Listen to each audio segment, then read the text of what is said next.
to our course. So the first lecture is on the data types, and as I would like this course to be very practical and hands-on learning and practicing coding, etc., I right away start diving into the coding environment so we can easily test everything here together. So basically, this is the environment that I'm using here, but it's not important what environment you're using. Whatever you're using, either it's online or it is installed on your desktop, Mac, or whatever. The important thing is that you just keep trying and you just keep making mistakes and try and start doing it. It may in the beginning look like, okay, this is too easy in the beginning. I don't even need to try it, but believe me, you need to try and you need to start coding. So in the beginning, when we have like as you see here, everything is commented, but how things are commented in C++. If we want to comment something, for example, now I would like to make some changes. As you see here, we see the red part here, meaning that we did some modification, but we haven't registered it yet. And the modification that I just made was just pushing the tab button a bit so the line would start from not from the start, but a bit further. So here we want to write something like author is Reza Shahin. So as you see, this is unknown type name for the programming language, and it returns immediately, it returns error. In order to keep some comments, we can just put two slashes here, so it is now commented. I can have this one here, like the author, the date, the I don't know, this code is the first version, for example. All these information can be commented, and then you start your code as of line 20, for example. So when I push Control S, everything is saved, and you see the green light here saying that, okay, this is now registered. So this is the first type of commenting in the code. And the second type is in C++, we can have /* and then */ in the end.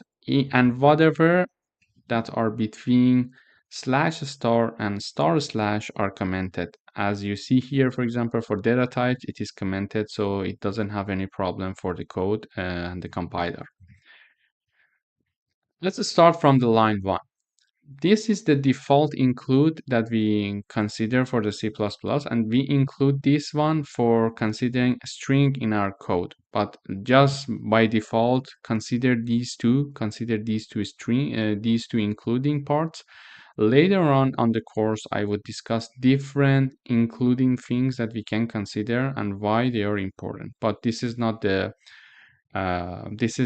point of our lecture today. So these two includes are now working. The rest are commented as there are two slashes behind them. Typical C++ programming would have like a few lines for including lines and then one int main function. So when we open the int main function, the first lesson is the data types. So data types, we want to start it. As you see here, we put some information in commented, but the things that we would like to discuss in today are also commented. So I remove the slash. You see here, now we defined one integer value named a that is said to have the value 1. But we have one warning. It says that you declared one integer value and you have not used it yet. It's okay, but we are going to use it later. But it is just sending us some warning to consider. So the first data type is the integer. When we want to declare an integer value, one of the ways is to define it as int and all of them should be lowercase, equals to 1, and then we have a semicolon there. So we can also have like int. When we used a, one time we cannot say another time a. For example, I cannot reassign a. It says that redefinition of a, so there is an error. I would say a1. So a1 is 2 now. So we declare two integer variables. The first data type that we need to learn is the integer. And then we have the type float, that is for numbers that are having decimal values. So we define the float b with the value say 3.14, and we need to be careful about the semicolon in the end. Whatever we write in our C++ programming, it must end with a semicolon in a line. So it still gives us some warning saying that it is unused. Again, it's not a problem. We're going to use it. So there are two ways to define numbers that are having decimal values. The first one was float, and the second one was double. So we can also declare double when we are having a number with decimal values. And there are some, small differences between float and double that we will discuss later on in the course. However, if you want to just have a clue of the general differences, is that when we declare a number with the float type, it uses usually 4 bytes of memory, and when we declare it as a double, it uses 8 bytes of memory. So what's the difference? So it consumes the memory more. So if we are going to use a number that is larger than a certain amount, it is recommended to use double, so it gets more memory usage. But if we are going to simply use a number with decimal values that are not so much large, we can simply just declare them as a float. But how large, how small they should be to choose between float or double, this we will discuss in the comparison that we will make in the upcoming lectures. But for the moment, that is enough for you to know that there are two types, float and double, that you can declare either of them, but there are some differences in terms of the memory usage. And also double can represent a wider range of values compared to float, because because of its higher precision and larger memory size. So this is the only thing that we need to know for the moment about it. And then we have characters that we can define, like character. It is with the name char, char, and this is char name. It could be whatever. It could be like my character equals. It should be. You should really be careful about the quotations here. Like whatever you want to put there, you can put, for example, my name, Reza. It's okay, but it should be between these two quotations. If we forget about one quotation, we will have error. If we forget about two quotations, we will have error. So it must be between two quotations, and of course with a semicolon in the end. And the last one that we would like to discuss is a Boolean type. We declared an ABC named Boolean that could be whatever, like my bool, we could declare equals true. So for the Boolean, there are only two values that can be assigned, either true or false, and that's it. It's either 0 or 1. When it's true, it represents the value 1, and when it's false, it represents the value uh, when it's false, it represents the value 0. For the float number, it's the same. We can declare all the numbers with decimal values, and for the integer, it's only integer values. Sorry, for example, we cannot have an integer declaration for a and then consider having it with decimal values. It gives us some warning saying that you need to use double or maybe float for this and not the type integer. So these are the basics data types that we needed to know in the beginning. Then we learned about how to put comments. You see here now our code we push the Control S and our code is registered. And these parts are comments. So whatever we put there, like whatever we type there, it's considered as nothing, as it is not even existed. So this is the first way of putting comments, and then we have the second way of putting comments like this between slash star star slash. And finally, we learned about different data types that we declared here. In the next lecture, we dive into more details about the data types.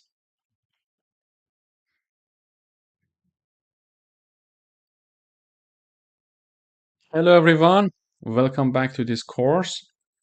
So in previous lecture, we learned how to declare some different data types, like as you see here, integer, float, double, characters, and booleans.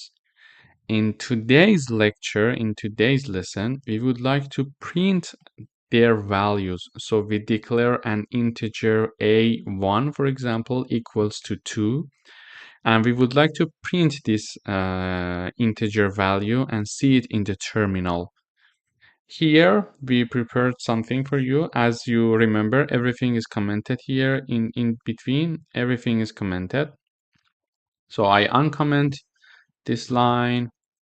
Oh, sorry, I put it more comments. So I commented this line. I uncommented this line. I declare integer a equals 1 semicolon and it ends. So this is the declaration that we have here. And remember that we had some commented libraries and including things here. So one of them is using namespace std. So let me explain what this std is all about. So here, now I uncomment this line and we will have probably some errors if we want to run it. So if we would like to print something, we would have to write std colon, then cout means that show us the output. Then we would have these two signs. And then between quotations, we would be able to have the comments that we would like to be printed in the terminal. For example, we write it here, the value of a is, and one space is put here, so, and then we close the quotation.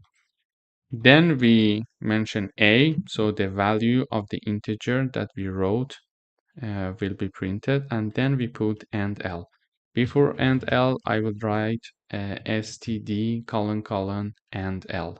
So this is how we can print it. So let's try this one to see how the result would be. I run and wait for the compiler to run my code. So here is the result. The value of a is 1. So what was the message that we typed here? So the value of a is, and then instead of this part that we put a, you see the value 1 is printed. So now that we know the value of putting the value of this integer being printed, we would like to mention that using namespace is very good. So now, if what happens if I remove this std? If I remove this std and run again the problem, we will see that we have an error. It says undeclared identifier, and also this one. If I remove them and compile, we will have 2 errors.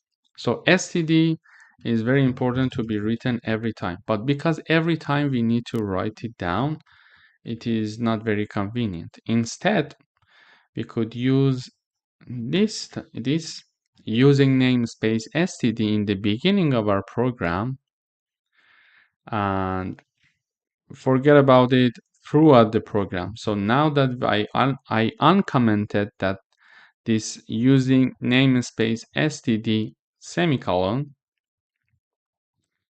we run the program again.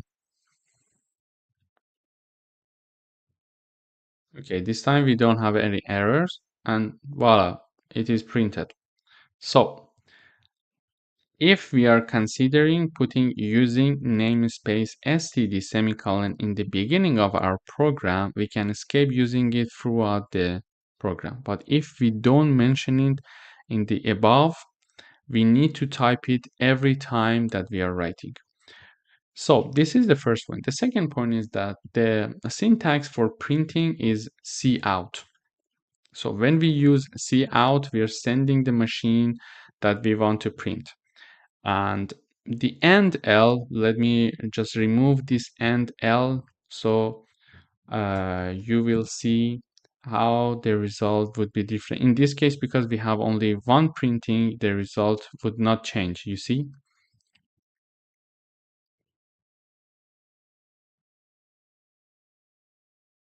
Okay, so you see the press return to close this window came to the line 1. Previously, it was in the line 2. So let me print something else. Let me print it again. Let me just copy paste this line one more time. So now what happens is this.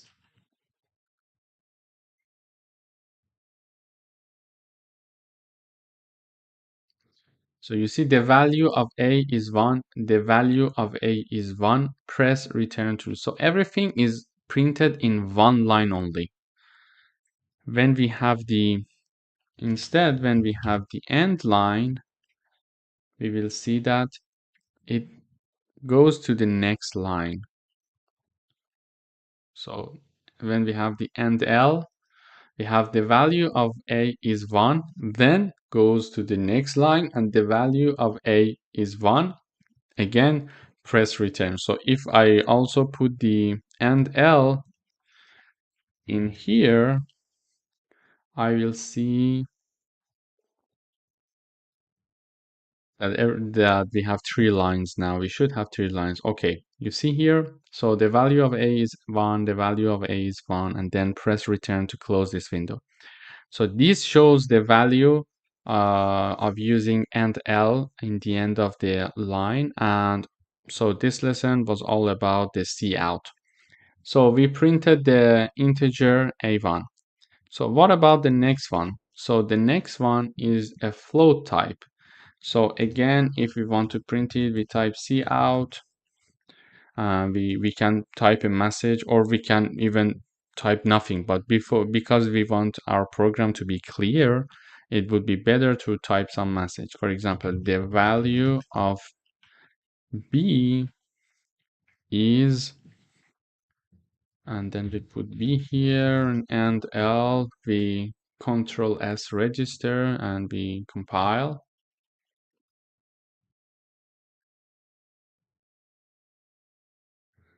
Yes. So we see the value of B is 3.14. So easily we print this one. Again, for the double, the same thing. We can easily practice this, like cout, the value of C is, and C and L.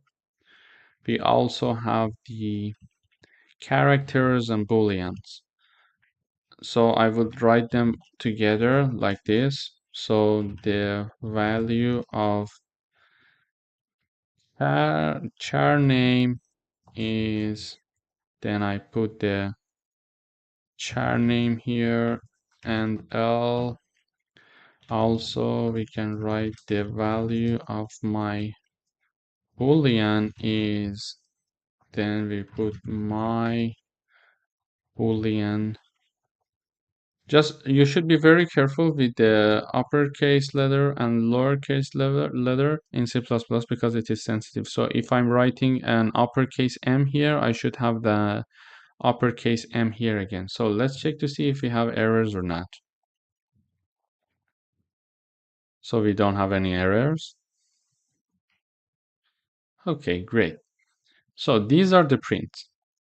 So we printed 2A, 1B. You see that the B is between quotations because here I put the quotations in the printing part. If I remove it, it will be removed. Then the C, then the char name is A because we put the value as the input A. And then the value of my boolean equals 1. Why 1? We set true. So as we mentioned earlier, for the boolean, we either have true or false. So the true equals 1 and the false equals 0. So whenever the print value is 1, just know that it is true. Whenever it is 0, just assume as false. So this is how we print our values. This is for how we print our values. And then in the next lecture, we are going to discuss about the operations using these data types. Stay tuned. Hello, welcome back. In this lecture, we are going to discuss how do we do the operations in C++. Previously, we learned how to declare data types, and we learned how to print them in the terminal. So now in this lesson, we're going to do some mathematical operations with the declared data types. So let's dive into it. We declare two integer variables. The first one is int a equals 31, and the second one is b equals 15. So previously we learned that if we want to declare an integer or any other types of data types, we can simply assign a value to them. However, in this lesson, we're going to learn that we can do some mathematical operations for the assignment of data types. For example, we have integer c assigned to be the a plus b. So instead of putting the value of like 46, we can simply let the machine and the computer do the assignment, do the math part, and then assign it to the integer c. And also, if you see here, while I was commenting this line, the 77 line, we had two warnings for 75 and 76, these two lines. We had a warning saying that, okay, you declare these two variables, integer variables, these two, but you're not using them. So why it is returning some warning? The reason that it returns some warning is that we are using some memory of the computer by declaring a new variable. And if we are not going to use it, the system, the compiler would give us some warning saying that, okay, you declared this one and you're not using it. So you may want to consider removing it to release some memory. In this level of programming, it may not be very, very necessary to keep track of your memory. However, as we proceed through the coding and as we advance in programming, it is very important to manage the memory very well so we can increase the speed of the program or avoid having some memory leak problem, something like this. So for the moment, it's not important. However, now that I uncomment the line 77, we will see the warning for these two lines are disappeared. The reason is that we are using them. We declared something, A and B, and we are using them in the line 77. However, we are not using integer C. That is why we still have a warning for this line. So let's print out this line. We learned that if we are using namespace std in the beginning of our code, we don't need to write std comma comma cout every time. So here, when I have that declared in the beginning of the code, I just write C out, then I write whatever the message I would like the value of A is, and then I put the A here and L, and we run. We will see that it now needs to show us the value of A. Now it's compiling, we didn't have any error, so we see that the value of A is printed. So let's go for the next two lines. The value of B and the value of C is also printed with these commands. Let's try. We have no errors. It's compiling.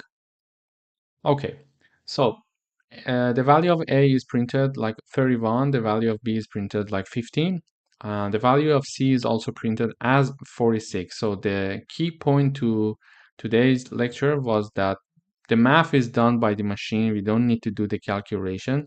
We just assigned the A plus B to C, and it did the calculation itself, and now it's printing it.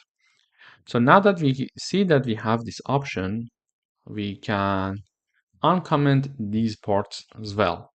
Like we declare D, E, F, and G to be A minus B assigned to D, A times B assigned to E, A divided by B assigned to F, and A modulo B, which returns us the value of the remainder of when A is divided by B. So here you see we used integer C, so the warning for this line is disappeared now. So we still have the warning for the rest because we are not using them anymore. We're not using them yet, let's say. So let's print out these values to see how it would work. Now compiling, no errors. Okay, so let me bring it down here so we can compare it with the operations. Okay, now it's good. So A minus B is printed in D and stored in D. So it's 16, which is their difference. So A times B is 465, that is stored in E. We can see it in this line. And then we have the F as to be 2. So when A is divided by B, the value would be 2. And the remainder is 1, because when A is divided by B, which is 15, the remainder would be 1. If we change the value from 31, for example, to 30, we would see that the remainder should change. Compiling, no error. Let's see the result. Yes. So still we see that the A divided by B is stored in F. It is still showing number 2, which is correct. However, when we change 31 to 30, we have no remainder because these are so 30 is 15 times 2, so no remainder is will be there when we divide A by B. So in today's lesson, we learned that the operations can be done by the machine, and we tested some beginners operations, mathematical operations, and let the machine do the mathematical formulation. In the next lecture, we are going to do the same mathematical operations, but to the float data variables. Hello again, and welcome back. Today we are going to discuss about the operations, the second part about the floats. In the previous lecture, we discussed how we do the operations for the integers. And in today's lecture, we are going to do the same operations with floats. So we declare different floats here as A, B, and then as of C, we have the operations involved in the assignment. So C equals A plus B, D equals A minus B, E equals A times B, and F equals A divided by B. So there is one thing to be very careful about when we are doing these mathematical operations for the float. So all of these operations are possible to be declared and assigned for a float, but for the module, it's not working. So this is some limitation of C++ that does not allow to use the modulo operation for the float value. So we need to be careful about it. In case you're seeing this error in your compiler, you need to be careful. You need to think, oh, okay, this is not possible for the float. So it says that it invalid to binary expression float and float. So it's not possible to do the uh, module operations for the float. However, the rest of them are easy to do. It's exactly like the integer data types. So here we compile, so we see no errors. So the error is gone when we commented everything about the module.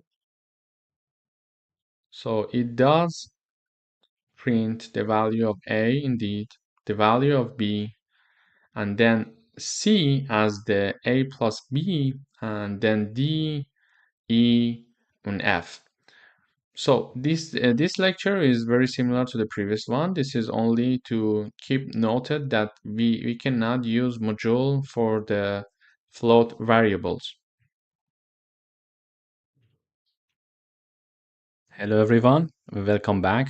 In today's lesson, we're going to talk about library functions. So for the library functions, there are a few things that we need to know before we dive into the lessons. So there are some already defined functions and libraries in C++ that can help us to do some mathematical operations. And there are some reserved strings and let's say strings for performing these mathematical operations. So when we mention that there are some reserved strings for these things, it means that we cannot use these reserved ones to name our integer, to name our own newly defined string, etc. But now I will give you more information so you will get to know that. But before we go for the library functions, we go up to the code in the beginning of our code. Here, because I want to use these libraries and I want to use the already defined library functions of C++, I need to include it in the C++ program in the beginning. So don't forget to include CMath before we dive into these lesson. So in order to proceed here, we wanna show some already defined library functions in C++. So we define, as before, we define two integer values like x and y. The x equals 25 and y equals 4. And as we are not using them, they are like having the warning in the code now. In order to print them, we use the syntax of cout. We know it very well now. And in the end, we put the end L to make sure that it goes to the next line for the following codes. But what are the reserved functions? The first one is sqrt. The sqrt function gives us the a square value of a number, of an integer.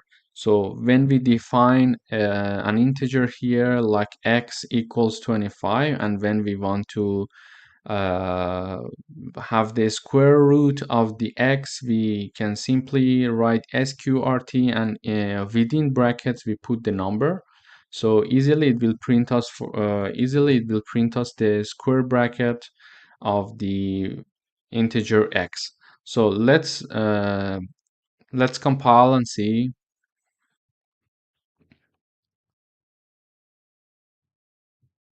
So now no errors. Exactly. So the square root of 5, a square root of 5. So what we had there was something like a square root of x is 5. So the better typing would be the square root of uh, x, and then we put is the rest of the code. So this can give us a better output and more clear output. So let's check it out again. Let's try this. Yeah. So the square root of 25 is 5. So this is what it is now printing for us. So the first library function is the sqrt. The second one is that when we want to do some mathematical formulation or have some countings in our code, simply we can, for example, instead of doing the math ourselves, like 4 times 4 equals 16, we can define 4 as to be an integer named y, and the power and y to the power of 2 would be like this: po bracket y comma 2. So this code will help us to have the result of the y to the power of 2. Why we are using this? Let's see the print and then I will explain. So it says that power y2 is 16. So here I say power y, so let's say y to the power of 2 equals 16. So why do we need this formula? This formula would be helpful when we have a lot of computation that we need to do. It's easier to automatic everything in the code rather than dive into the details.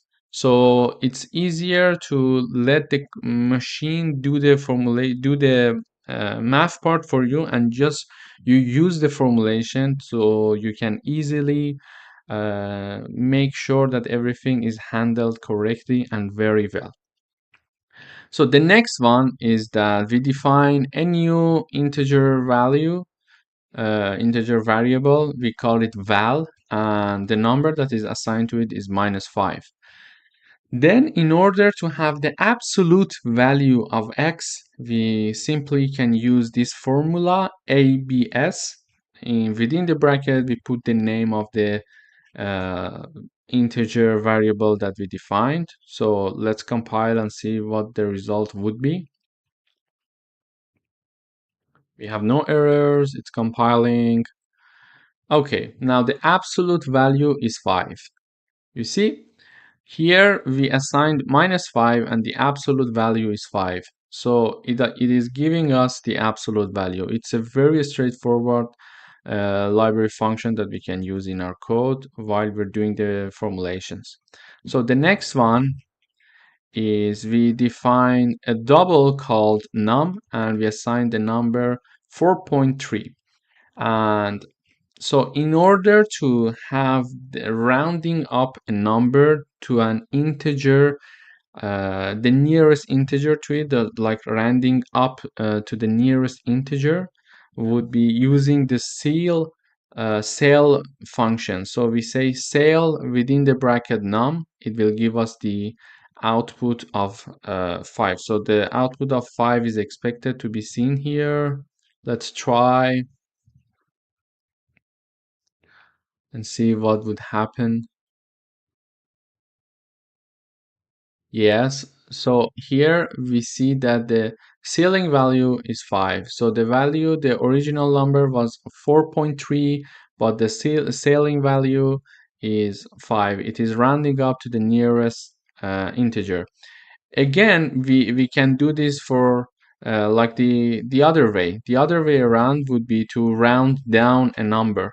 So to round down a number, we define another double called num2, and we assign the value 4.7, and instead we use the floor function. So instead we would use the floor function, and this time we are expecting to see the output as to be 4.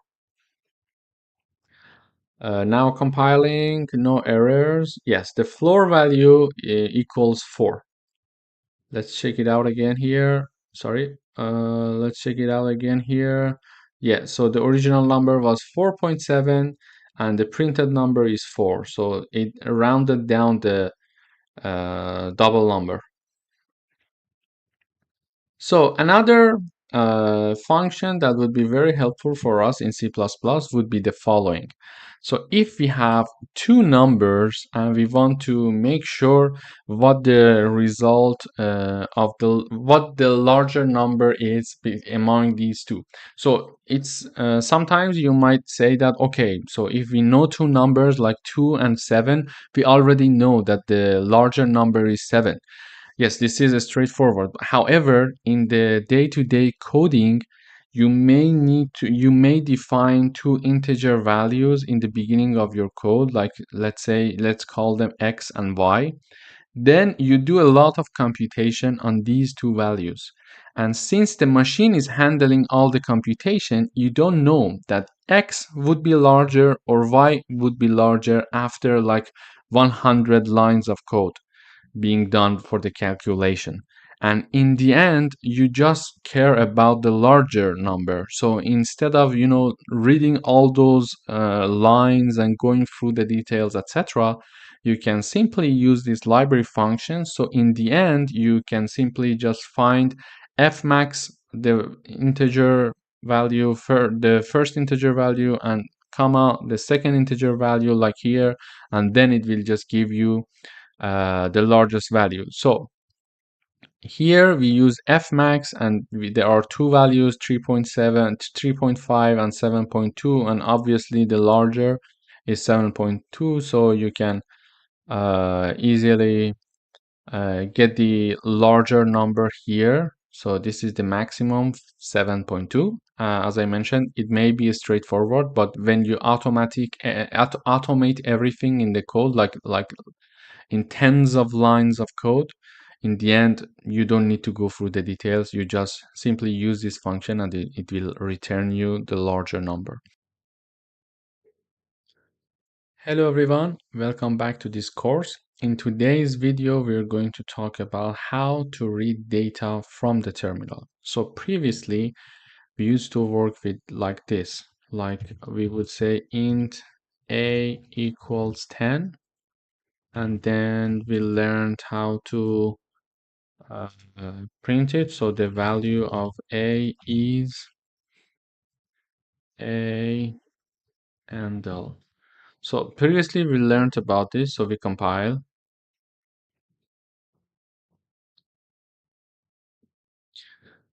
So compiling, no error. So here we see that it printed our data. So what if we want to read the data actually from the terminal? So if we want to do that, if we want to read the value a from the terminal, we should change our approach somehow. So we can change our approach like this. We just define our integer data type, like called a, and then we learn here a new syntax that is cin, and then we see in the a that we have here. But in order to read it from the user, we need to first show a cout message to the reader saying that, for example, whatever you want, you can say that tell me what your number is, and then we close it. Then we store the number that the user tell us. We store it here, and then we show it here. Let's try this program together to see if it works or not. So yeah, it says that tell me what your number is. So I would say 10, and it returns me the value saying that the value a is 10. So here we declared the integer, then we sent a message through the terminal to the user saying that, okay, tell me what your number is. And whatever the user enters here, it will be stored in the A using the cin syntax. And then here again with the cout syntax, we show what the stored and entered integer value was. So let's have some more examples here. So here again, I define another int. So let me comment the above lines so it's clear. So we have an integer value called number.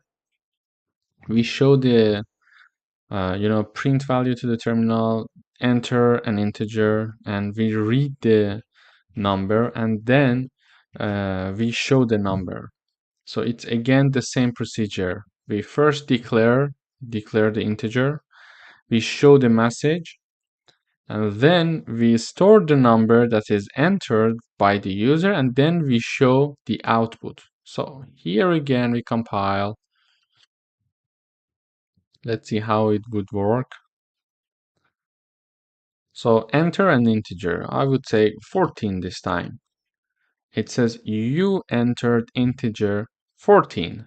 So it stores it here.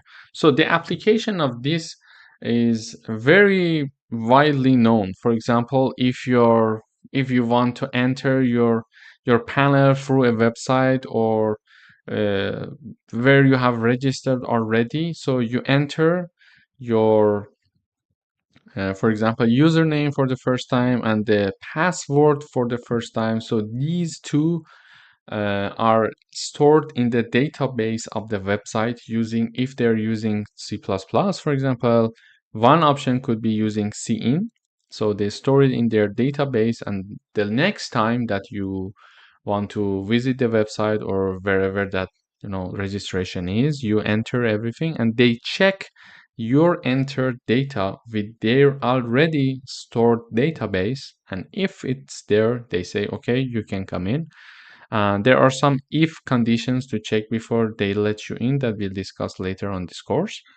So this is how integer is done. Then if we want to consider a character, so let me comment the ones that for integers here. So we have a clear code. So let's say I have a character defined that is char and the name is character. So that is char. You can call it whatever you want. Instead of that, I can say my char, for example. I would say this. So whatever you want, it's your call. So then we show the message to the user saying that enter a character, and then using cin function, we store it. And now here we have an error because we changed the name of the declared character. I would say my char. So and then here we should have another error because we need to change the character here. So here what I'm doing is that I am declaring a character, then I'm showing again, I'm going through the procedure. I'm showing a message to the user saying that okay, enter your character. Then we store the character using cin function and we print it out. Okay. So for a character, we know that we need to store only one letter. So let's compile. We're compiling. Let's check it out. I would say R. And it returns me my character. Let's compile again. This time, for example, I would say A. It returns me the character again, A. So, but what if I want to put two letters like RE? It returns only R. What if I want to store more than one? Like I would say Reza. It only returns me R. Why? The reason is that we declare it as a char.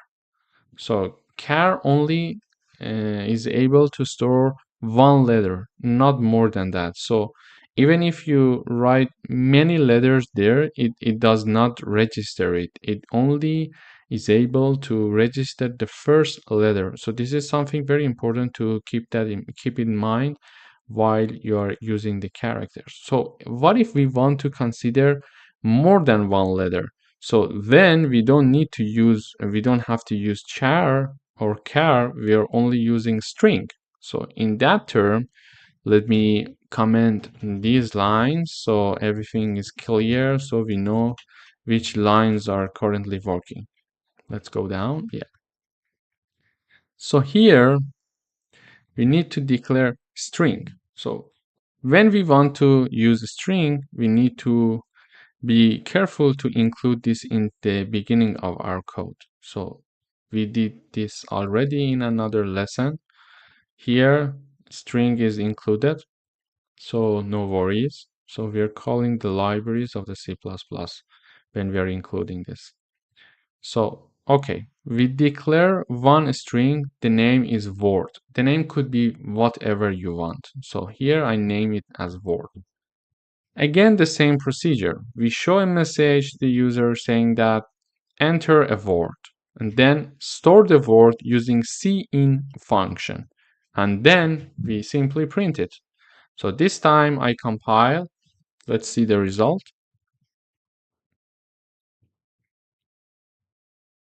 No error. Okay.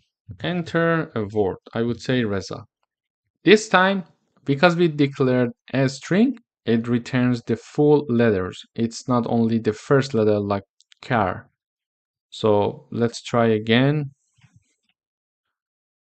I would say whatever you want, like Amir Hossein. It returns Amir Hossein. Whatever you want. Let's try again. We say peer. It returns peer. One important point about the way that we are reading the information from the input is the following. So here I'm defining a string. I'm storing everything using cin function. So cin function cannot go after one space. What that means? That means it means that, for example, when we were having characters being stored, only the first letter could be stored. When we are having a string being stored using cin function can go up to no matter how many number of letters you have in your string, but there should be no space between them. If there are spaces between them, it cannot differentiate it. Let me just give you an example. So here we wrote Reza and Reza was okay. But if I push this space and then I write, for example, my last name, it returns me only the first part. So when we are using the cin function for storing the input, to read and store the input, it goes until the first string, and the second one is missed out because there is a space there. So, but if I compile again and write my first name and last name like this, it's okay. But there is no space here. Usually we put a space there. So what do we do? This is one of the problem using cin function. So let me just comment again. So here I'm commenting everything. So we go to the next lesson. So here I am declaring another string. I am couting, just enter 2 words or 3 words or whatever, and the full string, just whatever. But here I'm not reading the input as before. So before I was only using cin, but here I am using a get line and within bracket cin input. This helps us to read the entire line and not only the first word. Let's try this one. So if we try this one,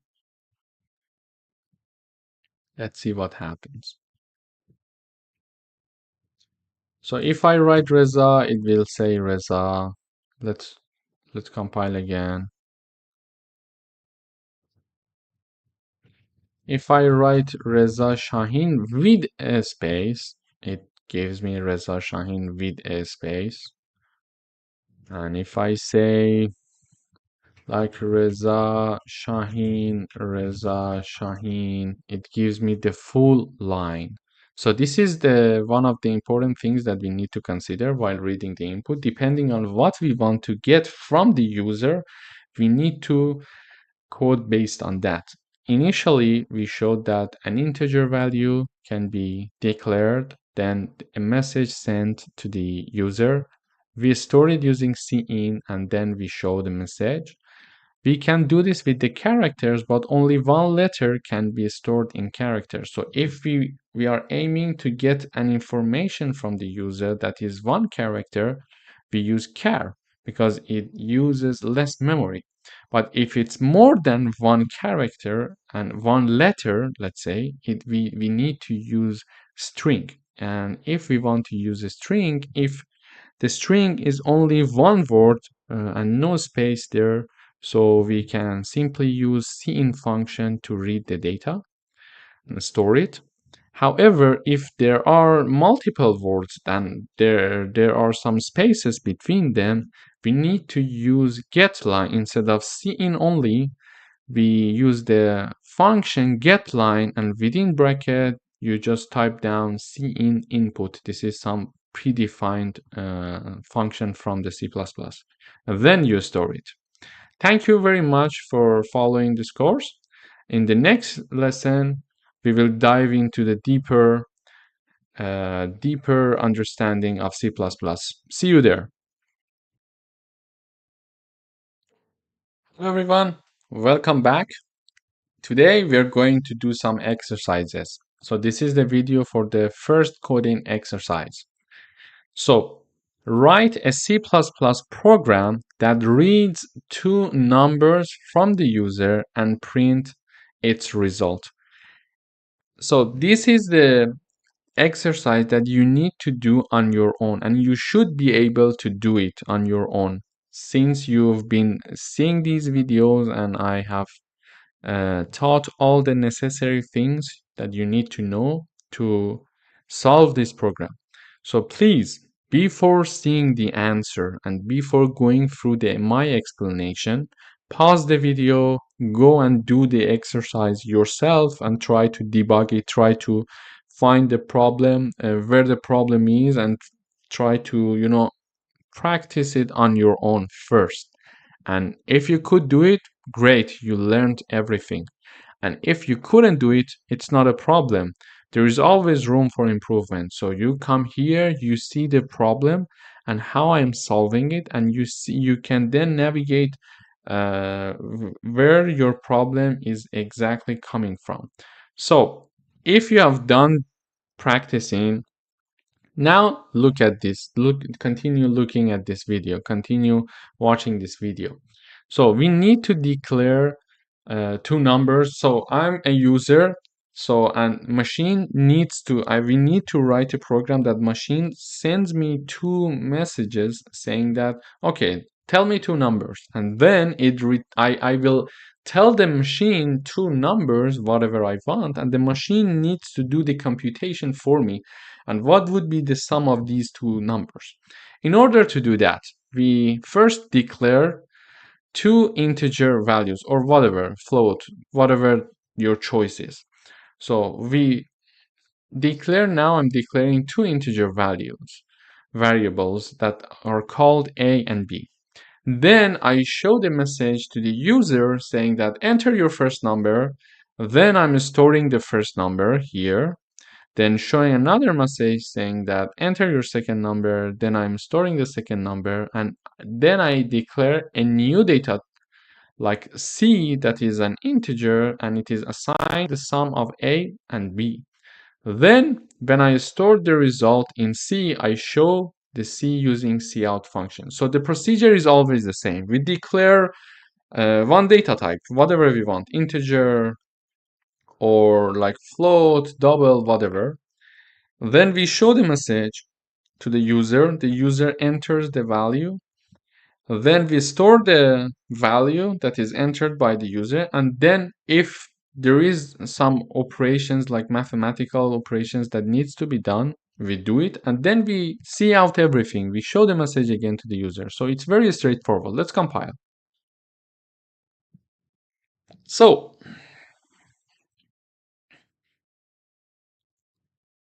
now it's compiling. So type your first number, I would say 14. Type your second number, I would say 20. And voila, it says the sum of your two numbers is 34. So this is the first coding exercise. We are going to have more and more coding exercises, and it's important to focus and try to learn from your mistakes and first do the exercises on your own and then come back here to correct your errors or to validate your solution. Thank you for watching.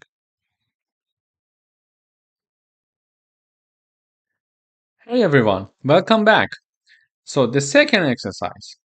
Write a C++ program that reads two float numbers from the user and store their sum and product in two other float numbers. Then show the original results along with the rounded up results of sum and product.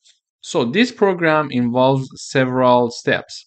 In order to make the program easy for you, for yourself in the beginning, you need to break it down into steps. So the first step, get two numbers from the user. Use for the user, get two float number. Yeah. So we break it down for ourselves to make it easier for us to understand it. So then store the float numbers. Then do mathematical operations on the stored numbers that are sum and product, and then show the original sum and product of two stored numbers, and finally show the rounded up sum and product of two stored numbers. So you see here, we had only a very short description of the program.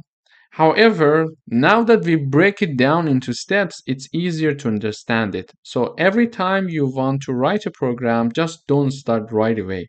First, start breaking down the steps to see what the question is asking you. What is it that it wants. So now we broke down the steps. So please pause this video and go and try and practice to see if you can solve this program yourself or not. If you have any problem, you can just come back to this video or write to me to ask any questions. I will be happy to help you. And then if you have some problems, you can come back here and see the video and see, and then compare it with your own code to see where the problem comes from. So the only way that you can learn how to do programming is to practice it. So please don't skip exercising by your own computer. So if you did think and you have some results, that is correct, great. If there are some bugs, it's okay, we go through it again. We go through them again here together so you can navigate your problem. So for the first one, get two float numbers from the user. Float A and float B needs to be declared. I declared them here. I show a message to the user saying that, okay, enter your first float. I store it in using cin syntax. Then for the second float, I show the message and then I store. Then, so the first step is done. The second step is done. So do the mathematical operations. So in order to do some mathematical operations, we declare two other new floats. So here I named one of them sum, that is assigned to a plus b, and another one is product, that is assigned the value of a times b. So now we did the mathematical operations here literally. Then it tells me that we need to show the original sum and product of two stored values. So because the stored values are Float values, there are some decimal along with them, some decimal numbers associated to them. So showing their original means you touch nothing of the sum of the and product. You just show it right away in the terminal. So using this cout, I say the original sum is, and then I put the sum, and the original product is, and then I put the product. I put end L, so it goes to the next line. However, the last step is asking us to show the rounded up sum and the product. If you remember in the library function lesson, we learned how to do the roundup. So we use cell function in order to round up our numbers. So here we do the same, cout, the rounded up sum is cell sum within bracket, and then the rounded up product is sale product, and then end L. So let's try this out together to see how it works. Okay, compiling, building, no errors. Great, so the first float would be like whatever, 5.14, and the second one I would say 8.63. 63, yeah, whatever you prefer. Voila. So it says that the original sum is 13.77 and the original product is 44.3582. However, the rounded sum is 14, which is true because it is rounded up of 13 point something. And then the product rounded up is 45, which is true. It's like 44 something. It rounded up to 45. So great. We did the program and implemented it very well. Thank you for watching. Don't forget to practice this and then move to the next video. See you in the other one. Welcome back. So in this lesson, we're going to discuss about the third coding exercise.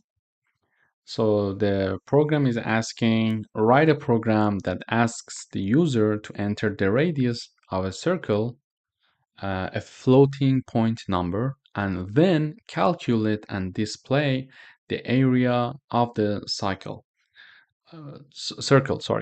So here, if we want to break down the program, we need to write it like so. First, to ask a number from the user, then to do the calculation of the area of the circle, and finally to display it. So I think it would be a good practice for you to start breaking down the program that you're asked to code. So it helps you in the beginning, especially it helps you to clearly navigate through the steps to reach the result you're looking for. So now please pause this video and think about this exercise and then come back to this video.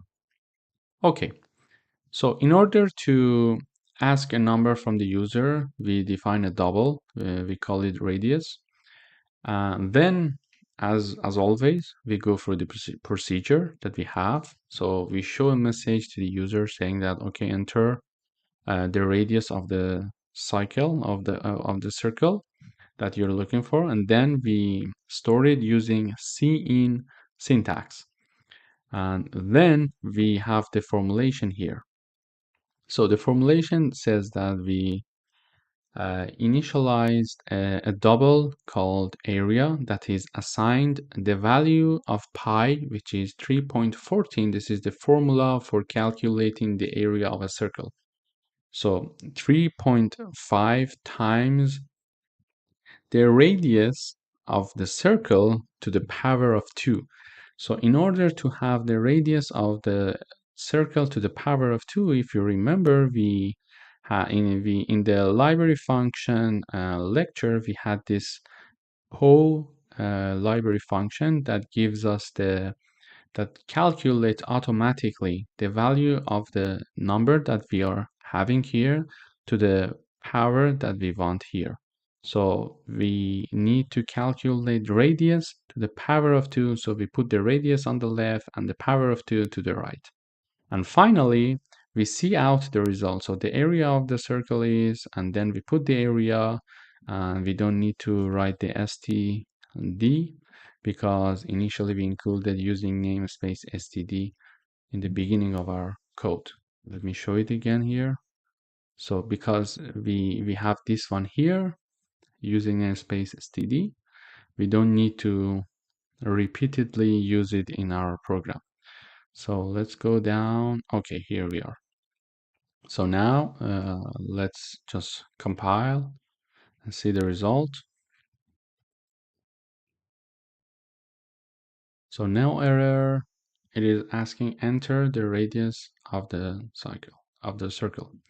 So here I would put like 2.25, and it calculates the area of the circle that we are looking for, which is 15.8963. So this is the third exercise. In the next lecture, we are going to dive deeper into other practices. Stay tuned.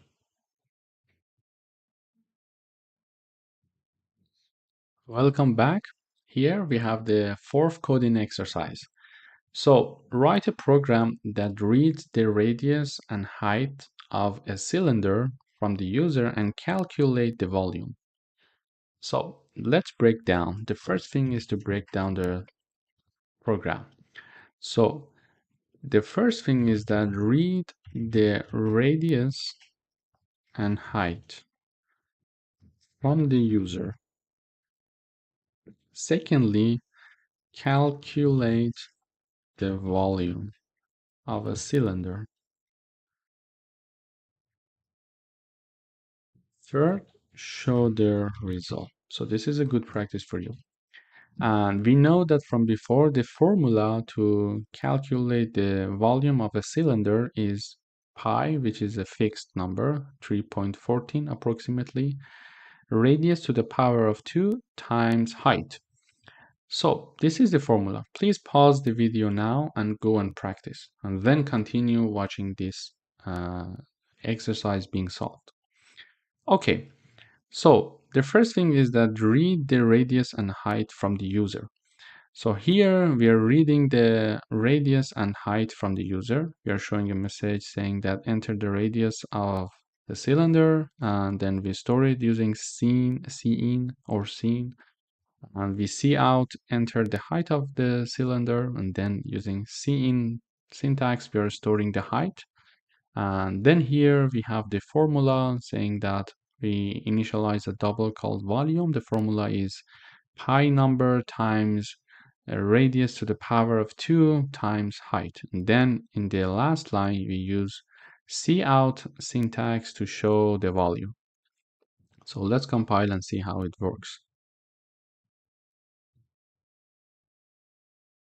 Okay, no error.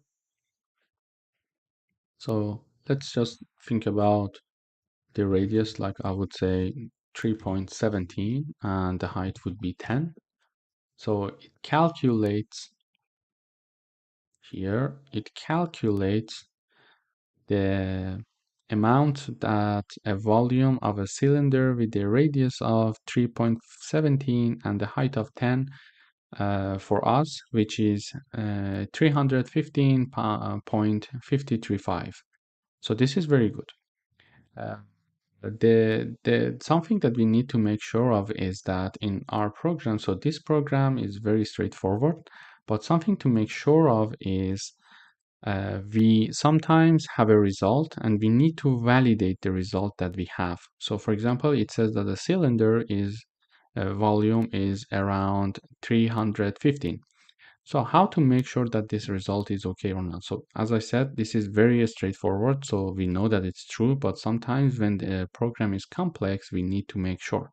In order to make sure is that we print step by step of the result. For example, we would be able to here first we have a double called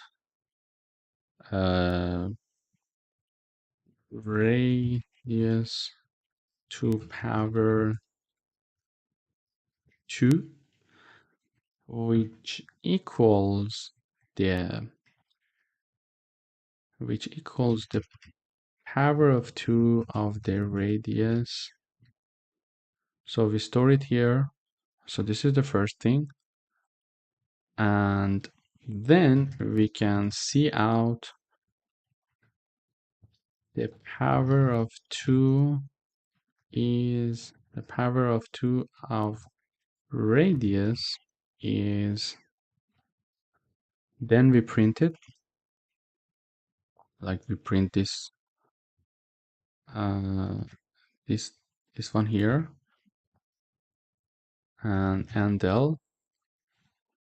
Also, we can print the value of like pi number times the radius to the power of 2. Here we have the, for example, let's initialize something here before doing that. Double AA, I would call it, which is 3.14 times the radius to the power of 2. So here I also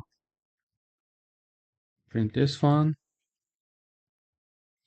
And then we have like double, another double, saying that AA times height. See out the volume should be AAA, and then and L. So here what I am doing, oops, sorry about this. So we need to write it see out.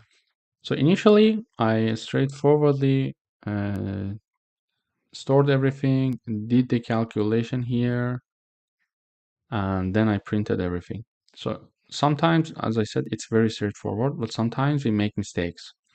We don't know that we are making mistakes, and we don't know the result that is obtained is the correct result or not. So sometimes it would be nice to validate the results. In order to validate the result, we broke down this formula calculation. So initially we calculated the power of 2 of the radius, then we have its product with the pi number, and then the result is here written in a new double AAA, triple A, which is the double A times height. So let's compile and see how the result would be. Is it okay? Everything is fine or not? So the radius of the cylinder is 2.14, and I would say the height is 10. Here, let me minimize this one so we can compare. Okay, so here we see that the calculated volume of a cylinder is around 143. Okay, it's okay. So it's the final result. But we progressively obtain the result as of here. So as of here, we calculated the power of 2 of the radius, then the power of 2 of the radius times the pi number, which is this number, 14, around 14, and then this number times to the volume, to the height of the volume, to the height of the cylinder, which gives us the volume of the cylinder, which is exactly the same number that we obtained in this formula. So sometimes it would be nice to validate the result. Thank you for watching. Stay tuned for the next exercise. Hi guys.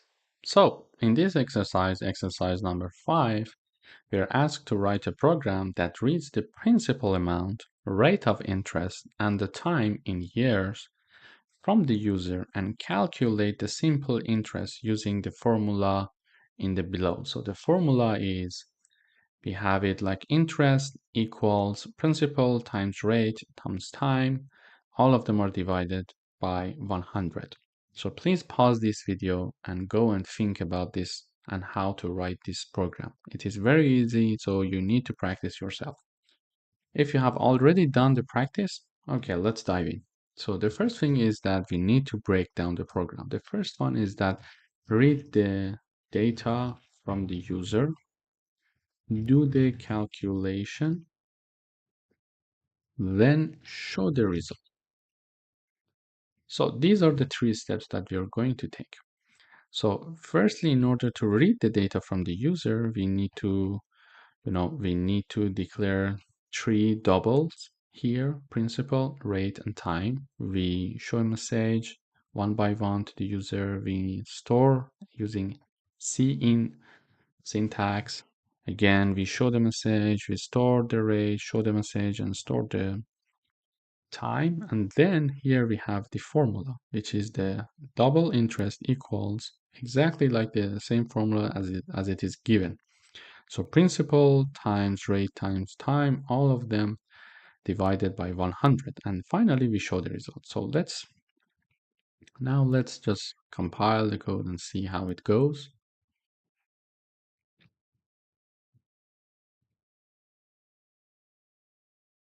So I would say the principal is 200,000. The interest rate is like 4.15, and years, I would say 30. So the simple rate is around 249,000. So this is the result. So let's check everything that we did together again. So we read the data, we first declare the double, we read the data, we store the data, we write the formulation, and then we show the results. Thank you for watching. Hi again. Congratulations on your perseverance and continuing to do the exercises. They are indeed very important. They may look very easy practices here, but it is essential to start coding yourself, to get used to the coding and follow the logic of the coding. So, coding exercise number 6. So write a program that reads a temperature in Celsius from the user and converts it to Fahrenheit. And we know from before that even if we don't know, we can just search Google and find this formula. So Fahrenheit, a degree in Fahrenheit equals a degree in Celsius times 9 on 5 plus 32. So this is the already known formula, and we accept it as it is. So we break the program. So we need to read the data from the user, do the calculation, and show the result. So it's very straightforward. So we initialize a double called Celsius, and we show a message to the user saying that enter the temperature you have in mind in Celsius. So, and then we store it using cin syntax. Then we do the Fahrenheit double here equals Celsius, exactly like the formula, Celsius times 9 on 5 plus 32. And then we show the result as Fahrenheit. So let's try this. So I would say, let's say 25. So 25 degree in Celsius would be 77 in Fahrenheit. So let's try it again. So here we have like 12.5. So the degree in Fahrenheit would be 54.5. Thanks for watching. In the next video, we will have more exercising. Welcome back to another coding exercise. Coding exercise 7. Write a program that asks the user for a floating point number and rounds it up and down. Previously, if you remember, we had two library functions that could do this for us. So one of them was ceil and the other one was floor. Ceil would have rounded up a number to a nearest integer, and then floor was rounding down the number to the nearest integer. So we break down the program. So we read the data from the user. What's the floating point number that you want to enter? Then we do the calculation using these two library functions. And then we show the results. So here we initialize a double called number. We show the message to the user saying that, okay, enter a floating point number. Then we store this number using cin syntax. After that, we show the result using cout. Here, showing the result and the calculation are both in the same step. So here we can easily say that cout rounded up is seal number within the bracket, and then rounded down is floor, the number within the bracket. So this number is exactly that number we initialize here, and we store the entered number in this number. So it could be like whatever, my value, for example. Okay, so don't get confused with the name. So it could be my value, whatever. So let's try this one.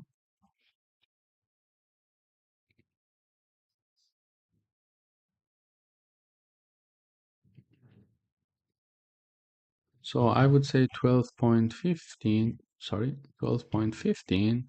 So the rounded up is 13, the rounded down is 12. So here I show the result using with the calculation all at the same time. You could also, one practice for you could be you initialize another double, like for example, you could do something like this, double my value rounded up, and then this is equal seal my value. Okay, so oops, I had a typo there. So here is seal. Okay, so then you could do the same for the floor, and then instead of doing the calculation directly here, you could easily just print this my value rounded up and my value rounded down. This would be a good practice for you. So like double my value rounded down equals floor my value. So I would write up until here. I will leave the practice to you. So print these two values instead of these two formula here, like the seal and the floor. Thanks for watching. In the next video, we will dive into more exercises. Hi again. Welcome back to the coding exercise number 8. Here, we want to write a program that takes two integers from the user and performs three operations, including addition, subtraction, and multiplication.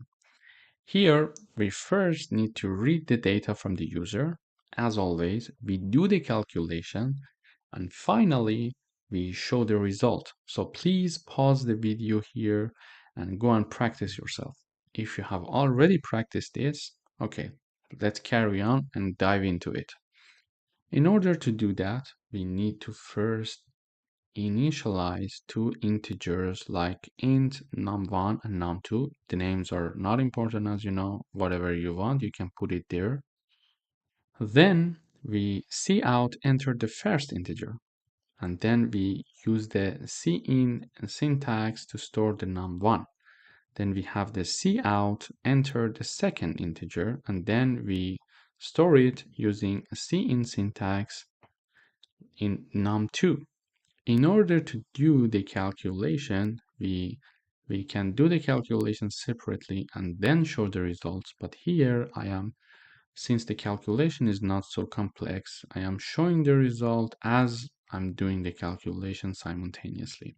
So what I mean is that I cout, I would say addition, then num1 plus num2. So the result of num1 plus num2 would be printed here. Then for the subtraction, I num1 minus num2. And then for the multiplication, we have the num1 and num2. So let's try and practice this to see. Let's compile and see how it works. So I would say the first number is, for example, 5, and the second number is 2. So the first number and the second number's addition are 7, is 7. The subtraction is 3, and the multiplication is 10. So it's very easy. We can do the math ourselves to validate the result. So this is one way to show the results. Another way to show the result would be like we initialize 3 other values like a, int b, and int c. So this is how we used to initialize our integers. Something to mention here is that we can do something like this. Instead of one by one initializing them, we could simply say int b, int c, and that's it. So we initialize 3 integers in one line, and we have the warning because we have not yet used them. It's not a problem with the declaration. So then we would say a equals num1 plus num2. Then we do the calculation for the num1 minus num2, and we assign it to b. And then for the c, we have the num1 times num2. So the second way of showing the result would be like this. So instead of doing the calculation here, we can just print a here, we can print b here, and we can print c here. So let's try again.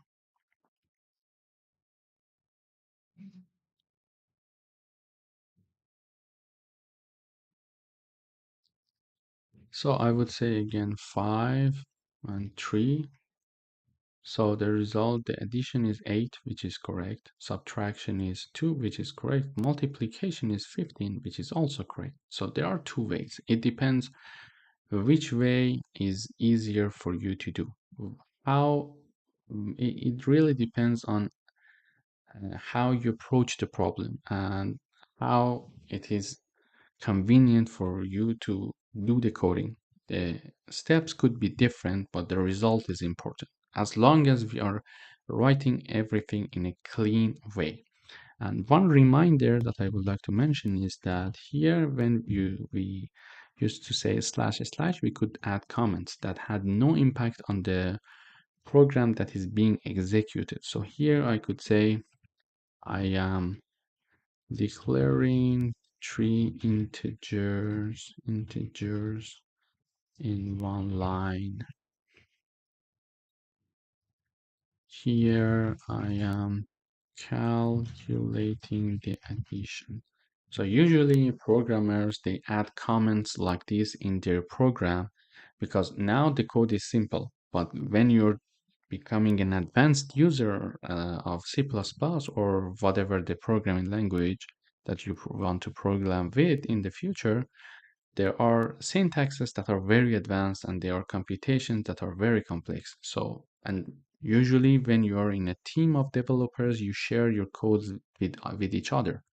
So in order to save time for your colleague, it would be nice to leave some comments like this here so your colleague don't have to, go through the details of your code to, to understand what you did. Easily, he or she can read the comments and understand what you wanted to mention and what you were trying to do in your coding. Thanks for watching. Don't forget to practice. Hi again, welcome back. Today we're going to discuss if conditions. In the if conditions, there are certain things that we need to learn. But before that, let's review what we have learned so far. So we learned how to declare an integer number. Here we're declaring an integer called number. And then we print a cout syntax saying that we use cout syntax to print enter an integer. Then we learned how to store this entered integer by the user using cin syntax or cin function. So far, we learned how to do this. But now we're going to discuss the if conditions. So if conditions are like this. So imagine the user enters one number. And here we're saying that if the number is greater than 0, then print the number is positive. Else if, where we are having another condition. Else if, when we add another condition, we use else if. So else if in the bracket, number is lower than 0, so smaller than 0 in parentheses, cout the number is negative. And another else that we have is that if the number is neither than but greater than 0 nor smaller than 0, we have the else, the final else that says that, okay, the number is 0. So generally it's like if the number is greater than 0, it prints it's positive.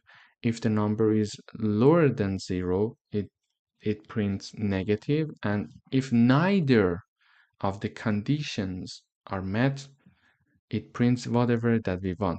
We can say the number is 0, or we can say neither of the conditions met. So whatever. Else, it says that the above mentioned condition did not meet. So this is the else if. So let's run and try with a few more examples to see what happens.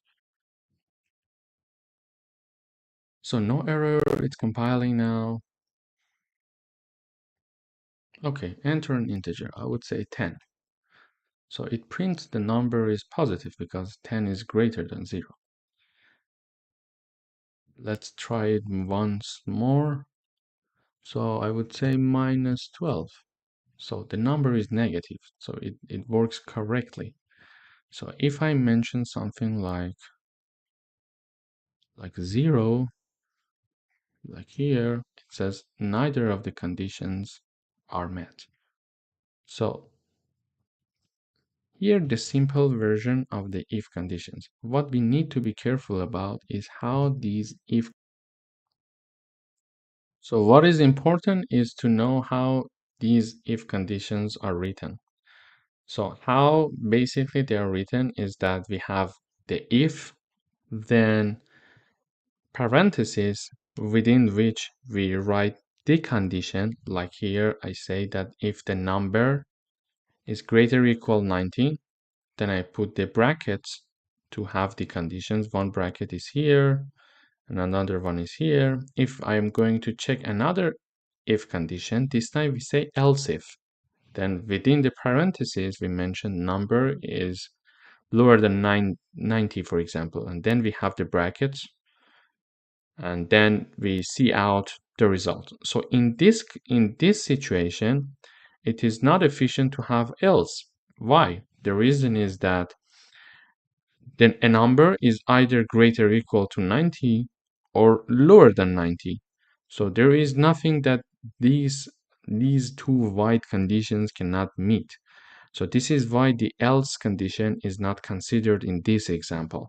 So if we want to run this code, it would be something like this. So we get the input from the user and we compile.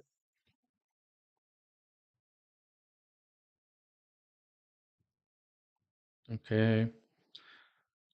Now that it is compiling, okay, it asks to enter one integer. I would say 94. So the result is your score is A. Let's run again. If I run again, this time I would type 75 and it says your score is not A.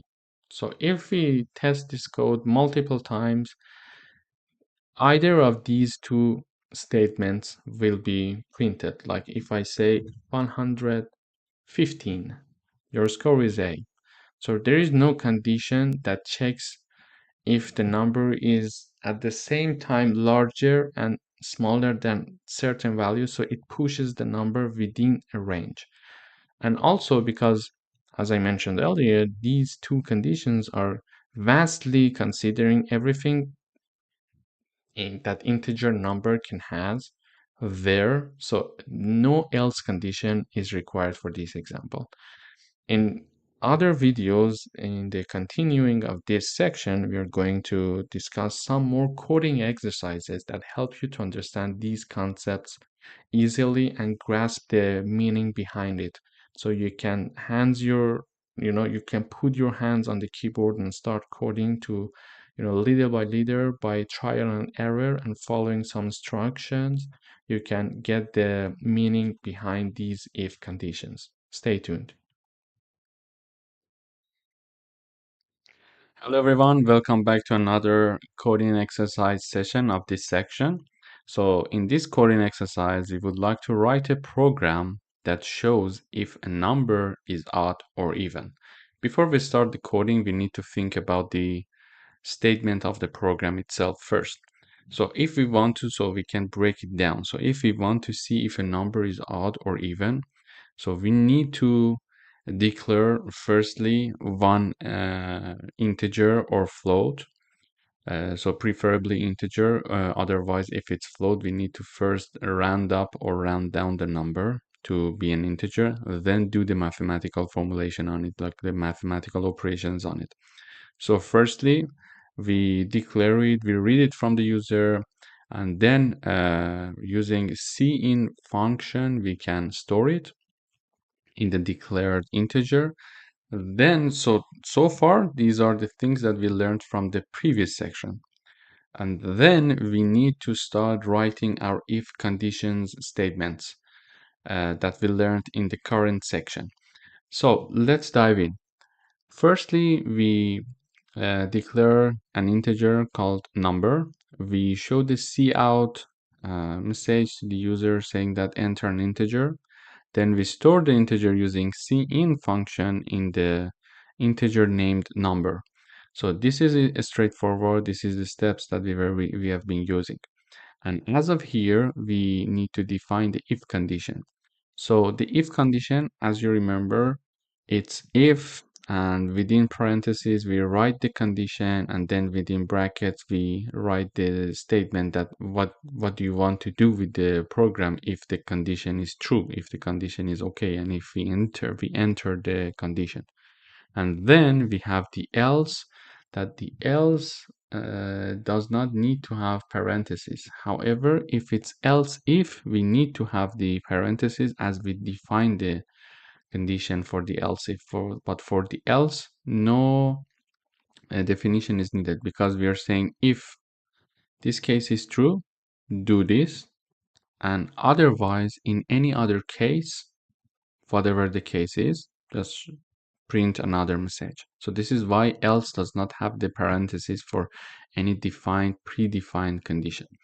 So here we say that, okay, we read a number from the user. If the number divided by 2 and its remainder equals 0. So in order to make sure that if it's equal 0, we need to use 2 equals sign. When we use 1 equal sign, it returns error, saying that because we want in the C++ programming language, when we use 1 equal sign, it means that we want to assign a number to one variable, to one data type, for example. Previously, if you remember, we used to define int a equals 2. It means that at that time we were using only one equal sign. It means that the number 2 is assigned to integer a. However, here we are not saying that we want to assign 0 to something. We're just making sure if the number that we have here, that is divided by 2, and when we are using modula, it gives us the remainder of the division of number by 2. If this equals 0. So if it equals 0, we see the condition in the bracket. So in the bracket, we say that see out the number is even, because if a number is even, its remainder when it's divided by 2 must be 0. Otherwise, here we define else.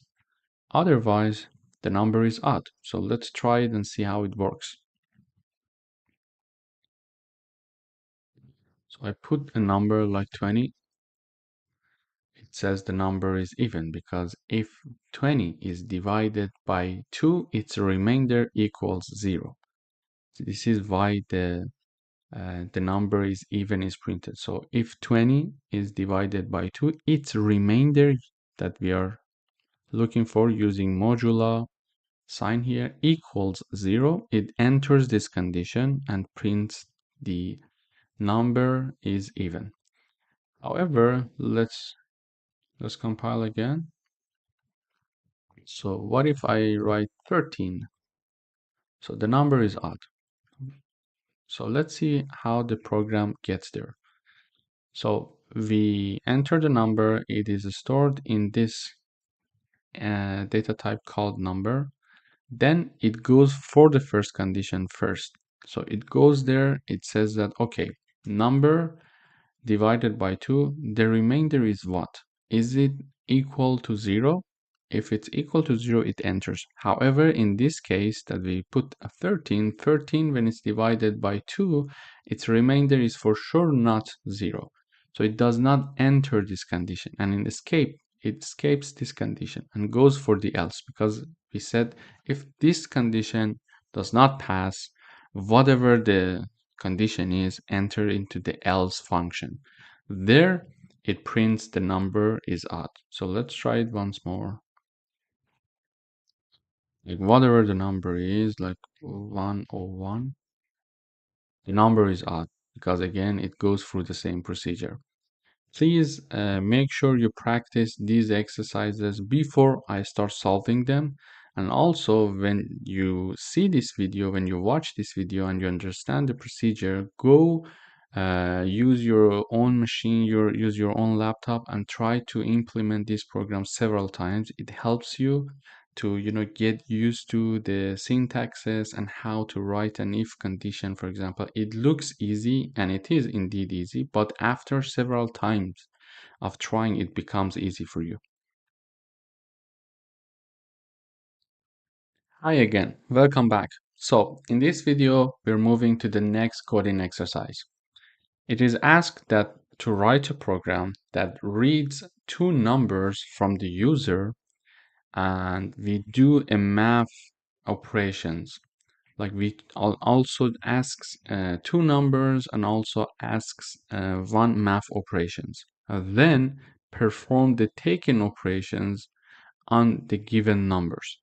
So to do this, firstly, we know that we need to have at least two numbers to do the operations, and then one mathematical operations like we can consider addition, subtraction, multiplication, or division.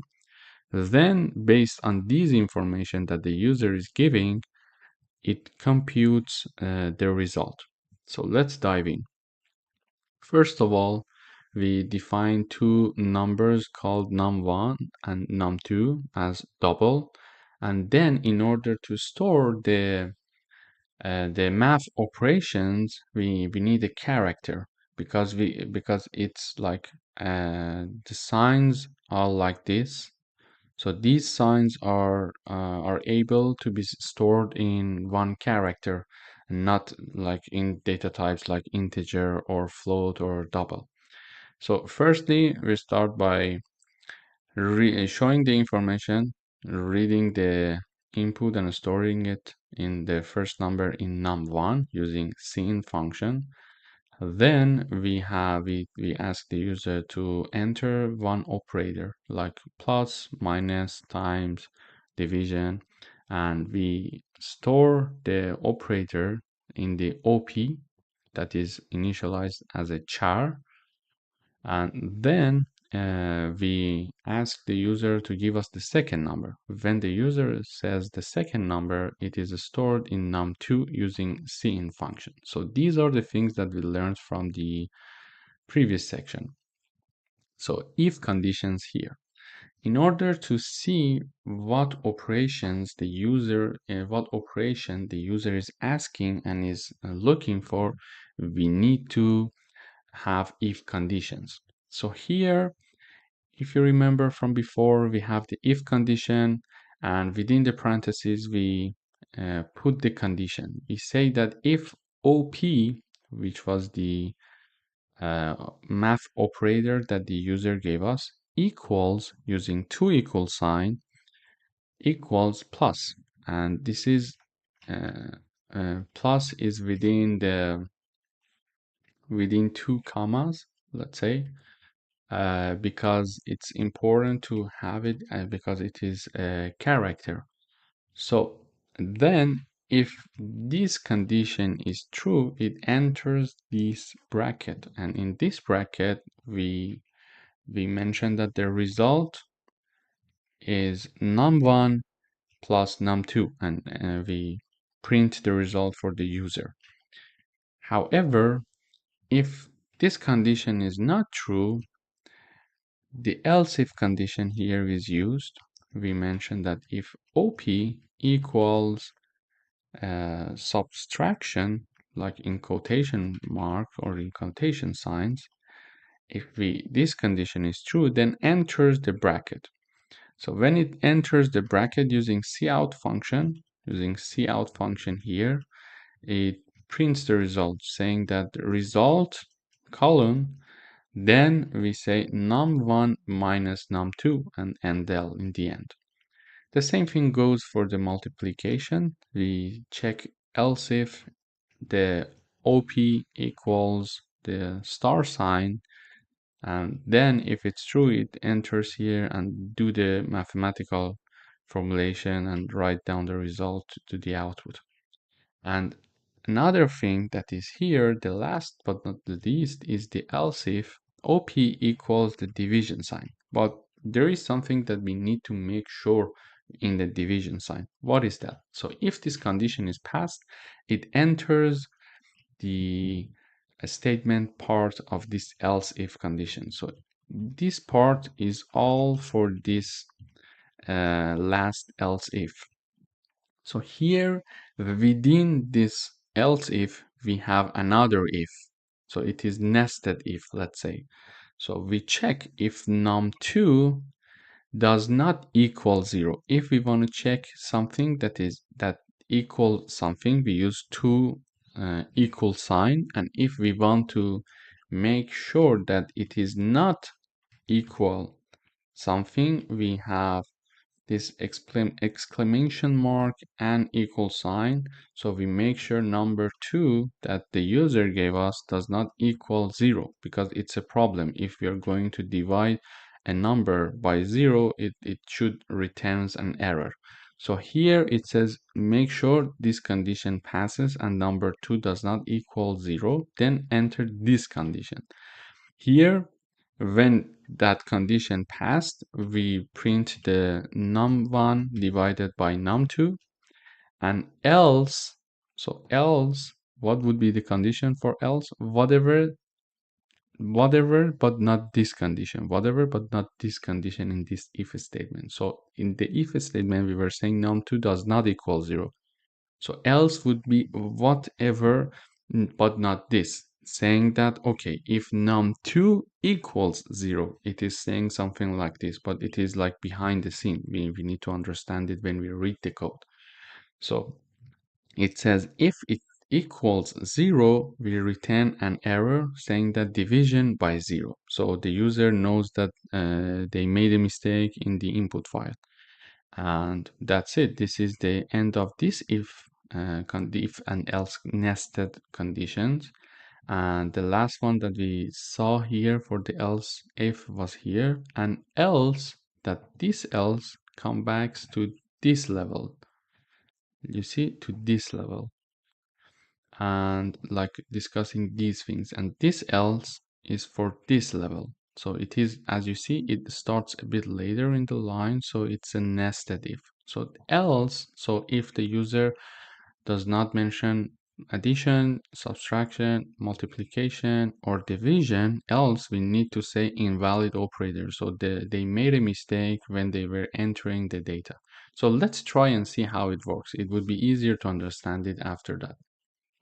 So enter the first number. I would say 20. Then it says enter one operator. I would say addition, and enter the second number. I would say 12. So it says the result is 32. So let's see the code and understand how it started doing it. So here, as you see, we had the first message, first number stored, the operator message, the operator stored in a character, and the third message, the second number stored in num2. Then it starts with the first if. It says op equals addition. So is it true? Yes, this is what I mentioned there. So it goes to this statement and says that the result, and then do the math part here. So let's do it again with other parts, like if I say this time 12 and we use the multiplication, and then I would say 2, it gives us the result 24. Let's see it from the code here. So it starts with this if condition. Does OP equals addition? No. Then it escapes simply. Else if. Does OP equals minus or subtraction? No. It then escapes again. It does not enter the statement. So here, does OP equals star sign? Yes. Then when it's true, it enters here and it does the calculation for us. So, and finally, let's do something with the division. So if I say the first number is 10, and we want to divide it by 2, for example, it gives us the result 5 as like the others. So let's see. So it starts from the here again. Does it equal addition? No. Does it equal subtraction? No. Does it equal the OP? Does it equal multiplication? No. Does it equal division? Yes. It enters then the condition. Okay, when it enters this condition, the following if condition must be met also. So here it checks again. If number 2, it says that the second number that we had here, like 2, does it equal 0 or not? If it does not equal 0, then enter here. So it doesn't. So number 2 was the number that I chose for this. So it says, okay, it does not equal to, then okay, it does the math formulation for us. But if, let me choose the second number to be 0, like I would say 10 division and then 0. What? Okay, you see what the error is. So here it checks here, does OP equal division? Yes, it enters. It says, does num2, the second number, equals 0 or not? It says, does it equal 0 or not? So if it does not equal 0, it enters here. But since it is equal 0, it escapes this condition and goes exactly to this else part. It says that error, division by 0. So we need to make sure that we are not making error in the input file so it can compute something for us also. And let's try once more for the last time. I would say the first number is 10. Like, what is the operator that I would like to do? I would just write something like this. So for example, I made a typo or something, and the second number is 20. So here it says that invalid operator. So let's check. Here in this part, it checks, does it equal addition? subtraction, multiplication, division, no. Then it escapes all of these, and then it gets to this else part, saying that invalid operators, because it does not equal to neither of the above mentioned conditions. So this is how, in fact, this was a very good example of how if conditions work. I would suggest practicing these coding exercise many times so you can understand the logic behind it and also logic in the nested if conditions. Thanks for watching. Hello and welcome back. Today we are going through another coding exercise that we can practice a little bit more the if conditions. So we need to write a program that reads a number from the user, preferably a non-negative number, and calculate its square root. In order to break down this program is that firstly we need to read one number, then we store the number, and then we check if this number is a non-negative number. And if it's not a non-negative number, we calculate its square root. And if you remember from previous section, we had the square root library function in C++. So we can easily let C++ to do that part. We just need to call it. So let's dive in. Here we initialize a double called number. We show a message to the user saying that enter a non-negative number, and then we store it using cin function. Then we go through the if condition. So if number is smaller than 0, we need to return an error to the user saying that, okay, you're using one invalid input. So please not do that. So here it goes to this statement and says that invalid input. Else means that any number above 0. Which is the case, which is what we are looking for. Else, then here we compute the square root of the number and we assign it to a new double initialized here that is named result. Then in the next line, we print out the result. So let's try and compile and see how it works. So enter a non-negative number. I would say like 16. The square root is 4. So let's go through the procedure through the code. Show a message. We enter a number. It is stored using cin function. Then it goes to the first if condition, like if number smaller than 0. Does this pass? No, because it's not the case. So it escapes this part and goes for the else. Then in the else part, because it makes sense, it goes through the condition and calculate the square root, assign it to result, and then show the result here to us. So let's try it another time. Enter a non-negative number, I would say 25. So this time gives us 5. In order to check the other if condition, like what if we choose an invalid input, I would say like -5. Okay, it says invalid input. So that if condition is working correctly.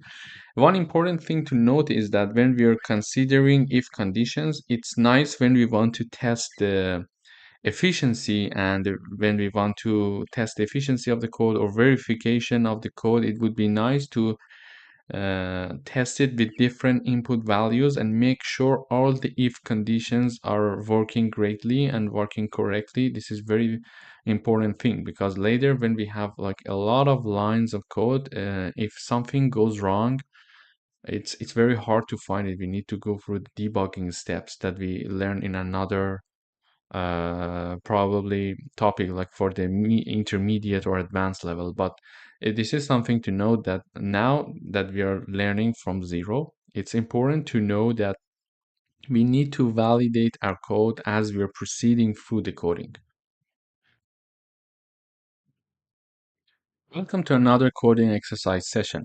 Here we want to write a program that reads a number between 0 and 1 from the user and check if the number is equal or greater than 0.5. It rounds up the number to the nearest integer, and otherwise it rounds down the number. In order to do that, we first declare a double number. We ask the user to give us their input value, input number. We store it using cin function, and then we go through the if condition. So the condition here that we put, if the number that we read from the user, is greater or equal than 0.5. If this is true, round up the number using a ceil library function that we know from before. So we learned it in the previous section. If you don't remember it, it would be nice to review those lectures. Then using this ceil library function, we can easily round up the number. And else means that if it's lower than this 0.5, it will round down the number using the floor library function. So let's try and see. So the machine would ask us to enter a floating number. I would say like 0.8. It rounds up. It goes for the first condition. Let's verify it here. Yeah. So it goes to the first if condition. It sees that it's correct. It's true. It makes sense. Then it enters the if condition and do the statement that we have written here using ceil function. It rounds up the number. Let's try it once more. So if I say, for example, 0.5, it still rounds up to 1. Why? Because we say equal, greater equal than 0.5. If it was only greater than 0.5, it would have rounded down this number. But because it is greater equal, it rounds up the number. So let's try it once more with another to go through the else condition. Let's put another number, for example, like this one. It rounded down the number. So it checks the if condition here, saying that okay, it doesn't pass this condition, so it does not enter this statement. Then it escapes to the else, and else is here. So the floor, using the floor library function, we round down the number. But there is something here, so something that you can practice. This is the practice test for you. So here it says that we enter something between 0 and 1, but in this coded program, we don't check if the number that the user has entered is actually between 0 and 1. So it needs another if condition. So firstly, we read the number, we store it from the user, and then we first check to see if the number is between 0 and 1 or not. If this is not between 0 and 1, then we show a message to the user saying that, yeah, this is the invalid input, this is not valid, this is the number that you entered is not between 0 and 1. And then we go, if it passes through that condition saying that okay, it is between 0 and 1, then it enters this if condition. It would be a nice practice for you to do that. Thanks for watching. Welcome back. Today we are going to discuss the assignment that I mentioned in previous video about coding exercise number 14. So here I mentioned we solved the problem like it was like if the number greater equal than 0.5, it rounds up the number, the output, and otherwise it rounds down the number to 0. However, we didn't check if the input number is actually between 0 and 1. In order to do that, we need to use nested if conditions. So here I added the code. So this part is like the previous video. It's like we just initialize the number, then we read the number from the user and store it using cin function. But before going through the round up and round down procedure, we first check if number is greater than 0. If this is true, enter this if condition.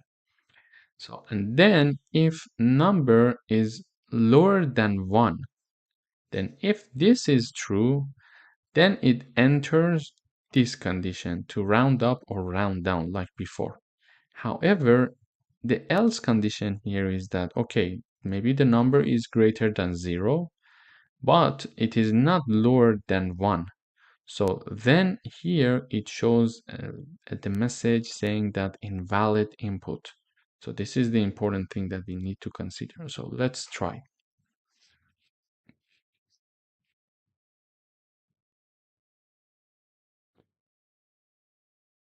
So the program is working like before, like I would say 0.7, it rounds up.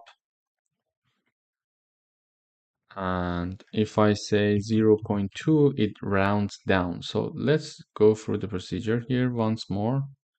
So it starts with this if condition. The number is greater than 0, yes, it enters. The number is lower than 1, yes, it enters. Then it says the number is greater or equal 0.5. It's not true. Then it escapes this part and then goes to this else section, which we round down the number. So let's see. We need to write something between 0 and 1, but we write something like 20. It says invalid input. But why? So it checks if the number is greater than 0. It's true, then it enters. Then it checks here if the number is lower than 1. It does not pass this condition, so it escapes everything that is in this if condition, like until here. You see the bracket closes here. Then goes to the else condition saying that, okay, let's just print out the invalid input so the user would understand that they made a mistake. Welcome back. Here we are discussing another coding exercise.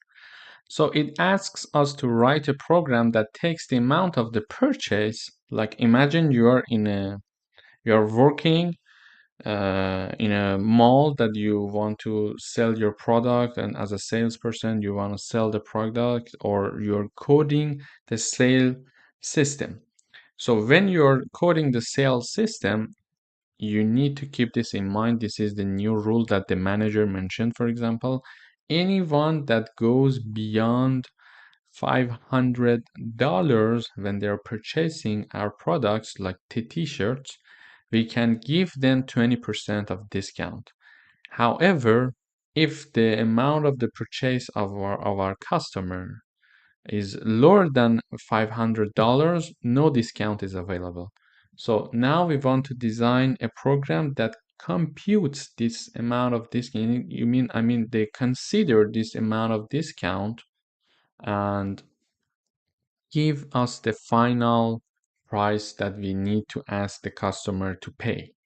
So here we firstly initialize a double called amount. We ask the user to enter the amount that they want to purchase, for example, and we store it using cin function.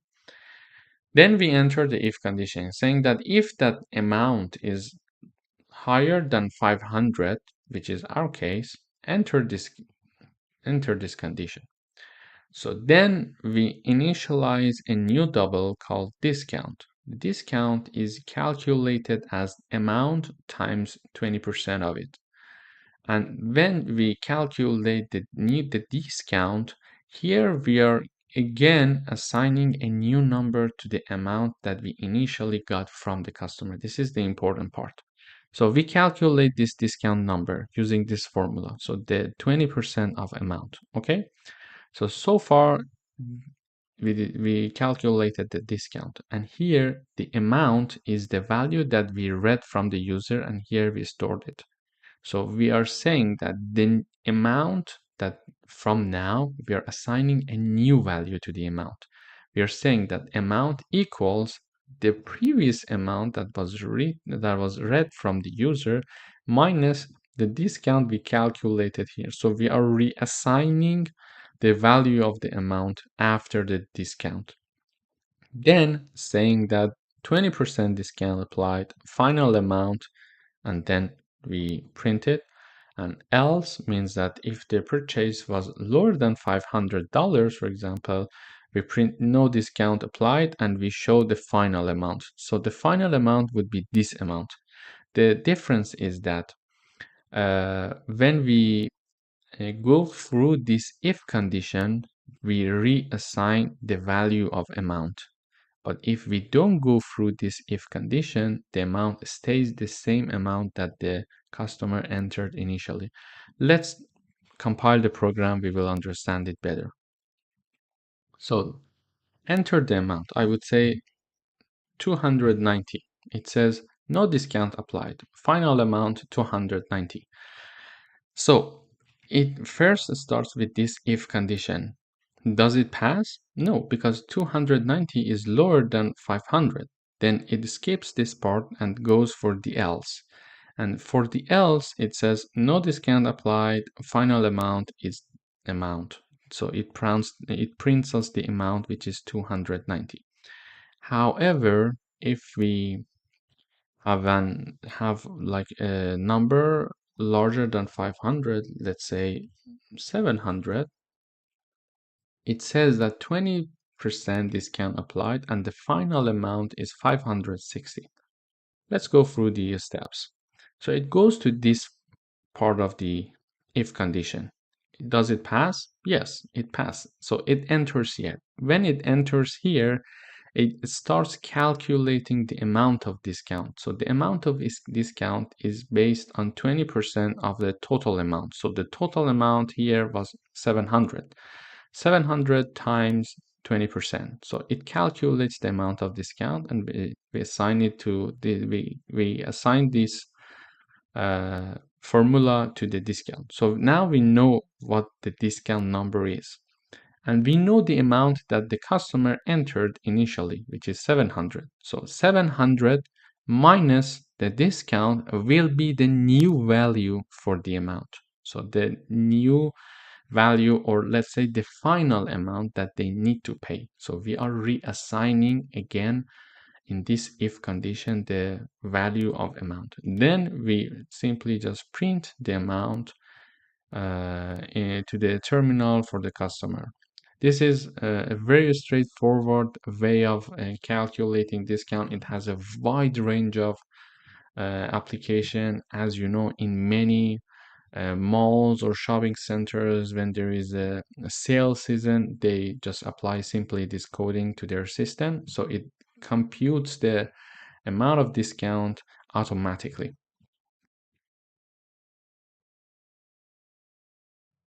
Welcome back. In this video, we are going through another coding exercises regarding the if conditions. So here we would like to write a program that takes an integer from the user and checks if it's within the range of 10 to 50. So if the number is less than 10, it prints too low. And if the number is more than 50, it prints too high. And if it is within the range of 10 and 50, it prints in range. To do that, we initialize a number. We mention to the user saying that enter a number, and we store the number, and then we go through the if conditions. So firstly, we need to check if the number is greater equal than 10 or not. So if this condition is true, it enters this part. So between these two brackets. Else, so if the number is lower than 10, it goes to this else directly and says too low. So the too low part, it's very straightforward.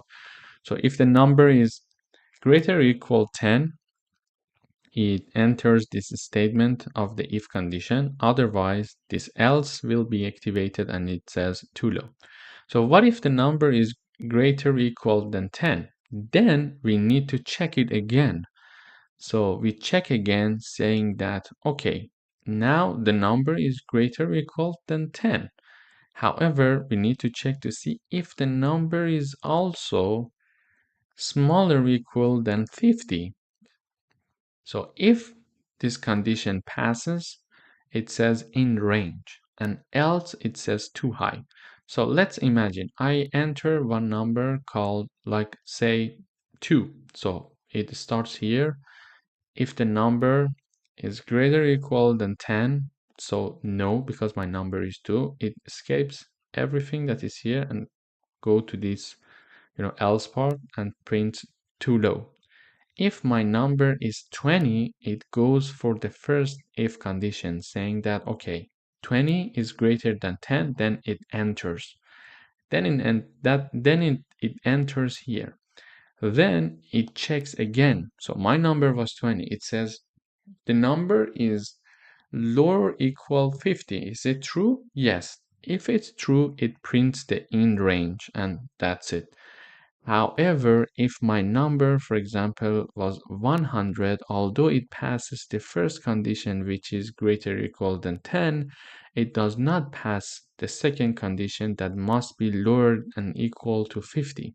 So if it does not pass through this condition, it goes to this else part saying that it's too high. Let's try. So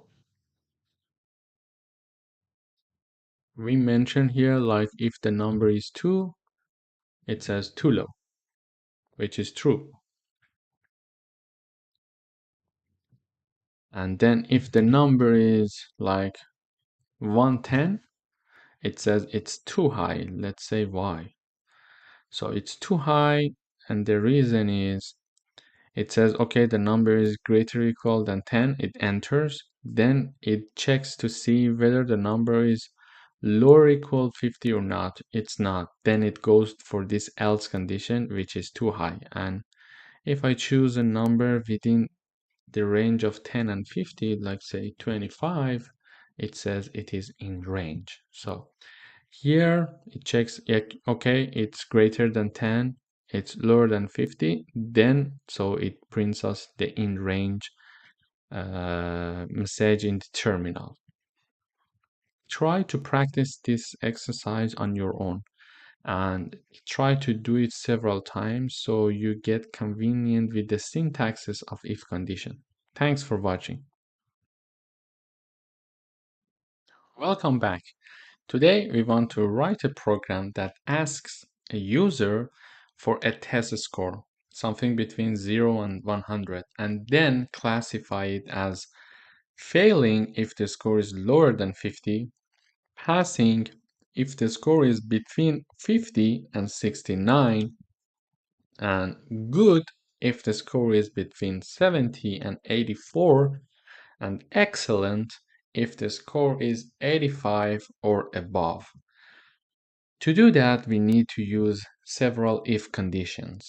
So please pause the video and think about it. Try to see how you can solve it and how many if conditions are necessary to write such a program. If you have already thought about this and tried to see if you can code it or not, now you may continue. So here we initialize a score, an integer called score, and we mentioned to the user saying that enter your test score, something between 0 and 100, and then store the input of the user. Then we start with an if condition saying that if the score is below 50, as it was suggesting here, so if the score is below 50, sorry, here, yeah, just print out failing, and that's it. This part is very straightforward.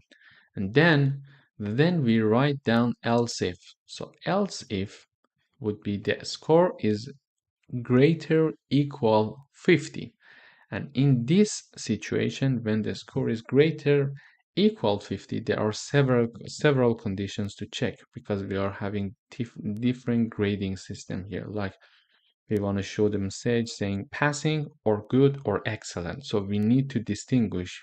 Being above 50 is not enough. So being in a range is enough to know which score lies in which category. For example, between 50 and 69, we need to say passing. However, between 70 and 84, we need to print good. To do that, we check, okay, else if the score is above 50. Then it's a nested if inside the else if that is here.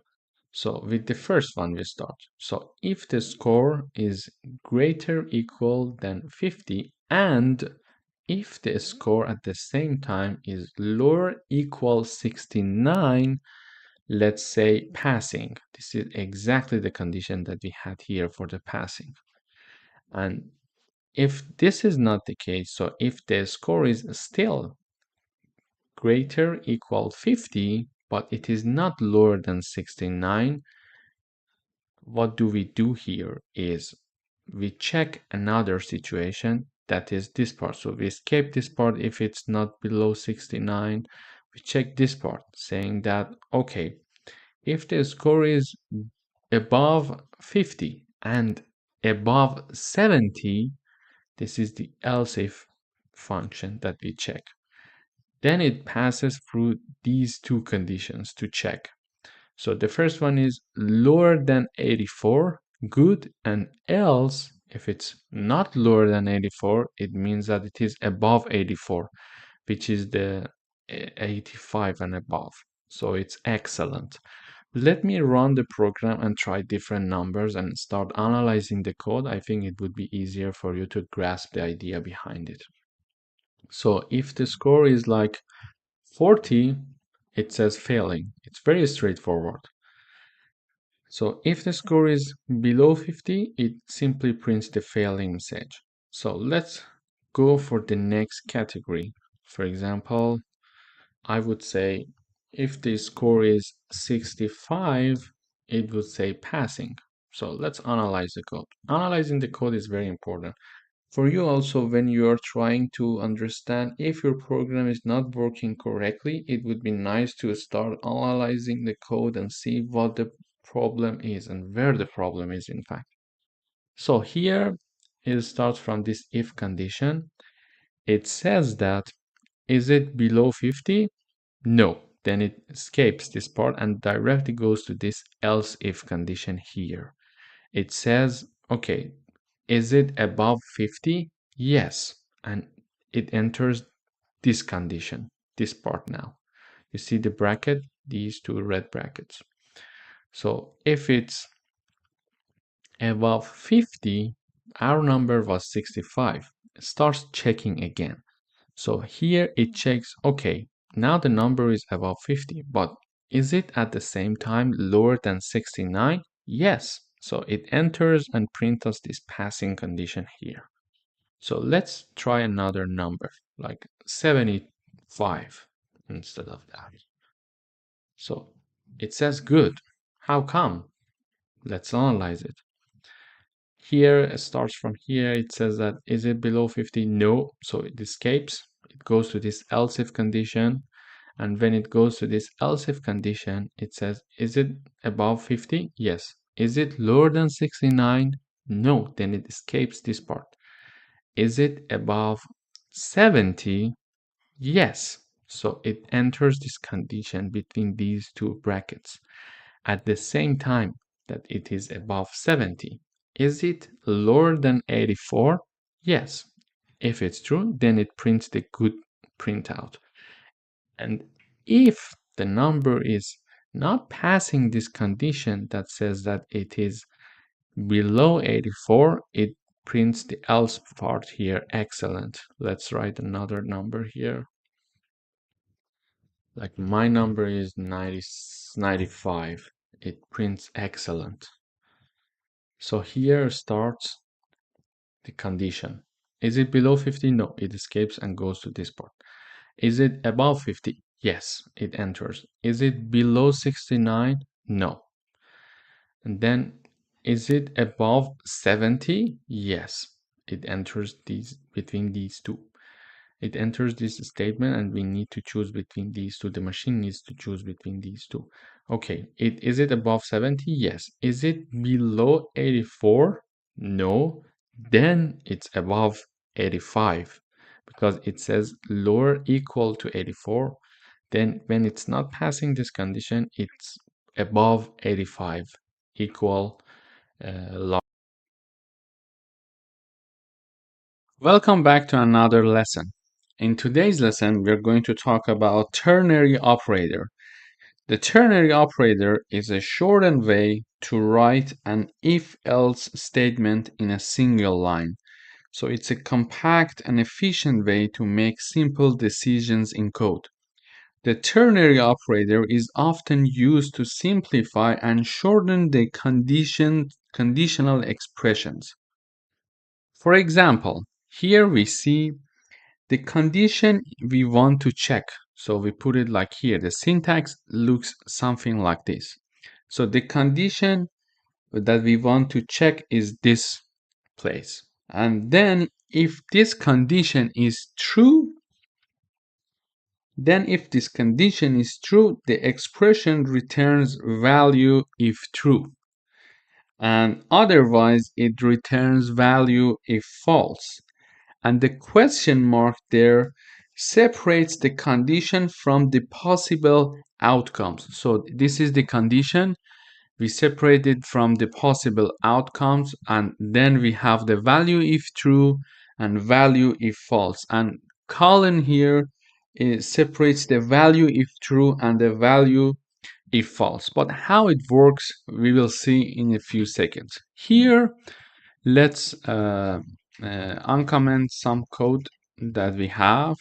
So, for example, previously we learned that if we want to understand if a number is even or odd, we need to write an if condition.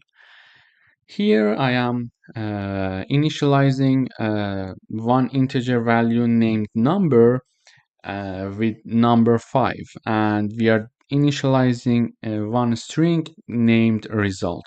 So we say that if the number is divided by 2 and its remainder equals to 0, so using the modulo sign we can find the remainder, and the remainder is 0, the result will return the even. However, if this condition is not correct, then the result it is assigned with the odd. So let's try and check it out. Compiling here, no error. Yes, so we have nothing in the output because we forgot to see out. Here is the output, and then we write result. So this is important to show the output result also. Okay, let's run again.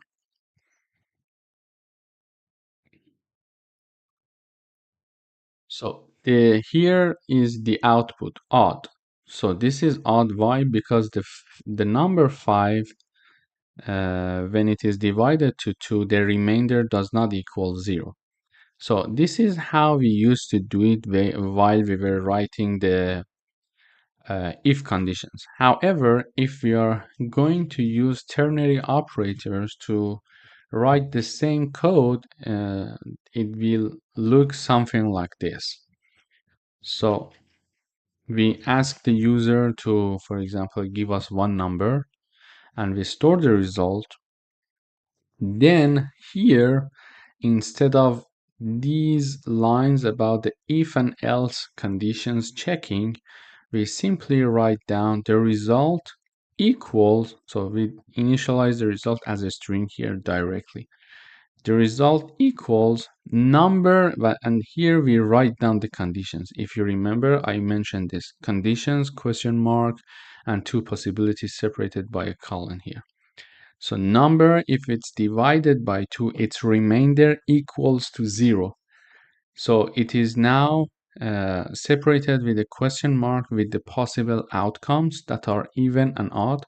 So if this condition is true, it's going to print the first true value here. If this is not true, it will print us the odd value. So the odd value will be assigned to result if this condition is not correct.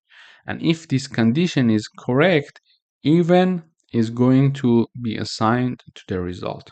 So let's run the code and see.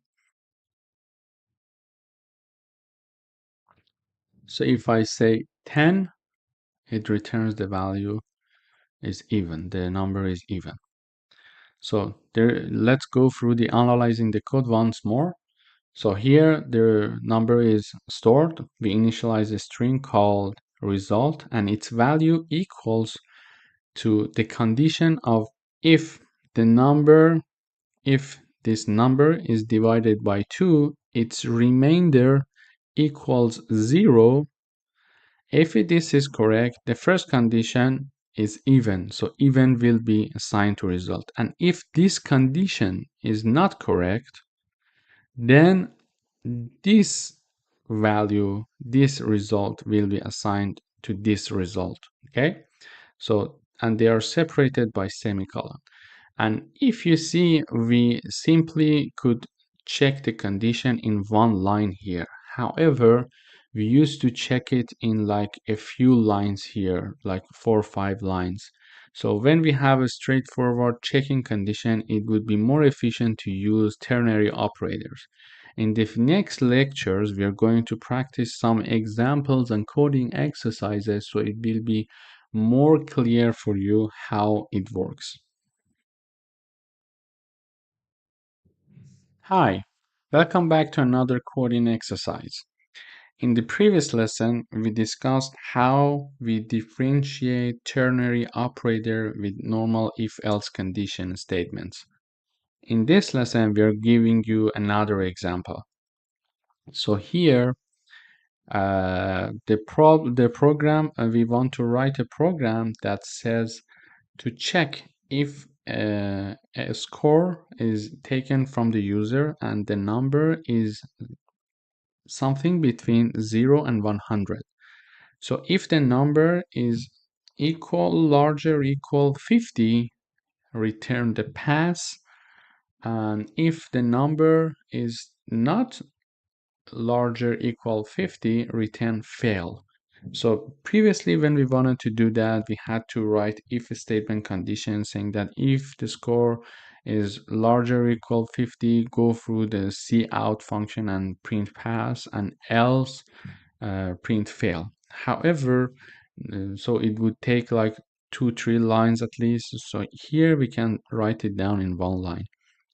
We initialize one integer. We show this to the user, and they enter their score, and we store their score. And we initialize this one string that is called result, and in the parentheses we mention the condition that we want to check, and this condition is separated from the possible outcomes using one question mark. So we write down the condition we want to check. If the score greater equal 50, then one option is pass, one option is fail. So these two possible outcomes are also separated with a colon. So if this condition is true, the first option will be assigned to result. And if this function, if this statement is false, then the fail is going to be assigned to result. And finally, we print the result here like this. So we will print like cout u and then the score and then the exam. So we would say you pass the exam or you fail the exam. So let's try this one to see how it works.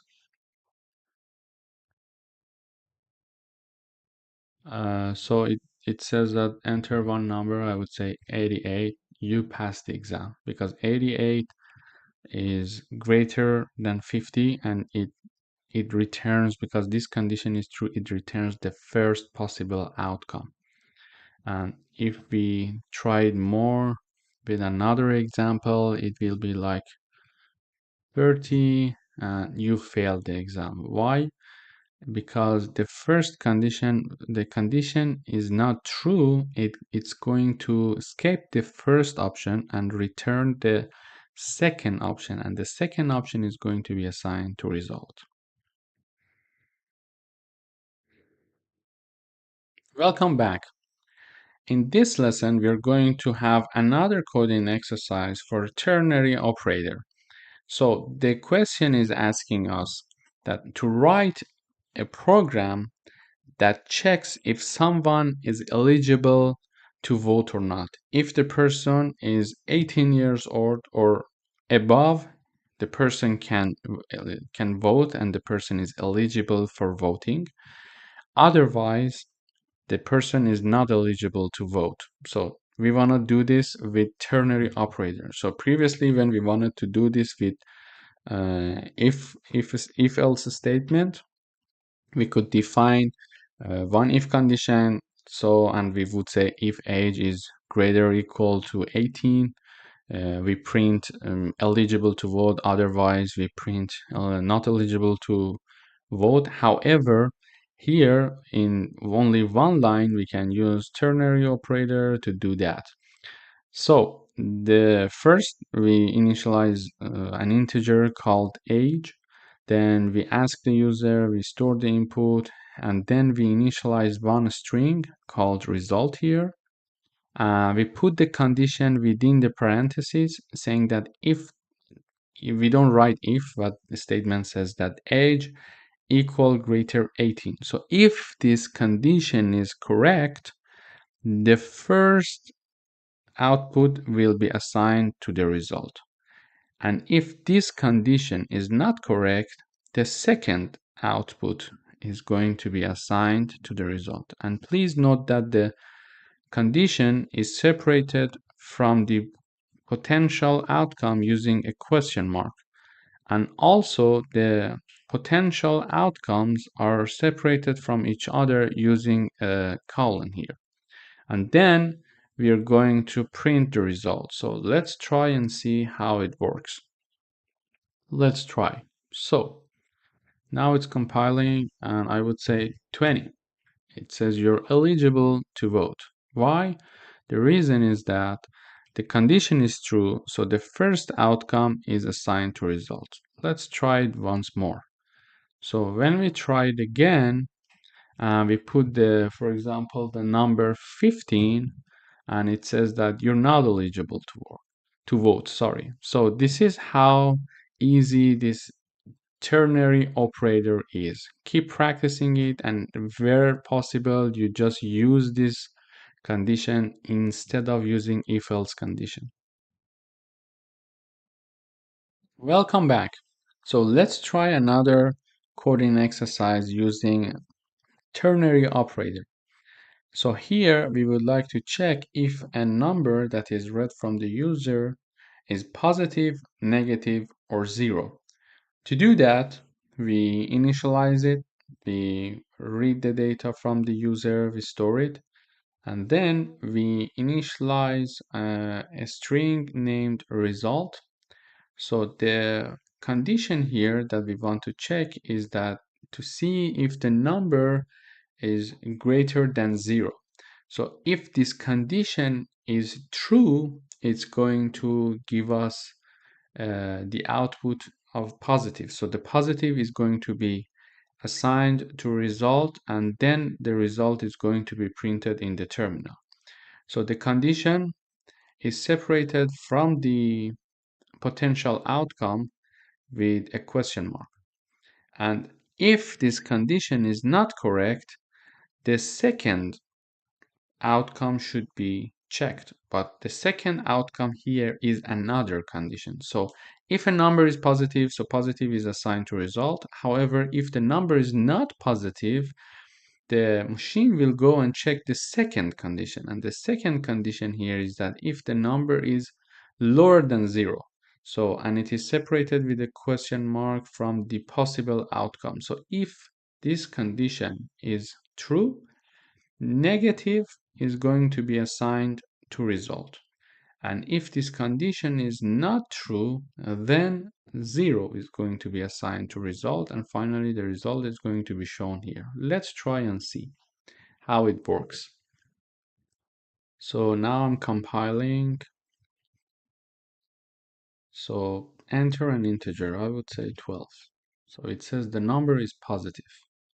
So when it says the number is positive, what I see here is that, so it checks the first condition. Is the number greater than 0? Yes. Then the positive is going to be assigned to the result, and then the result is going to be printed in the output. Let's try another number to see how it works. With other numbers, like I would say minus 15. It says that the number is negative, but how it gets there? So it checks the first condition. The number, is it greater than 0? No. So this option is not going to be assigned to result. So positive is not going to be assigned. Then it goes for the second option, but the second option itself is another condition. So then it checks the condition here. Is the number below 0? Yes, in our case, yes. So the negative is going to be assigned to the result, and the result is going to be shown in the terminal. Let's try with another number. So this time I'm going to set 0, and it says the number is 0. So let's analyze the code.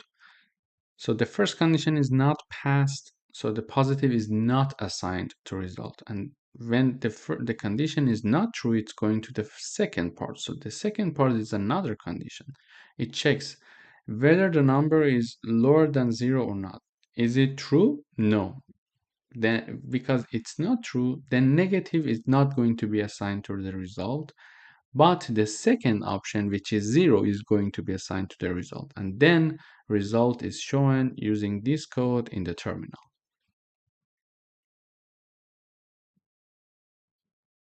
Hello again. In today's lesson, we are going to discuss logical operators. So logical operators are used to combine or modify conditions in if and else if and other decision-making structure. So there are two main logical operators. There are other logical operators, but there are two main logical operators that we are going to discuss in today's lesson.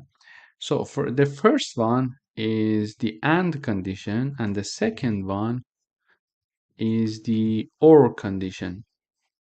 So the AND condition is when we want to modify two things. If you remember in previous exercises, when we were having else conditions and when we wanted if and else if conditions, when we wanted to check, for example, to see if a number is within a range. For example, to see if a number is between 10 and 20, we had to define one if condition saying that if the number is larger than 10, and in the statement of this if condition, as a nested if, we were adding another if, saying that okay, the first if is passed, the second if is to see if the number is smaller than 20.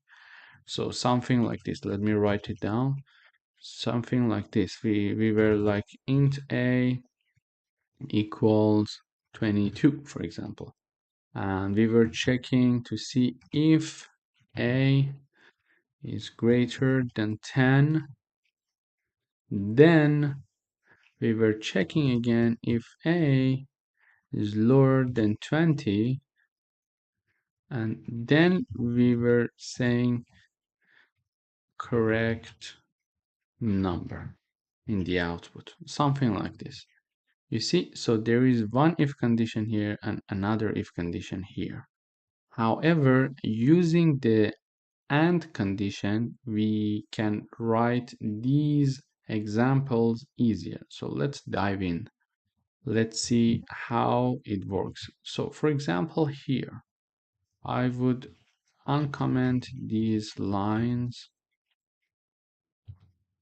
to see how it works. So basically, we ask the user to enter their age, and if their age is above 18, and then we enter these conditions of the if, and the statement consists of if and else itself, saying that okay, now it's above 18, but if it's below 65, you are eligible to work. But if it's above 18 and it's not below 65, it's probably something like 66 and above, it says you're not in the working age range.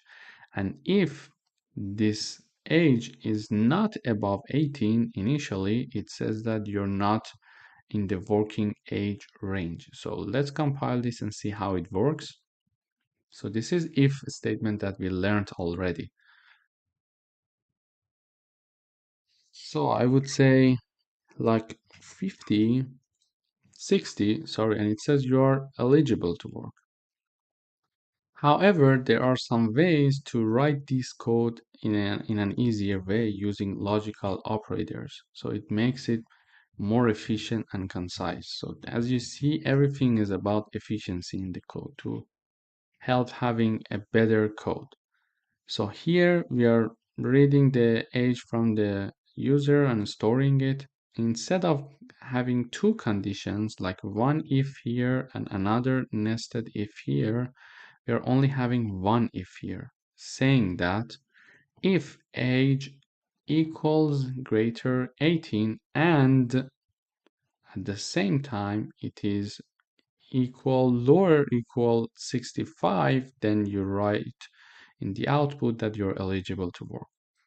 And the second logical operator is this. So we say else if, then we say if age is below 18 or using these signs, age is above 65, you're not eligible to work. So what are the differences between and or? So this is and this is or. So and if we are writing a condition statement using and, it must meet the condition before and the condition after and at the same time. So if both of these two conditions are passed, then we print these to the terminal.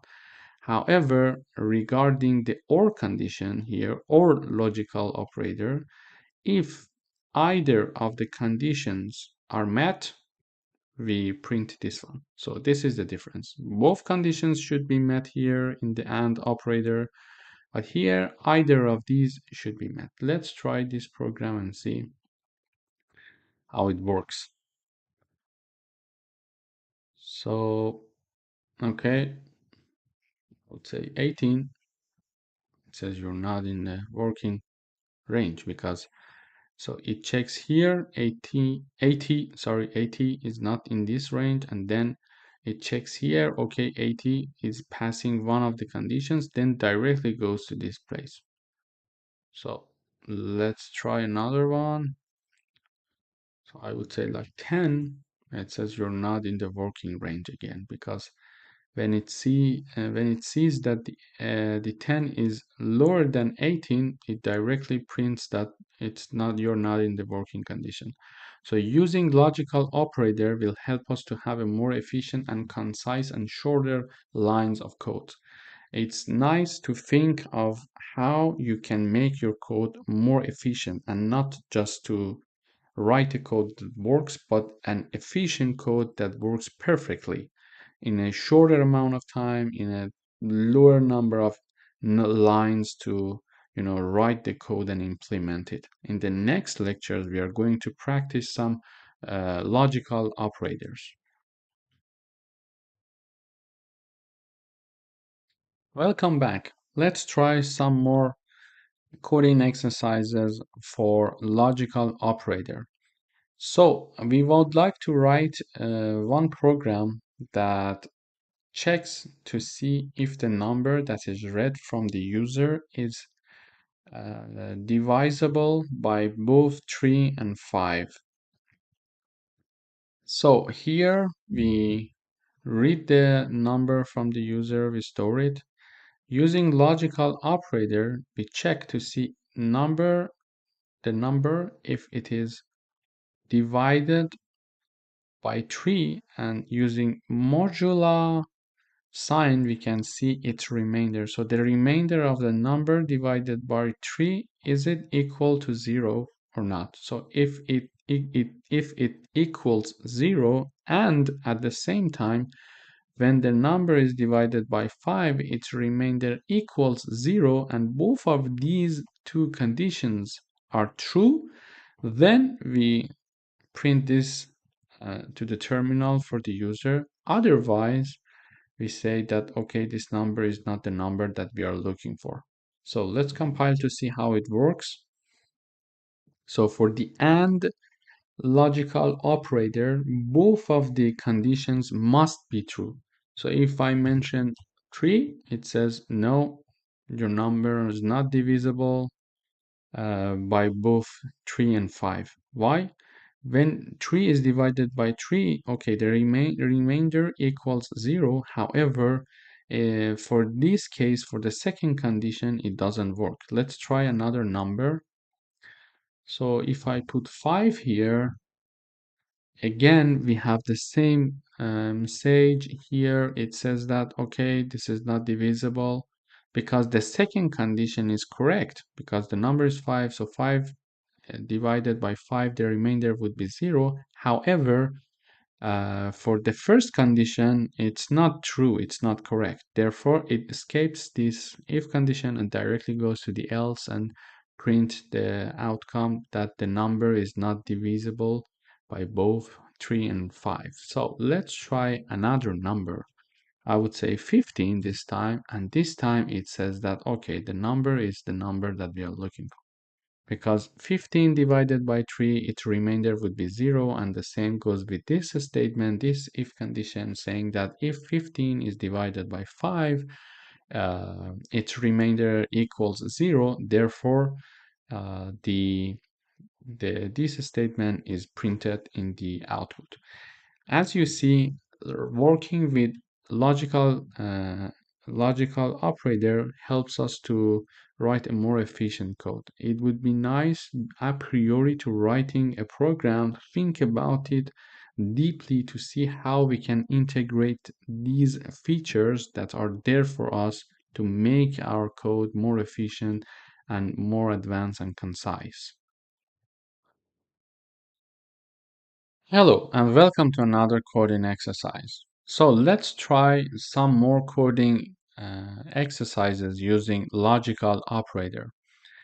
So we would like to see if someone can watch a movie or not. And the rules for watching a movie here is that either the person should be above 13 years old or the person is accompanied with an adult if the age is not above 13. So to do that, we initialize an integer called age and we initialize a boolean with adult. So the boolean can only take two values if you remember, 0 or 1. So we ask the user to enter their age and also mention that if they are being accompanied by an adult, 1 for yes and 0 for no. And the result is stored in with adult boolean using scene function. Then simply we here check the condition using OR logical operator. So in the OR logical operator, if you remember correctly, either of the conditions should be correct, not both of them necessarily. If both of them are correct, it's okay. But if one of them is correct, it's still okay and it enters the condition and reads the statement in the condition. So here it says that are you are you 13 or above, or are you being accompanied by an adult? If either of these two conditions are correct, then you can watch the movie. Otherwise, you cannot watch the movie. So what would be the option that is otherwise? The otherwise would be the option like you are below 13 and you're not accompanied by an adult. So let's try and see how it works. I would say the age is 20. Are you being accompanied by an adult? No, I'm not. So you can watch the movie. So here is it. Here it is. So the age is 20. So 20 is larger than 30. The first condition is met. And are you being accompanied by another adult? No, I said 0. And the second condition is not met. But because this is the or logical operator, one of the conditions only is okay to be met. So it enters and says that, okay, you can watch the movie. But here, if it was and logical operator, it was not allowing me to go and watch movie if not both of the conditions are met. So let's try another one. So I would say I am 10. Are you accompanied by an adult? I would say yes. It says you can watch the movie. So I am not older than 13. However, I am being accompanied by an adult. So the first condition is not met, but the second condition is met. Therefore, we enter here. So let's try another one.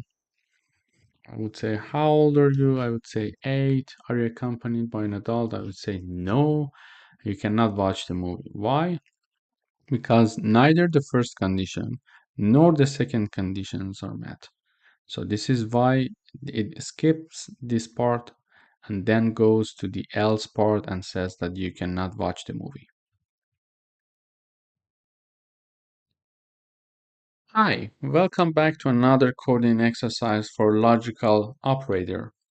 So here we would like to write a program that checks to see if a number is between 5 and 15.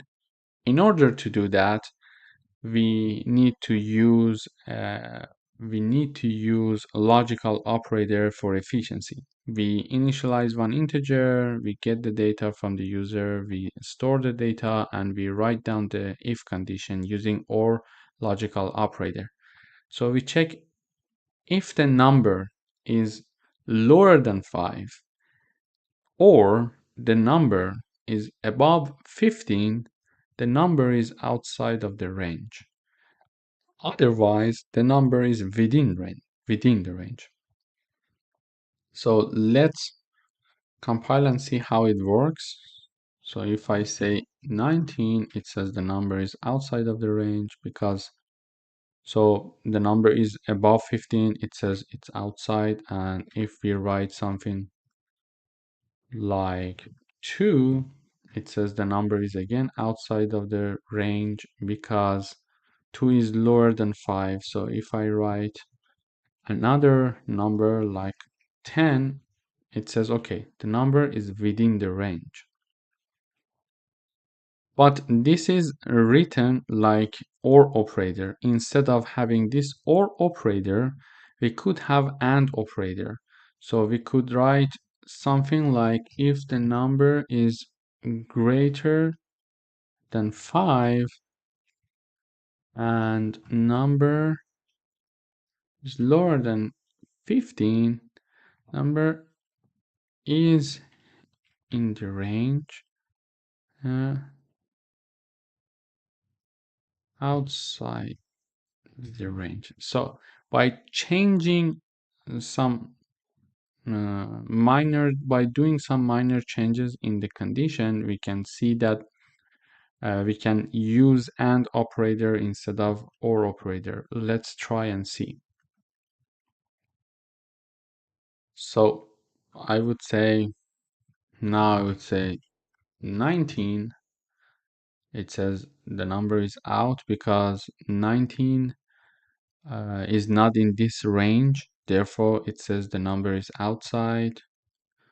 If I, for example, like 3, it says again the number is outside the range because it's not in this range. It's the number is not above 5 and at the same time below 15. However, if I put like 11, it will say, okay, the number is in the range 5 to 15. So you see, with small changes, we can use either of the logical operator. To do that, you need to practice. Please practice all of these coding exercises yourself several times so you can get used to it, and also you can get yourself familiarized with the syntaxes of C++.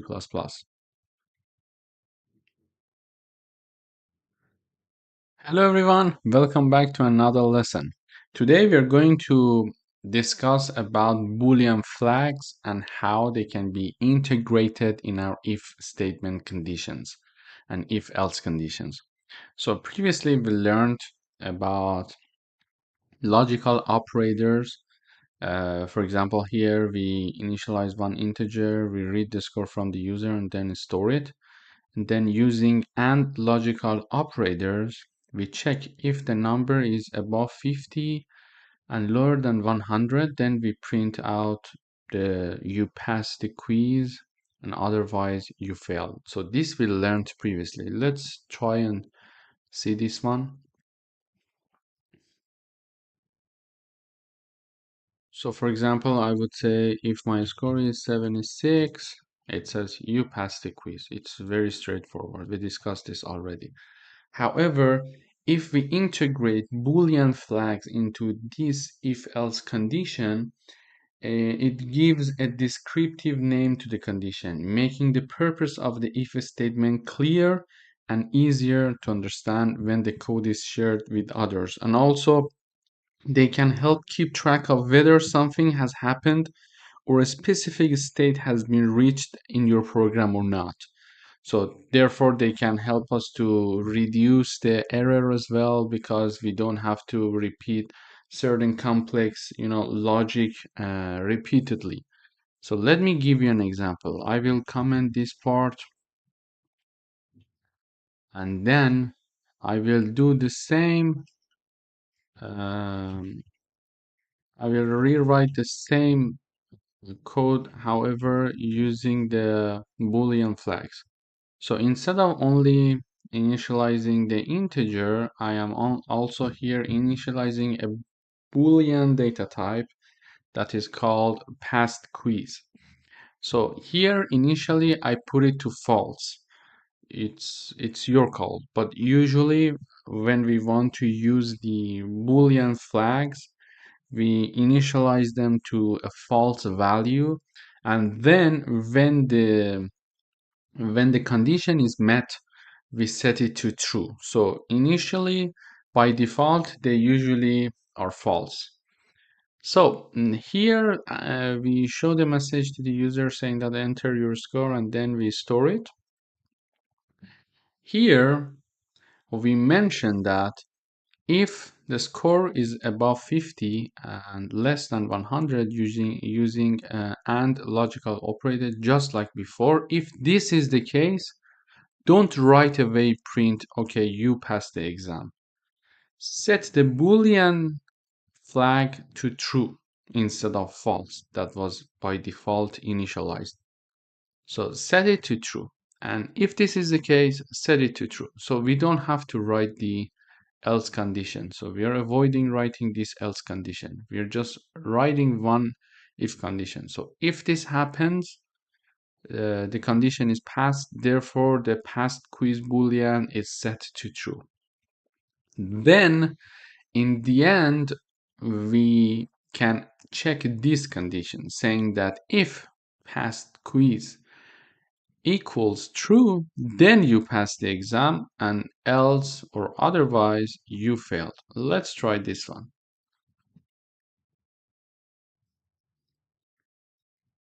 So it's compiling. Now I would say 75 and it returns pass. Why? Let's analyze the code.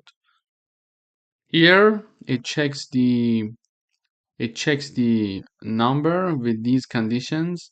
It passes and then set true to passed quiz, and then because the passed quiz equals true, it prints that you passed the exam. Also, this part is redundant. We can also remove this. So by default, when we use a Boolean flag, so when we write no conditions for them, it means that if they are true, it's like that. So let's compile again.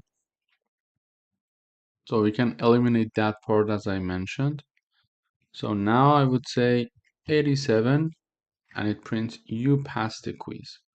So easily you don't even have to mention that it equals if it equals true. The fact that you put the Boolean flag there without anything, it means that okay, if this is true, this is something by default known by the C++ compiler. So this way you can avoid the second else and let the decision be made only with this one. And of course, you need to add another if conditions to print out your result, but this way you are making your code to be more readable. So its readability is increased, and it is very common among programmers to use Boolean flag because it gives a description to your if condition. So this if condition is defined because we want to make sure if the person is passed or not. However, here, okay, after reading the code, we understand that yes, this if condition is defined because we want to check if the guy is passing the test or not. However, it is only showing a message saying that, but in this place, we are assigning true to past quiz. So you see the difference is that this code is more readable, it reduces the error and helps to increase the readability of your code. Thank you for watching. In next lectures, we are going to practice a little bit if statements with Boolean flags. Welcome back. Today we are going to do some coding exercises regarding the Boolean flag. So the program is asking that write a program that checks using Boolean flag if a user wants to continue or not. So for example, I don't know, you're playing a game or something like that, and the program will ask you, do you want to continue playing or not? So if you want to continue playing, you should push the button yes, otherwise no. And depending on your choice, the reaction of the system would be different. Here, we are going to do that using Boolean flags. So we initialize a character called choice and a Boolean flag named wants to continue. And we initialize it to false. As I mentioned, it's by default. We use it to false. If it's true, we then set the true to it. So we show the message to the user, do you want to continue? Yes or no? So the choice is stored using cin function, and it's a character, so it only can get y or n. Then we write an if condition saying that if the choice equals y, then set true for the wants to continue boolean that was by default set to false. So when the user says yes and says y, the true is assigned to wants to continue.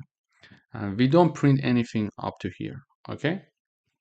We don't print any results, let's say, because previously we were printing the message to the user through the terminal.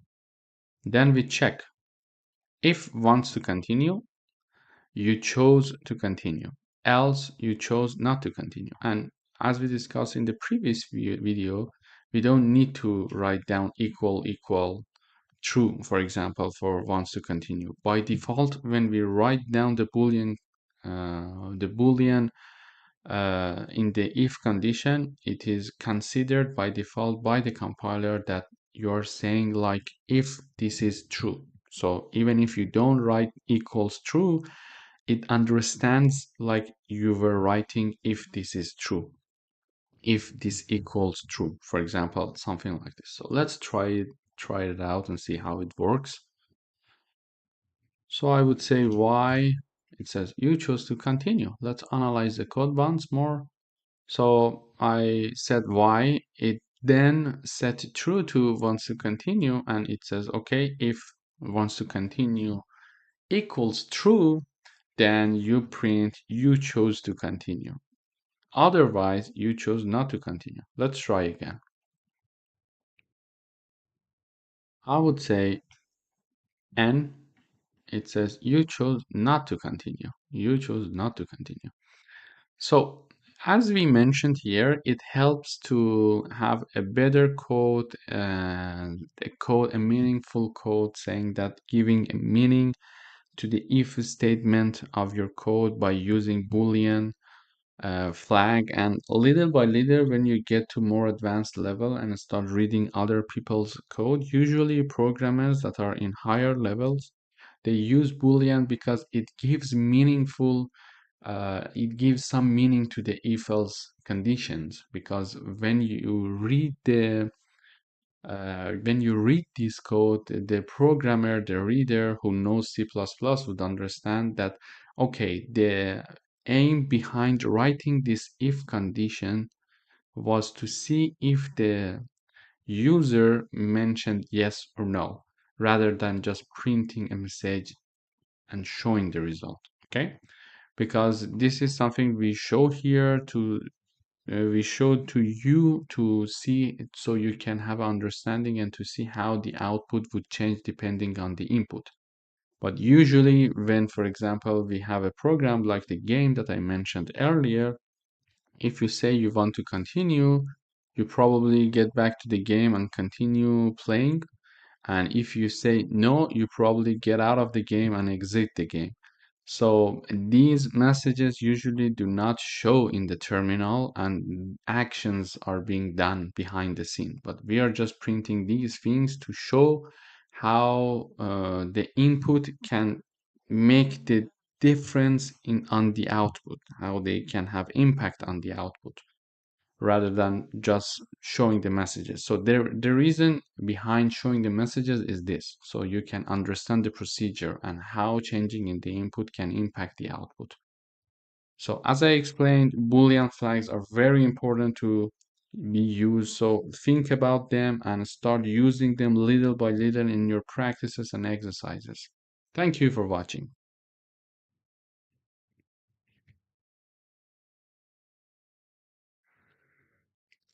Welcome back to another coding exercise session. Today we are going to do some further exercises for the Boolean flags.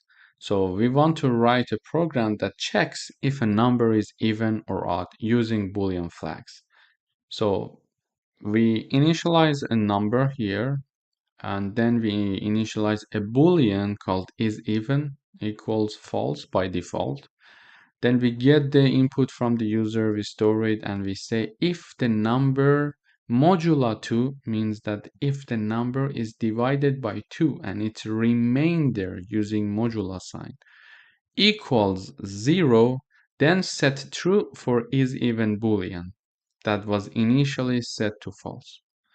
And then if isEven is true, then print the number is even, else the number is odd. Let's try it.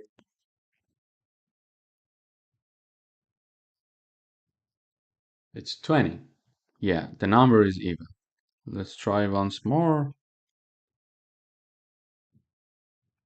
21.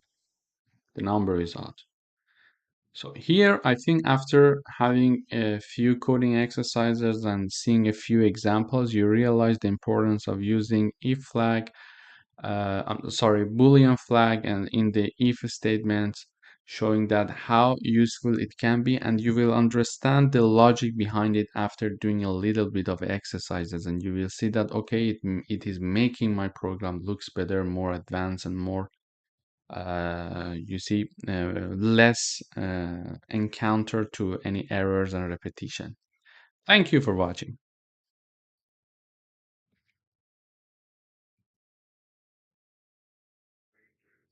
Hello everyone, welcome to another lesson. Today we are going to talk about switch function. So the switch statement is a control structure used in C++ to simplify decision making when dealing with multiple conditions.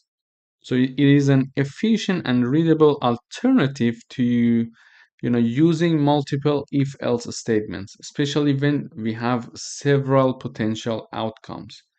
So it helps us to have a more organized code and more clearly handling outputs when we have like several of them. So let's start with an example. Here we used if-else conditions. We say, okay, we initialize the integer called day with the value of 3. Then we say if day equals 1, print Monday. If it equals 2, print Tuesday, etc. until the end, until if day equals 7, print Sunday. And else invalid input. So all of them, the first one is if, the other ones are else if until the end. If neither of the above conditions are correct, just print invalid day. So let's try this code and see how it works.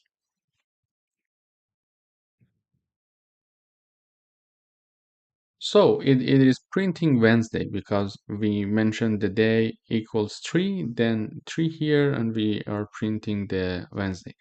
But as you can see here, we're checking many conditions, and it's really hard to go through all these lines because there are many conditions to be checked. Instead of doing this, we can use switch condition. But let's first discuss how switch condition structure would be. So instead of saying if, we write switch, and then we write down the variable in the parentheses. Then we open the bracket, and when we open the bracket, we check the case with the first condition, again case, second condition, case with the third condition, and then as a default, it is exactly working like else. So if neither of the above mentioned cases were there, we use the default. When we write down the case, we write down the conditions, we put semicolon, and we go to the next line, and we execute the code whatever we want, and then we must write down break. So the program exit when enters this statement after executing whatever it needs to execute, it breaks. Otherwise, it also goes for the next case, and it also goes for the next case. So it is important for us to manually break it. So let's do the example. It would be more clear how it works. So let me uncomment these lines, and then we run the code that we have here. So already when looking at this code and comparing it with this code, you see that even it looks nicer. There are some spaces between them, and you can read it much easier. So we say the input is day, and it is set to 3, and instead of if, we write down switch and we put the day. So the day is our variable that we are trying to check some conditions over this variable. Then instead of having multiple if, else, if conditions, we are just mentioning case, case, case, case until the end. So if case, instead of saying if day equals 1, we say case 1. It means if day equals 1. But instead of writing all of those things, we say case 1, case 2, case 3. It means that when our case, which is day here, equals 1, equals 2, equals 3. But we don't write those things. This is why it makes the program much easier. And then we have the semicolon, we go to next line, and we say, okay, if you enter this condition, print Monday. If you enter this condition, print Tuesday, etc. until the end. And we need to remember, we don't have to forget this break. We need to write down the break at the end of each case. And there is, instead of having the else after having all of these cases, we have a default here saying that if neither of the above things happened, if none of them were true, so you just simply print out invalid day number. So let's try and see how it works.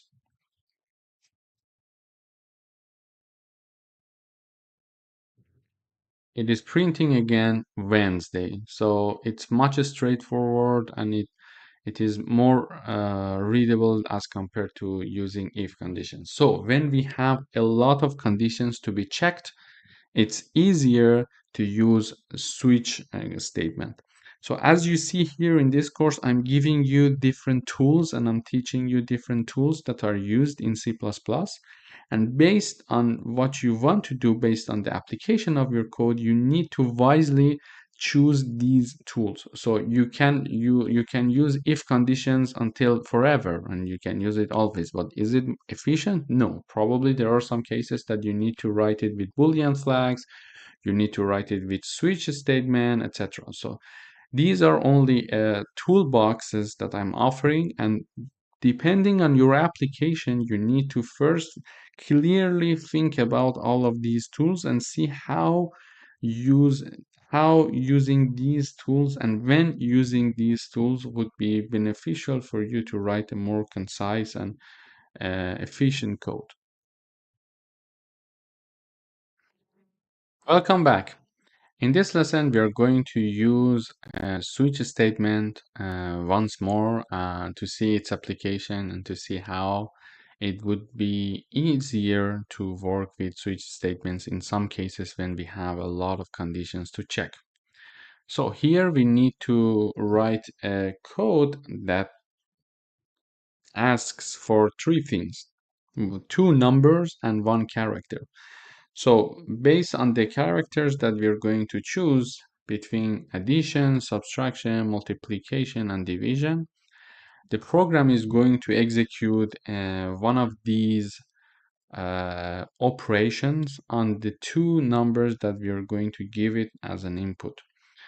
So we initialize the character and two numbers, then we read and store the character, we read and store the numbers. One thing to mention here is that previously we were reading and storing the numbers one by one, but here we are doing another method. So we mentioned that enter two numbers and we stored them simultaneously. So when I enter the first number, it will be stored in the num1, and then when I enter the second number, it will be automatically stored in num2. Then we have the switch statement here. Our variable is operation. So depending on what operation the user is going to choose in the terminal, we need to do different things. So the if condition, previously, if we wanted to write the if condition, we would have checked if operation equals addition, equals subtraction, multiplication, etc. However, here we are not using that method, so we are writing switch and the variable is operation. So in case that it is addition, we just print out the result saying that result, and then we have the addition here, and then we break.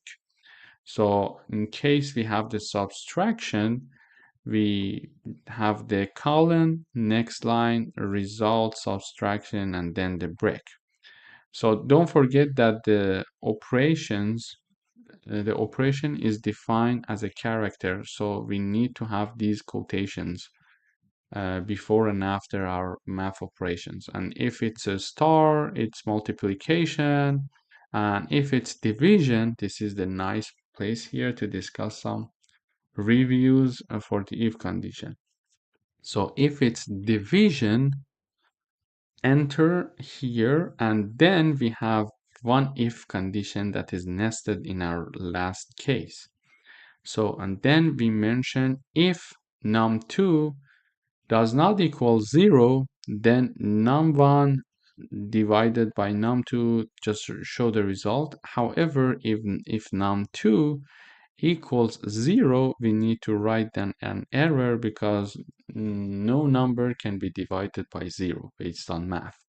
And then when these two if and else conditions are checked, we simply break, and the default is like the else condition in the if statement. So if neither of these above mentioned operations are entered, we just mention invalid operation. So let's try it out to see how it works.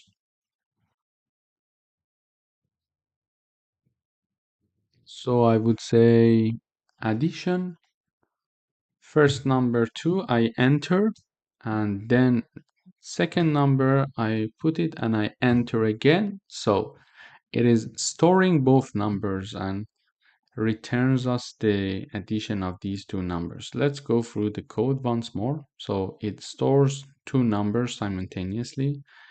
It enters this switch part.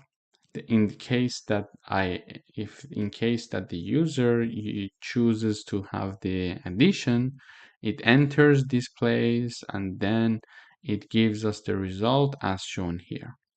Thank you for watching. Don't forget to practice this switch statement more and more so you get used to it and know when to use it efficiently.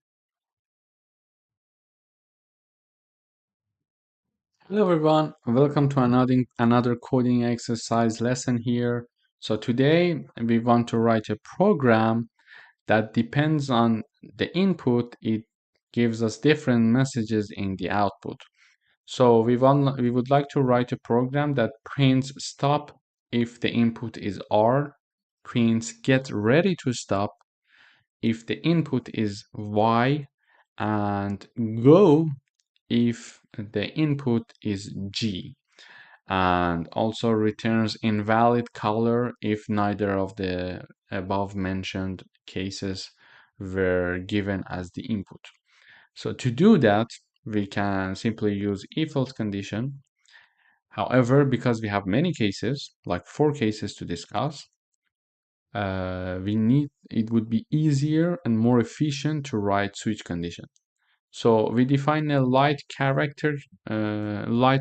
character here. We get it from the input. We show the message to the user, enter traffic light color, R for red, Y for yellow, and G for green. And then we store it.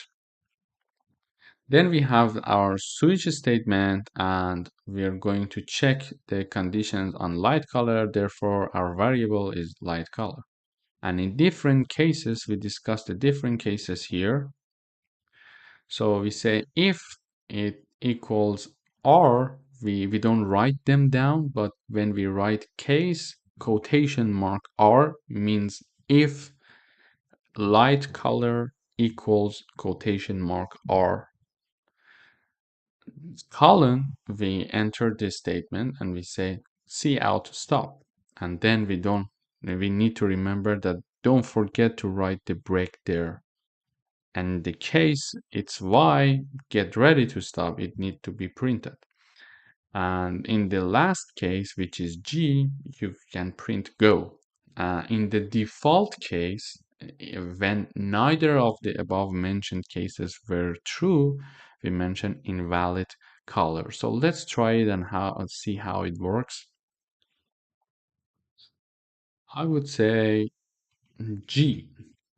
It says go. I would say this time, I would say Y. It says get ready to stop. So let's analyze the code once together.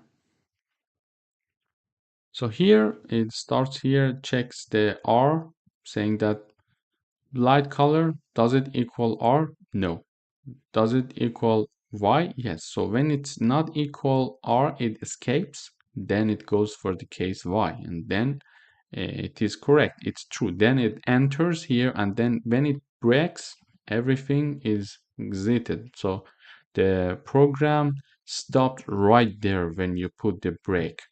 And in case we write something different, like if I say like D, it says invalid color. So because it checked 3 colors, input colors like R, Y, and G, and neither of them were there. So it went to the default statement saying that invalid color. So you see how it is easy to use switch statement instead of if else statement when we have many conditions to check. Hello everyone, welcome back. Today we are going to talk about for loops. So there are different types of loops that we can go over, a certain data type, and for example lists, strings, etc. Iterate over them. However, today we are focusing on for loops specifically. But in this section, we're going to discuss different for loops as well. So, for example, imagine that we would like to print a few numbers, and it would be very hard to do it easily. Like, for example, I could say cout number one and del. So I want to write, like, imagine that I would like to print number 1 to 5. So I need to do it 5 times. So I modify this. I put 5 here, I put 4 here. So now I need to print this one. So let's compile and see.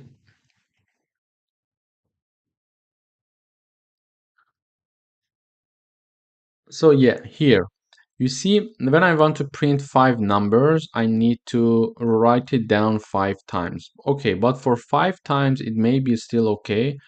But what if it's 500 times? It would be very hard to, track the changes, to modify everything, and at least copy paste it. Even copy pasting it for 500 times, it's not easy job. So there are other ways to do it, and in programming, you something that can give us the best and most efficient way of coding. So in order to do that, we need to use loops generally, and today I'm going to tell you how to use for loops to do that. So imagine from number 0 to number 4. To do that, we come up with a for function. We have parentheses within which there are 3 main components in this parenthesis. So in the first component, we initialize integer as to be whatever the initial number of the loop would like to be. So here in our case, we integer named I that starts from 0. Then we have semicolon separating the first part from the second. We have this I until it reads like this I until it is smaller than 5, not smaller equal than 5, only smaller than 5. Then semicolon saying I plus plus, and I plus plus means that the increment value of I. I'm going to discuss this in a few seconds. So for these are the 3 components of a for loop in parentheses, and then we start the loop actually as of here. So as of here, we start going through the loop saying that cout I, we print I, so we understand the value of I. It's a printing in the terminal, so it makes more, it increases the readability of the code, and then we print the actual value of the I. But how does it work? Let's see. So first we start from I equals 0. When we start from I equals 0, we enter this loop, we mention I semicolon, then we print the value 0. Then after that, we increase 1 time the value I. So initially we entered the loop with the I equals 0. We printed the value 0 using this line. And when everything is finished here, it goes back again into this, but because we have incremental value of I is now equal 1, and then with the value 1 it again enters this loop and prints 1 for us here. It iterates until it reaches to this condition, so until it is smaller than 5. So it iterates until it is 4. When it's 4, it breaks and we exit the loop. So let's try and see how it works.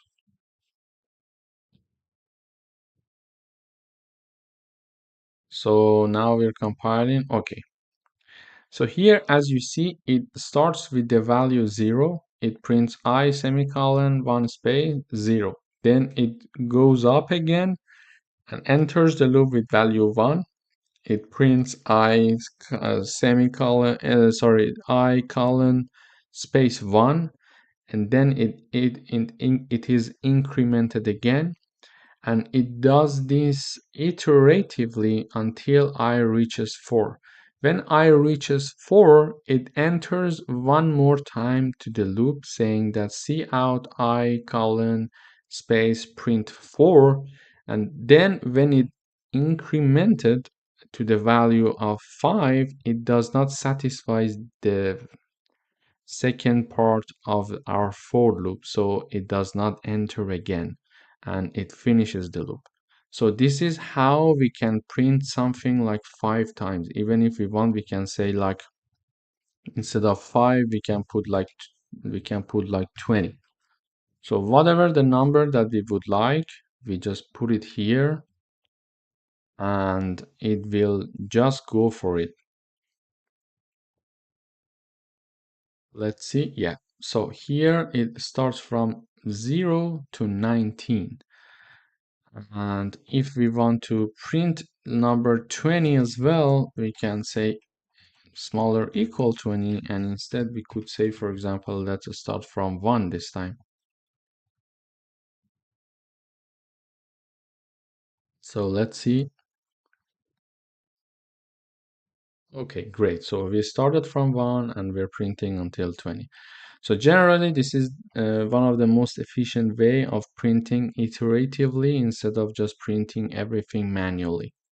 And in next lectures, we're going to solve some exercises and do some coding exercises to understand it better. So generally, the important thing is that we write the for, we have parentheses within which 3 parts needs to be filled, and then we enter the loop.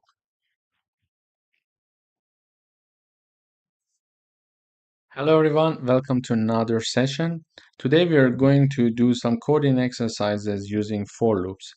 We are going to write a program that prints even numbers from 1 to 10. To do that, we start right away with the for loop. So we start right away with the for loop and we open the parentheses.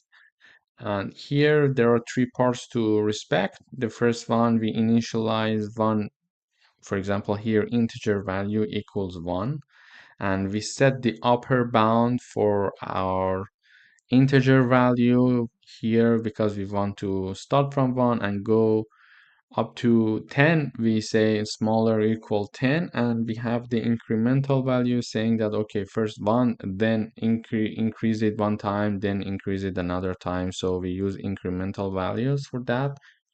When we finish 3 parts of the for loop condition, in the parentheses, we enter the for loop actually. Here, because we only would like to print the even numbers, we write one if condition here. So we say if this I is divided by 2 and its remainder equals 0, then cout I. Otherwise, we don't want it. So else we don't write it because we don't want to print anything in the loop because it is going to be printed for those that don't have the remainder equal to 0. So let's print this one and see how it works. Yeah. So it starts from 1. 1 comes here and 1 is divided by 2. Its remainder equals 0. No, so it does not do anything. And then it goes and comes back with 2.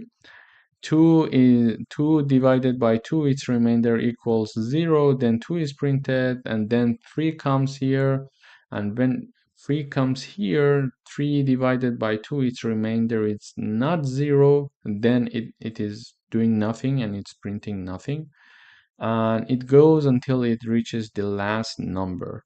So iteratively it goes up. And here we could, like, for example, we could write something like else, and then here cout I, like this part. here.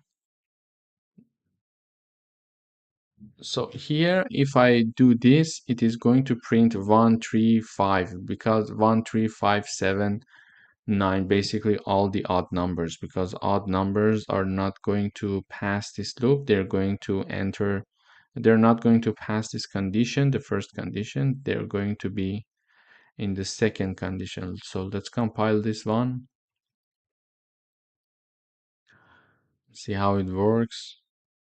Yeah, so it is printing everything now, and it's hard to distinguish the result. This is why here we avoid using else condition. We just want the ones that are having the remainder equals to 0 to be printed. And if we wanted to, for example, print the numbers that are odd, we could write like this. So if I divided by 2, its remainder does not equal 0. This is going to print us all the odd numbers. So let's try.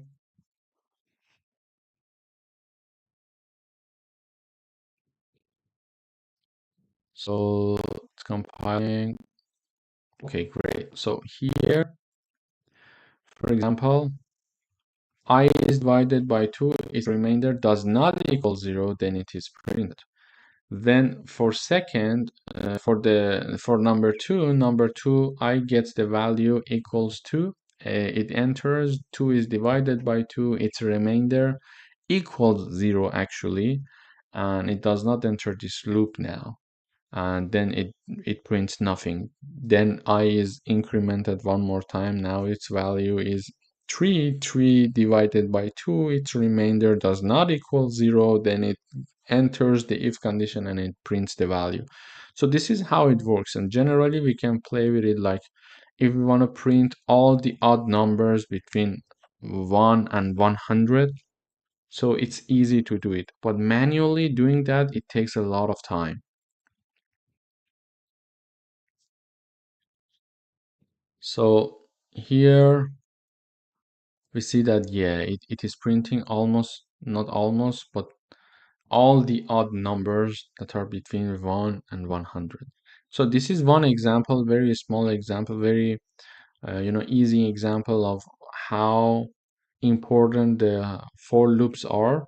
However, we will see in other levels like intermediate and advanced level that we use these loops very frequently to do very advanced tasks. For example, if you want to find a maximum, the maximum number in a list of numbers. So we do iteratively, we go through all the elements of that list, for example, and then we write some coding there to find the maximum number in a list, for example, or the minimum number, and then we want to do some mathematical operations for that maximum number, etc. So these are very useful, especially if we are going through a lot of data, a list with a lot of inputs, for example, a lot of elements. So imagine that there are like 1,000 elements in one list, and you would like to find the maximum number. Manually doing that, it would be very hard, and it takes a lot of time. It increases the error, etc.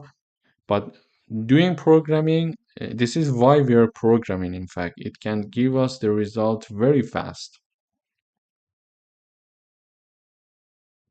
Hello everyone, welcome back. In this session, we are going to do another coding exercises. Here we are writing a program that calculates the sum of numbers from 1 to 5. So to do that, we can do it manually, which is the hard way. The easy way is to use for loops. So we initialize sum as to be 0. Then we start a for loop right away. And it has three parts, as you know. So because we are calculating the sum of numbers from 1 to 5, it starts with 1 and its upper bound is 5, and it is incrementing one step at a time. So and since sum equals 0, it is initialized to be 0. Here we have 0 equal 0 plus 1 in the first iteration. So I equals 1. So 1 is assigned to sum. Then it goes up again, I equals 2, and it enters the loop again. So I equals 2 here, and plus sum was 1 from the previous iteration, and the sum of these two will be 3, and 3 is assigned to sum now. So it goes until I equals 5. When it equals 5, it enters for the last time. It does some calculation here, and then the loop is finished. And the final value of sum is printed here. So also I put one line here so we can iteratively see the increase in the value of sum. So let's see how it works. Okay. So as I mentioned here, the first one is sum is 0 and I is 1. So 1 is assigned to sum. Then I is 2, sum is 1. They are 3 and 3 is assigned to sum for the second round. For the third round, it will be 6. For the fourth round, it is 10. And for the last round, it is 15. The last round is stored in the sum for the final number because we are not going to enter the loop anymore. And then we print the value of sum here. So one of the ways to do some of these calculation is using for loops to make it easier. It is always possible to do everything manually, but we're coding to, increase the speed and have more efficiency, etc. So one point here is that now we are saying sum equals sum plus I. So even for this, we could write our code even more simpler and more efficient. So writing it like this, sum plus equal I is exactly like writing sum equals sum plus I. So we could use either way. So let's try this one and see if there is any difference or not. So there shouldn't be.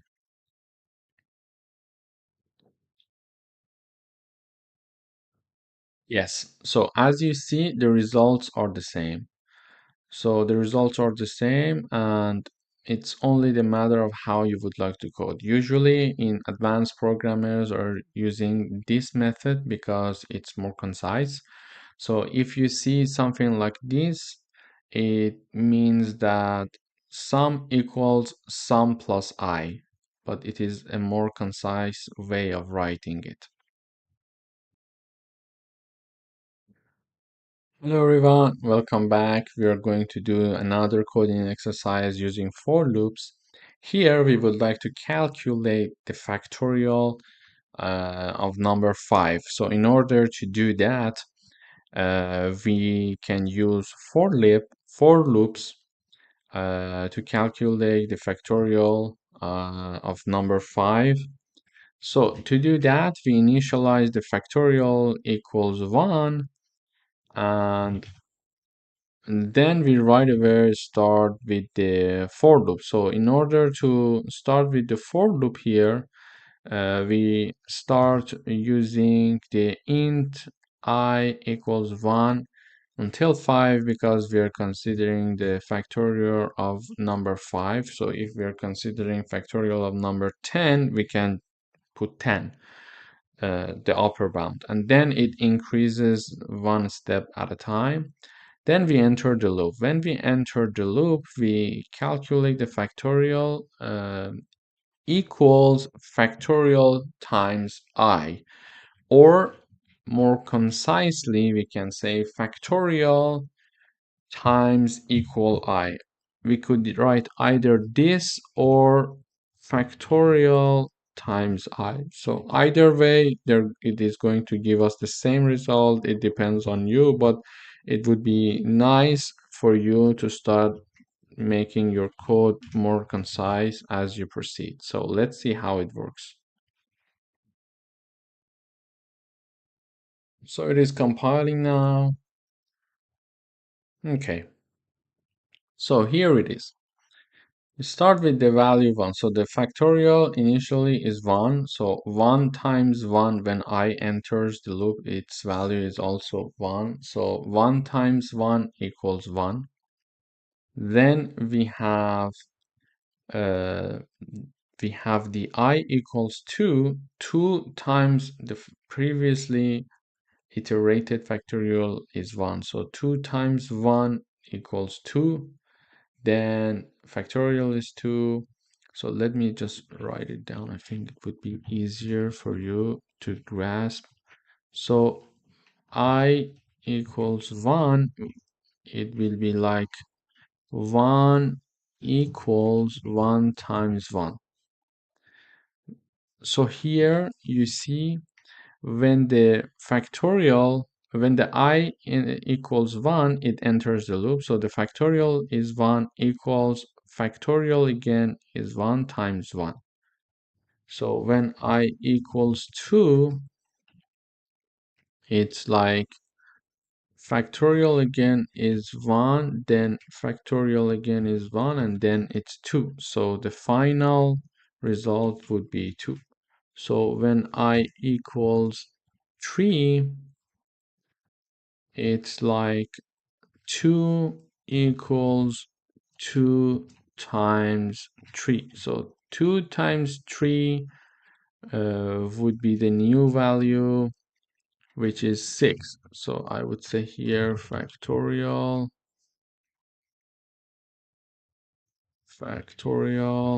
yeah, factorial. So let's write the results in this part. It would be, I think, easier to grasp it, so we avoid any mistakes. So in the next round, when I equals 4, we have factorial equals 6 times 4, which is 24. So far we see, yeah. And then the next round, which is the final round, is done, which is 120. And it gets the final result. But if you still think that it is hard to understand this concept, we can keep using it until we get used to it. So the formula would be like factorial equals the current factorial times current I. So because the first factorial is 1, we have 1 here, and the first I is 1, we have the 1 here, and the final value for the factorial in the first iteration equals 1.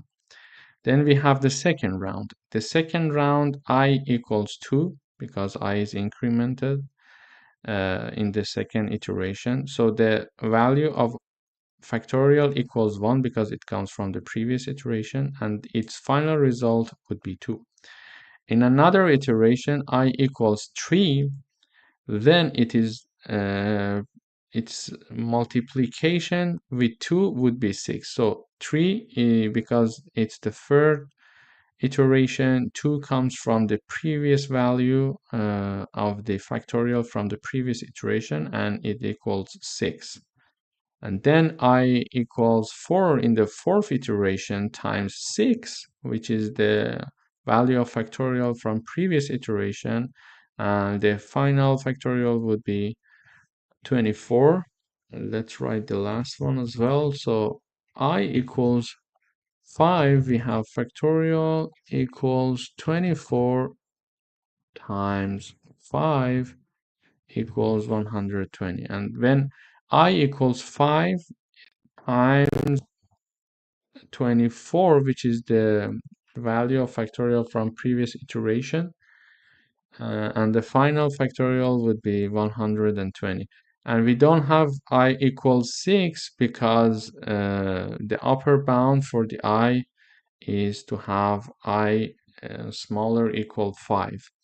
And then the loop is finished, and here we are saying the factorial of 5 is, and then we print the actual value of the factorial that we did the operation over here. So this is actually how the logic is behind the for loop. Hello everyone, welcome back. In today's lesson, we are doing another coding exercises using for loops. So another possibility for for loops is to print two things simultaneously. So So far, we were increasing the value of I from one number to another, but it is possible to decrease its value from one number to a lower number, and we can do things simultaneously. So look at this example. We start with one for loop, and it's a bit longer for loop as you see here because two integers are defined, but it still has its three parts. So in the first part, we mentioned that int I equals 0 and j equals 5. So if you remember previously, I could tell you that we could initialize I equals 1 and we could initialize b equals 2, or we could say int I equals 1, b equals 2, simply like this. So it would be more concise. So here the warning is that because we are not using them, but it is possible, we had this in previous sections, that we could define two integers in one line. So here we are doing the same thing. We are defining the int I equals 0 and j equals 5, but the only important thing is that you don't have to forget this comma to differentiate them. Then a semicolon, meaning that the first part is finished. So upper bound and lower bound here, if we want to put, saying that, okay, we would like to I to be lower than 5, and it's a logical operator, and at the same time, j to be greater than 0. So when both conditions, because it's an AND logical operator, when both conditions are met, this part is satisfied. And in the last part, so we then have another semicolon here to differentiate the second part and the third part, and then we have the incremental value of I and decremental value of j. So we are saying that, okay, I has to increase one by one, but j has to decrease one by one. So if everything goes well, we enter the loop finally. We see out I colon space and print value of I, and then we put a comma here in the printing because we want to differentiate the I and j. And then we put j and we print the j. So it's as simple as that. So let's run.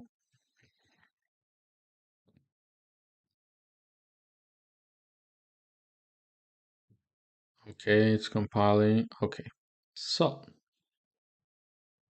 let's analyze the code. So the first time that we enter the loop, I equals 0 and j equals 5, as it is printed correctly, because I starts from 0 and j starts from 5. So the first time it enters, it prints the value I and j. Then in the second iteration, I is increased and j is decreased.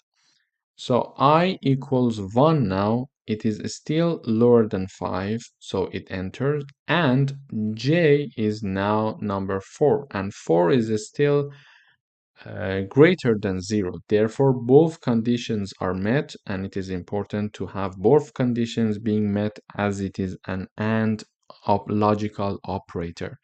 So we enter the loop again once more, and we have the I equal 1, j equal 4.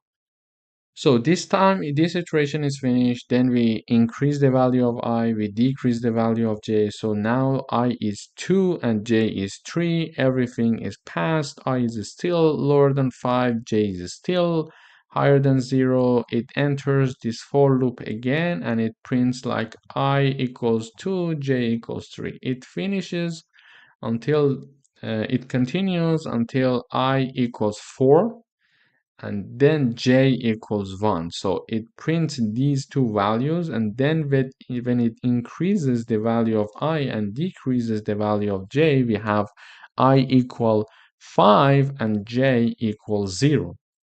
And having these numbers for I and j, it will not pass for the second part of the loop because I has to be smaller than 5 and j has to be greater than 0, and they are not allowed to be even like I is not allowed to be smaller equal 5 and j is not allowed to be greater equal 0. Therefore, uh, we finish just right there when I is 4 and j is 1.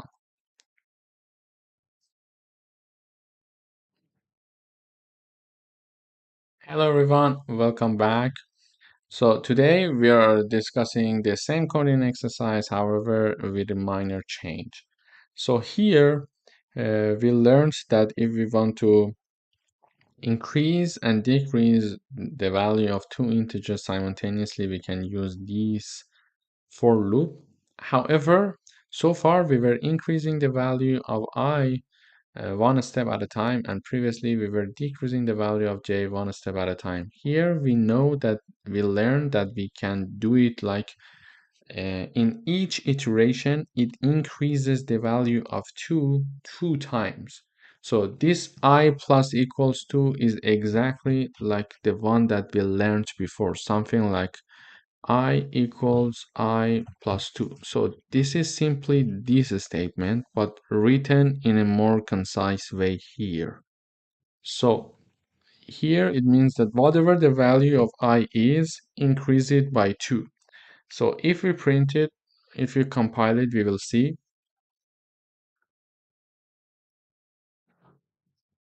how it works. Okay, so let's analyze the code.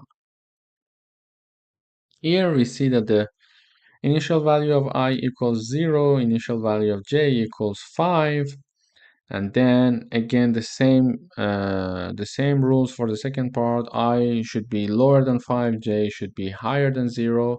However, here I increases 2 times in each iteration and j decreases 1 time in each iteration. So firstly we enter with I equals 0 and j equals 5.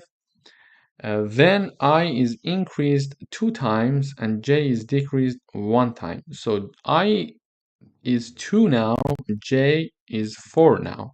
So I is still lower than 5, j is still higher than 0.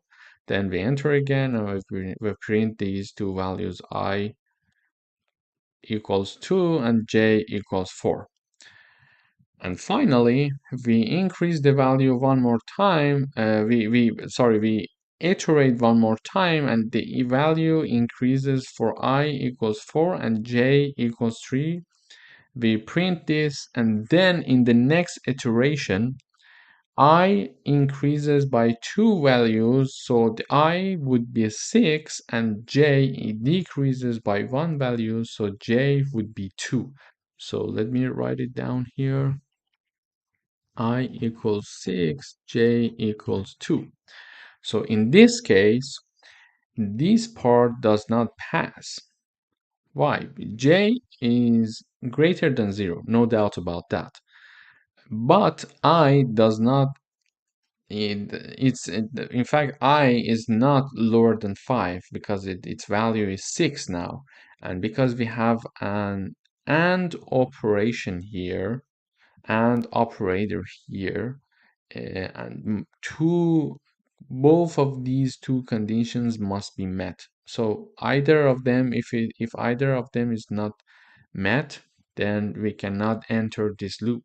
So since I equals 6 is not lower than 5, this condition will not pass and it does not go through.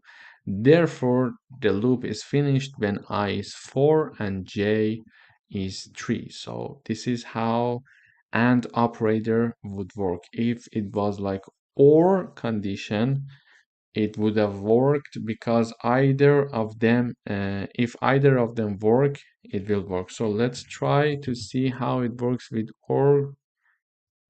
You see the difference here?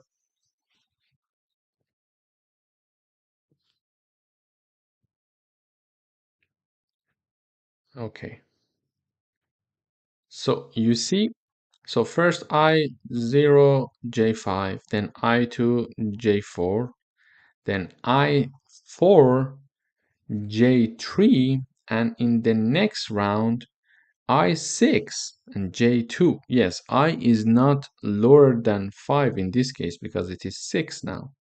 But since we are using OR operator, and when we are using OR operator, either this condition should be true or this condition. Since this condition is still true and J equals 2 and 2 is greater than 0, it enters again.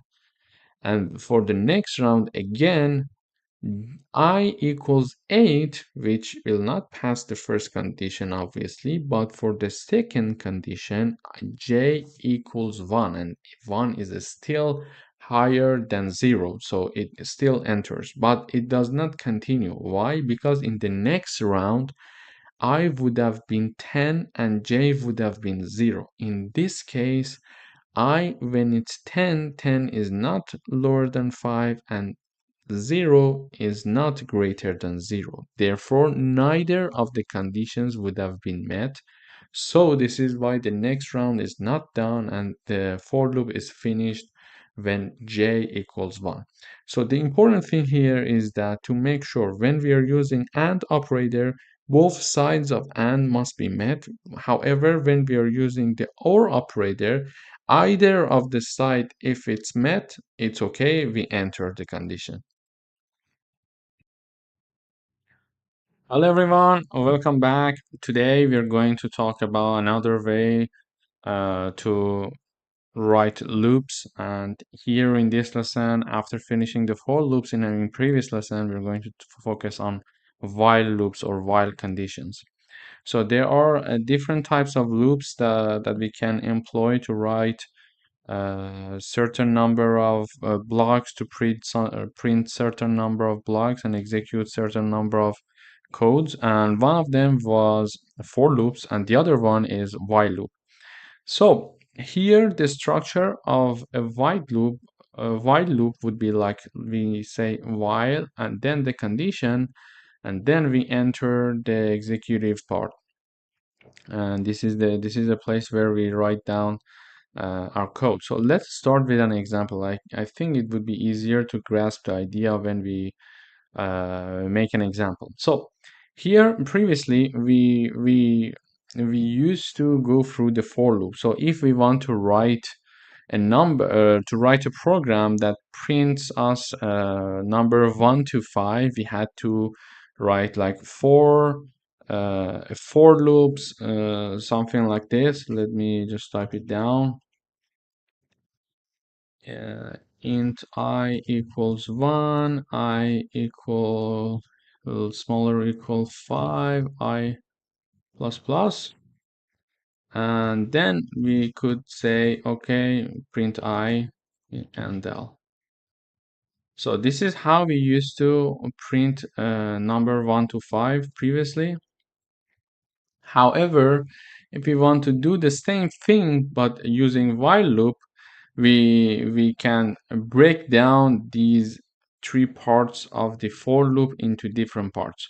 So first we initialize the integer number named num as to be 1, and then we start the while loop. So we start the while loop, and in the parentheses we only write down one part of the condition, which is as long as num smaller equal 5. So the condition would be something like this.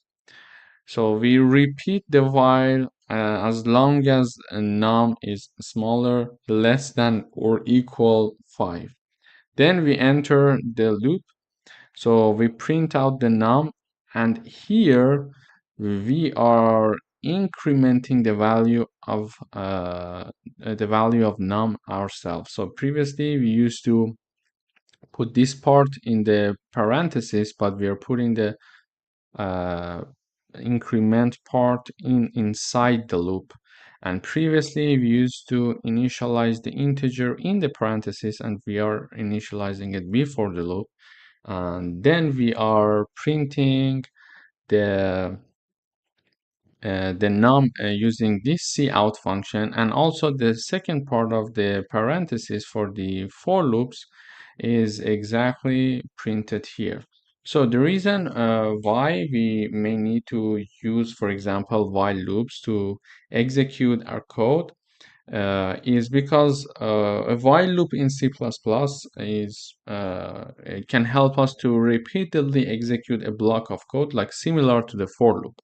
However, the while loop is more straightforward and often is used when the number of iteration is not known beforehand. So when we don't know how many iteration do we need, we simply use a while loop and we say as long as the num less than or equal 5, just do this for us, and then change the value of num so we can increase it or decrease it as we want to see in this line. However, if we forget to write this part, it will become like an infinite loop because it is printing, for example, num equals 1, it enters the loop, it prints 1, and then it prints 1, and then it prints 1 forever until we stop the program because 1 is not being increased. So when we increase the value by 1 here, then the next time that it enters the loop, it's 2, then it's 3, etc. So let me just run the program and see how it works. Okay. So yeah.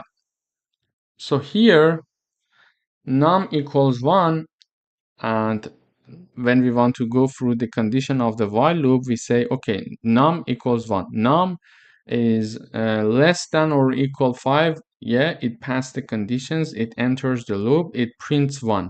Then it increased the value of num by 1. So num would be 2. Then it comes here again and checks the condition. 2 less than or equal 5. Yes, enter, print, and then increased. So now it's 3. 3 smaller or equal 5, yes, enter, increase, it will be 4. And then again until it's 5. When it's 5, it enters for the last time. And when we increase the value, it will become 6. And 6 is not less than or equal 5. So therefore, it does not enter this loop again and the program is finished. So this is how while loop would work. And in the next sessions, we are going to do some coding exercises using while loops. So it would be easier for you to see it in different examples and start making it understood for yourself and start coding it yourself. Thanks for watching.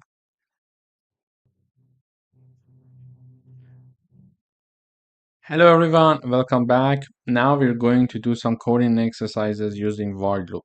We would like to write a program that works like a calculator to adds up whatever we give it as an input, and it's going to work as long as we are adding a new numbers, except if we put 0, it will stop.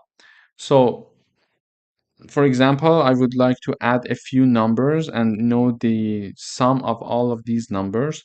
So I keep entering new numbers, and if I mention if I put 0 as one of the numbers, the program knows that I would like to finish the input numbers, and it returns me the result. So for this program, we need to write a while loop. We cannot write it using a for loop because we don't know how many numbers the user would like to give us so that we can do the calculation for him. So as long as the user is giving us any number, we're going to store the number. And when he or she gives us the number 0, we consider it as a sign to that he is done with entering the numbers. So we do the final mathematical addition for him or her and return the person the result. So let's see how it works. I think when we run the code, we can understand it a bit easier. It's easier to understand. So we initialize one number called number, we initialize another integer called sum.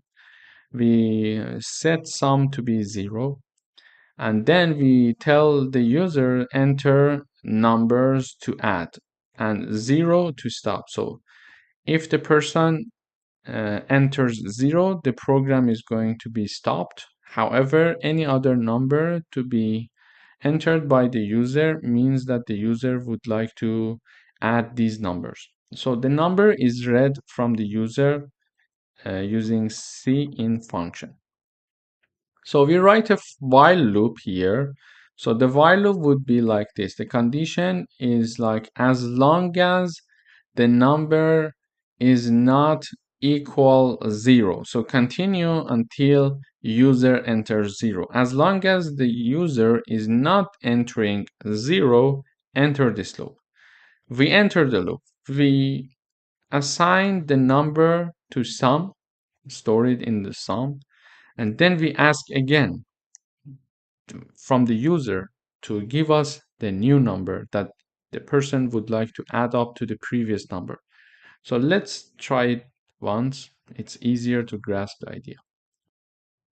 So I mentioned, okay, enter numbers to add. I say 1, I enter, nothing happens. I say 2, I enter, nothing happens. I say another 2, nothing happens. Now I put 0. So now it's done. When I put 0, it gives me the final sum. So 1 plus 2 plus 2 would be 5. And when I put 0, the program is finished, because here we are mentioning that enter this while as long as number does not equal 0. So when I put 0, it cannot pass this condition, and it simply prints out the sum. And how is it printing the sum? So let me remind you of this. So we learned that this line would be, so what we have in line 181 here equals this line. So instead of writing this, they wrote this. So let me just show you how the program worked in my example. So initially I mentioned the number to be 1, 2, 2. Okay. So initially I said number equals 1. Then I mentioned number equals 2. Then I mentioned number equals 2 again. So it starts with this. So the sum is 0. It says sum equals 0 plus 1. Then sum equals 1 plus 2. Why? Because, so initially the sum equals 0 because we initialize it to be 0. And we enter the number to be 1 in the first round, and 1 plus 0 is 1. So 1 is assigned to sum. So then it goes for the next round. So as for this equation, sum equals 1 from the previous iteration. So the value of sum is 1 here, plus number. So as the second input, I put 2. Then the value would be 3. And then the equation would be 3 because 3 was the final value of sum from previous iteration. And in the new iteration, so the sum is 3 plus I mentioned another 2, so the sum would be 5. It's exactly how it is computing this sum here. So 1, 2, 2, and then when I put 0, it exits the program. Let's try it once more. So so it's basically working like a calculator. If I say 1, 15, 18, 20, and then 0, it computes everything for us. So 20 plus 15 will be 35, plus 18 and 1 will be 54. So this is how our calculator is working here. When we smash the 0 button, it exit the program. And this is actually one of the usefulness of while loop. So we don't know how many input the user can give us. So it is customized. So one user can use it for 2 times, one user can put it for 10 times, whatever they want. And when they are done, they can put 0. Of course, we could do it using for loops as well. Using for loops, there were some ideas to say that, okay, we are going to ask you a bunch of numbers that you would like to add. Please first tell us how many numbers you want to add initially, be a priori. So that we could do in a for loop as well, but it's much easier to do it using while loop. So this is actually why while loop is there. Thanks for watching. Don't forget to exercise these coding exercises yourself. Hello everyone, welcome back. Welcome to another coding exercise. Today we are going to write a program that counts down a number from 10 until 0 and prints the value one by one as it is decreasing. To do that, we use while loop here in this example.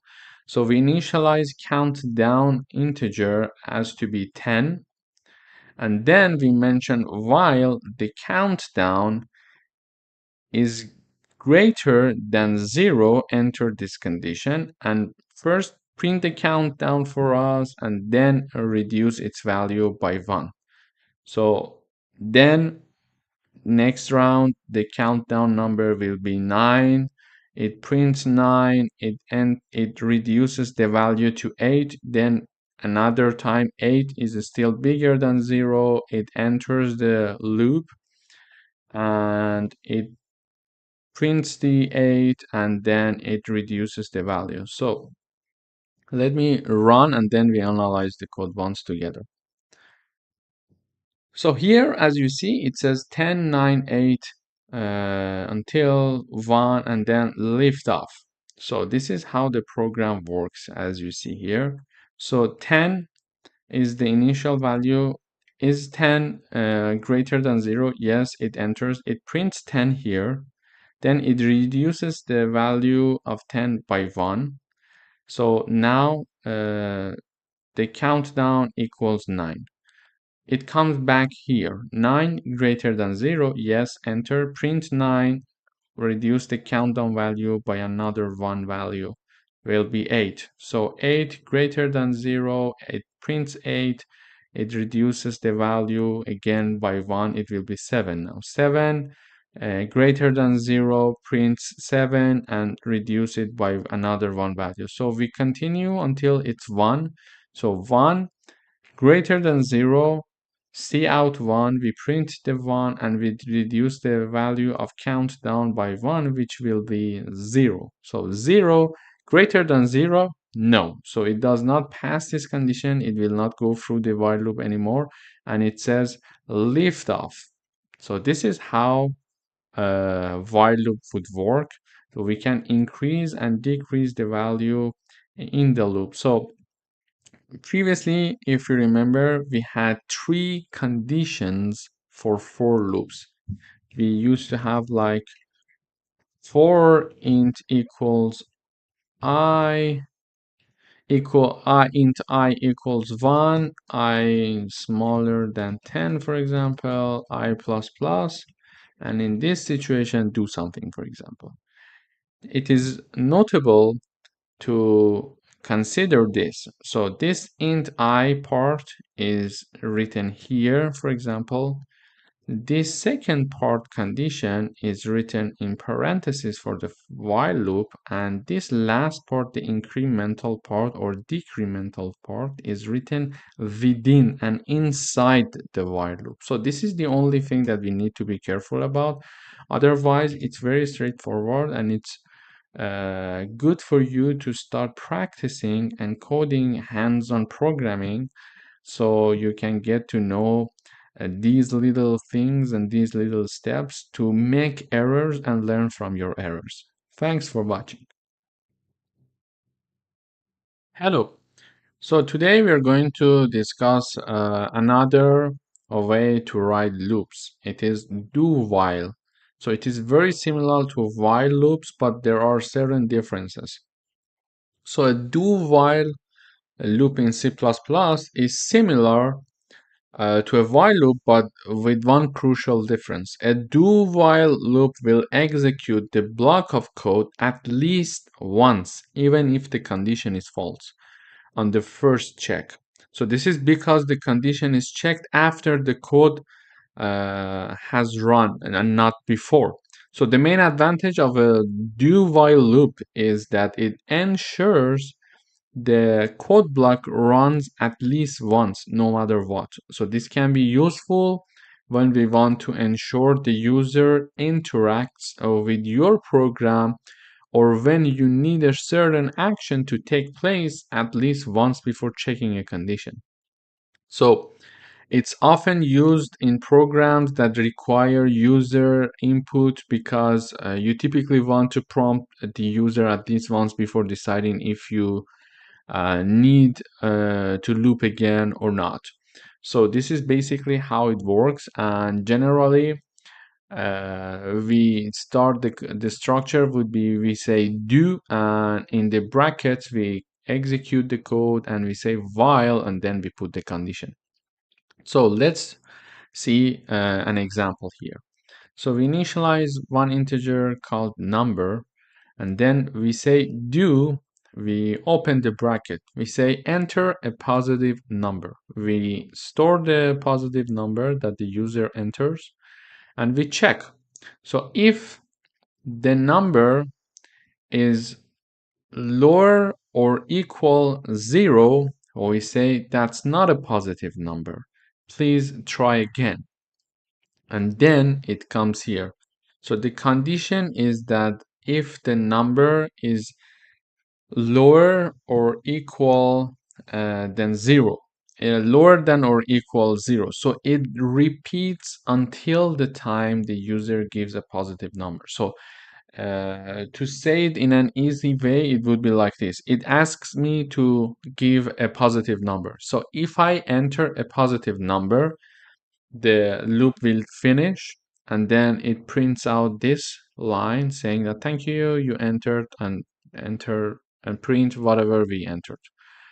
Or if I give it a negative number, it enters this if condition. For example, I would say -2. So if I say -2, it is for sure lower than 0. It says, okay, that's not a positive number, try again. And while the number is -2, go back to this part again, enter a positive number, and then we store the number, and then it sees if it's positive or negative. It is, if it is negative, it repeats everything again. So let's try and see how it works. So enter a positive number. I would say -20. That's not a positive number. Please try again. So -25. Enter again. It says that's not a positive number. Please try again and enter a positive number. -30. It will not finish as long as I'm giving a negative number. And when I say like 20, it says thank you, you entered 20. So this is how generally a do while situation, a do while loop would work. So I entered 20, it stored, I firstly entered -20, it stored -20. -20 is lower than 0, yes, so it prints this value and it says, okay, while -20 is lower than 0, go back to the do. So it starts from here again, enter a positive number. And we entered -25 here. It says -25 lower than 0. Okay, it showed this message and saying that okay, 25 is lower than 0, go back to the top. So it goes back and to the top again and again and again until I enter a positive number, which is the case here. And then it says thank you, you entered 20. So this is basically how a do while loop would work. It is being executed first, as we mentioned, then the condition will check will be checked to see if another execution of code is required or not. So if I was going to, oops, sorry, what did I do? Yeah, so if I was going to, enter like a positive number in the initial iteration, like if I say enter a positive number and if I say 11, it says thank you, you entered 11. So I say enter a positive number, it says okay, the number is 11. Number is 11 is not lower than 0, then it escapes. It's not lower than 0 again, it escapes. So the loop is not going to be executed anymore, and it says thank you, you entered like 11.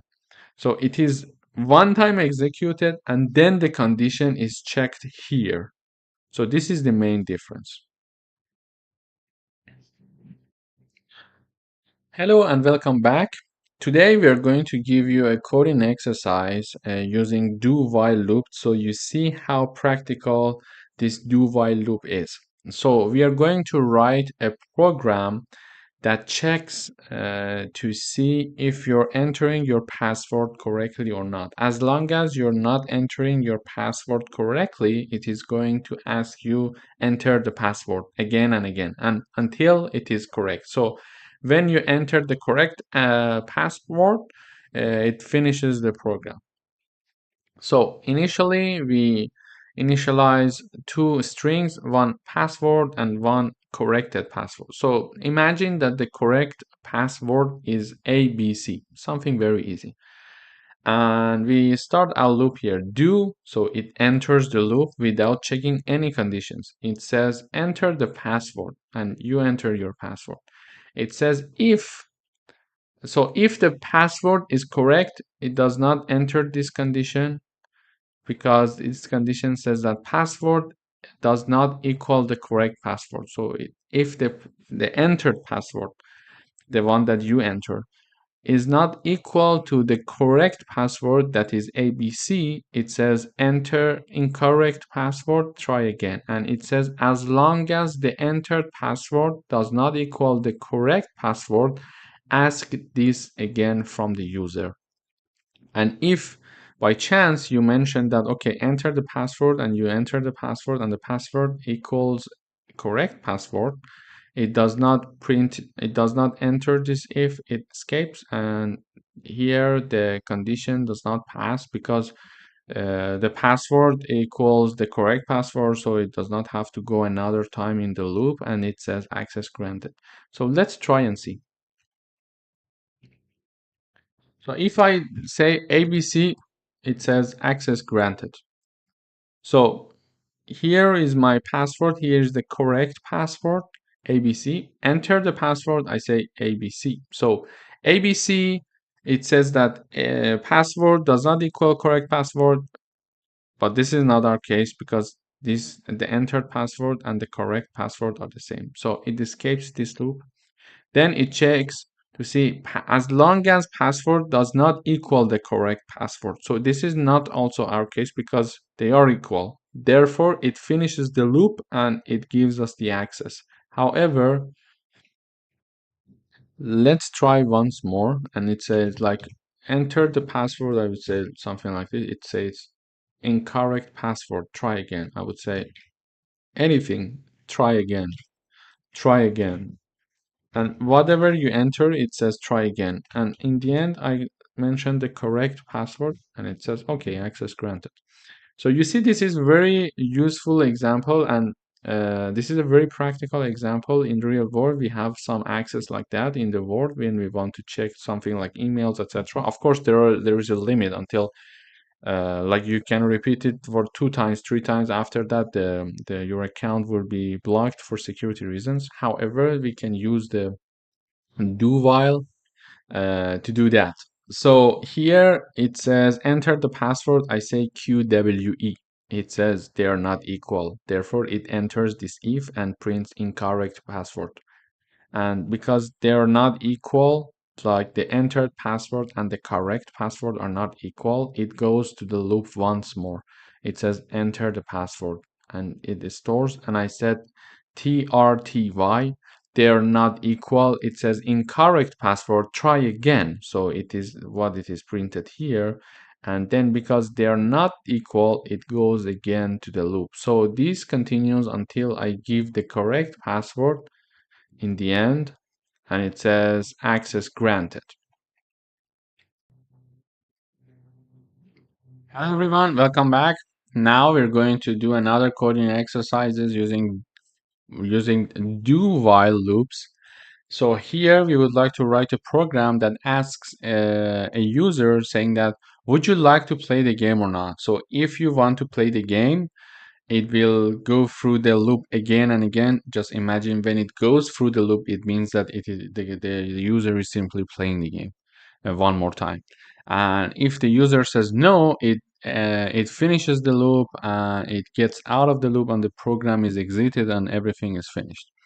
To do that, we define a character called play again here, initialized as a char, and then we have a do while situation. So do, and we open the bracket, we say you played the game.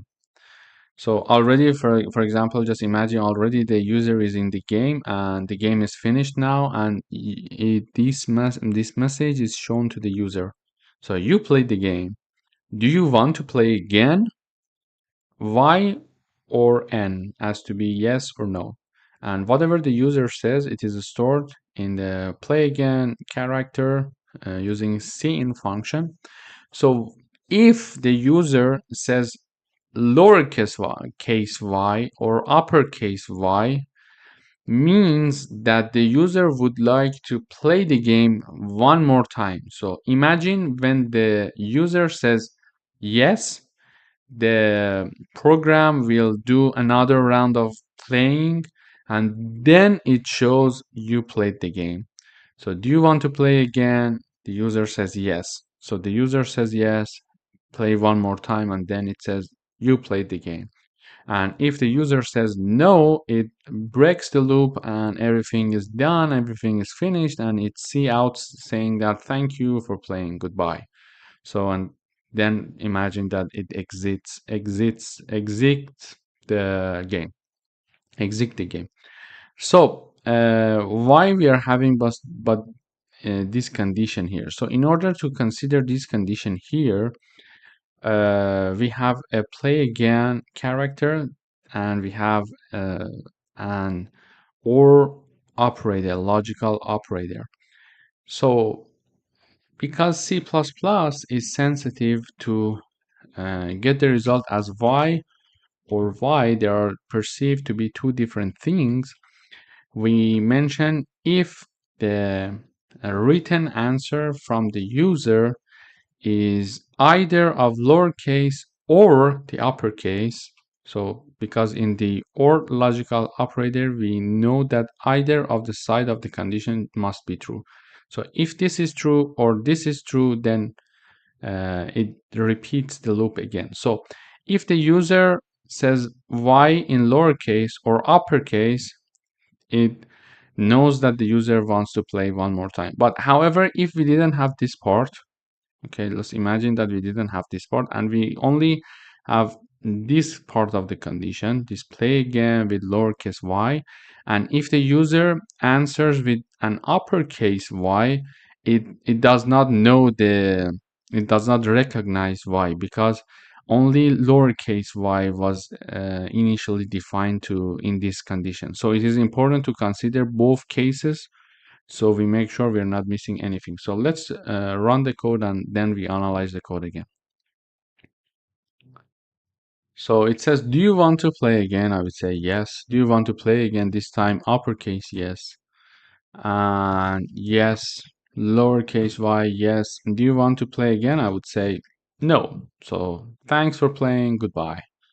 So it, as we explained, do you want to play again? I would say y. I would say yes, showing y. And then it says, okay, the guy said y, let's do the loop again. And it asks me again, do you want to play again? I would say yes, another round. And then if I say yes, another round and another round, etc. And if I say no, because this condition is not passed, this while condition is not passed, then it gets out of the loop and it says, thanks for playing, goodbye. So you see that there are some practical examples for do while, and they are pretty common everywhere. When I make these examples, you can see that everywhere you're in every day, on a daily basis, you face these situations that are using these do whiles or for loops to fix some problem and provide some services to their customer. So please practice all of these things one by one and try to do the coding yourself, try to make the error and try to understand where the problem comes from. So from errors is where you can learn how to do the coding. Just stay tuned, and in the next lessons we're going to go through another type of loops. Hello everyone, welcome back. In today's lesson, we are going to talk about nested loop. So a nested loop is simply a loop inside another loop. This means that you have one loop running within the body of another loop. So the outer loop runs a specific number of times, and for each iteration of the outer loop, the inner loop runs completely.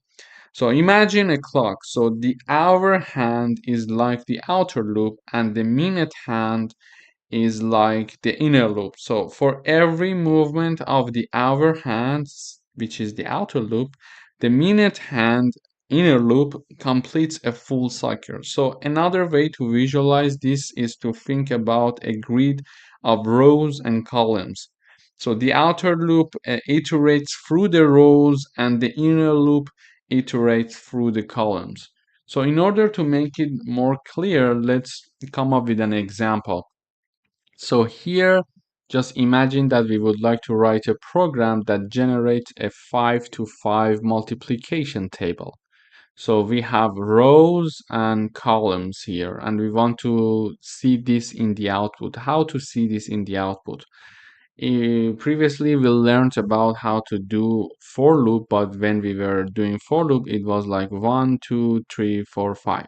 So, and that's it, or 1, 2, 3, 4, 5. So it was not like a full table. So I would like to write a program that generates a 5 to 5 multiplication table and shows something like this. To do that, the outer loop is defined like int I equals 1, I smaller than or equal 5, and I plus plus, and then we enter the loop here. And then we have the the inner loop, we have the int j equals 1, j lower than or equal 5, and j plus plus. And then we see out I times j. So let's run first the program. So exactly as we want it. So exactly as we want it, we have like 1, 2, 3, 4, 5, 2, 4, 6, 8, 10. But how does it work? So let's analyze the code a bit so we can understand how it works. So here we enter the loop with I equals 1, then j equals 1. So when I equals 1 and j equals 1, I times j would be 1. Then still here we had the I equals 1, j equals 1. So and it's finished now. We did the calculation and we printed 1 here like this, and we also put it here. Then j is increased by 1 value while the I stays the same, because we didn't finish this loop first to go back and increment the value of I. So I stays the same, and then j increases. So the first result was I times j equals 1. Okay, so now I still equals 1 while j equals 2. Now I times j equals 2. Another round. I still equals 1 and j increases until it reaches 5. I equals 1, j equals 3. Then we have I times j equals 3. And this continues until we have I equals 1 and j equals 5. Therefore, I times j equals 5. So when we reach this stage, it's the first line being printed. Yeah. So it means that this j started from 1 and reached to 5. Okay, so it reached to 5. Now it has to get out of this inner loop. When it gets out of this inner loop, we print out cout and l. So it is here now when the j loop finishes, and it goes to the next line here. And when it goes to the next line here, please note that it is in the first loop still. It goes up. So now the value of I increased from 1 to 2. So now we have I equals 2, j equals 1 again, and I times j equals 2 as we have it like here.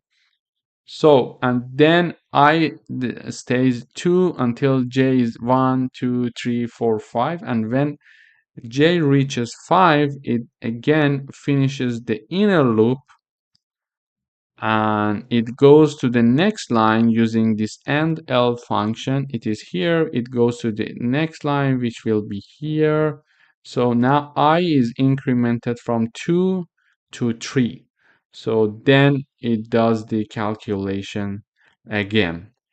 So this is basically how inner loops would work, and it's a very nice way to make when we have two-dimensional arrays, lists, numbers, etc. We can use nested loops, and they are very convenient to work with, and they are very practical.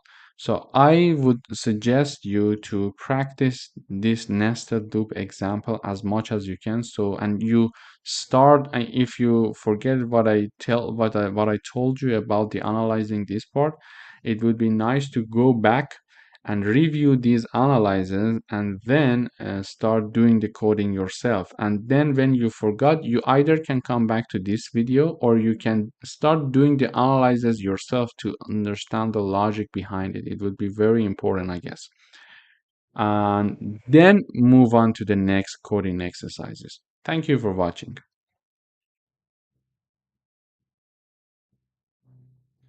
Hello everyone, welcome back. Today we are going to do another coding exercise here. So we would like to write a program that prints a pattern of numbers in the form below. So this is the form that we would like to print. So in order to print something like this, we usually don't know it by heart. We need to think about it. So this is where the programs get a bit more complex than before, and we need to start thinking about how to get to the result that we want a priori to start just right away coding the program. So in order to print that, we can use a nested loop. To do that, we have one outer loop and one inner loop. So in order to have these two loops, we first start with the outer loop, that is I. We say, so let me first run the program so we see that we have the result and then we analyze it. Okay. So here we have the result as we wanted. So, but how did we get there? And with only 3 lines of code. So how did we get there? Let's analyze the code. So first we have the outer loop, which says integer I equals 1, I lower than or equal 5, I plus plus. Then So this is not something very strange. This we have. This we already had in many examples. So here we also have this for int j equals 1. However, the upper bound of j is I. So j must be lower than or equal I, and then we increment its value one step at a time. And then we print the value j. When the first loop, the inner loop, the inner loop is finished, we go to next line, and then we go to the outer loop again. So how does it work? Let's see. Let's start writing the output here step by step. It would be easier to understand the logic. So first I equals 1, we enter the loop. J equals 1, and at the same time, j must be lower than equal I. So an I is 1, so j must be lower equal 1. So only one iteration for j is allowed because it already starts from 1 and it must be lower than or equal to 1. So when it enters I equal 1, j equal 1, and the result would be 1. So it prints the value of 1 like this because we are having C out j. Then it goes here, so the inner loop is finished. It goes here, it goes to the next line. This is where the first one is printed, and then it's go to the next line. Now I equals 2. I equals 2, j again equals 1 because it starts from 1 every time. And j must be lower than or equal to I, which will be something like this. So j will be lower than or equal to because the value of I is 2 this time. So given this, we will first start with j1. So with j1, the inner loop is executed, so it prints 1. So the first result will be 1. And then it goes to the inner loop again. It increments the value of j, and j will become 2.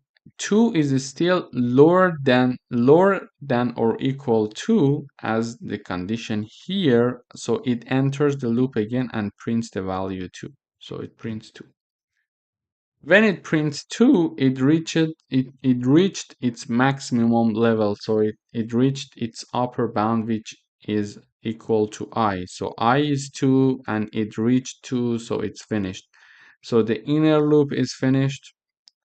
It prints it does one handle, so it goes to the next line here and starts from here. So now it goes to the first outer loop. So now I equals 3 and j starts from 1 again, and as j has to be lower than or equal to I, it means that j must be lower than or equal to 3. So j starts from 1, 1 enters the inner loop, and we print 1. Then we increment the value of j. J is 2 now. 2 is lower than or equal to 3. So yes, it comes here again and prints the value 2.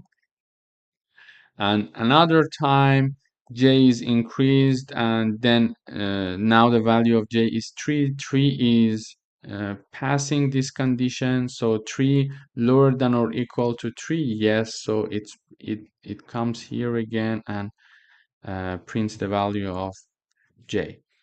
So now that j is 3, it reached like this, like it's like writing 3 lower than equal to 3. So it does not it's not able to go another round, because if it goes for j equals 4, it does not pass this condition here. So because of that, the inner loop is finished. it goes to the next line using this part of the code. So, and it goes to this part. So as you see here, this one here, we reached here. Then we have this one, which is here. Then we have 1, 2, 3, which is here. And then next time when the inner loop is done, it comes here, it goes to the next line. We were here, it goes to the next line. So now we are here with this line, and then it has the outer loop. So it goes back up again. So I was 3, we increase the value of 3, it will be 4 now. 4 is lower than or equal than 5. Yes, pass the condition, enters here. So enters the inner loop. So I equals 4, j equals 1. So j must be lower than or equal to I, because in the second part of the for loop this condition applies, and then it means that because I equals 4, it means that j must be lower than or equal to 4. To do that, j equals 1 starts the loop while I is 4. So it's like writing 4 here for this time, for this round of iteration only. So j equals 1, it prints 1, and then it comes back to this line. Okay, it increased the value of j and then prints 2, then comes back to this line, increase the value of j, print 3, and then 4. When it reaches 4, it means that j is equal to its upper bound, then it cannot continue. So that it cannot continue, it finishes the inner loop, and by having this line, we are now here. After this line, it goes to the next line, and then we have the outer loop. So the outer loop is still I, which is 4. Now we increase the value of I from 4 to 5, which is the last time, because I also must be lower than or equal to 5. So this is the last round that we enter. So we enter with I value 5, I equals 5, while j equals 1. And it starts from the j equals 1 again. So j has to be lower than or equal to I, means that j has to be lower than or equal to 5. So it enters with j equals 1. So it prints 1 one time, and then increase the value of j, come back here, it prints the value 2, 3, 4, and finally 5, and it cannot go beyond 5, because when j is 5, it is reaching its maximum level, which is 5, and then it goes to the next line. So from there we go to the next line, but we do not go back to the outer loop anymore, because also when the value of I is 5, we increase it to 6. It does not pass this condition, so it cannot enter the loop again. So this is how this nested loop would work. So let's run one more time. Yes, so you see how this nested loop has worked, and how we got to the printed form and pattern of the numbers that we were looking for here. It is very important to start practicing these things yourself, because it's little by little it is getting a bit more complex. So in order to make sure that you are improving your coding skills as you're proceeding through the course, please try these practices yourself several times. This is very important. Thank you for watching. Hello everyone, welcome back to another lesson. In today's lesson, we are going to do another coding exercises using nested loops. However, before we dive in, if you haven't had the chance to rate this course yet, I kindly encourage you to take a moment to do so. So your feedback is incredibly valuable in helping us improve and ensure the future learners have the best possible experience. So thank you for sharing your thoughts and rating this course. So now let's move on to our next coding exercise. Here we would like to write a program that prints a 4 times 6 rectangular of asterisks. So what we would like to be printed would be something like this. So we have 4 rows and we have 6 columns here. We would like to print that and we need to use a nested loop to do so. So the outer loop would have 4 range, like I starts from 1 and we'll go up until 4 because we would like to have 4 rows here, and as the statement mentions. And then as we would like to have 6 columns, we are having the inner loop to range from 1 to 6. So we start from here. Let's run the code first and see how it works, and then we will start analyzing the code. Okay, so now we see that we have 4 rows and 6 columns. So let's analyze the code. So initially here I equals 1, enter the loop. So it checks to see if I equals 1 and it's lower than 4, I plus plus. So I equals 1, enter the outer loop. And when we enter the inner loop, so j is equal to 1. So I would say I equal 1, j equal 1. Then when j equals 1 in the first round, it says print 1 asterisk. So it prints 1 asterisk. Then the inner loop is finished one time and it goes back again. So it increased the value of j from 1 to 2, and it comes back here and it prints 1 asterisk for us. Then j j was 2. Now we increase the value of j by another value, and j becomes a 3. Then 1 asterisk is also printed here. It continues until j equals 6, and we print another asterisk here. So it would be like 6 asterisks would be printed, because when j equals 1, it prints 1, then it's 2, another asterisk, then j is 3, another asterisk, then j is 4, 5, and 6, another asterisk. So the range of the j will, depending on the range of the j, we are going to print asterisks here. So we have the value of from 1, j equals to 1, and j lower than or equals to 6. So 1, 2, 3, 4, 5, 6, we are going to have 6 asterisks being printed, because this is how the range tells us. So when j reaches its upper bound, the inner loop is finished.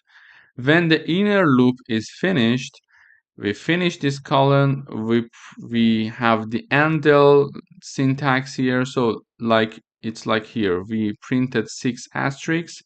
Now we are here. We have one endl, which will force the program to go to the next line here. So when we go to the next line, we go back to the outer loop where I was 1 initially. Now we increase the value of I by 1 and I becomes 2. I equals 2, and j starts from 1 to 6. And because of that, we will have another 6 asterisks being printed, because when j equals 1, it enters the loop, print 1 asterisk. Then j is increased to the value of 2. Then another asterisk is printed here until j reaches its maximum level. So then when j reaches 6 again, we finish the inner loop, and we go to the next line. We are here. When the second inner loop is finished, we go until here because of end L, and we have the outer loop. So in the outer loop, I now equals to 3, and the same logic goes for I equals 4. So basically, if you would like to have like 4 rows, we have the upper bound, we have the range of I from 1 to 4. And if we would like to have 6 columns, we need to have the J or the inner loop has to be from 1 to 6. If we would like to have 8 columns, we can simply say J starts from 1 and it's going to be lower than or equal 8, for example. So this way we are going to have 8 columns here. So let's try and see how it works. Let's see. Yeah. So here, as you see, 1, 2, 3, 4, 5, 6, 7, 8. So we have 8 columns here now because we mentioned we would like it to go up until 8. And if we would like to have, for example, only 2 rows, we can change the range of I and say it starts from 1 and it's going to go up until 2. So let's compile again. So yeah, here we see that now we are having only 2 columns. So depending on what we would like to have as columns and as number of columns and rows, we can change these numbers. And also now we are printing asterisks. So we can print whatever we want. For example, we can print addition. So let's try this one. We can print additions, or we can simply print we can simply print I times j, or whatever that we want. So it depends on what we would like to print. So now it's going to give us the value of I times j every time. So there is a, oh, sorry, I need to put this sign here. I forgot. Okay. So when we compile now, okay.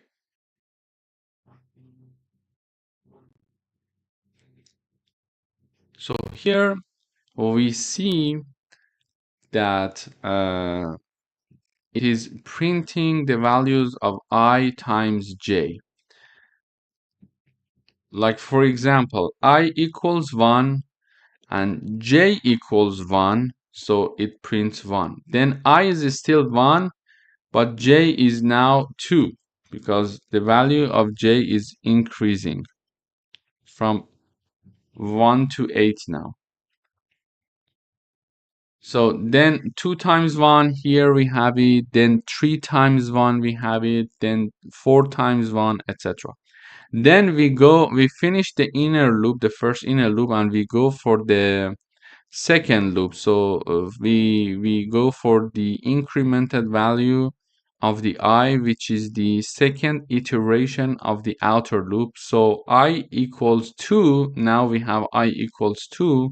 And when I equals 2, j equals 1, we have 2. When I equals 2, j equals 2, we have 4. When I equals 2, j equals 3, we have 6, etc. until we reach the I equals 2, j equals 8, which the result will be 16.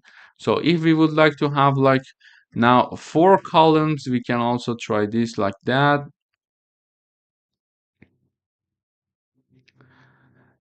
So here, if you would like to have like 4 columns, we see that the 4 columns is shown like, sorry, 4 rows. So 4 rows are added. So I equals 4 here, j equals 1, so the result would be 4 until it gets here to the last number where it is you see the last row means that the last iteration of the outer loop, so I would be equal to 4. and it is the last column. So columns are not very organized, but this is the last column. So it means that the j also equals its largest value, which is 8. So 8 times 4 would be 32. So in order to have a matrix, for example, of numbers, we know that we can use nested loops, and also the number of rows depend on the outer loop, and the number of columns depends on the inner loop.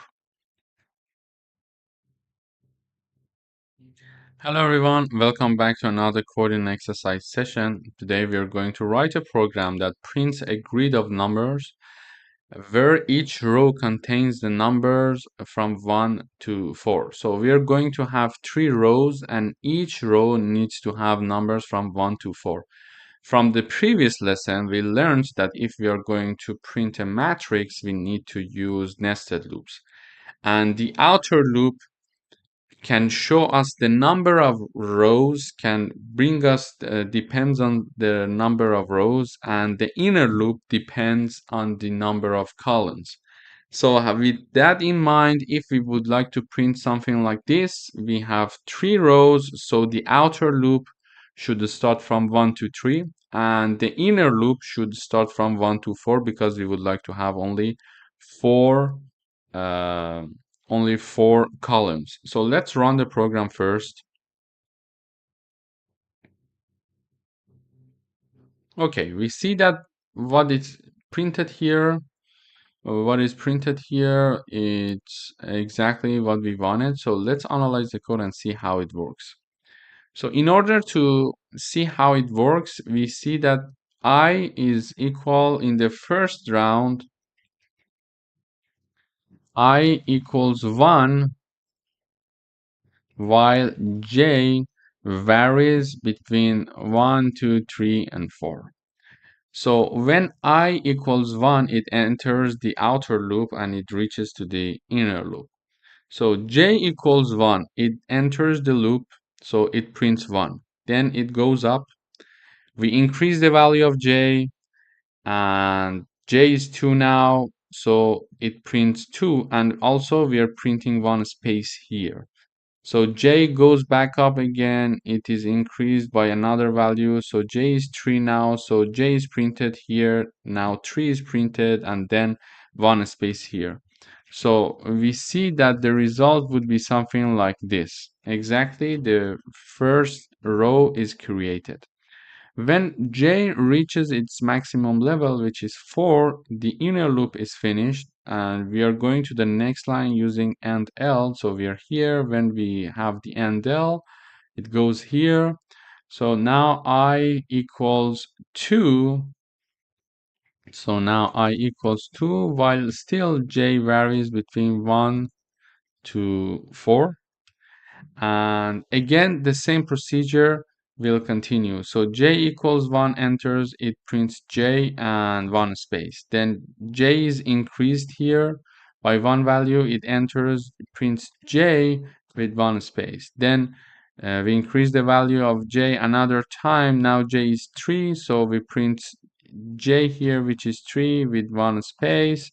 And another time j is 4 now. This is its maximum level upper bound. And we increase the value of j from 3 to 4 by one value, and we print j, and the inner loop is again finished, and we have endl. So we're here. After endl, we go to the next line, and then we increase the value of I to 3. Again, the same thing will happen. So if we would like to have 3 rows, we are ranging I from 1 to 3, and if we would like to have 4 columns, we are ranging j from 1 to 4. However, if we would like to have like more columns with more numbers, like if we would like to have something like this, we can simply increase the range from 4 to 5 and see its impact. Let's see.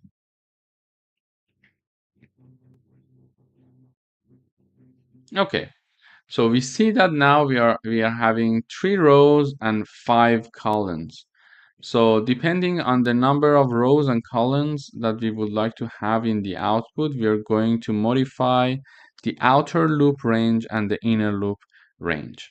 Thanks for watching. Don't forget to practice all of these exercises several times so you get used to coding nested loops. Hello everyone, welcome back. Today we are going to talk about functions. So in this lesson, we're going to talk about functions. So a function is like a mini program within your main program. So it is a reusable block of code that performs a specific task. Instead of writing the same code repeatedly, we can put that code in a function and just call it whenever we need it. So we write it once, we write the function once, and we can use it multiple times. So it saves the time and effort. So if you have a program that calculates, for example, the sum of two numbers in multiple places of your code, using a function avoids writing the same code again and again. So the program will become easier to understand and to maintain, of course. And functions break down, the complexity tasks, the complex tasks into smaller, manageable pieces. So, for example, here, if you remember previously, we were talking about like printing one thing here, like saying uh, the sum is, and then the number and L. So let me just initialize two numbers saying that int a equals 10 and int b equals 12, for example. And we are saying that the sum is a plus b, okay? So using these three lines, we can have the sum of a and b.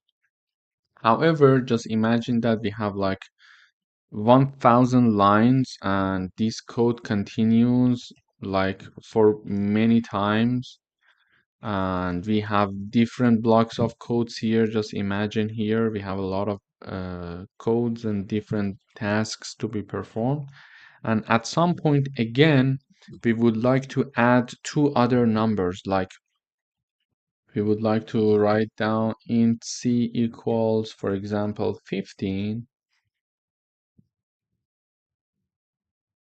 and int d equals 20, for example.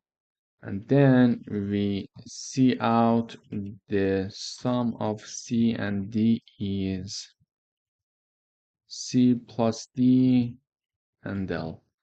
So you see, we are repeating this calculation again, and we had it one time here, and then we are repeating it here, and we may need to repeat it several times.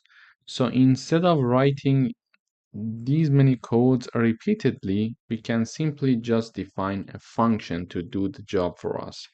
In order to define a function, we need to first declare it a priori to our main function. So this is our main function. So any C++ program will have a main function. Everything is within that main function. So before this main function, we can declare our additional functions that we would like to have. For example, here we declare a function called add, and it has two values as input values, int a and int b. So within the parentheses, it shows how many input it can take and what are the types of the input that it can take. So the first type is int a, so the first type is int and the second type is int. So the input of the function called add are two integers, and here this int shows the output of this function. So basically we learned 3 points here. So this is the name of the function. and within the parentheses, we learn how many inputs the function has and what are the types of the inputs. In this case, they are both integers. It could be one integer, one float, it could be anything. And the third point that we learned here is that the output of this function, the resulting of this function would be also an integer. So we declare the function right here. So we are just saying the name, the output, and the inputs, and a semicolon, okay? Then when we come here in the main function, we call the function like this. So if we call the function, now within this int main function, we can call add. Why? Because initially, a priori to this main function, we have defined the function, okay? So we must define it before the int main. So when we call it within the int main, so it recognizes it and it does not return an error. However, this function is just declared here. In order to know what this function do, now I close the int main function. We go through the details of the function here. So basically, it would be something like this. We declare the function, we use the function. However, after the int main function is finished, we write down the details of the functionality of that function. So in order to do that, to see what this function is doing, we come to the end of the code. We exactly write what we wrote already for its declaration. Instead, we don't have a semicolon in the end, and we have two brackets within which we define the function. So every function has inputs and outputs. Here, in our case, we have two inputs that are integers. And the output would be the value of a plus b. So this could be a plus b, or it could be like c plus d, whatever the input of the function is, it can add it. So basically we are saying if the input is a and b, so you return those gathered inputs. So this will return the value of this function. So we write down return and we do the addition here. So this is how this function would work, and we go up to the main function. So I summarize it one more time before I go into more details. We declare the function before the int main function. We define the function after the int main function and say what it is going to do. And it must have one return value. So it usually has either a return value or it's a void function. So void function, we will talk about it in a few seconds or in a few minutes. But in this case, because it's not a void, if it was void here, instead of int, we had void. So it's not a void function. It's a normal function that returns an integer value. To return this integer value, we write down return and we do whatever we want to do here. So and then we want to use this function in the main function, in the main block of code. So we define one int result and its value is this. So this is how we call the function. If you remember, the function name was add. So it's going to call the function named add with two values, 5 and 3. And when it is going to call this function with 5 and 3, it's like saying that, okay, one input is 5, the other input is 3. So it's going to add 5 to 3 and it is returning its result, which is 8. So 8 is returned and assigned to the result. And now we are printing the value of result. Let me just compile it once.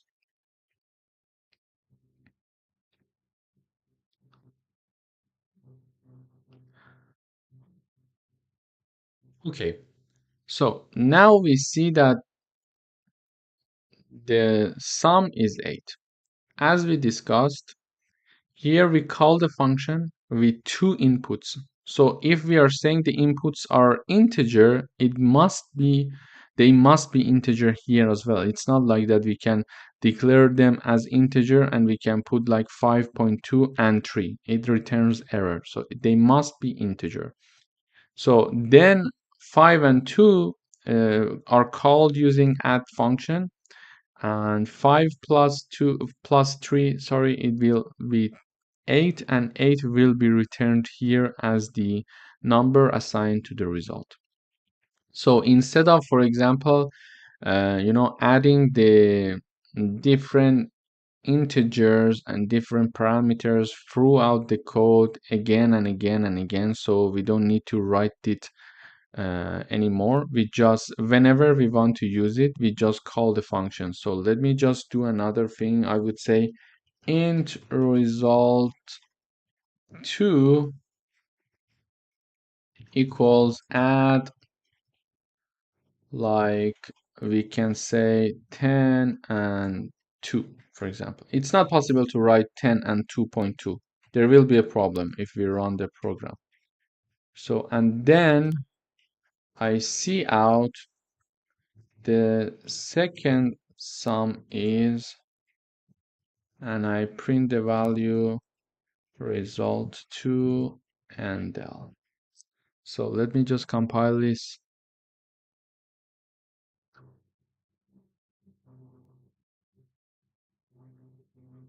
Yeah. So here we see we didn't have to do the calculation anymore. We just call the function once more with new values. So you can call the function millions of times, and with new values you can do the calculation. However, the function is written only one time. So it is more efficient to have functions that do the job for you, so you don't have to call them one by one. So this is very important to keep in mind to use the functions. And another thing that we could do here is like the following. So as you see here, we are printing the sum is in the main block. In order to be super efficient, we can also mention that in this function we define a new integer called c that is equal to a plus b, and then we see out the sum is, and we print c every time. So here what we can do is like this. So let me just clear this part, and this and this. Let me see if I have errors or not.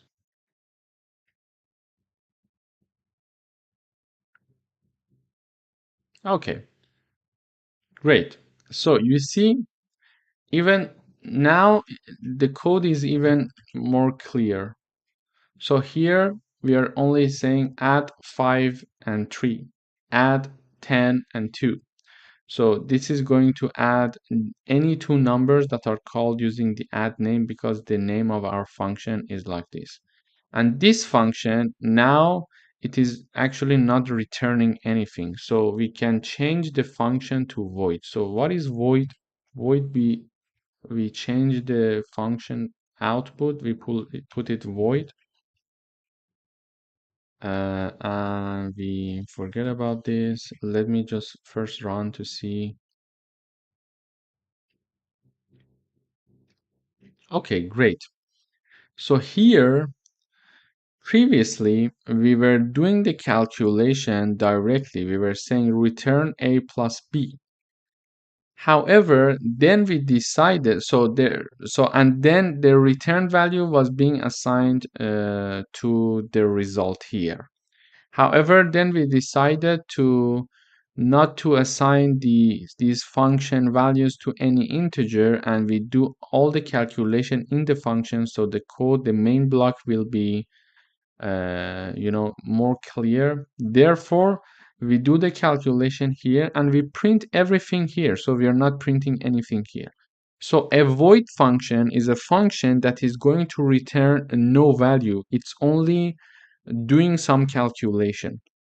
So now I change the integer output to a void value, to a void function, because it's not returning any value. It is simply just doing some calculation and printing something. If it is going to return something, it has to have some output data type like integer, float, double, etc.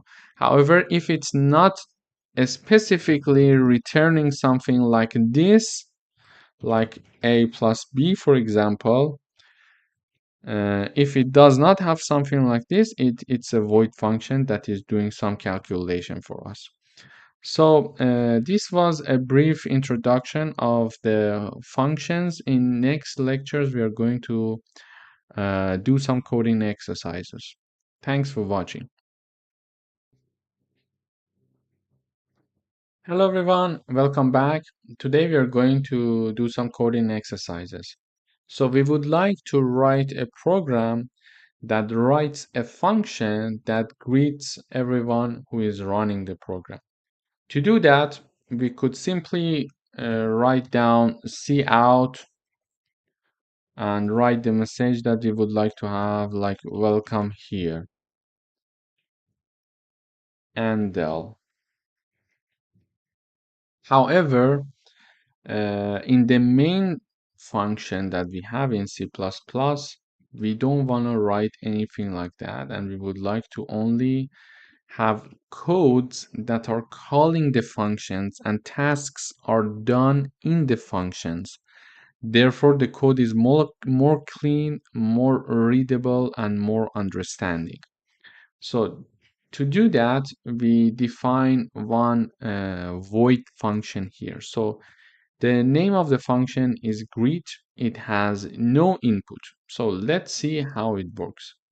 Before starting the int main, we learned that before that we need to declare the function, and we have the option of defining the function either after the int main or even before the int main. So in this case, I am declaring and defining a function, both of them, both tasks before the int main. So I will learn three things about functions. So this will be, the name is just something that is behind the parenthesis, just before the parenthesis. So the name is greet. Whatever that is in the parentheses is the input of the function, and whatever is just before the name is the output. So as the input, it has no input, so we don't need to put any input when we want to call it. So it's not like add function like addition, so we give two numbers, so it will do some mathematical operations with those inputs. It's just a simple greeting function, so it needs no input. Whenever we call it like this, it's going to be performed, and the output is void. Why? Because it is returning no value. So as you can see here, we are not writing return something here. Okay, as we are not writing that, this function is a void function. Whenever a function is returning a certain output, it is not a void function. But here we are doing nothing.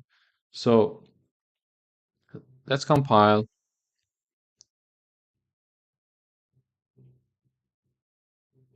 Okay, now we see that the function is working very well. So instead of writing cout welcome to C++ and do some additions, do other things in the main part, we're just calling the function greet. So the code is very clean, very clean. and everything is done behind the scene.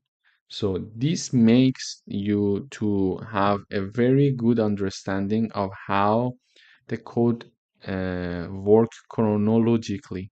So when you have, for example, 10 functions from the beginning, you start, for example, greet, you go and read the function greet, and you come back here. Okay, the first step was greet, and then the second function is here, third, fourth, etc. So whenever you want to see the details of each function, you go and read that function. And in the main menu, in the main function, everything is clear and only the functions are there.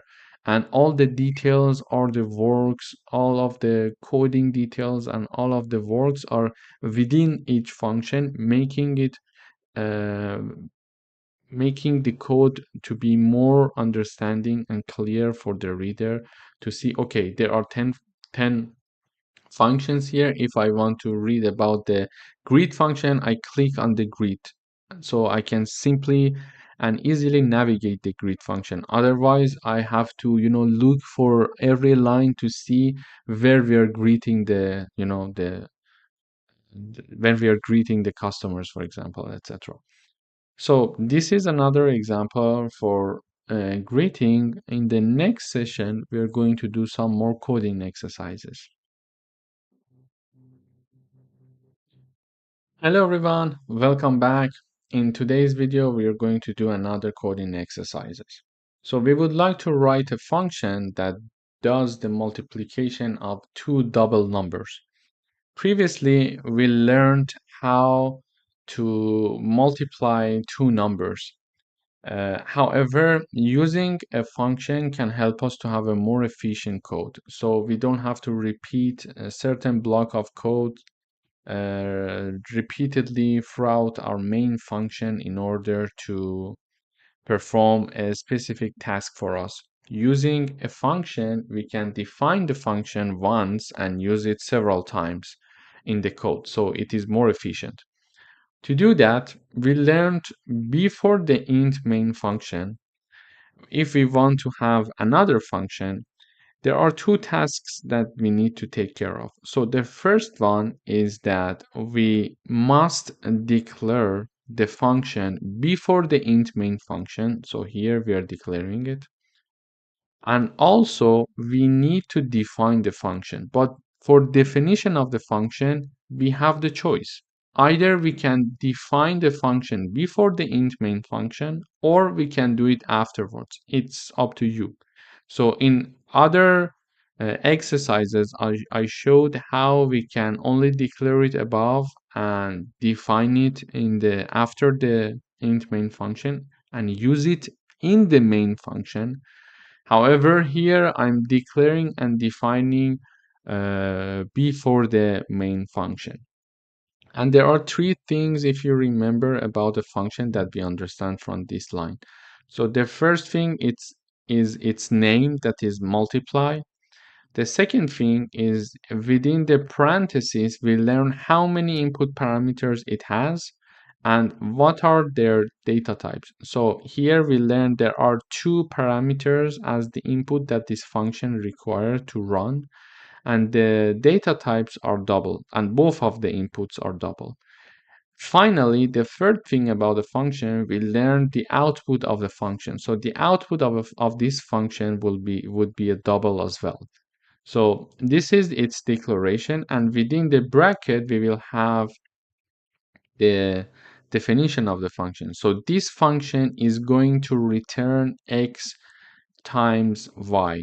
So these two inputs are being multiplied using this function. And we have the return. Why? Because the output is double. So if anything but void is the type of the output of the function, there should be a return here. But if the function is a void function, there must not be a return here. So having said that, let's come back here in the int main function. So we would like to call the function in our main function. So I declare a double called result, and I assign the value of it by calling the function. I call the multiply function, and within the parentheses, we learned that this function requires two inputs that are doubled. So these two double number are also considered as the input of this function, and the output of this function is going to be assigned to result. Finally, we are going to print the result to see the output. Let's run the program once.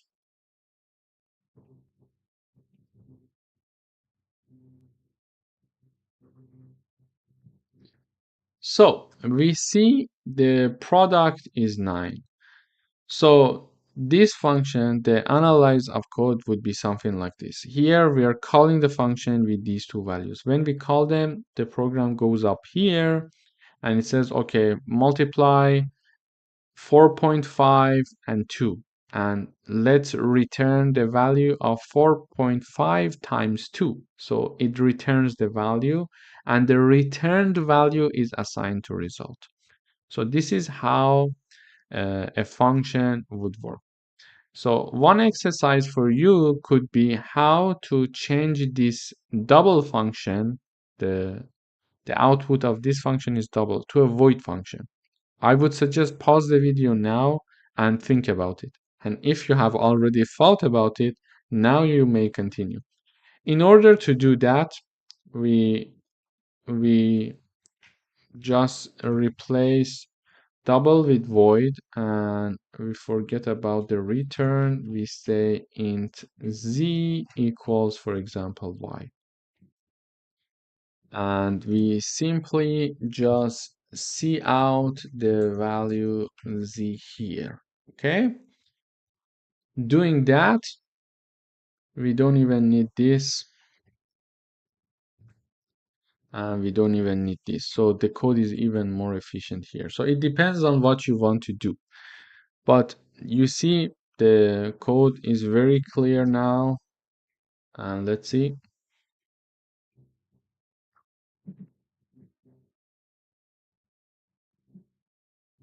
Okay, so now everything works and the function uh, has changed to a void function. So more blocks are here. So we added one line and we changed the code in this line. However, our int main function is very clean. So if we want to do multiplication several times, like here, sorry, like here, and then here we change the value, for example, 7, 9, 10, something like this, and we say the output of multiply function is. Okay, so instead of doing the calculation 4 times, I'm only calling the function 4 times. Let's see.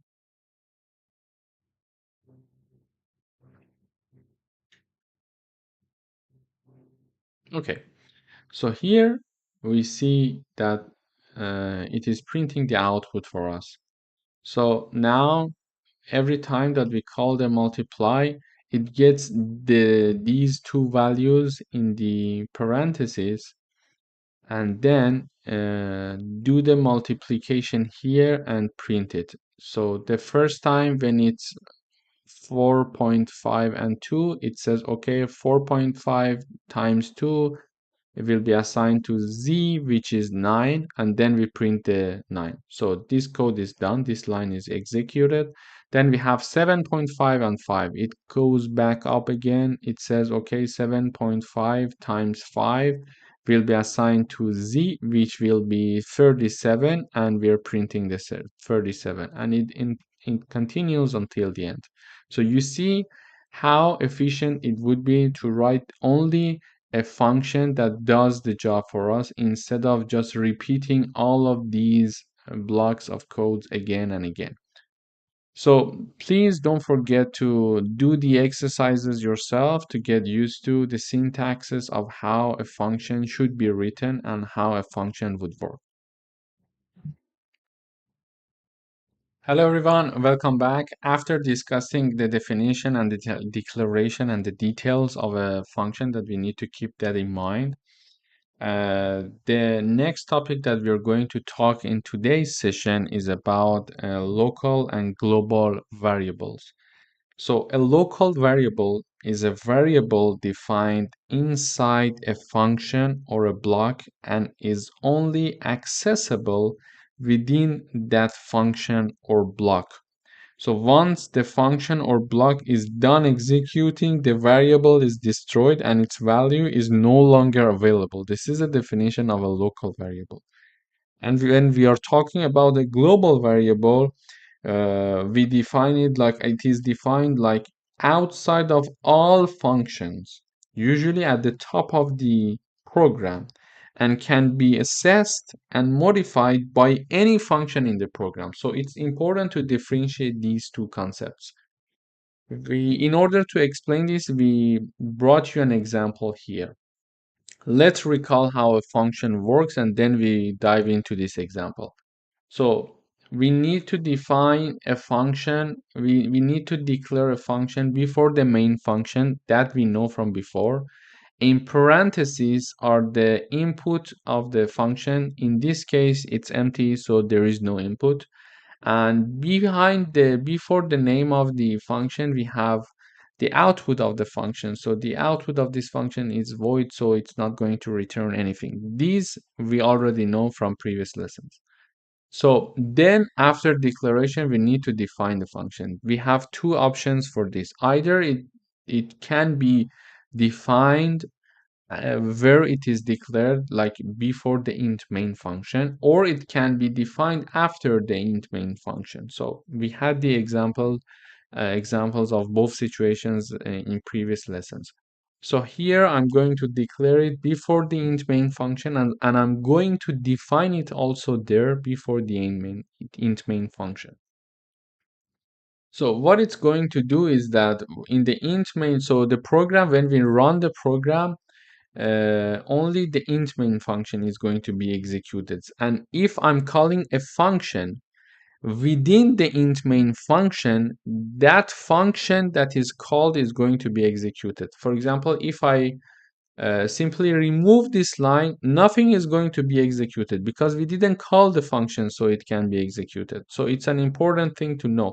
Because the function is declared and defined here, it doesn't mean that it's going to be executed. If you want it to be executed, you need to call it in the main function. Otherwise, it wouldn't just work. Let's try. You will see.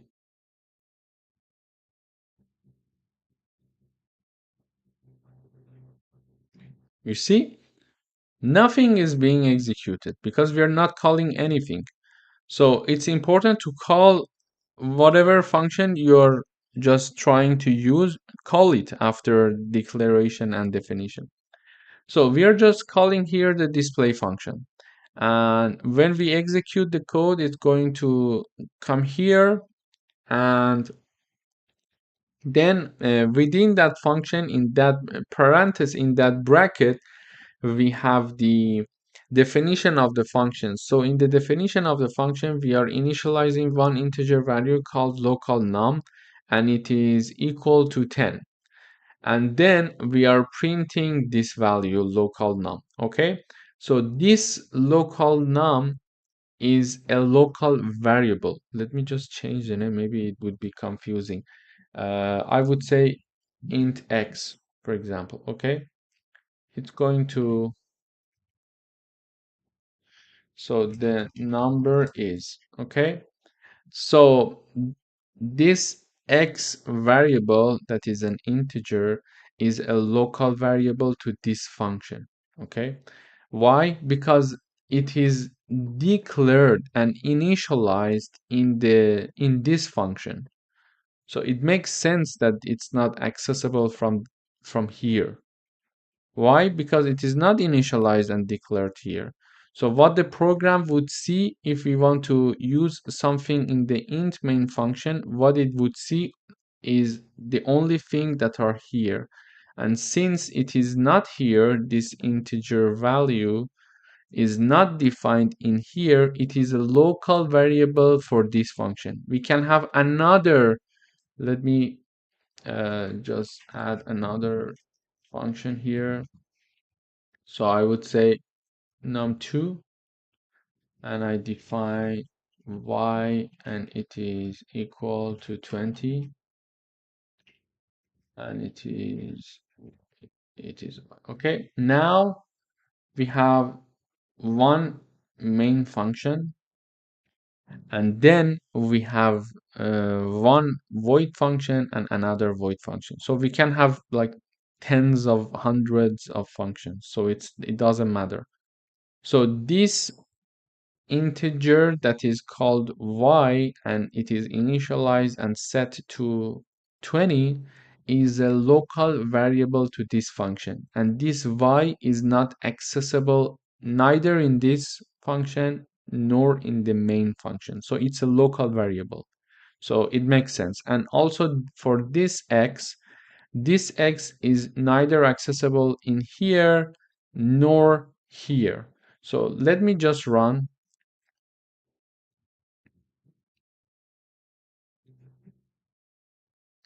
Here in the int main, we are calling the display number. So display number is this function. We are assigning 10 to integer x, and then we are printing it. So it is printing x. However, if we are trying to like print x directly here, it is expected to have some errors. You see, even we cannot even run it. We have error here. So why? Because it says use of undeclared identifier. It makes sense because x is defined here, so it's a local variable for this function and not for the main function. So this is the concept of local variable. In the next video, I'm going to talk about the global variables. Hello everyone, welcome back. In this session, we're going to talk about global variables. Previously, we talked about local variables, and we mentioned that local variables are defined within each function and only are accessible in that specific function. So if we have function number 1 and we define integer x, it is only accessible in function number 1 and not in function number 2 or int main function. So here we are going to discuss global variables. I have one int main variable here and one function here and a global variable here. So the global variable here, as you see, it is in none of the functions. So this is why it is variable. So this is the first function. This is the second function. So, and this variable is defined globally because it is not inside any specific function. Therefore, it can be used in any function. So, because it can be used in any function, in int main function, I'm going to print its value, its initial value. Okay. So let me just run this code. So as you know, whatever that is inside the int main function is going to be executed, nothing else. So if we are not going to call this function right now because we commented it, it's not going to call this function. This function is this function is only going to be working if I call it in the int main function. So let's compile and see how the program would work only with this one line.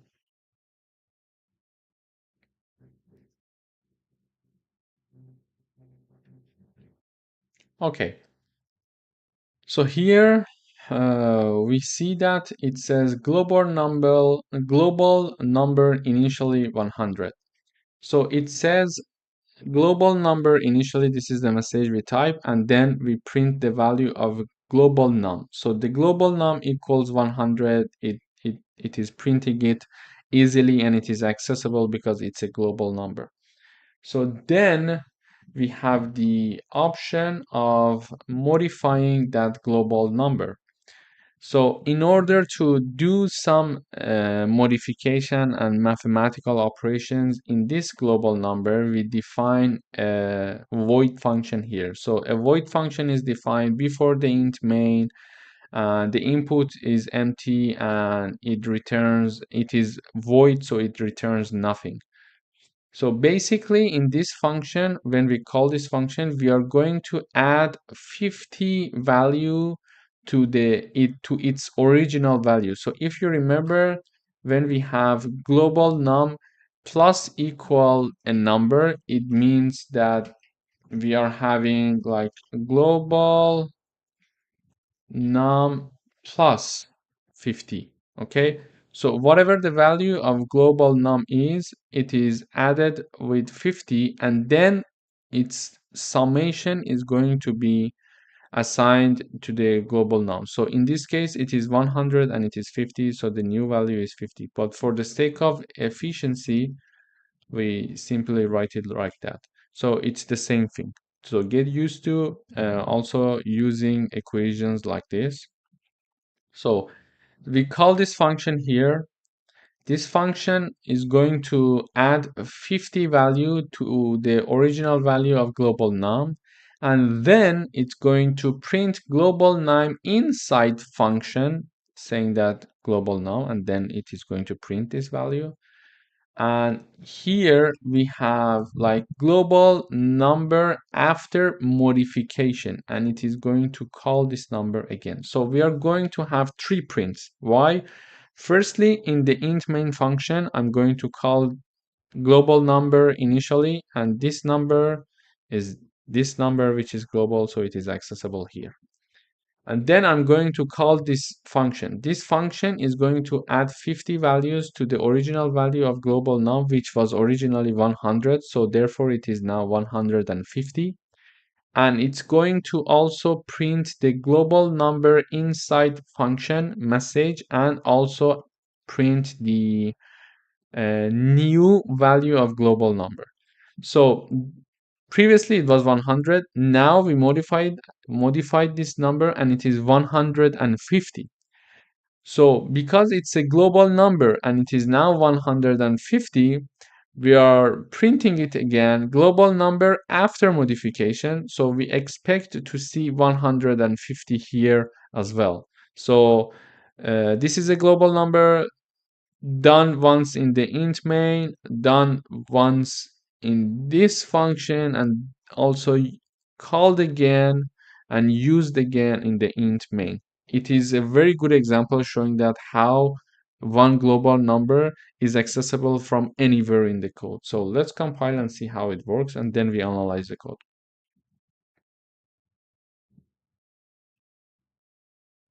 Okay, so let's analyze. So we have the global num here 100. When we call it initially in the main function, it says global num 100. So it is printing its value here. Then we are calling this function using this call. It is going to add 50 values to the global num and it is going to print its new value as to be 150. Then when the work with this function is finished, the code is going to come back here and goes to the new line. So now it's going to print cout global number after modification, and it's going to print global num. And it's going to give us the 150. So we see that we can access the global number from anywhere. So let me just add something here. If we have another void function, modify to, for example, I would say, and then we are saying global num minus equal 100, and then we are going to cout the global num inside the second modified function is Then we have the global num handle. Okay.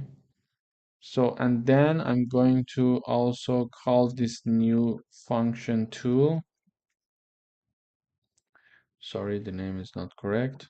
So whenever we are calling the function, even if even if it doesn't have any input, it's important to have the brackets, to have the parentheses. Sorry. So with this new defined function, we are going to subtract 100 values from the global number. So we had like 100 here, then we called this, and then it adds 50 values. So here it is 150. Then this function is done, where the program goes back to the main function and it is going to print 150. And then we are calling this second function. So the second function is going to reduce 100 value from the global num. So let's execute the code.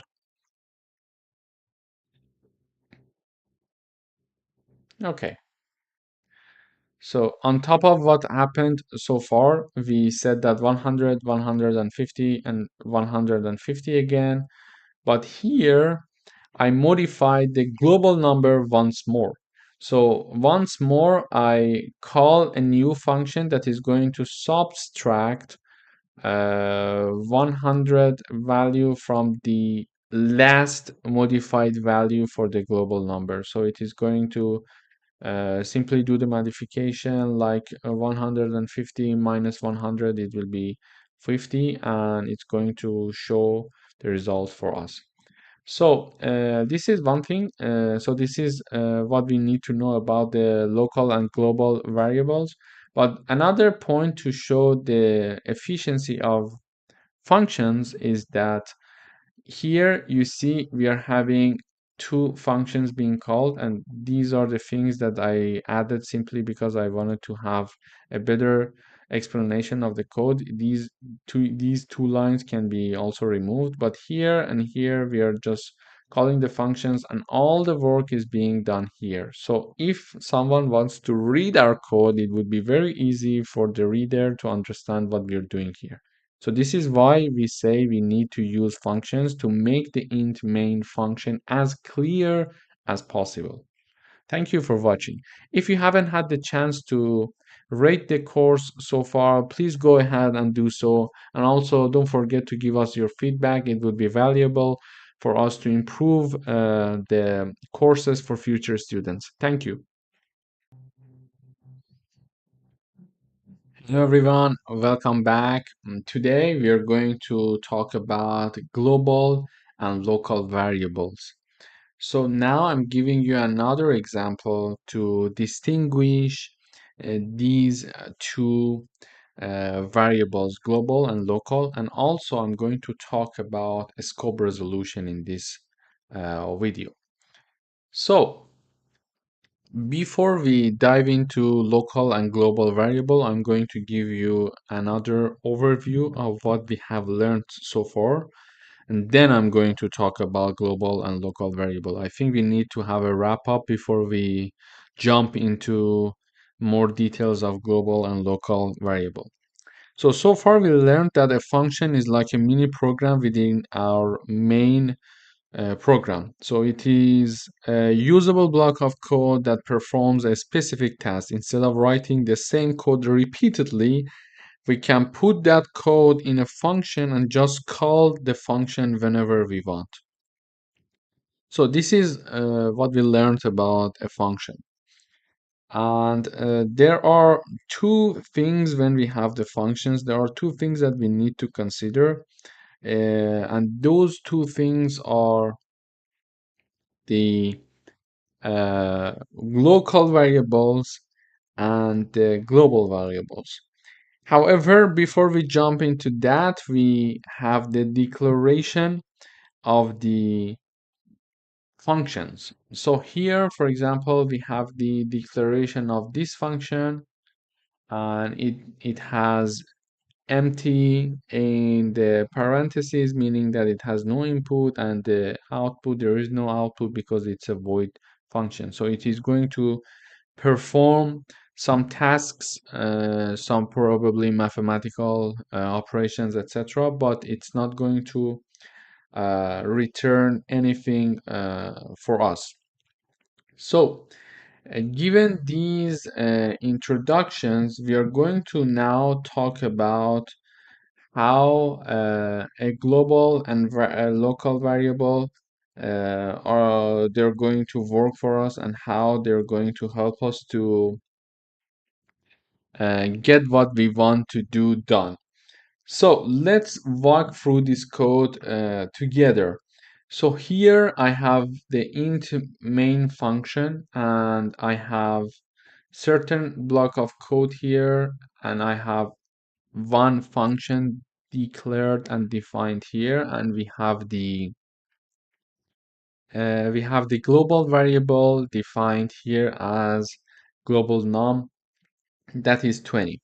So here it's a global variable, and since it is outside of any function, it can be used and modified by any function in the program. So this is why we are calling it global, and its initial value is 20. So it is initially defined to be 20.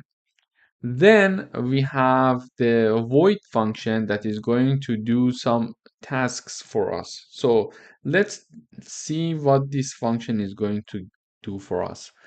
So here we are declaring another integer variable with the same name as the name of our global variable.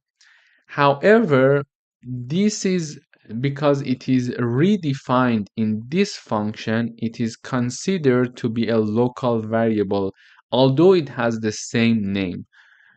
So it is a local variable, and its value is set to be 10. Here, in order to distinguish these two, this function is going to print two values for us. Firstly, it's going to print the local value, the local variable that is a global num. So we are going to see the local value of this variable, and then we are going to see the global value of this global num. And to do that, we are distinguishing using these two lines, and then we are writing global num using scope resolution. So scope resolution means that if I only say global num, just like here, what the program will access is that, okay, you are using this local one. So you're calling this local one. However, so this is why we are just simply using printing global num, which means that this local variable will be printed. However, because the local variable has the same name as the global variable, if we want to access and print this one, we need to use scope resolution. And scope resolution simply means that we have colon and then global num. Then it means that the program will realize that you are planning to use this number and not this number. To say it concisely, if you just write down global num, it's going to print this local variable. If you're using scope resolution, meaning that colon global num, the program will realize you would like to print the global num and not this local one. Okay? So let's now run the program and see how it works. So firstly, we are couting global num. So here we are simply printing this value, and we don't need a scope resolution. Why? Because we don't have any variable or any integer that is defined with the same name as the global num. Let me just run the code first, and then we are going to analyze the code once more. Okay, so here I'm saying that we have one function, one main function, and one function here, and one global variable. So initial value of the global variable is 20. Now in the int main, I'm going to print the value of our global variable here. So it is printing 20 because its initial value is 20 here. Okay. Then I'm calling the demo scope function. When I'm calling the demo scope function, the program is going to come here. It starts reading from here. Okay, the program will realize we are defining a new integer locally with the exact name of our global variable. It says, okay, it's a local variable, there is no problem. So it is equal to 10. Then we are printing the global num. So when we write down global num, it is going to print this value because it thinks that you're talking about the local global num. So it is going to print number 10. Then I would like to also print this global num, which is the global variable. To do that, I need to use a scope resolution. Scope resolution means that we have colon global num. This way, the program will realize I'm talking about this variable and not this one. Okay? To summarize, if we are having a function and within that function, we are declaring a new variable that has the same name as a global variable. When we are going to print that number, that variable, the local variable, we simply print it in that function. But if we want to access the global variable with the same name, we need to use the scope resolution.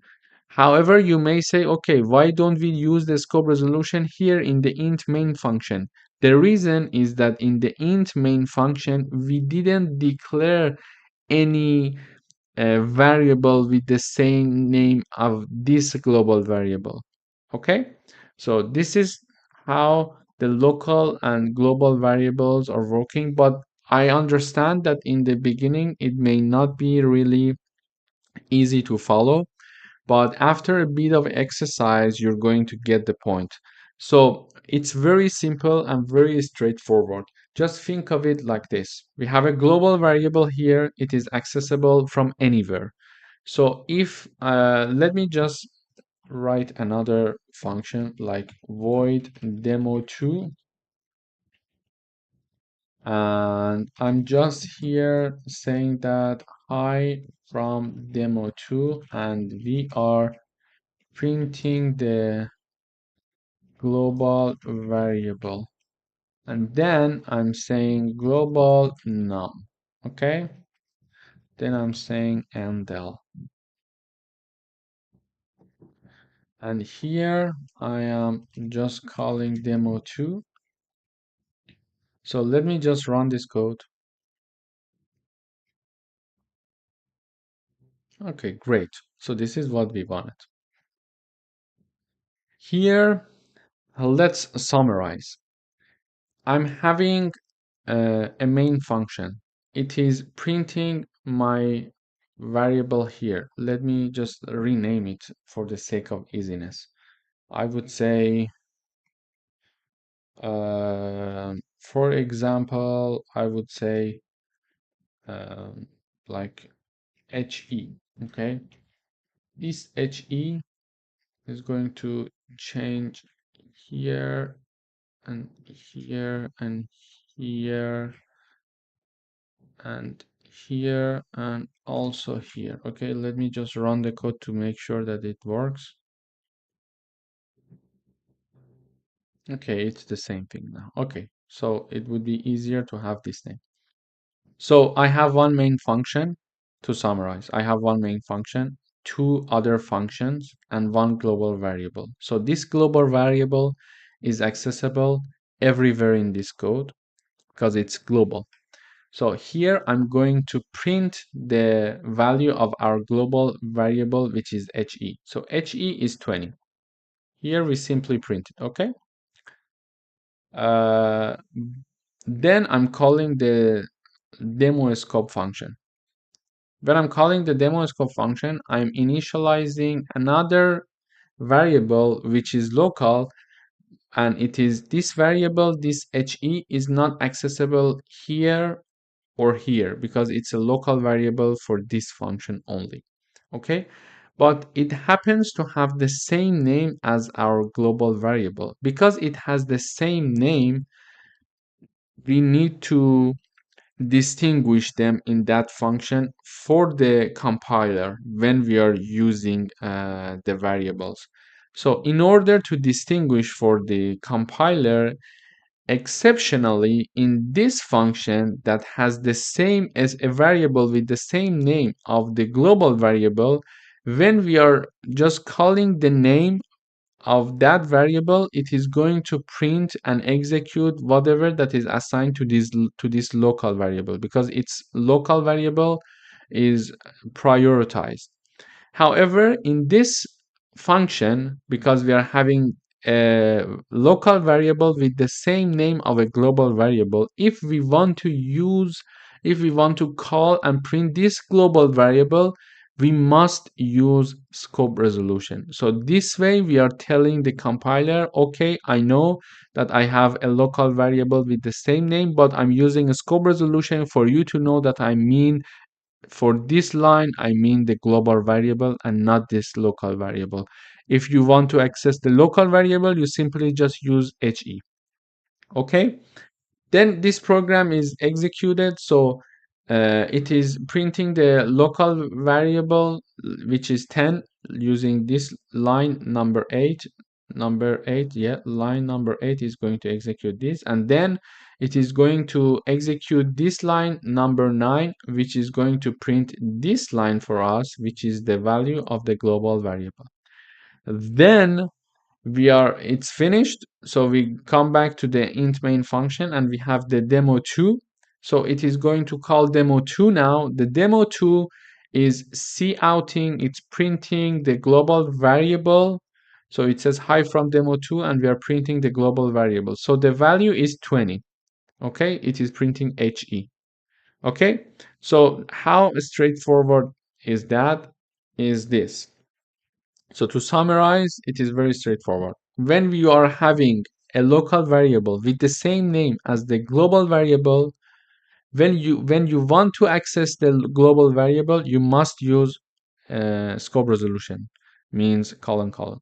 However, if you don't have a local variable with the same name as the global variable, you can simply call the global variable by its name, like here and here. Okay. Thank you for watching. Don't forget to do the coding and do the exercises yourself so you can be more efficient and you can, get used to these syntaxes and these little details. Thank you. Hello everyone, welcome back. Today we're going to do some coding exercises regarding the local and global variables. We would like to write a program that declares a global variable to store a counter. So the program should have two functions. One increment counter, and this function should increment the counter by 1. And we have the main function, of course, which calls the increment counter function twice and displays the updated counter value each time. So now we know that we need to have a global variable. We need to declare a global variable. Then we need to have one function here and one function here. And so the main function is going to call the other function twice, and the other function needs to increment the counter or the global function by one value. So to do that, we start by declaring the global function. We know that from before, the global function, the global variable should be declared above the code and outside of any function. So this is the global function xy, we name it and we initialize it to be 0. Then here we have the main function, and here is the increment counter function. In order to have a review, we know that a function has three associated data with it. So when we are declaring it, so now here it's the name of the function. Before the name is either void or the output of the function. So here, if it was instead of a void, we had integer. We knew that the function should give us an integer value in the end, and so it returns one integer value. But because this function is returning nothing, we have the void function. And also within the parentheses, we will have the input variables of the function. So in this case, we have no input function, so we can just call the function without giving any input to it. So, and this is how we declare and define a function. And we know that we must declare the function a priori to the main function. However, for definition of a function in this part, we can do it either before the main function or after the main function. So it's up to you. Here, I'm declaring and defining at the same place before the main function. And here, what it's going to do is that it's going to get this xy and increment its current value by 1. So, and we learned that plus equal something means something like this. So instead of plus equal, we could write xy plus 1. So this equation here is exactly like this equation. So it says that whatever the value of x is, or xy is already, add 1 to it and assign it to xy again. So here xy is initially 0, and when we increment it by one value, we add one value to it, its final value will be 1. And then if we do it another time, its value will be 2, etc. And here we are having the main function. In the main function, we firstly learned whatever that is in the main function is going to be executed. So if we have a function here and it is declared and defined, but it is not called in the main function, it is not going to be executed. So here we are firstly printing the initial counter xy. So we expect to see value 0 in the output because initially the global variable number is 0. Then we call the increment counter as it was asked here 2 times. So we mention increment counter and increment counter. So in the first round, let me just type it like this. In the first round, it will be something like this. Xy equals xy plus 1. So for the first call, it will be like xy equals 0 plus 1 because its initial value will be 0 and we are incrementing it by one value. So the final value would be 1. For the second call, xy equals 1 plus 1, which will be 2. Why? Because initially it was 0. Then in the first call, we increased its value by 1, so it's 1 now. So when we are calling it one more time, its value is now 1 based on this equation, plus another 1 that we are adding here. So the final value will be 2. So we expect that now when this function is called for the first time, it is going to print the xy value, new xy value to be equal to 1. And when we call it for the second time, it's going to call this function again and add another one value to the already existing value of the xy, which will be 2. So let me compile. Okay, great. So here we see that the initial counter is 0. Here we're printing the initial counter to be 0 because xy is a global variable and it is initially set to be 0. Then we are calling the function one time. We are calling the function. So we are adding one value to already existing value of xy, which is 0. So it will be 1. And we say counter after increment xy. So it will print 1. And then this block of code is executed and the program will go back here to execute the next line, which is increment counter for the second time. It comes back here. It is going to add another one value to the already existing value of xy, which is 1. So 1 plus 1 will be 2. So it is going to print 2.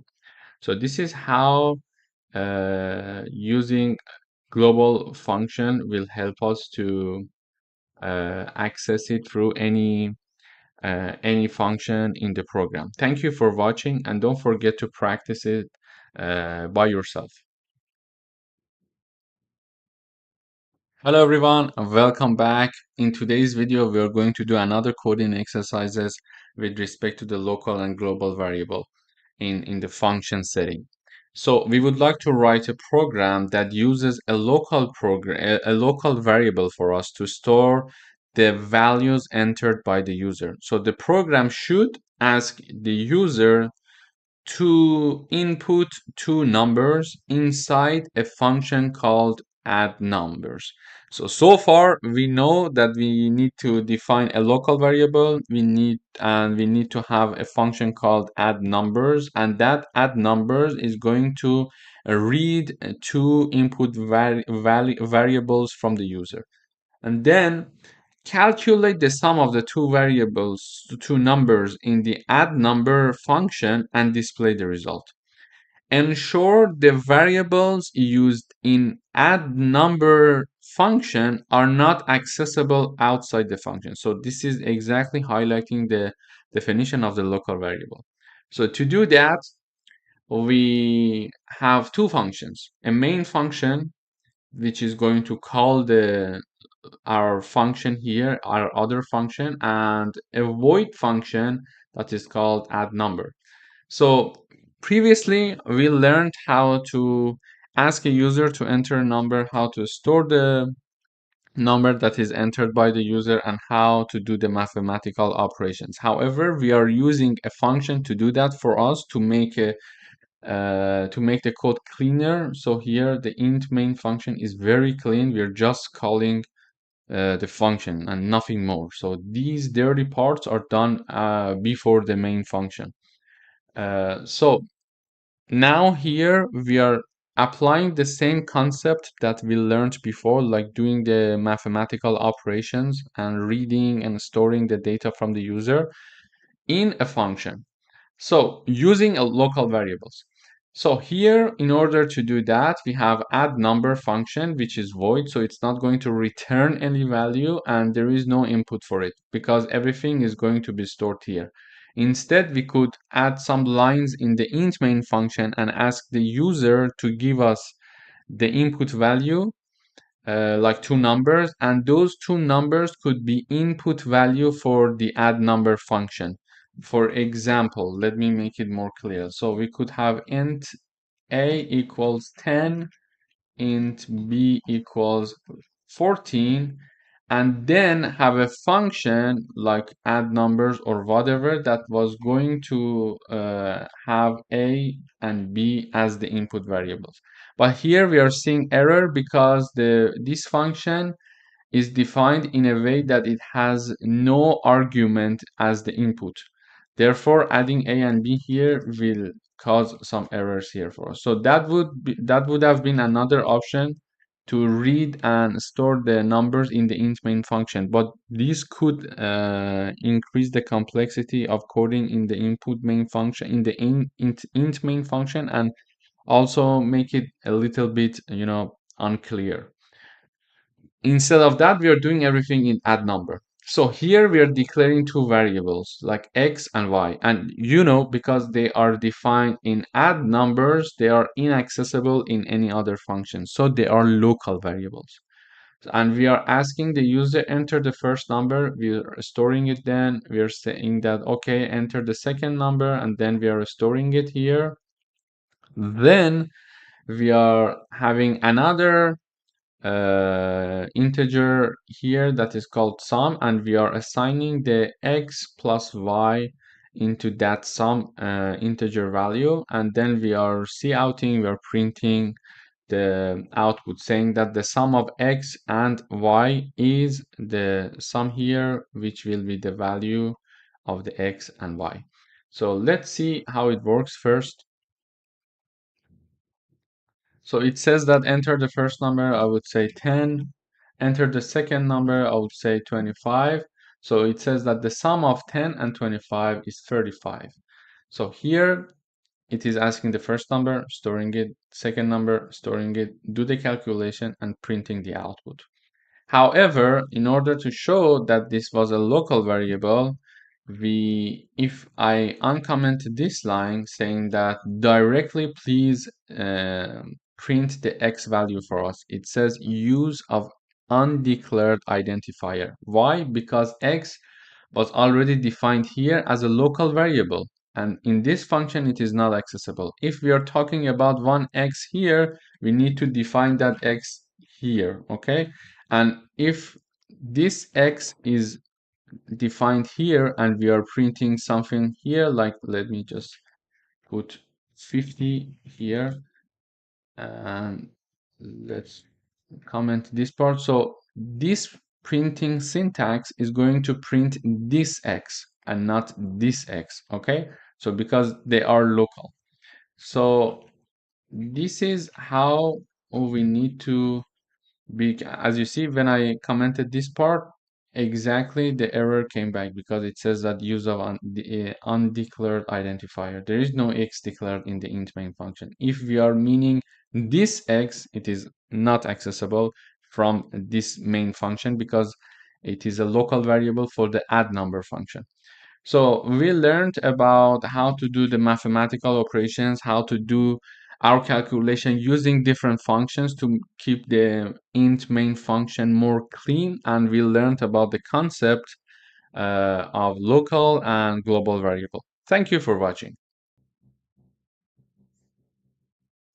Hello everyone, welcome back. Today we are going to talk about function declaration with default parameters or default values.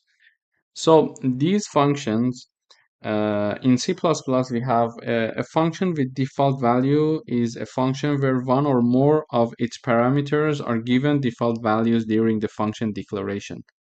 This means if we call the function and do not provide the argument for those parameters, the default values are used. And if they are called and with argument, those arguments are going to overwrite the default values. So let's illustrate this with an example.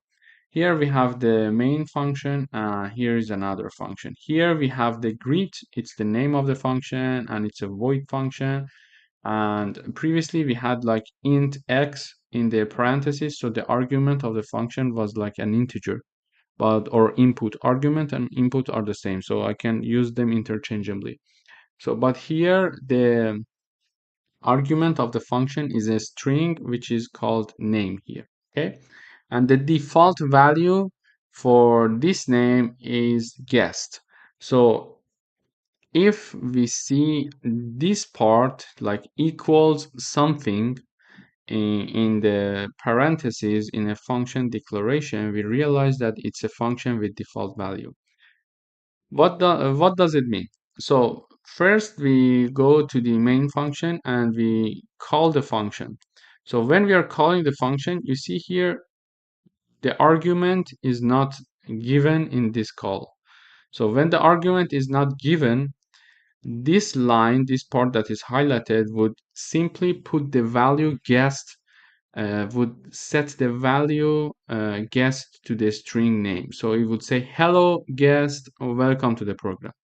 However, if we provide the argument and we call it here again, if we provide the argument, Alice would replace guest and it would say, hello Alice, welcome to the program. Let's run the code once.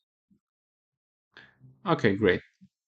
So here we are seeing that the first time we are calling the function with no argument, and it is just simply saying, hello guest, welcome to the program. And the second time we are giving the argument to call the function, and it says, hello Alice, welcome to the program. So for the second time, Alice is replacing the word guest. So this function is very important to be used because otherwise we had to write two functions. Now we are only using one function. So if we call it with no argument, it's going to put the default guest to name, and guest is going to be printed here. But if we are calling it with certain argument, it's going to replace guest with the called argument and then print the output. Thank you for watching. Hello everyone, welcome back. Now we are going to do one coding exercises with respect to the functions with default parameters or default values. So we would like to write a program with a function that calculates the total price after a discount. So the function should take the original price as a required parameter and take the discount percentage as an optional parameter. So the default is 10%. So what I understand from this statement is that we need to write a function that calculates the discount.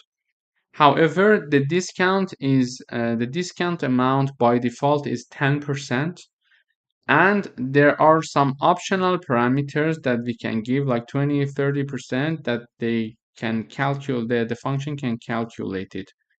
So in this case, we need to have a function with a default value. Instead of having two functions, we can only write one function.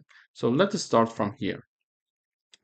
We start with the main function. So we print price after 10% of discount. Let's call the function calculate price. So let's go up in here to see the calculate price function.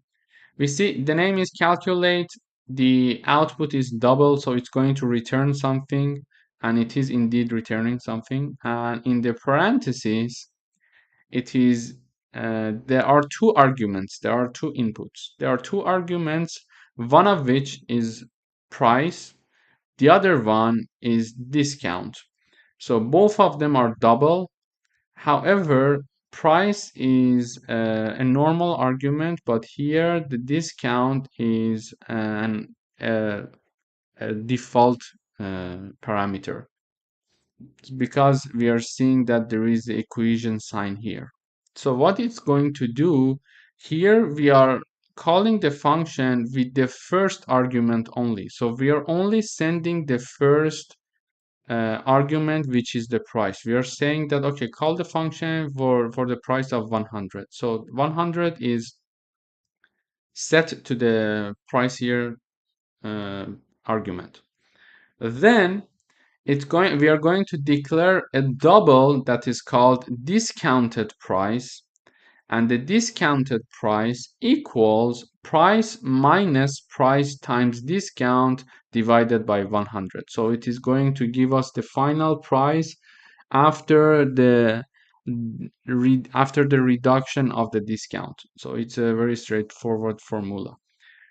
So what it's going to do is that, because we are calling the function only with the first argument, and since the second argument is a default parameter, so if we do not call the function with the second argument and only call it using the first argument, it's going to take 10% as the default value for the discount. So 10% is also assigned to this discount, and then the price minus, within parentheses we have price times discount divided by 100, and the final price is stored in the discounted price, and we return the discounted price here. Okay, and then we are saying that, again, see out price after 20% of discount. So let's call the same function, however with two arguments in this time. So in this time, the price is still 100. However, because the second argument of the function is a default function, we are calling the function using two arguments, and the second argument is going to overwrite this default value of 10. So now that we are calling it with 120, it's going to replace 10 with 20. So let's run the code and see how it works, and then we are going to analyze the code once more. Okay. So here we are seeing that price after 10% discount will be $90. So if you do the math, you will realize that 10% of 100% would be $10, and the reduction would be $10, and the final price would be $90. However, in the second case, because we are calling the function with the second argument as well, this 20% is going to be set to the discount instead of 10. Now, discounted price equals 100 minus 100 times 20 divided by 100. And therefore, the output would be 80.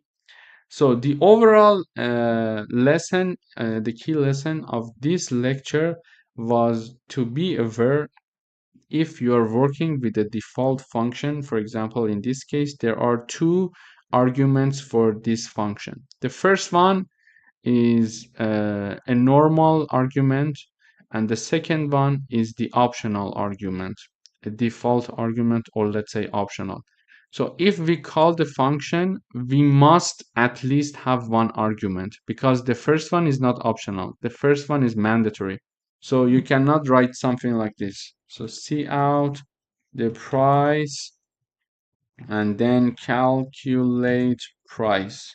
So it returns error. You see, because the first argument is a must, because it's not an optional. How do we know that it's not optional? Because it does not have an equal sign. So at least if we are calling this function, we must have one argument. Okay, so if we have one argument like this, let me just comment these two lines. If we are having one argument like this, it is going to put 50 as the price and 10 as the discount by default. So let's run. Okay, we see that the price is 45. Let me just print the cout so it goes to the next line. It would be nicer. So see. Okay, so here we see that the calculated price is 50. The calculated price is called by the number 50, and then 50 is for the price, and then the discount by default is 10. So the output would be 45. And if we call it with no argument, for sure there is an error. You see, it's not working because it says that this function has one must argument. So if you're calling this function, you must have at least one argument. If you want, you can have the second argument, but this is not mandatory. For in this case, I'm going to put 20. So 20 is going to be set to the discount instead of 10. Why? Because the second argument is an optional argument. How do I know that it's an optional argument? There is an equal sign here. So let's compile again. Okay, you see, with the 10%, we had the output of 45. Now with 20%, we have the output of 40. So this is an efficient way to write only one function instead of two. So by default, it's going to take the value 10, and we can change it to 5, to 2, to whatever that we want. For example, here now it's 5. And then if we are investigating one specific case, the optional argument can be changed as we are going to call it in the int main function. So please don't forget to practice these practices, these coding exercises. In the next lecture, I'm going to do further coding exercises regarding this function with default values. Hello everyone, welcome back. Today we're going to practice some coding with respect to the functions with default values or default parameters or optional parameters. There are different names for them in the market, but whatever you are okay with, it's okay. So here now, the program wants us to write a program with a function that prints a rectangle of stars. So the function should take the width and height as parameters and also default the width to 5 and the height to 3 if not specified. So specifically, this program is hinting us saying that, okay, you can take the width and height, and also the default width and height are 5 and 3. To do that, as always, we have one int function and we have another function here to do the calculation for us. Previously, we learned if we want to do print some like stars or matrix or something like that, we can use nested loops. So here we are going to use that knowledge to apply in this function. So this function's name is draw rectangle. It's a void function. It's not returning anything. It's just doing some calculation or maybe printing something. And there are two arguments for this function. The first one is int, and the second one is also int. And since it says that the width and the height, if they're not specified, there should be set to 5 and 3. So both of these two arguments are optional arguments. So if we call this function with no value, it's going to set the default value to 5 and 3. And if we specify, it's going to use the specified number to do the tasks. So what we're going to do here is that the default rectangle, here we are going to call the function with no argument. When we call the function with no argument, since these two arguments are optional, there is no problem. So it's going to set int row to 5 and int column to 3. So we are going to use a simple nested loop. So the first loop is starting from 0 to the number of row, in this case 5.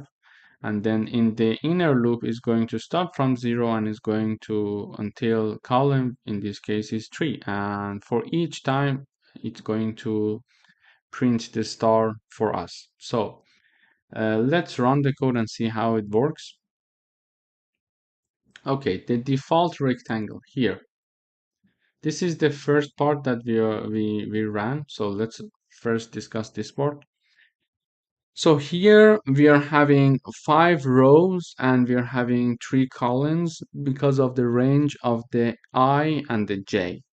So it is printing the star. And in case you don't recall why 5 rows and 3 columns, I would recommend going back and checking out the videos for nested loops. There are some exercises there that I analyze the code one by one in the rows and columns to see why what is printed is printed. So it's going to, by default, set the row equals to 5 and set the columns equal to 3 when no argument is passed for this function. And both of the arguments are optional because they have the equal sign. However, when we want to have a customized function, we can say, for example, customize it. This is just a message to print. A customized rectangle with 7 and 4 would be something like this. We call the draw rectangle, and instead we are going to put 7 and 4. So let's see. So 7 rows and 4 columns. So simply it's going to take the 7 and put it as the row and 4 as the column. And then the range for I would be from 0 to 7 and from 0 to 3 for the J. But since this is the optional parameters, both of them are optional parameters, we can also call it with only one for example, value here. So let's call it like this. Okay, so if we call it like this, it's going to print 7 rows, however, 3 columns. Why? Because this 7 is going to replace with is going to set to row, so I from 0 to 7. But because we don't have the second argument here, we are going to the function is going to use the default value 3. So this is why it is having the 3 columns and not 4, because the default value is taken there. So it's very important to practice all of these details to make sure that you're understanding everything and you're getting used to the syntaxes. Thank you for watching. Hello everyone, welcome back. Today we are going to talk about call by value. So there are 2 ways to call a function. One of them is call by value and the other one is call by reference. In today's lecture, we're going to talk about call by value. Later on in this course, we're going also to talk about call by reference. So what is a call by value? So in a call by value, a copy of the actual parameter, the value passed to the function, is made and used inside the function. So any modification to the parameter inside the function do not affect the original value in the calling function. So when a function is called, the values of the arguments are copied into the function's parameter. So changes made to the parameter inside the function are local to the function and do not affect the original argument. And why is call by value is so important? Why is it so important? So the original values remain unchanged, which is useful when we don't want a function to modify our data. So basically, what it means is that when we are calling a function using a call by value method, if we are passing like 2 numbers to the function, these 2 numbers are copied here. There are certain tasks done here and the function result is obvious. Then whatever the modification inside this function is done is going to stay inside this function. So if num1 equals 10 and there are some modification here, still the num1 is going to stay equals to 10 in the main function. So whatever the modification is there is there. It's not going to affect the int main function. So here we are going to write a program where a function calculates the sum of 2 numbers. So the values passed to the function should not change in the main function. So when it says should not change in the main function, in the main program, we realize it's asking us to do a call by value. To do that, we have one main program here and one function here. So here in the main function, I am initializing 2 numbers like int num1 equals 10 and num2 equals 20. Then I call the function. When I call the function, I pass these 2 arguments, and these 2 arguments are integer and they're not optional variables because they are not having the equal sign like the default parameters, like the optional parameters. So when we are calling this function, we must have both arguments, and we must have these 2 arguments being passed to this function. And the name of the function and the function is a void type. So in the function, it's very straightforward. We're going to say int sum is initialized and then the value a plus b is set to sum. Here, we just mention whatever the integer we want to pass, but the name in the function is different. It's a and b. It could be anything. It's not important. So when num1 and num2 are passed here, num1 and num2 are going to replace int a and int b. Then it is going to do the addition, assign it to sum, and then see out the sum inside the function is, and print the value of sum. Then we are going to modify value a and b. So in this way, we are modifying the values passed to the function, but they are going to stay there locally. In these, a equal to b and b equals to b does not affect num1 and num2 because it's a call by value. In order to make sure after this function is finished and the sum is printed here, and two modifications are done here, the sum is finished, then we go to the next line. So see out the value in the main function are still, we print num1 and we print num2 here, and we return it. So let's run and see how it works. Okay, great. So we see that these two numbers are initialized and assigned values. Then we call the function, we go to the function, the addition is done, and the sum is printed. So it says the sum inside the function is 30. So the sum inside the function is 30. Here it means that 10 plus 20 is 30, so 30 is printed, and we are changing the value of a and b here. We are setting them to 0.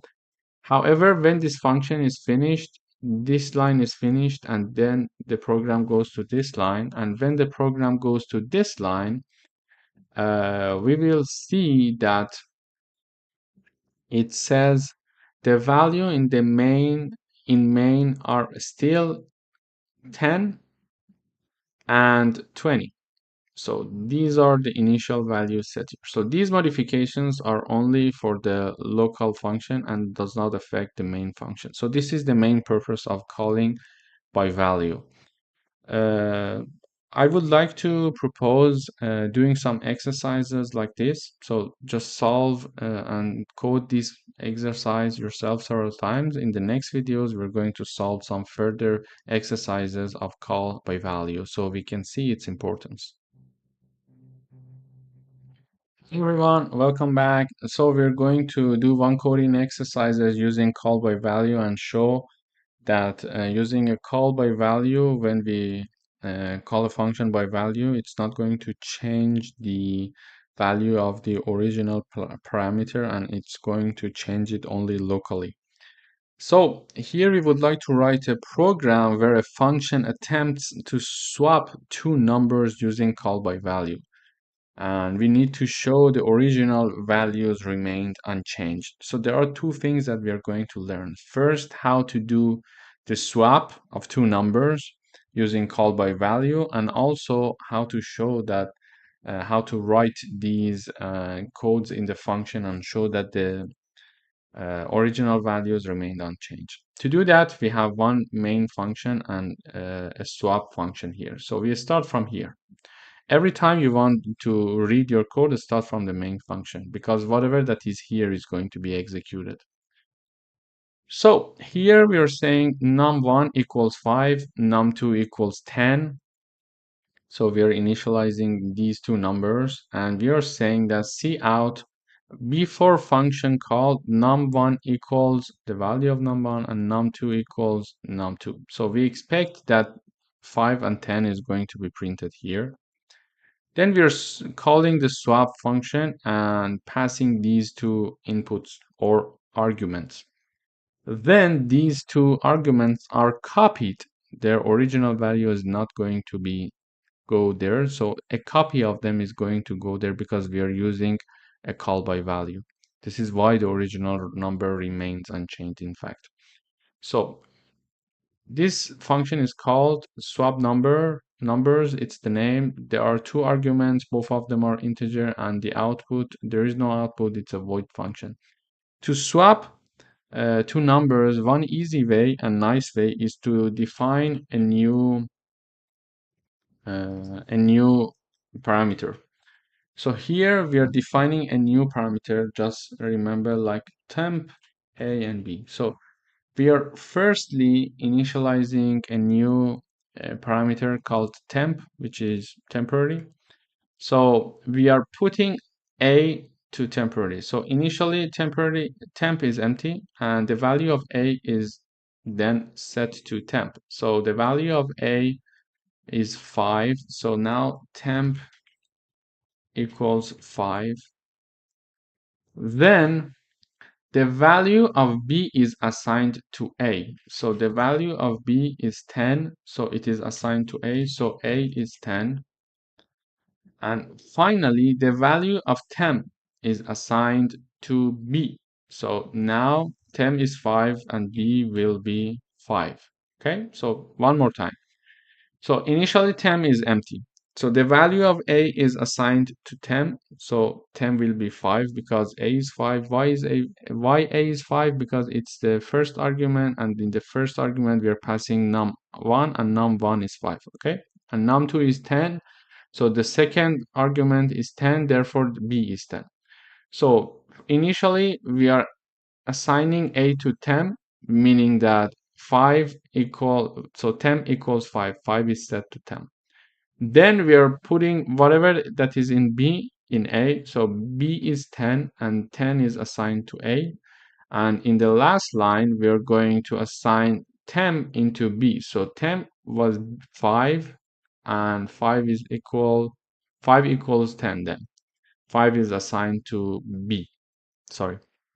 And then we are going to mention that inside the function, now a equals, we expect to have 10, a equals 10, and b equals, we are expecting to have it to be 5. So after doing all these modifications in this function, all of these are local. So we expect by swapping the values of the a and b, the values of num1 and num2 should not be affected because it's a call by value.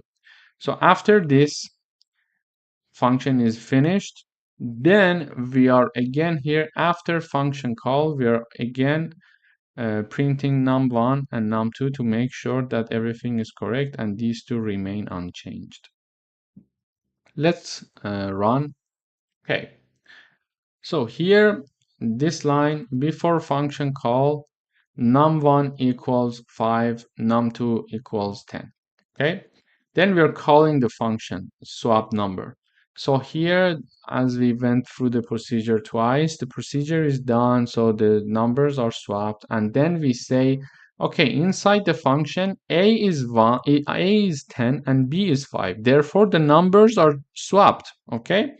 However, when this function is finished and the code is here, and then it wants to execute this line, it says after function call num1, you see num1 remains 5,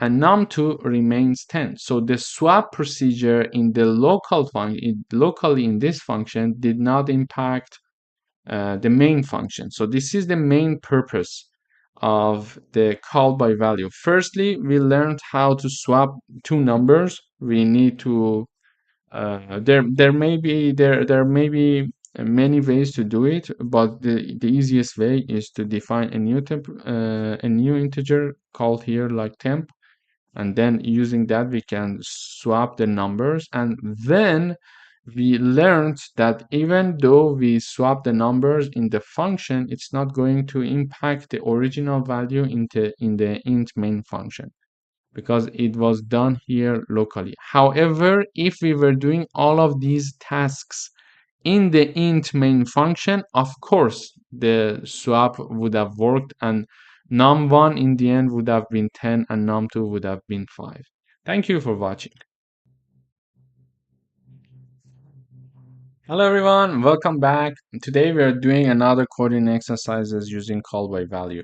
So we're going to write a program where a function doubles the value of a number using call by value and show that the original value in main is unaffected.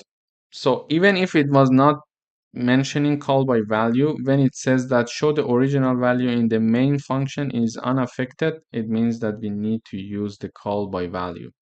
To do so, we have a function here to do the doubling the number and the main function. We always start from the main function. So we initialize one number as to be 15. Then we print the value saying that before we call the function, the value is this. So we expect that it would print before function called number equals 15.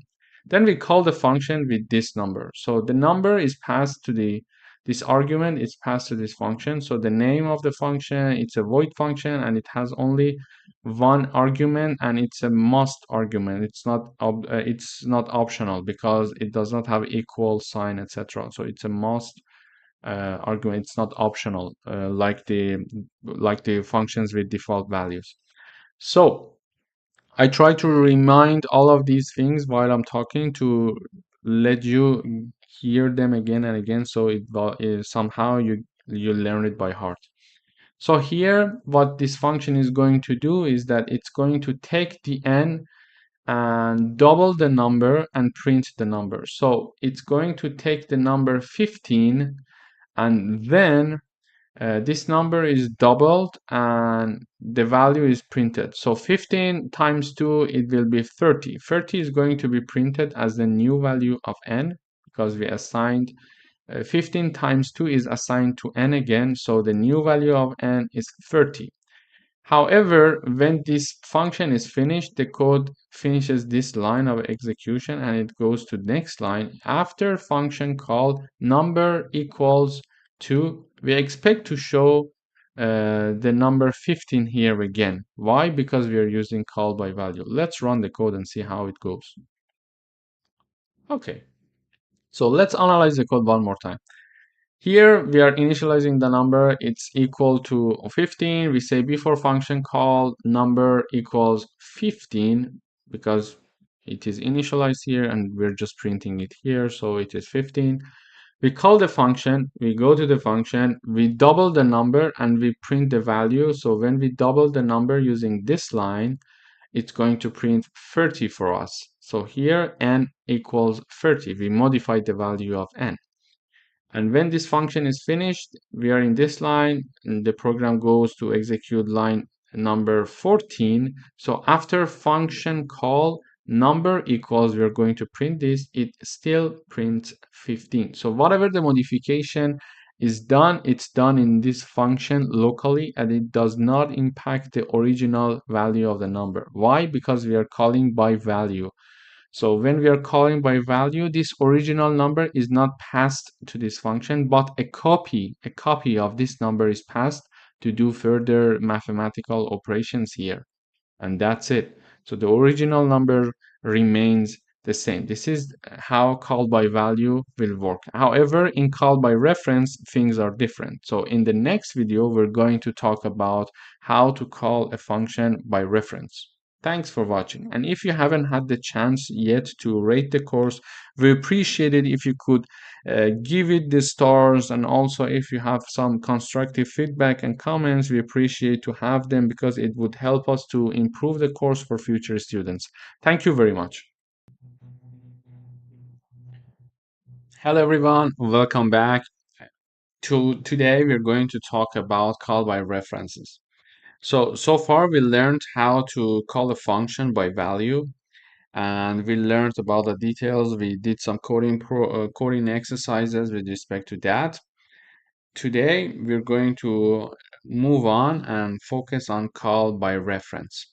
So there are two main way to call a function. So the first one was call by value. Now we're going to focus on call by reference.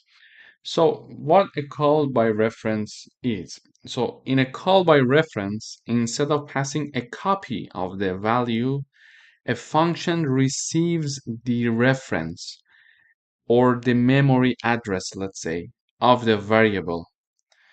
So this means that any changes made to the parameter inside the function directly affect the original value. Why? Because it's not receiving a copy of it, but its reference, which is the memory address. So it is going to directly manipulate and modify the original value.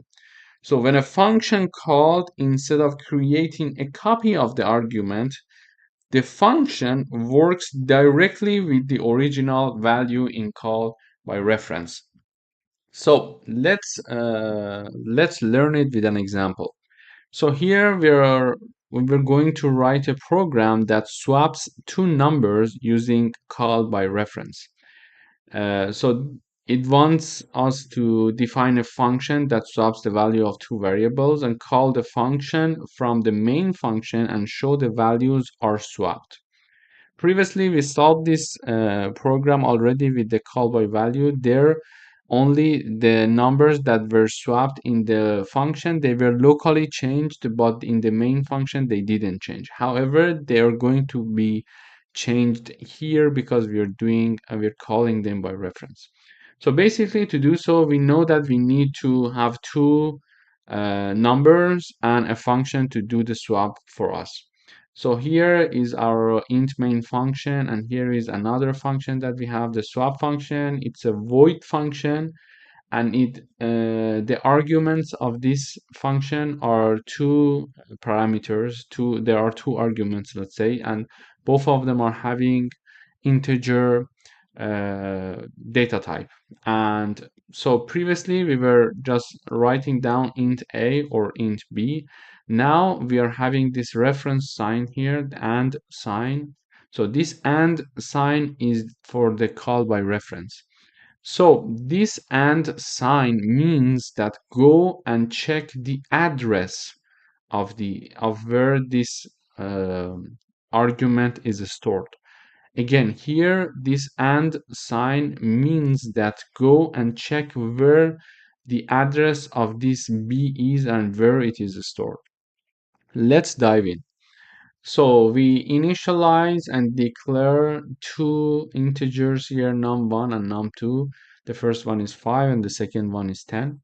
And we print the value of these two numbers, saying that before swapping, num1 equals 5 and num2 equals 10.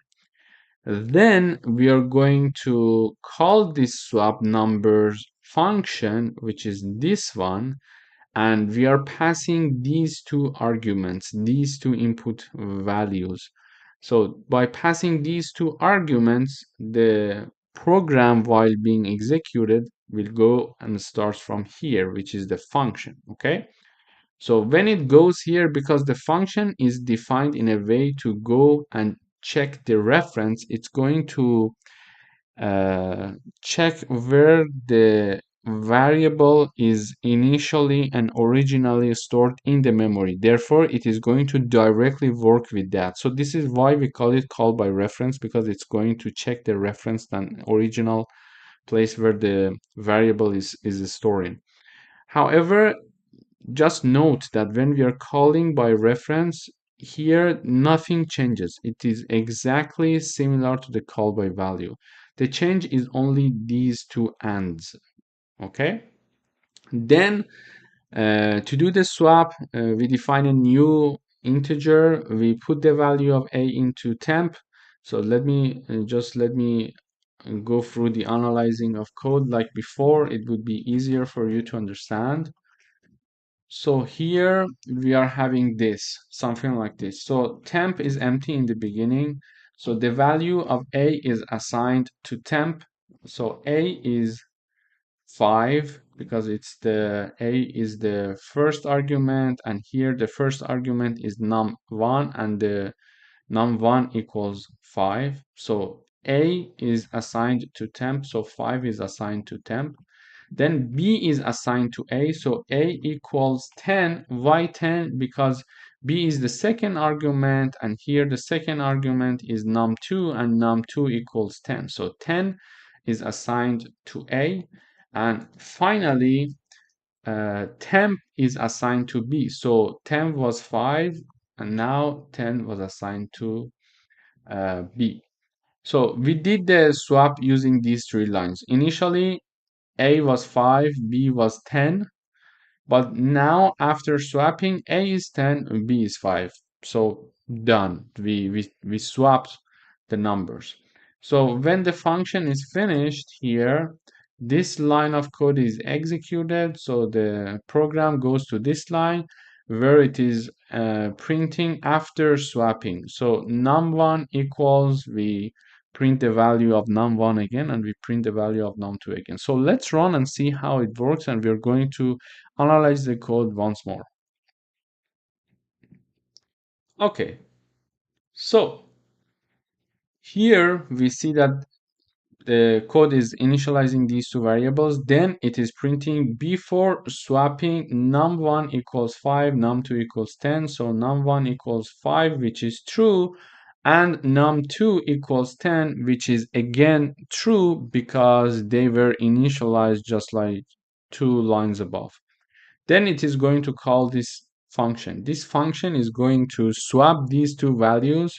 However, because it's a call by reference using these two and signs, we know that if there is a change, it is going to impact these two numbers because it's a call by reference. So the swap procedure is done here. So this line is executed. Then the program is going to line 19. So, and it is printing after swapping num1 equals 10 and num2 equals 5. So we see that using call by reference, whatever we do, even locally in this function, since it's a call by reference, it's going to impact the original value of the numbers, even in the int main function. So something to keep that in mind. So if I remove these two and, it will become like a call by value. So the the values are not going to change. So let's try them here. So you can see. Okay, as you see here, I removed the and sign here and the and sign here. So this is not a call by reference anymore. This is a call by value. So in this case, when a call by value is done, the program is executed like this. So it is printing 5 and 10 using this line, which is the original value. Then it is going to call this function. This function is doing the swap, and then when the function is finished, it is going to print again the values of num1 and num2. However, the values of num1 and num2 are exactly the same initial values because it's not a call by reference and it's a call by value. So in a call by value, we learned that we are not going to modify the original value but a copy of the value. So this is why we call it call by value. However, in a call by reference, we are giving the address where these two variables are stored. Therefore, the function is going to directly go there, find them, find the reference, and directly work with the original values. So I made it like to be call by reference again by adding these two ands. And we see here the first number is 5 and 10. It is printed. Then the function is called. And then when we are printing again the num1 and num2, the values have swapped. So this is important to know the differences between the call by value and call by reference, but because in different there are two different and separated things, and in programming, as per our need, we need to choose from either of them depending on what the goal of our program is. So keep that in mind, keep practicing, and try to play with call by reference and call by value by solving the exercises that I provided in different videos so you can master it. Thanks for watching. Hello everyone, welcome back. Today we are going to do another coding exercises using call by reference. So we would like to write a program where a function doubles the value of a number using call by reference. So we need to define a function.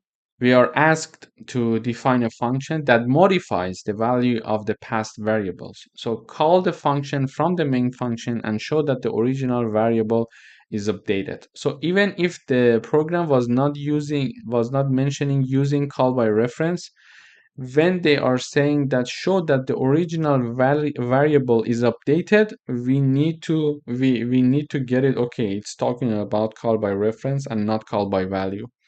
So in order to do that, we define a function that is going to modify the value of the past variable, and we need to write a function that doubles the value of a number. So here we have the main function, and here we have the function that does the work for us. So it's a void function, and it is having only one argument, and it's an integer. And because it's a call by reference, we know that we need to put the and before the name of the integer. So the compiler would understand we're talking about call by reference. Okay, to do that, in the int main, we initialize the number to 15, then we print the value. We print the value, okay, we say before doubling number equals, and we print the value of it, which is expected to be 15 because we just initialize it. Then we are calling the double value function using one argument, and the argument is this number 15. And just note that in call by reference and in call by value, there is no difference for calling the function in this part. The only difference is this and added to the argument in the function declaration. Then this function gets the number address, so it is going to directly work with the original value and not a copy of it like call by value. And here it says, okay, whatever n is, make it multiplied by 2 and store it in n. So this way, the multiplied number, the multiplied of the number is stored in n, and the function is done. So when the function is done, the program is going to execute the next line, and we are saying after doubling number equals, we expect to see 30. So let's check. Okay, great. So here it is 15. It's going to print 15, and it's going to do the doubling using this double value, and it is simply just performing this equation times 2. So whatever the number is past this n is here times 2, and then put it to the value of n. So modify it, update it. So if it's 15, it's going to be 15 times 2. If it's 10, 10 times 2, whatever the n is that is passed here using the number that is initialized here. So it is going to be multiplied by 2. If I put 10 here instead of 15 and then pass the number, it is going to be 10 times 2. So then when it's done, it is going now to print the after doubling. So the value is updated because it's a call by reference. And if I want to make it like a call by value, I simply remove this and sign, I save, and I compile again. Okay, you see? So here, when it's a call by value, now it's not a call by reference anymore, it's a call by value. And you see that whatever modification in this function was, it doesn't matter. And the before and the after, like before doubling and after doubling, the value of the number remains the same. Why? It's a call by value now. It does not have the and sign. So it is going to work with a copy of the original number. When we put the sign, it is going to work with the original number directly, and it's going to update the original number and modifies it. So keep that in mind. It's very straightforward, but we need to do the practice to master it. Hello everyone, welcome back. Let's do another coding exercise using call by reference. So we would like to write a program where a function updates two numbers by reference. Add 10 to the first number, multiply the second number by 2, and then call the function and show both numbers are updated. When it says both numbers are updated, we know that we need to use call by reference, even if it was not being mentioned here. Okay, to do that, we have one int function and one function that does the work for us.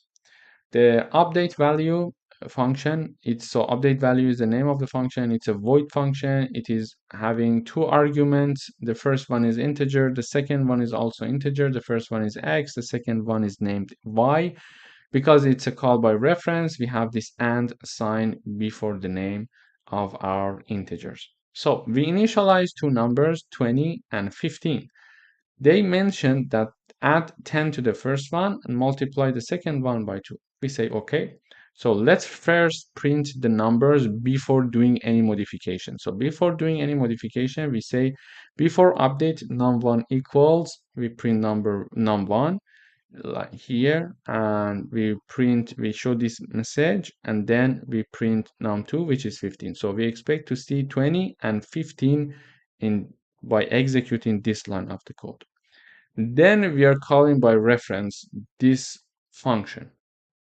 So here the first argument is x and the second argument is y. So the first argument and the second argument. And for the first one, we need to add it by 10. For the second one, we need to multiply it by 2. So x, we are adding whatever the value of x is, we are adding 10 values to it using plus equal. And then whatever the value of y is, we are multiplying it by 2 by star equal. We know from before, instead of writing, for example, instead of writing x equals x plus 10, we can write x plus equal 10. Okay, and we also know for efficiency, instead of writing y equals y star 2, we can simply say y star equal to. They does the same job, they do the same job, however it's more concise, so we are using this way. So it is simply just adding 10 values to whatever the value of x is, and it is multiplying y by 2, whatever the value of y is. So this function is very simple and it's done. When the execution of this line in this function is finished, it is going to next line where we are printing after update num1 equals, and then we are printing num1, and then we are printing num2. Here we are expecting to see different numbers. So the first number was 20. We added 10 values to it. So here we are expecting to see 30 now. And the initial num2 was 15, and we multiplied this by 2, and we are expecting to see 30 here. Let's compile. Okay, great. So we are seeing what we want to see. So 20 and 15 is passed to this function. Before passing, it says num1 equals 20, just like here, num2 equals 15, just like here. Then this function is called, we're going to this function is adding 10 to the first num, so num1, instead of 20, it is now 30, which is shown here. And then the second argument, num2, which is y here, so it is multiplied by 2, and it is now 30. And this is what we wanted to do, and it did the job. So call by reference, modifying the original value. So please start doing the coding of these exercises that I do, and make errors, because when you make errors, you're going to learn from those errors and see how the syntaxes are working all together. It is very important to do that. Thank you for watching. Hello everyone, and welcome back. Today we are going to do one coding exercises using template functions. So we would like to write a program that swaps two values, the first value and two value of a function. So whatever we pass as an argument to a function, we would like this function to swap their place. So when we are, for example, passing two values like x and y, we would like to see in the output y and x. Okay, we would like to swap their values. To do that, we have a function, and it happens to be a template function, because we discussed that instead of having multiple functions doing the same thing for different outputs, like for integer, float, etc., we can have one unique function that does everything, and it has to be a type of template. So to do that, we know that we need to include this header. So the function that does the swap is the swap value. It's a void function. It's not returning anything. And as an argument, as the argument, it is taking two arguments. So their type is t. So it's a t. And then here we will see that it has the a and b argument, and they are called by reference because we have the and sign behind the name of the arguments. So when we have the and sign there, it means that it's a call by reference. And just please note that it's a void function and not a t function. So if it was supposed to have some output, we could write t here. Okay, so if it was going to return something in the end, so it could be t, so the output would be like t, a template, so the compiler would decide about that. However, we don't have any output. You see, we don't have any return. We are just doing some tasks here, and we are doing it by call by reference because we would like to actually modify the original values. Okay, let's try and see how this function works with different arguments. Initially, we define two integers. They are named x and y. Their values are 10 and 20. Then we have two float. Their names are p and q. One of them is 1.5 and the other one is 2.5. And lastly, we have two strings, str1 and str2. One of them is hello and the other one is word. So we would like to use these set of arguments to call this function to swap their values. So when we are going to call this function, in the end, the value of x should be equal to 20 and the value of y should be equal to 10. The same here and the same here. Let's see. So we are first printing before swapping x equals, so it will be 10 because we haven't done anything, and y equals, it will be 20 because we haven't done anything yet. Okay. Then we are calling the swap function with our x and y. So with x and y, we are calling by reference the function. Why the reference? Because we see that we have the and sign, and when we are calling by reference using the and sign, it means that we are going to modify the original value. So the x and y will be modified here in the int main function. And we know how to swap the values. We define a new data type. The data type is template here because one time it's going to take int, one time it's going to be float, one time it's going to be a string. So it can be t. So therefore the compiler will decide what to choose as the type of this data. So we declare and initialize t. So whatever that is in a, we put it in t in temp. Then whatever that is in b, we put it in a, and whatever that is in temp, we put it in b. This way, we're going to swap the values. Then, when this function has finished, so here we called the function with x and y. So we did the swap, and this function is finished. So the program is going to execute this line. It is saying that after swapping x equals and y equals. So we expect that now that we are printing after swapping line, x will equal 20 and y will equal 10. The same here. So here we are saying that before swapping p equals, it's 1.5 and e equals 2.5.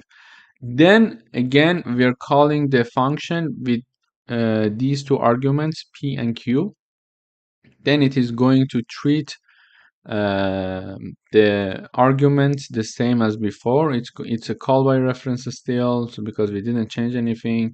And now t will be float. Previously it was integer, but now that we have the float arguments, it's going to be float. Then it is going to do the swapping, and after swapping we are printing the value of p and q. So p should be 2.5 in the end because it is changed, and q should be 1.5. Finally, we are printing before swapping the value of str1 and str2, which will be hello and word here. Then we call the function one more time with these two arguments that are strings, so it's going to be there, and then the t value will be chosen by the t data type will be chosen by the compiler, but in this case it's going to choose string because we have two string arguments. So it is going to swap their values, and after swapping, str1 should be equal to word and str2 should be equal to hello. Let's compile and see. Okay, great. So here we see, let's start from here. Okay, so we see before swapping x equals 10, y equals 20, exactly like this. Then after swapping x equals 20, y equals 10. So there are two lessons here. First, call by reference, it's going to modify the original value in not even if it's in another function. Second, we use the template data type. So the function, the compiler decided about the data type of the arguments and of the temp. And in our case, it was integer, so it's integer. Then we are having here, okay, before it's p equals 1.5 and q equals 2.5.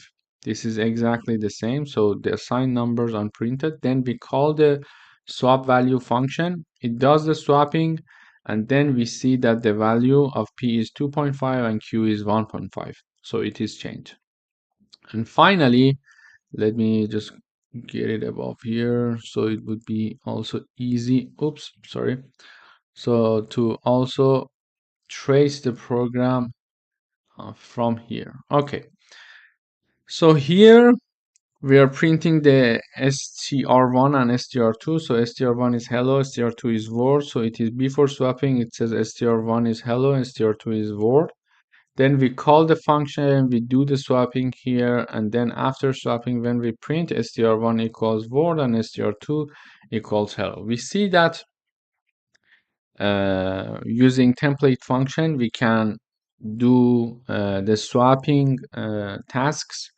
Not important, and it's not important the data type of the arguments. So whatever that is here, it is going to be adapted to that. So that's very nice.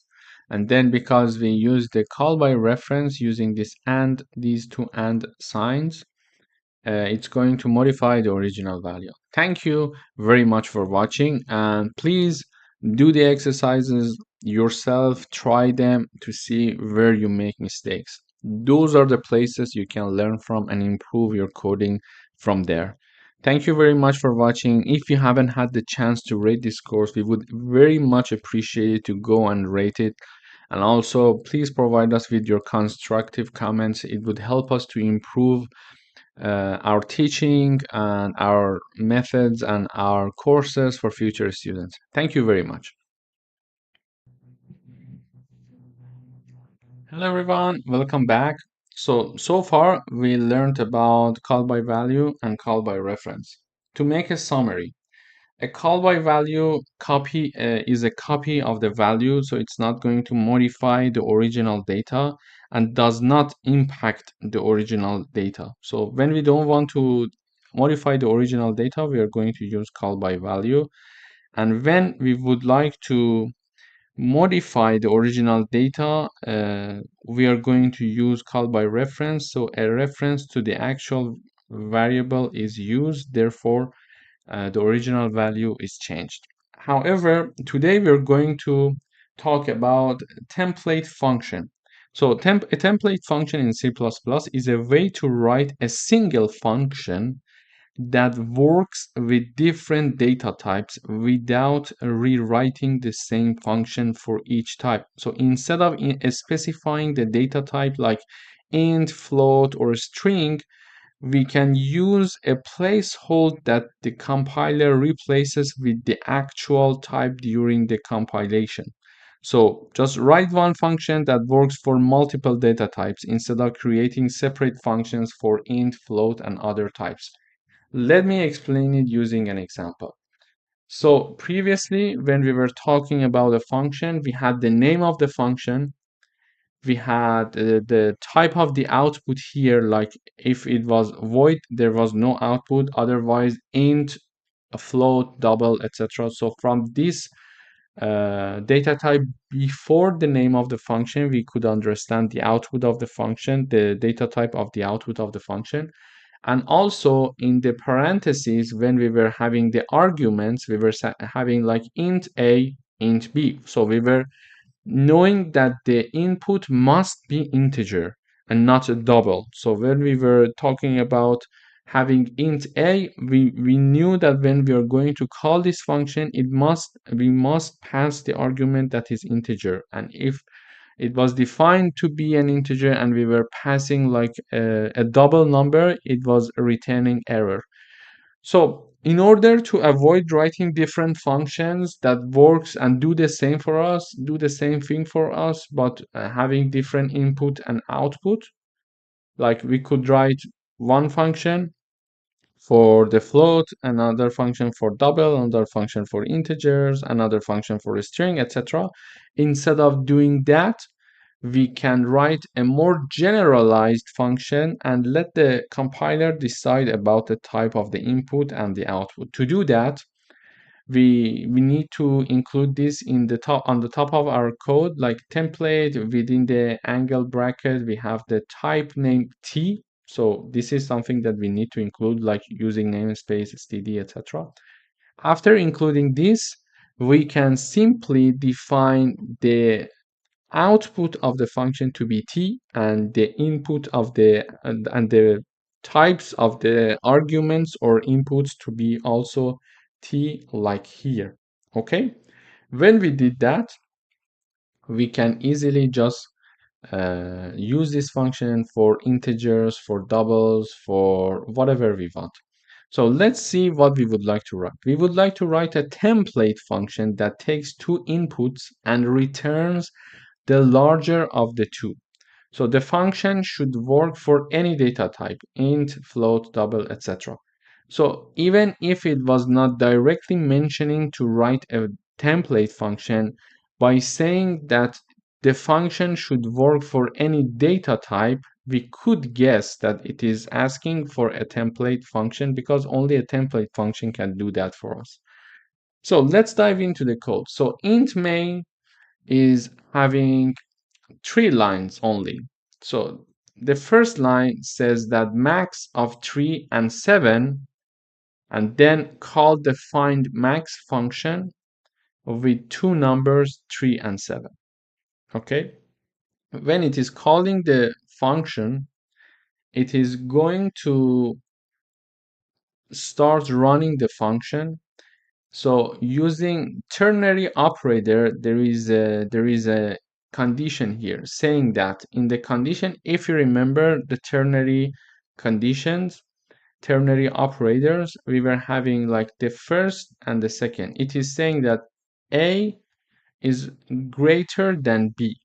Okay, so this is the condition. The condition is separated from the possible outcome with a question mark. So these are two possible outcomes, and two possible outcomes are being separated with a colon. Okay, so it is saying if A is greater than B, return A. Okay, but if this condition is true, just return the first number, just return the first possible output. However, if this condition is not true, just return the second defined number. Okay, second defined uh, integer or variable here, second defined possible outcome here. Okay, so we are passing 3 and 7, and so 3 and 7 is here. So because 3 and 7 are integer, the compiler will realize that the arguments are integers. It is done automatically by the compiler. So it says 3, is it larger than 7? No, therefore, because it is not passing this condition, so it is not going to return A, but it is going to return B. So B is returned. Okay. Then it goes to the next line, says that max of 4.5 and 2.3, and then calling the function, putting 4.5 and 2.3. So instead of uh, you know just defining another function, we can simply just use double or float number here, as you can see. So it is calling the function again. So the function automatically realized that, okay, we're talking about float numbers. So the arguments are floats, so the output should be float. And it is saying that, okay, it is checking the condition A and B. So A would be the first argument because it is A, and the second argument would be B, which is 2.3. It is mentioning, it is checking the condition that if 4.5 is bigger than 2.3, if this condition is true, which is true, the first condition, the first possible outcome, which is A, is returned. Okay, so 4.5 is returned. Then the program is executed and it goes to the last line. It is saying max of A and Z. So basically, we can compare characters. Each of these characters are having an associate number. So it is going to say that, okay, find max with A and Z. It works for characters, okay? So we don't need to define a separate function.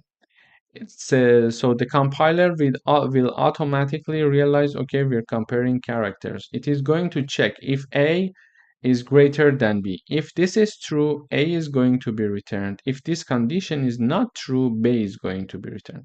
So after analyzing the code, let's compile and see the results, and then we are going to do the checking one more time. Okay. So it is starting from here, it is saying that max of 3 and 7 is 7. It is integer value, both of them are integers. Integers are passed as arguments, and it is found that 7 is bigger, which is true. Then two float numbers are passed, like 4.5 and 2.3, and it is okay again because it's a t template function and we're putting t here, so the compiler automatically realizes that we are talking about float. And then it is finding the maximum between A and Z, and then it is comparing, and Z has the larger, let's say, behind the scene value, because each of the characters are associated with a number. So it starts with A, and as we move forward to B, C, etc., their associated value is going to increase. Therefore, Z having that, it is comparing those numbers with each other. So therefore Z is larger, and it is going to show Z in the output. So this is template function. It's very easy and it works very well when we don't know which data type that we are going to work with when we're calling this function. Therefore, the function will choose automatically the data type for us itself. Hello everyone, welcome to this lecture. In today's video, we would like to write a program in C++ to calculate the sum of the series here, okay, this series. In parentheses, 1 multiplied by 1 plus 2 multiplied by 2 plus 3 multiplied by 3 plus 4 multiplied by 4, etc. until the end, n multiplied by n. So let me first run the code once, and then we're going to dive deep into the details. So enter the value of n. So we saw that it can go until n multiplied by n. So if I want to have only the calculation of the sum of this series for the first part, I would say number 1. So only 1 multiplied by 1 is calculated and the output is 1. Okay. So when I run the code one more time, I type down 2, and we are having 1 multiplied by 1 plus 2 multiplied by 2. So this one is 4, and this one, the outcome is 1. 4 plus 1, the output is 5. Okay. And for example, if I have number 5 as the input, we are going to start from 1 multiplied by 1 plus 2 multiplied by 2 plus, and it is going to continue until 5 multiplied by 5. So the output is 55. So this is the series that we would like to calculate its sum, and we would like to have its sum in C++, and we would like C++ to help us to calculate the sum of this series. To do that, first of all, we are having two variables. The first variable is n. It's of integer type, so this is the number of terms in the series that we want to have. And then we are having one integer called sum. It is initialized to be 0, and it is the variable that we are going to use to store the sum of the series. After that, we are going to ask the user to enter the value of n. For example, the user is going to enter 2. It means that they want to have this series. So 1 multiplied by 1 plus 2 multiplied by 2. So when the user is going to choose n to be equal to 2, it means that they want the sum of this part of the series. If they're going to choose 5, it means that they're going to have it like this, okay? So they're going to have it from 1 multiplied by 1, sorry, until 5 multiplied by 5. So we are going to ask the user to enter the value of n, and we are going to store it in the n using the cin. Then we are going to have a for loop to do the calculation of the sum. We are going to have a for loop starting from 1. It is going to continue as long as I is lower than or equal to n, and I is going to increase by 1 unit in each iteration. After that, in the next line, we are having sum plus equal I multiplied by I.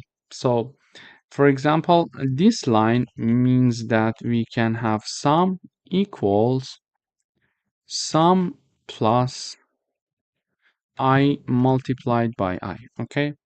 So this equation here is exactly equal to this one, okay? So it depends on us. Which one you want to write down, it's okay. It's your choice.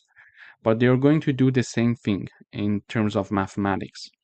So if, for example, the user is going to enter n equals 3, we are going to have 3 iterations. For I equals 1, because we start from 1 in the for loop, I equals 2, and I equals 3. I equals 3 because I can increase as long as it is lower than or equal to n, and n is 3, so I is going to take 3 as well. So in the first iteration, when I equals 1, sum equals sum plus 1 multiplied by 1, okay? So the output of this will be sum equals 1. Why? In the first iteration, I equals 1. Sum equals sum plus 1 multiplied by 1. Why 1 multiplied by 1? Because this is the formula. Sum equals sum plus I multiplied by I. So in the first iteration, I equals 1. Therefore, we are having I multiplied by I. So 1 multiplied by 1 is the result of this. And then we are having the sum in the formulation, and sum was initialized to be 0. Therefore, 0 plus 1 equals 1. So sum is 1 for the first iteration. Then I equals 2. So sum equals sum plus 2, multiplied by 2. Okay. So sum plus 2 multiplied by 2. And already sum equals 1 from the first iteration. We know that sum equals 1. Plus 2 multiplied by 2 is 4. So 1 plus 4, it means that sum equals 5. In the third iteration, which is the last iteration, because we assume that n equals 3, for example, we are going to have sum equal sum plus 3 multiplied by 3. This means that 5 plus 9. We are having 5 plus 9. 5 comes from the last iteration of sum, so sum equals 5 already. And then 3 multiplied by 3 is 9. Therefore, we are going to have the sum equal 14. this is how we're going to use it. So in the last iteration, sum equals 14. And now if we want to increment the value of I equals 4. 4 is lower than 3. No, this statement is not true. Therefore, the for loop is finished. And now we are going to see out this message to the user saying that, for example, the sum of the series 1 multiplied by 1 plus 2 multiplied by 2, etc. equals sum. And the sum is getting this value for n equals 3. So when I run the code one more time, I enter the value of n, I enter 3, and we see that the calculation that we did was correct. So because the output is 14 here, and we also had this 14 in the calculation ourselves. So when we enter number 3, it means that we want the series to be 1 multiplied by 1 plus 2 multiplied by 2 plus 3 multiplied by 3. Therefore, the output is 14. Thank you for watching. Hello everyone, welcome back. In today's video, we would like to write a program that displays the sum of n odd natural numbers. Here is what we mean. For example, if n equals 2, it means that I would like to have the sum of 1 plus 3. So the first two natural numbers. Then if n equals 3, for example, or let's say 5, it means that I would like to have the sum of 1 plus 3 plus 5 plus 7 plus 9. So these 5 numbers, the first 5 odd numbers, this is what we mean. So if the user is going to enter n equals 5, I would like to have the calculation of the sum of the first 5 odd numbers. To do that, we are having an integer called n, and then we are having a sum that we are going to use to store the variable sum in this variable called sum. It's of integer type, and first of all we're initializing it to 0. Then we are going to ask the user to enter the value of n, and whatever the user is going to enter, we're going to store it in n. For example, the user is going to enter 2, and then we are going to calculate the first two odd numbers summation, 1 plus 3. And if the user is going to enter 5, for example, we are going to have the sum of the first 5 odd numbers. Then we are going to have a for loop starting from 1, and as long as I is lower than or equal to n, we are going to continue this for loop. And then in order to find the odd numbers, we can have this formula. So sum plus equals 2 multiplied by 1 minus 1. And this equals sum plus 2 times I minus 1. This one is also I, it's not 1. So this formula is exactly this formula. They're doing the same thing. So it means that in the first iteration, for example, when I equals 1, let me test to see if the formula that we provided is working or not. So if I equals 1, it means that sum equals 0 plus 2 multiplied by 1 minus 1. Okay, it means that sum equals, why we are having 0 plus this number? Because sum plus this formula, and I equals 1, so 2 multiplied by 1 minus 1, and sum equals 0 because we initialize it to be 0. Therefore, sum equals 2 multiplied by 1, the output is 2, minus 1, it will be 1. Okay. Then we are having I equals 2, sum equals 1 plus 2 multiplied by 2 minus 1. Okay. This means that we are having 1 plus 2 multiplied by 2 is 4 minus 1, it will be 3. Okay. And then we are having 3 plus 1, therefore sum equals 4. and I equals 3, sum equals 4 plus 2 multiplied by 3 minus 1, and the output will be 4 plus 2 multiplied by 3 is 6 minus 1, it's 5, therefore sum equals 9. So for example, if the user is going to enter n equals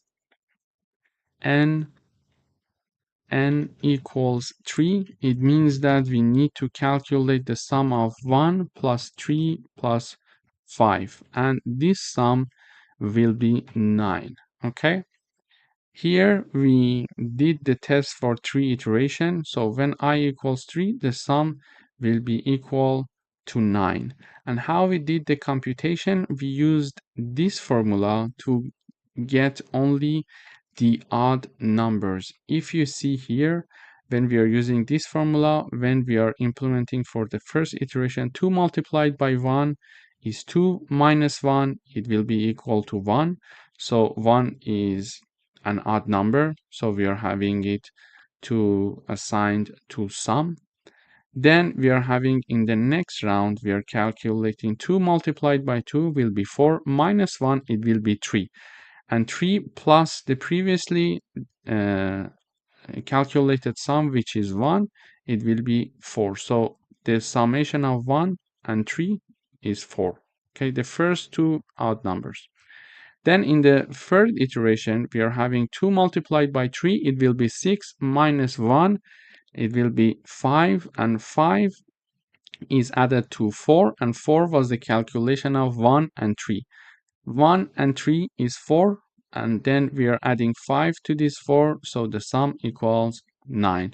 This is how, in fact, we are going to calculate the sum of, for example, first 3 odd numbers. When I enter the value n equals 3, it says the sum of the first 3 odd natural numbers is 9. So this is how we can have their summation. Thank you for watching. Hello everyone, welcome back. In today's video, we would like to write a program to find the number and sum of all integers between 100 and 200 which are divisible by 9. It means that we would like to have a for loop starting from 100 to 200 if the numbers are divisible by 9. We would like to know and display them. We would like to know them and display them, and also calculate their sum. Okay, here is how we can do it in C++. I'm having two variables called count and sum, both initialized to be 0. Then we show this message: numbers divisible by 9 between 100 and 200 are. After that, we're going to loop through the numbers from 100 to 200. We are having our iterating variable called I. It is going to start from 100 and it is going to continue as long as I equals 200. After that, in the for loop, we are going to first check this condition.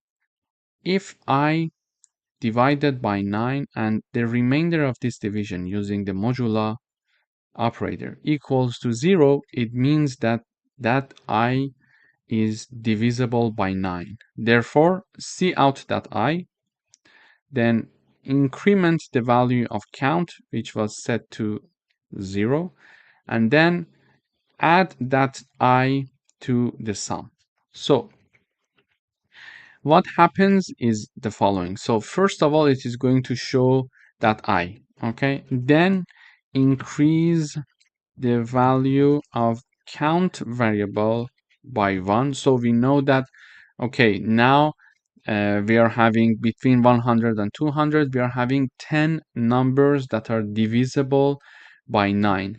Using the count plus plus, we are going to understand how many numbers. I'm going to explain how.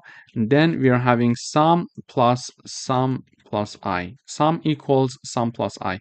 Sum was initially 0, then we are having in the first iteration, we are adding that number that is divisible by 9. Then if we are having another number, we are going to also add that as well, etc. until the end.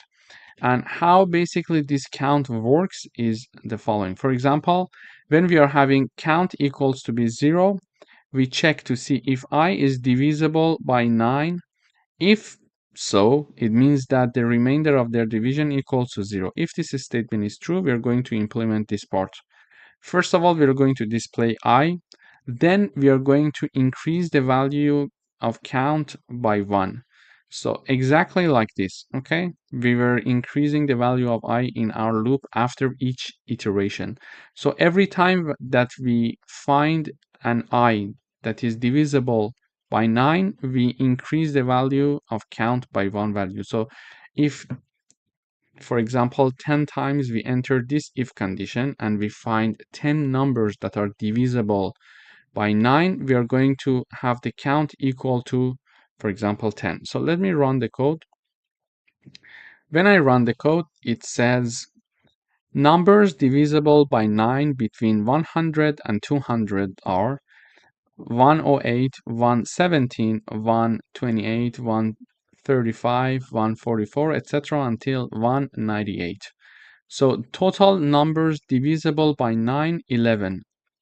So this is the output of count because we are having 1, 2, 3, 4, 5, 6, 7, 8, 9, 10, and 11. So we entered this if condition.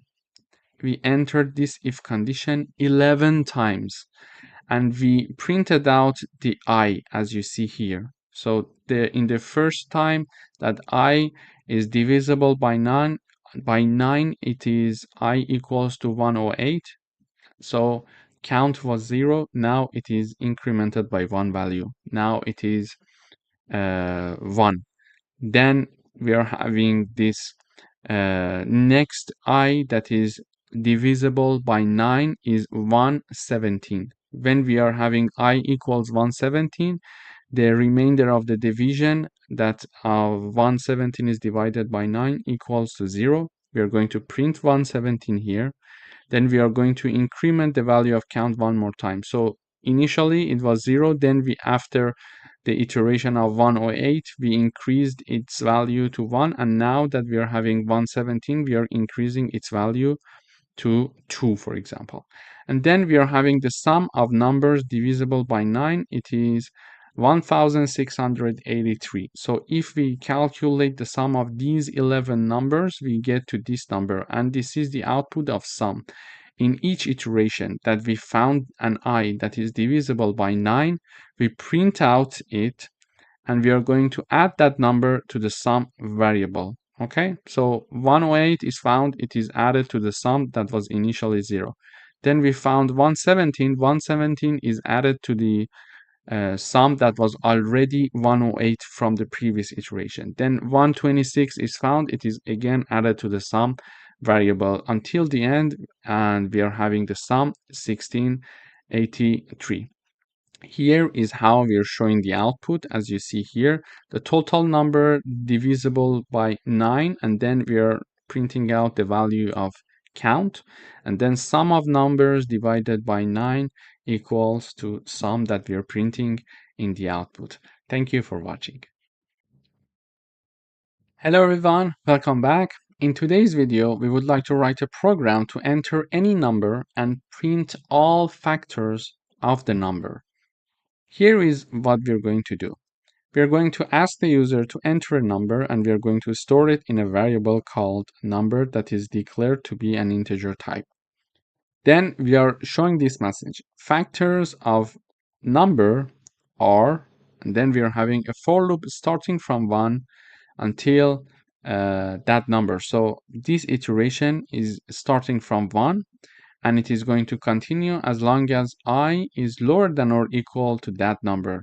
Assuming that, for example, the user enters number to be equal to 20, we are having iteration from 1 until I equals 20. And in each iteration, we are increasing the value of I by 1 unit.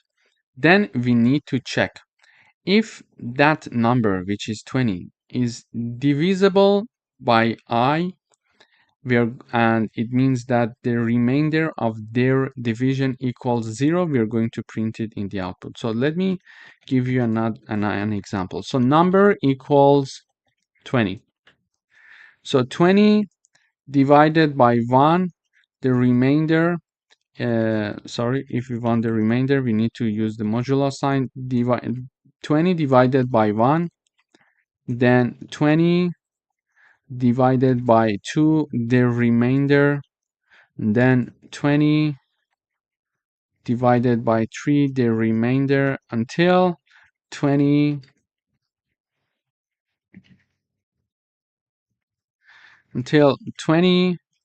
divided by 20 and their remainder.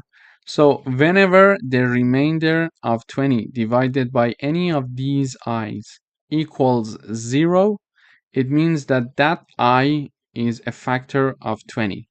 Okay, and we're going to print that I. So let me run the code. First, it says enter a number, and I'm going to enter a number, for example, 20. It says factors of 20 are 1, 2, 4, 5, 10, and 20. It means that if 20 is divided by either of these numbers, the remainder of this division, of the divisions, is going to be equal to 0. For example, 20 divided by 1, the remainder equals 0. Okay. 20 divided by 2, the remainder equals 0. By 3, it's not 0. And then, for example, if we have 20, let me type it here. So we have 20 divided by 4, the remainder equals 0. 20 divided by 5, the remainder equals 0. And 20 divided by 10, for example, the remainder is 0. And 20 divided by 20, their remainder equals 0. So when I run the code one more time, it says enter a number, I say 20. So these are the factors of number 20. If I type down another number, for example, 36, we see that 36 has these many factors. It means that if 36 is divided by 1, the remainder equals 0. If 36 is divided by 2, the remainder of this division will be 0. If 36 is divided by 12, the remainder of this division will be equal to 0.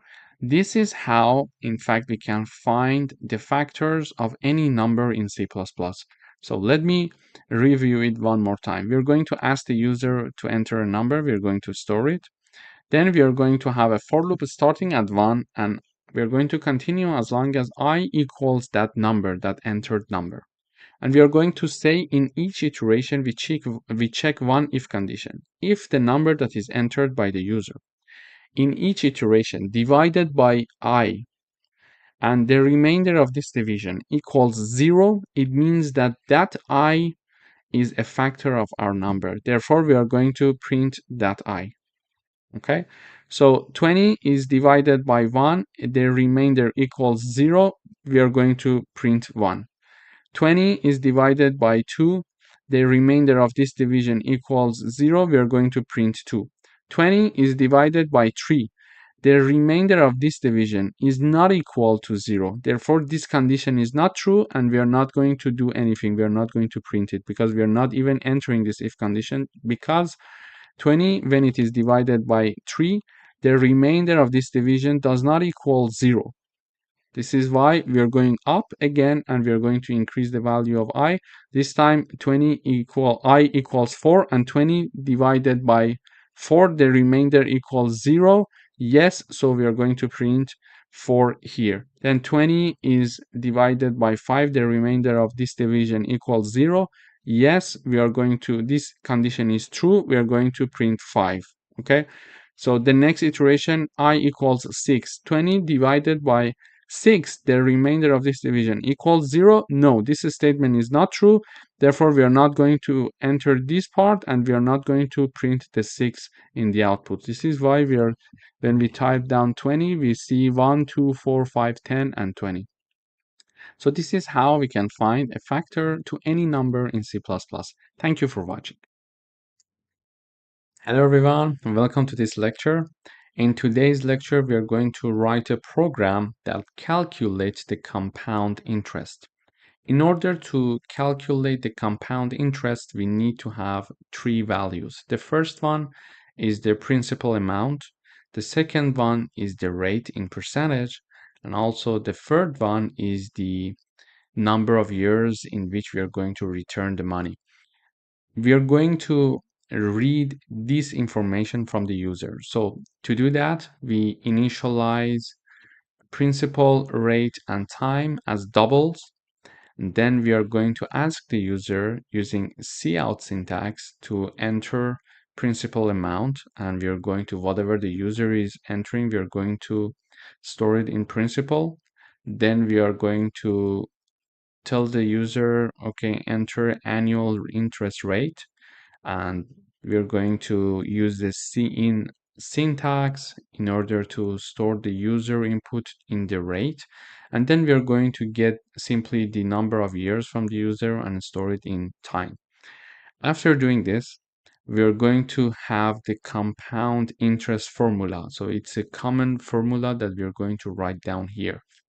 We are having the principal times 1 plus rate divided by 100 to the power of years, to the power of time, which is the number of years that we are going to repay this amount. So in order to have one number added to another and then being to the power of another number, we are going to use po keyword in C++. In order to be able to use this keyword in C++, we need to include this library. So CMath library is already included in the header. Make sure that you're going to include it. And then when we are writing down po, there are two arguments in the parentheses, and they are separated by a comma. The left-hand side is going to be increased to the power of the right-hand side argument. For example, if you type down po 3 to the power of 2, it is going to do the calculation like this. Okay, 3 times 3. Or if you type down po 5 times 3, it is going to calculate it to be like this. Sorry, like this. Okay, so this is the compound interest formula, and the only point that we need to be careful about is the use of the po keyword, which needs the inclusion of the CMath library in C++. So basically we have this formula to the power of the number of years, that is time here, and the rate is first divided by 100 because it is entered as a percentage, and then it is added by one value, then it is the result is going to be calculated to the power of time. And then when we have the calculation, the result is stored in the double called amount. We're going to show the output using cout. We are just mentioning the compound interest after, for example, 30 years is, and the amount minus the principal. So because this formula is going to give you the amount that you're going to pay throughout, for example, 30 years. And when this amount is reduced, the principal amount that you got is reduced from this amount, you're going to have only the compound interest. And the total amount is the amount. So let me just run the code first, and then we continue analyzing the code together. So when I compile it is asking enter principal amount. I would say, for example, 1000. Then enter annual interest rate. I would say, for example, 4.5%. And then enter the number of years. So I'm going to get a mortgage, for example, from the bank, and I'm going to get $1,000 from the bank, and the interest rate from the for this amount of money is 4.5, and I'm going to return this money after, for example, 30 years. So when I enter, it says that the compound interest after 30 years is 2,745 approximately dollars, and then the total amount is this number. So let me analyze the code one more time. So here it is asking enter the principal amount. We enter that, it stores. Enter the annual interest rate. We are entering the annual interest rate, and then it is saying that enter the time. I say, okay, I'm going to give this money back in 30 years with this interest rate. Okay, it does the calculation here, and it shows the compound interest after 30 years. So this is the time that is being printed there.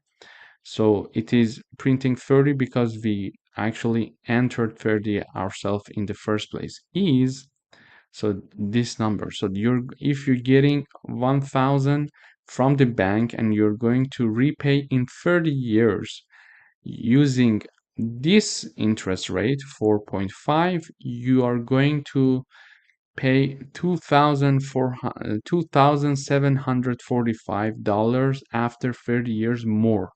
So the total amount is 3,745.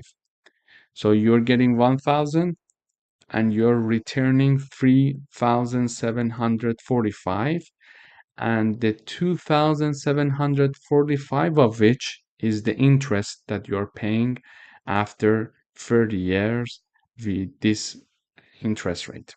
So it is a very interesting and practical example of how you can use basic knowledge in C++ and have a very useful program that calculates the compound interest for you. Thank you for watching.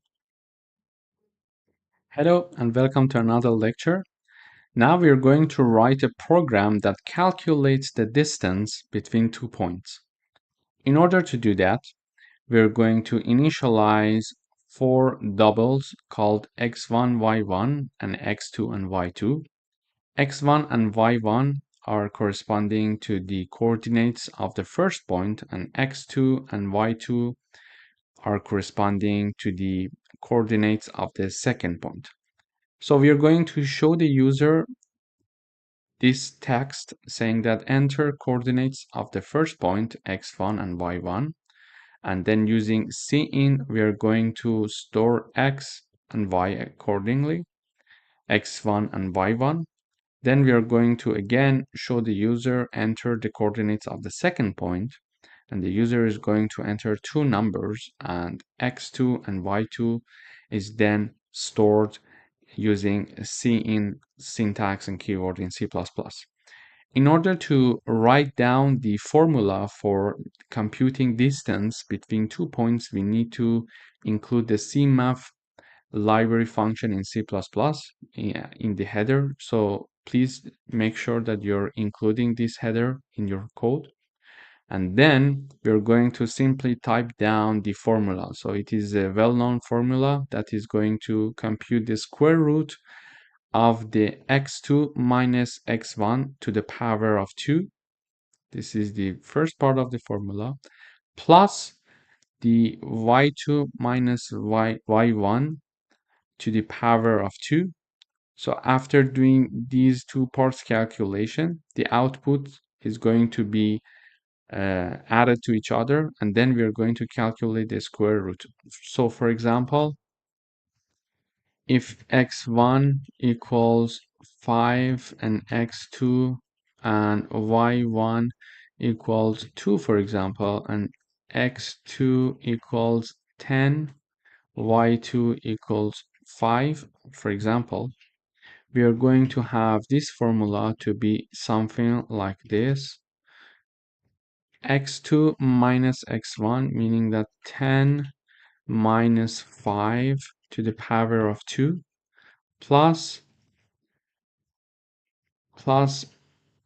y2 5 minus 2 to the power of 2, and all of it we're going to have a square root. So when we do the calculation, we are going to have 10 minus 5 will be 5, 5 to the power of 2 will be 25, plus then we are going to have 5 minus 2 is 3, and 3 to the power of 2 will be 9, and then we are going to have the sqrt of 34, and then the library function is going to calculate the square root of 34 for us. So this is how basically the steps is going through, but the important thing is to include the CMAF library function and to know how the PO function is working. So the PO function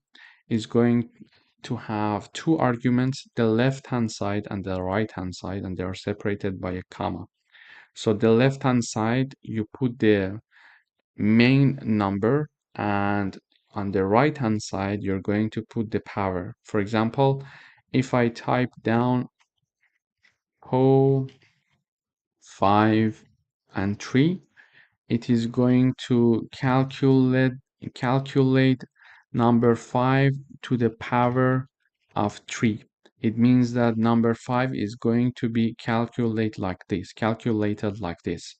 So this is how the PO function is working, and also the square root is simply just doing the square root using this library function. So let me just compile and see the code. And I'm going to enter the same numbers here. So x1, so it says enter coordinates of the first point, enter coordinates of the first point, x and y, x1 and y1. So x1, I'm going to, because we are first storing the first number in x1 and the second number in y1. So the x1 equals 5, and then I would say y1 equals 2. Then it shows the message saying that enter coordinates of the second point, and the second point, the x2 is 10 and y2 is 5, and it is mentioning that the distance between the 2 points is 5.83. So this is basically how this code is working. You see that we can write very useful and practical codes even with very basic knowledge of C++. And please go ahead and do the exercise yourself, because it may look easy, but there are many parts that you need to be careful about, and you need to do the errors and improve from there. Thank you for watching. Hello everyone, welcome to another lecture. In today's lecture, we are going to write a program that generates a number between 1 and 100 and let the user guess the number. In order to do that, we need to include two library functions. First, a ctime, and the other one is cstdlib. So make sure that you include these two. These are basically needed for generating a random number in C++. First, we need to know how to generate a random number. So in order to do that, we initialize the random number, generating, using the current time as a seed using this line. And then we are generating an integer between 1 and 100 and assigning it to the integer target. And the formula for this right-hand side is like this. So if you would like to have something between 1 and 100, you're going to have the max minus min plus 1, which in our case is 100 minus 1 plus 1, which will be 100, which is written here, plus the minimum, which is 1. But if you're going to have, for example, a random number between 20 and 30, you're going to have 30 minus 20 plus 1, then plus 20. Okay, and 30 minus 20 will be 10 plus 1 will be 11. So the formula for having a random number being generated between 20 and 30 will be like this. Okay, so depending on what you want, the range, you can simply choose it using this formula. Then we are going to initialize an integer number called guess, and the user's input is going to be stored in this integer. And then we are asking the user guess a number between 1 and 100. After that, we are going to define an infinite loop, so a while loop that is infinite because the condition for this while loop is true. So it is going to repetitively continue this loop until we break. Okay. Then when we are entering the loop, we are storing whatever the user is entering, and we are simply having an if-else condition here. So if the number that the user entered is lower than the generated number, simply sign that it's too low, try again. And if the number that the user entered is larger than target, it says it is too high, try again. And otherwise, if they are equal, means the else condition, because if guess is neither lower than target nor larger than target, it is going to be equal to target. So in this condition, say that congratulations, you guessed the number. So let me run the code once to see how it works. So guess a number between 1 and 100. So I'm going to write down 50. It says too high. I would go with 25. Too high. I would go with 13. Too low. I would say 20. Too high. 18. I would say then 15. It's too low. 16. It's too low. 17.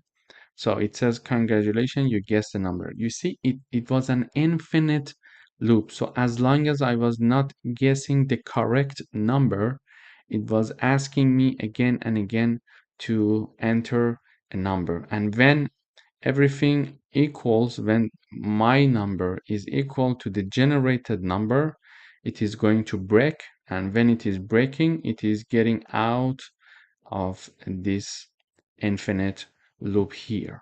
So this time the number was 17, the generated number. So when I recompile, it's a new number. So I would say 50, it says too high, 25, too low. I would say 40, too high, 35, too low, 37, too high, probably 36. Okay, and it generated a new number that is 36. Okay, and it says, congratulations, you guessed the number. However, if you don't consider this line of code, which initializes the random number generator using the current time as a seed, we will see that the number is not going to be generated in every run, and it is going to be one fixed number. So when I type 50, it says too high. If I type 36, it's too low. I would say 40, too low, 45, too high, 41, 42. So now the number is 42. If I compile again and I type down 42, it says you guessed the correct number. So I recompile again, I type 42, congratulations, you guessed the correct number. So it is important to include this line of code. So every time that you run, it it provides a new generated number. So if I run now, it should be different. You see, it is too high. So I go with 20, it is still too high, 10, 15, too low, 70, 17. Okay, now it says, congratulations, you guessed the number correctly. So, and you see it is not 17 anymore. it is saying that it is too low when I type 17. So 50 too low, 75 too high, I would say 60 too low, 65 too low, 66, 67, 68, 69, and 70, 71, 72, 73. Okay, 73 is the number. So you guessed the number. So this is how we can generate a number between any given range and start um, letting the user to guess the the output, the generated number. And also you can go even further and let the user to choose only 3 times. So to guess only for 3 times. If they guess in the first 3 rounds, you give them a prize. Otherwise, you would say no, you lost, etc. So this is basically how it works with many machines that are for entertainment out there. Thank you for watching. Hello everyone, welcome back. In this lecture, we are going to write a program to calculate the factorial of a given number using a for loop. In order to do that, we do all the calculation in another function that is called factorial. And in the main function, we are just going to call the factorial function to do the calculation for us. But before that, we initialize and declare one integer called number.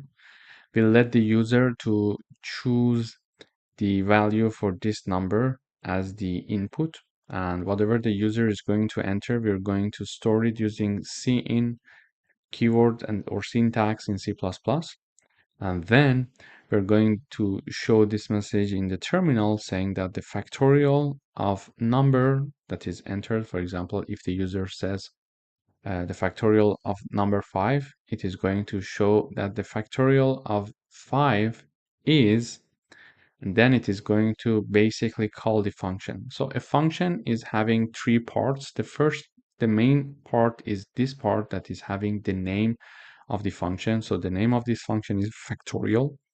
And before that, we are having the type of function. So it says that the output type of this function is going to be an integer. Therefore, when there is an integer here, we expect that this function is going to return an integer value in the output. So it is returning the result, and result is an integer declared initially here. And there are some calculation done about the result here that we're going to discuss. And then the third part of a function is the argument, which is in the parentheses. So one input or argument is allowed for this function, which is of type integer.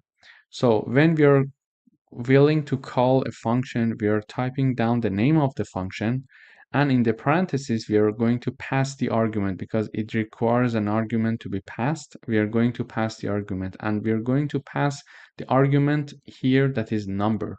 So if the user wants to do calculation for the factorial of number 5, this 5 is going to be passed here. Then, when we're calling this function, and this part of the code is going to be executed. So it is going to initialize one integer called result to be set to 1. And then we are going to have a for loop. The loop is going to start from 1, and it is going to be repeated as long as I is lower than or equal to n. And then we are going to have the calculation over the result. So basically this line means this equals result times I. So another form to write this equation is to write this equation. It means that whatever the value of the result is already there, make it multiplied by I and then store it in the result. So let me run the code first and show you how things are working here. So let me give you an example first, and then we are going to run the code. So if the user is going to enter the number to be, for example, 5, okay? Imagine that the user is going to enter the number 5. So the user wants the program to calculate the factorial 5 for it. So basically, we are going to call the function with the number 5. It is going to initialize the result to be 1. And then in the first round, when I equals 1, because I starts from 1, and it is going to be continue until I is lower than or equal 5. So, and here, when I equals 1, it is going to have this function, this line of code, meaning that result equals 1 times 1. Why? So the first one is this one because we initialized the result to be 1. So this result is 1. Then it is going to be multiplied by 1. Why? Because it's a multiplication to I and I equals 1. So basically result is going to get the value 1 again. Then I is increased to value 2. We have the result equals to 1 times 2. It means that result will be 2. Why here it is also 1 again? Because previously we calculated result to be equal to 1 and I equals 2 now. So we are having the multiplication by 2. So result equals 2. Then we are having I equals 3, for example, result equals 2 times 3. Why 2? Because the formula is result multiplied by I. So the result from previous step was 2 times 3, which is the value of the I. So it is going to calculate it to be, for example, result to be 6. Then I equals 4, then I equals 5. So let me run. If I say 5, it is going to say the factorial of 5 is 120. So when I equals 4, we are having 6 times 4, meaning that result will be 24, and 6 comes from the previously calculated result multiplied by 4, which is the value of I. So it is 25. And finally, when I equals 5, result will be equal to 25 times 5. This is going to be 120, which is the number that we saw here. So basically, using a function can help us to calculate the factorial of a given number. So if we would like to have the factorial of 3, it is going to say the factorial of 3 is 6. If I recompile again and say that the factorial of 10, it is going to do the calculation for the factorial of 10. So it is going to be 3,628,800. So this is the factorial of 10, for example. And please go ahead and do this exercise because we are reviewing in this simple exercise, we are reviewing how to get and store an input from the user, how to call a function, and everything about a function almost is being reviewed because the output, the argument of a function, the name of the function, and it is going to return an integer value. So it is basically returning an integer value. So here we are calling the function and in return it is giving us the result value here, the result integer. And then we are also reviewing how a for loop works in C++. Thank you for watching. Hello everyone, welcome to another lecture. In this video, we would like to write a program to check if a number is prime using a Boolean flag. So let us define the prime number first. So a prime number is a number that is greater than 1 and has exactly 2 distinct divisors. So it can be 1 and itself. For example, number 20 has many divisors, and the divisors are 1, 2, 4, 5, 10, and 20. It means that when 20 is divided by either of these numbers, like it is divided by 20 or it is divided by 10, it can be divided by, for example, 5, etc.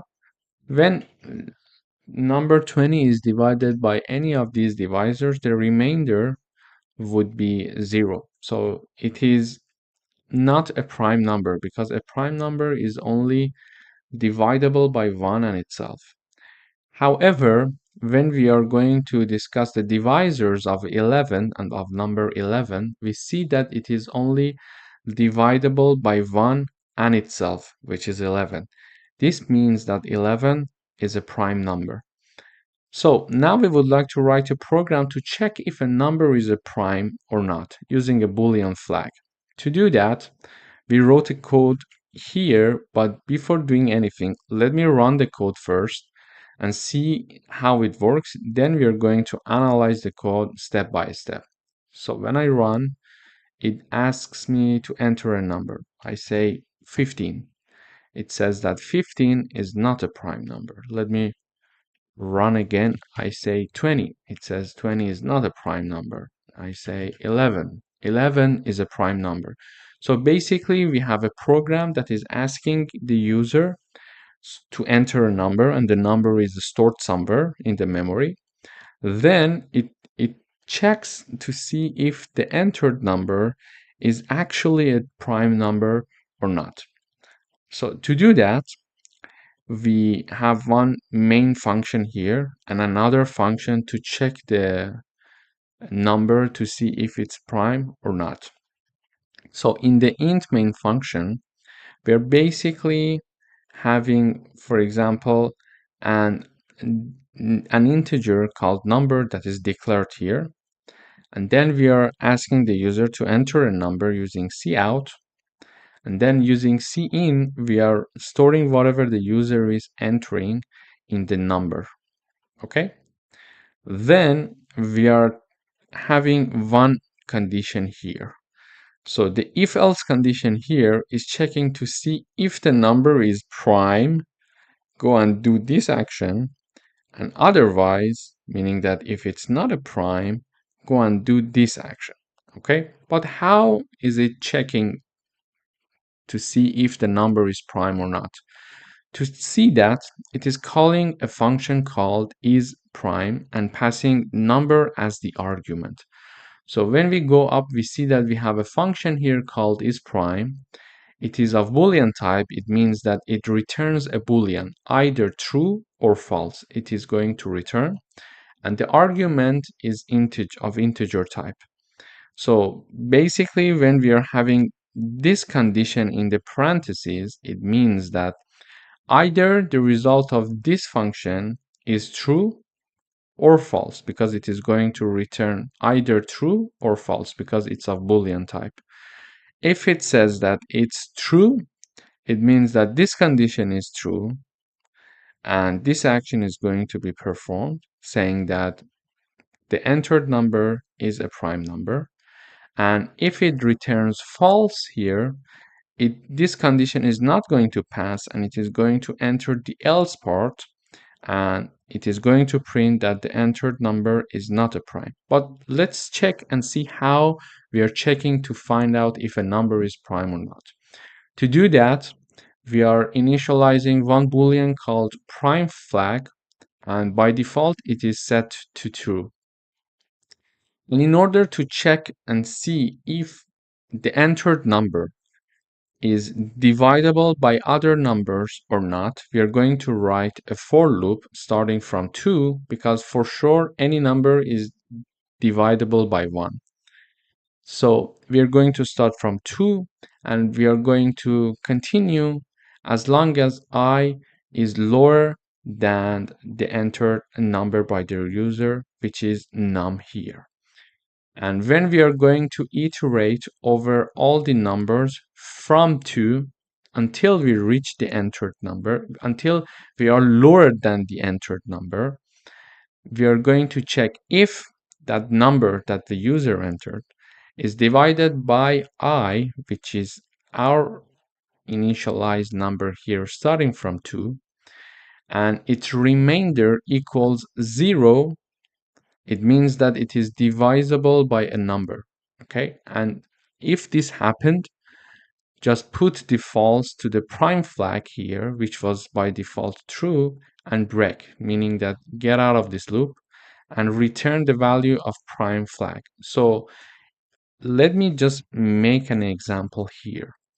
So we entered the number 11. So the user entered number 11.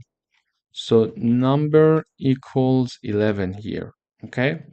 And we are checking here in this if condition, we are checking if is prime 11 because we are passing this number as the argument of the is prime function. And when we are calling the function like this, using this line, we're calling the function like this to check if this function with this argument is going to return a true value for us or a false value. By default, it is true, and it checks to see if in certain conditions it becomes false or not. But let's go up and see. So the user entered 11.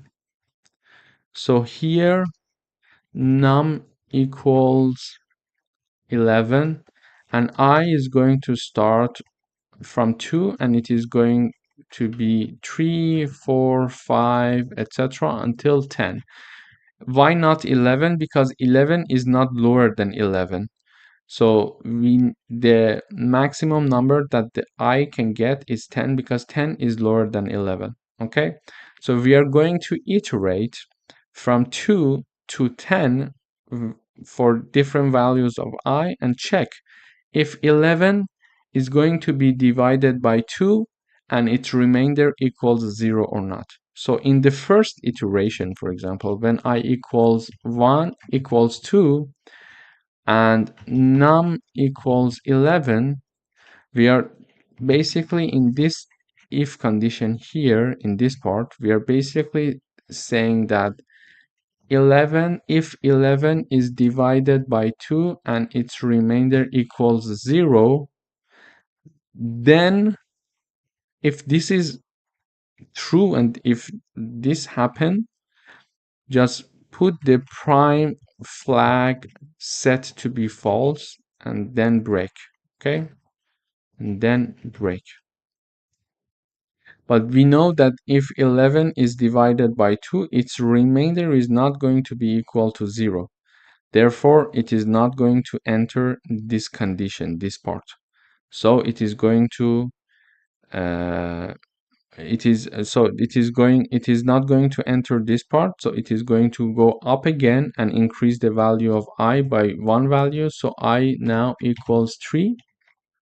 I equals 3, and it says num is, it is a fixed number, so it is 11. So we are checking to see if 11 divided by 3 equals 0. It means that prime flag has to be set to false and then break. Okay, then break. But we know that if 11 is divided by 3, its remainder is not going to be equal to 0. Therefore, this condition is not passed. Therefore, it is not going to enter this if condition, and it is going to go up again and increase the value of I. So in the next iteration, I equals 4, and it is going to continue until I equals 10. And in neither of these situations, 11 is not divisible by any of these numbers because 11 is a prime number. So this is why it is not going to enter this if condition in any case. So we make sure that 11 is a prime number, and when we found out that it's a prime number, it is going to, in the end of the function, when I equals 10, the last check will be if 11 divided by 10, its remainder equals 0. And this is the last time that it enters this for loop, and it is going to check this if condition here. So in this part, it is going to not enter this if condition again because this part is not true, so it is not going to enter this part. And this for loop is also finished, and by default the prime flag was set to be true, so it is going to return prime flag, which is true. And therefore when that part is going to return true, this part will become true, and this if condition is true now, and we are going to enter this part of the code, which means that we are going to enter that 11 is a prime number. However, if we, for example, number 20 here, the user enters 20, so imagine that it is 20, and I is going to start from 0 and goes up until 20, 19. And when we are having different, like when I equals 2, it means that, okay, I equals 2, we have the number 20. So 20, if it is divided by 2 and its remainder equals 0, which is true because 20 divided by 2, the result is 10 and the remainder is 0. So set the prime flag in this line to be false and then break. It means that we found one divisor for the number 20 that is neither itself nor the number 1. So break because it is not a prime number. So it is going to set false here. It is going to get out of this and out of this part. Okay, out of this part, sorry, out of this part. And then it goes to check again, and when it is set to false, it is going to return the false value here. And when it is going to return the false value here, this part is not going to pass because it is going to pass only if it's true. And when it's not true, it is going to enter this part, and it is going to mention that, okay, this number is not a prime number. So let me explain it one more time. So if the number is like, let me enter another number. So if the user enters number, for example, 10, number equals 10. If the user enters 10 and it is 10 here, and number is 10, for example, now, so I is going to start from 2 and it is going to go up until 9. And when 10 is divided by 2 in the first round of this for loop iteration, its remainder is going to be equal to 0. So it means that this condition is passed, so it is going to enter this part. And when it enters this part, it is going to set false to the prime flag. When it is setting false to the prime flag, it is going to break and it is going to return the false value for us. Why? Because we found a divisor for our entered number, and the divisor is neither 1 nor the number itself, meaning that it's not a prime number. So this is basically how we're going to understand it through this block of code. Thank you for watching.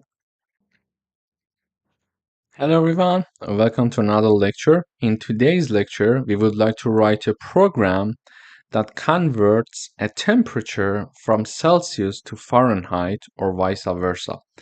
So let me first run the code and see how it works, and then we're going to dive deep into the details.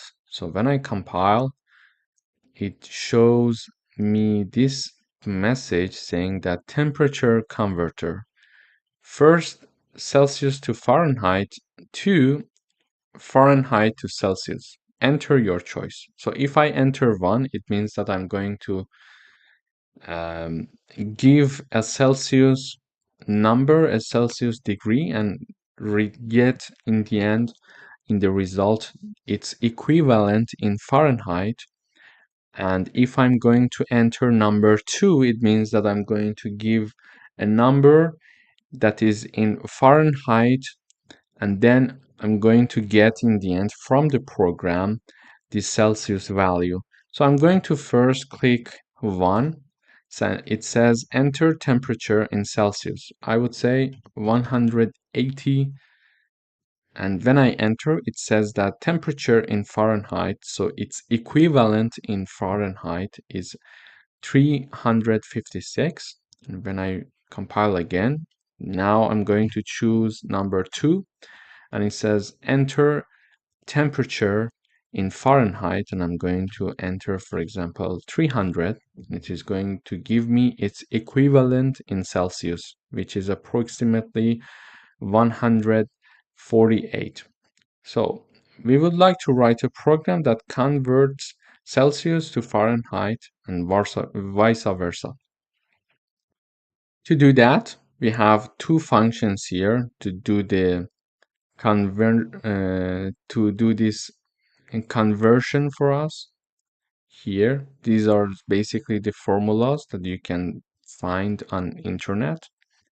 And one main function that I have here I'm going to declare one integer and one double that are called choice and temperature respectively.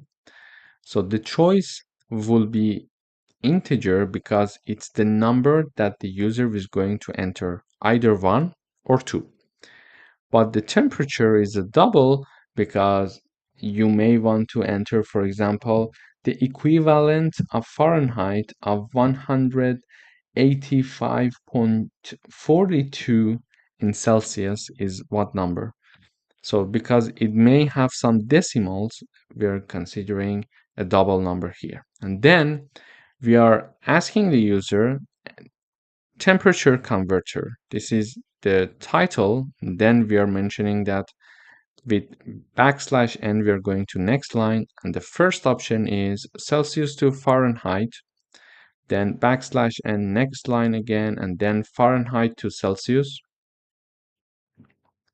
and then again it goes to the next line and it says enter your choice. And whatever the user is going to enter is going to be stored in the integer choice using cin keyword.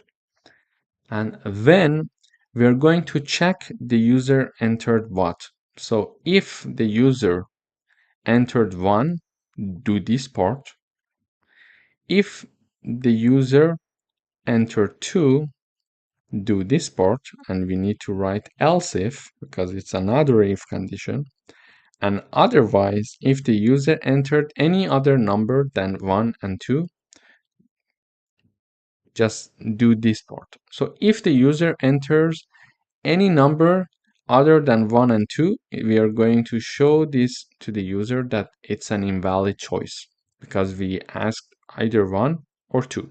So if the user is going to choose number 1, we are mentioning that again, enter temperature in Celsius. And whatever the user is going to enter is going to be stored in the temperature double. And then we are going to just print out in the terminal saying that temperature in Fahrenheit, so or the equivalent in Fahrenheit, is, and then we are going to call the function that is called Celsius to Fahrenheit, and we are going to pass the temperature argument to this function here. So this function name is Celsius to Fahrenheit. It's of double, so it is going to return a double value for us, and its argument is also a double. So what it does, that is, it is going to do some mathematical operations here, and it is going to return the output. Basically, this is the formula of converting a Celsius number or a Celsius degree to a Fahrenheit number or a Fahrenheit degree. Basically, we have the Celsius degree here multiplied by 9 divided by 5 in parentheses, and the result of this parenthesis is going to be added to number 32. And then when this calculation is done, it is going to return the resulting value here, and it is going to show it in the output. Okay, so and if the user choice was equal to 2, we are going to again show this part to the user saying that enter temperature in Fahrenheit, and we are going to, whatever the user is going to enter is going to be entered to be stored in the temperature here.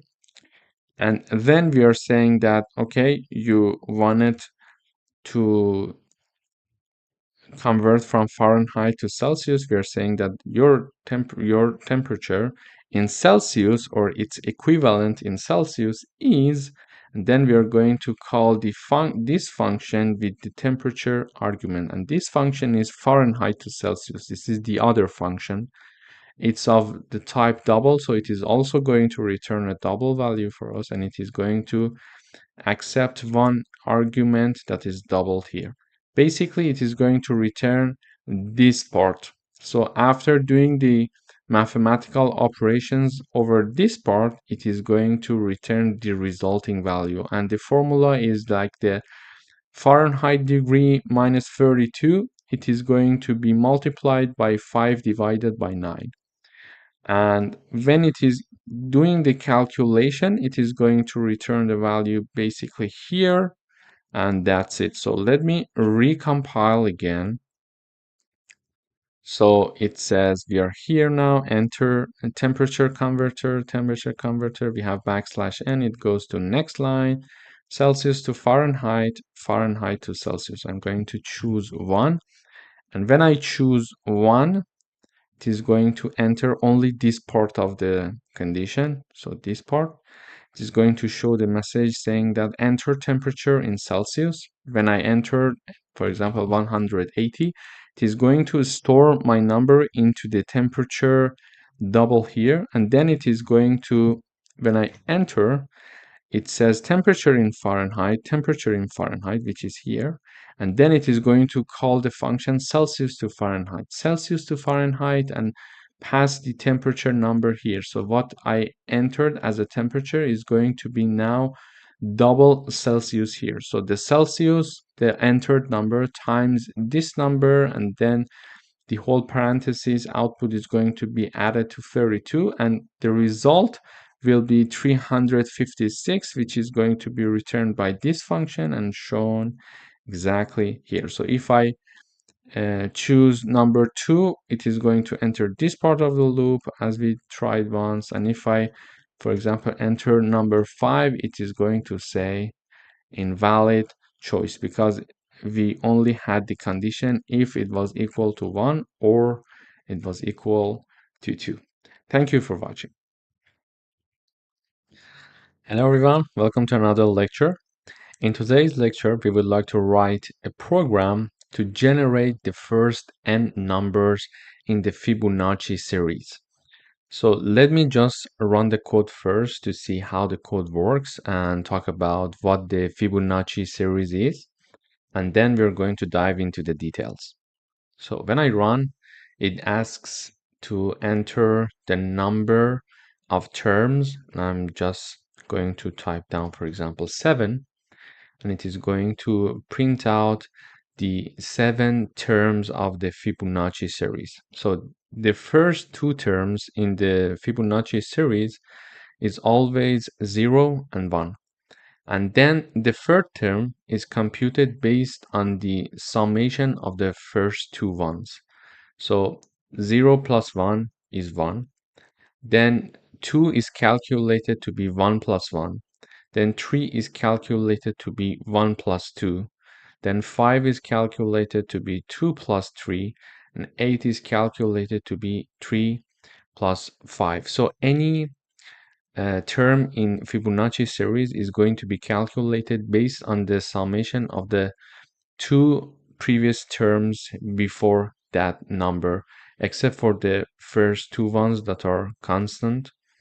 And so basically the program was asking the number of terms, so we mentioned 7, and then it prints the 7 term of this series for us. But how do we do it? So we would like to write a program to generate the first n numbers in the Fibonacci series. To do that, we have one main function and another function that does the mathematical operations part of the work for us.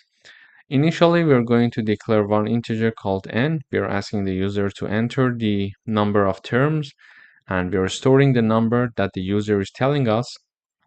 We are then printing out, okay, if the number that you entered is lower than 1, it's an invalid input. Number must be greater than 0.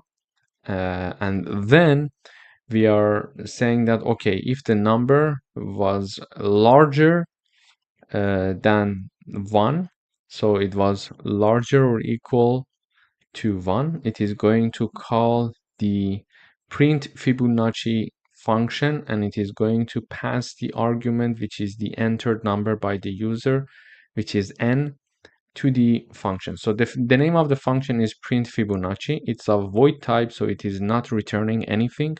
It is just doing some mathematical formulation for us, and it may be printing some stuff for us. And then the argument is of integer type. Here we are initializing int a and b. So a equals 0 and b equals 1, and they are the first two terms in the Fibonacci series. As I showed you before, the first two terms are 0 and 1, so we are declaring the first two terms, and based on them we are going to create the following terms, and we are declaring one integer called next that is going to compute the next term for us. Then we are going to print out Fibonacci series, and a and b are printed here, 0 and 1 are printed directly here. After that, we're going to start a for loop. So the loop is going to start from I equals 3, and this loop is going to continue as long as I is lower than or equal n, and n is the input number of the user. So I, for example, if the user enters 8, I starts from 3 and is going to continue until I equals 8. For every iteration, we are going to implement this part, and we are starting from 3 because the first two terms that are 0 and 1 are already printed here. So this is why we're starting from 3. So the first two terms, let me just explain with an example here. So if I have the n equal 8, I initially equals 0, and also b equals 1. Okay, and in the first iteration I equals 3. So let me have them all in one line. It would be, I think, easier. So then I equals 3. Okay, so in the first iteration we calculate next. The next was declared yet, but it was not initialized. So a plus b will be assigned to next. So next is a plus b. It means that 0 plus 1. It means that next equals 1.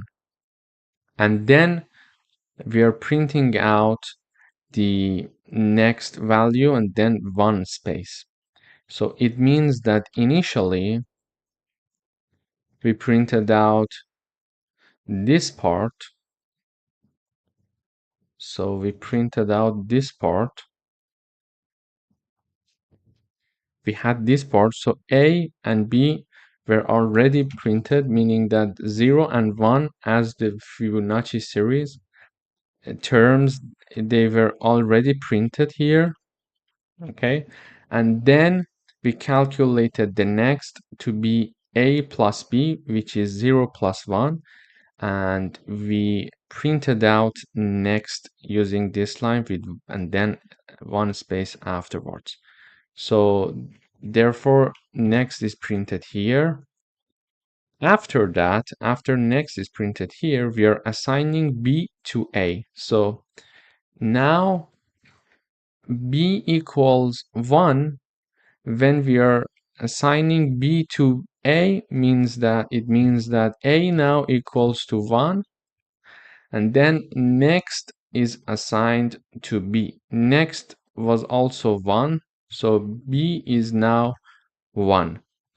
We did this line of code because if we want to calculate the fourth term here, we have the first term, second term,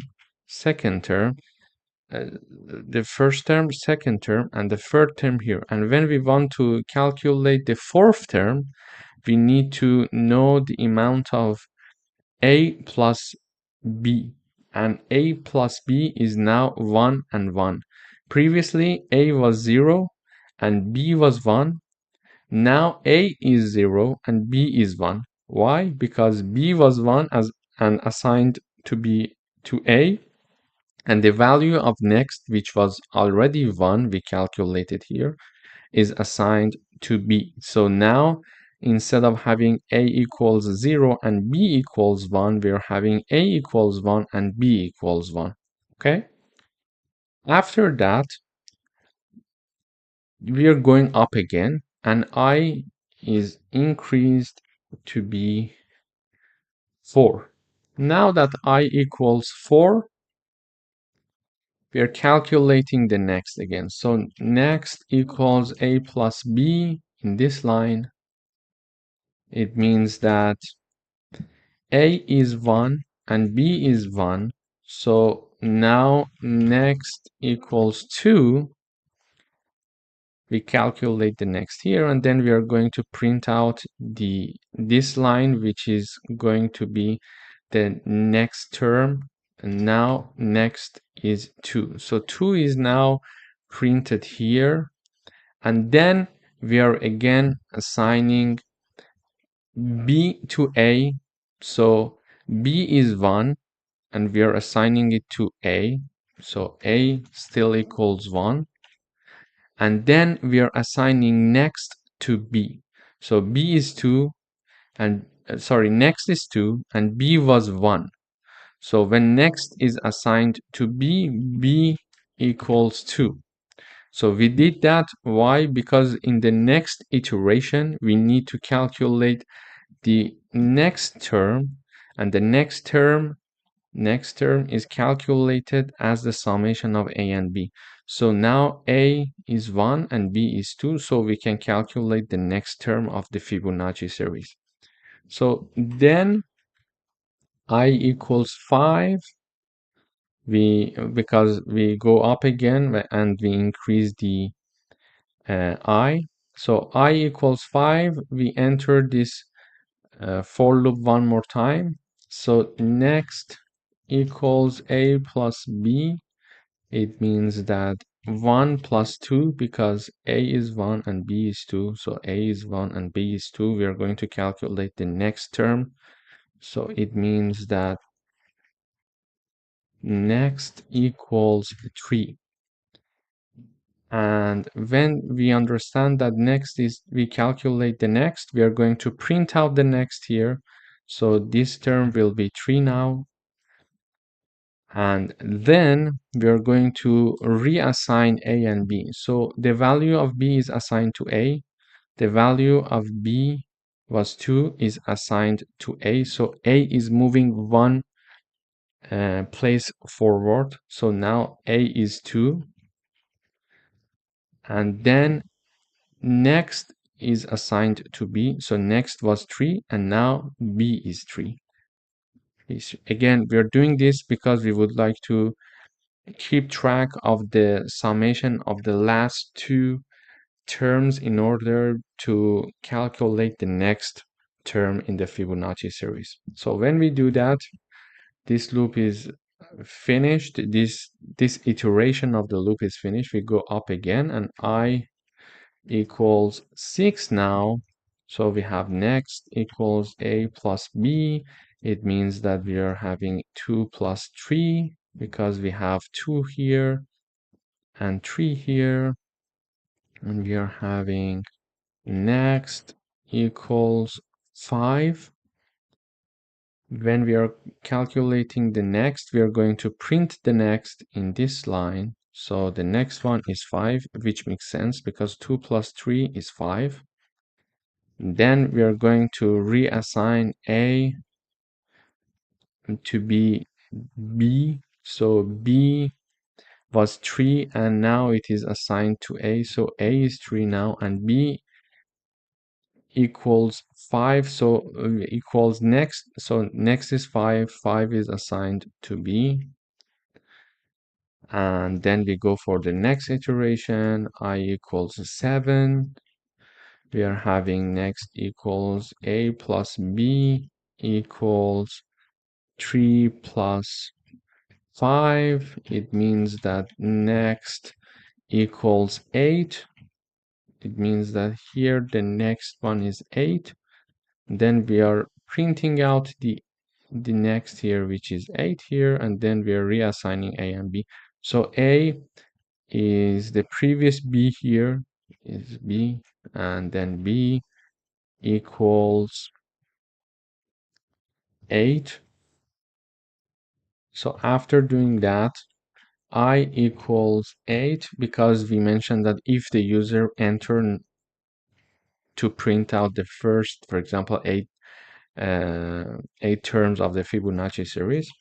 So next equals A plus B, meaning that 5 plus 8, we know it from the previous line. Then next equals 8 plus 5, it means it is 13 now, for example. And then we are reassigning A and B. Before that, we are printing 13 here. And then we are reassigning A and B. So B is assigned to A. So whatever the value of B was is now is assigned to A. So A equals 8 and B equals 13 because next is assigned to B and next is 13 and it is assigned to B. So B is 13 now. And then this loop is finished. It was the last iteration because I was equal to 8 and it was supposed to repeat this for loop as long as I is lower than or equal to n, and n was 8. We assume that the user entered number 8. So I equals 8. This is the last time we entered this for loop, and then in the next iteration, because I is increased by one value, so I equals 9, and 9 is not lower than or equal to n, which is 8. Therefore, this condition is not passed, and then this loop is not executed. After that, we are simply just having the handle keyword here, which gives the function, the syntax, the command to go to the next line, and that's it. So this is how we are printing out the terms in the Fibonacci. So here, if I run the code one more time, you see that it says enter the number of terms. I would say 8. And when we say 8, is it lower than 1? No. So it is going to go to the else part. It is going to call the print Fibonacci function and pass the n argument. And n is the 8 number that we entered here. Because whatever we enter, it is going to be stored in n. When we do that, first a and b is printed. So 0 and 1 is first printed out. Then it enters the loop, it does the calculation, and one by one it prints all the terms of the Fibonacci series until we reach the 8th term, and then it stops there. So as you see here, we're having the same Fibonacci series here and there because we did the correct calculation. Thank you for watching. Hello everyone, welcome to another lecture. In this lecture, we are going to write a program that calculates the average grade of a student from 3 test scores and determines the final grade. In order to do that, we are going to declare 4 variables of float type the first three variables are the ones that we are going to store the score from the user, and the fourth one, which is average, we are going to calculate the average among the first three.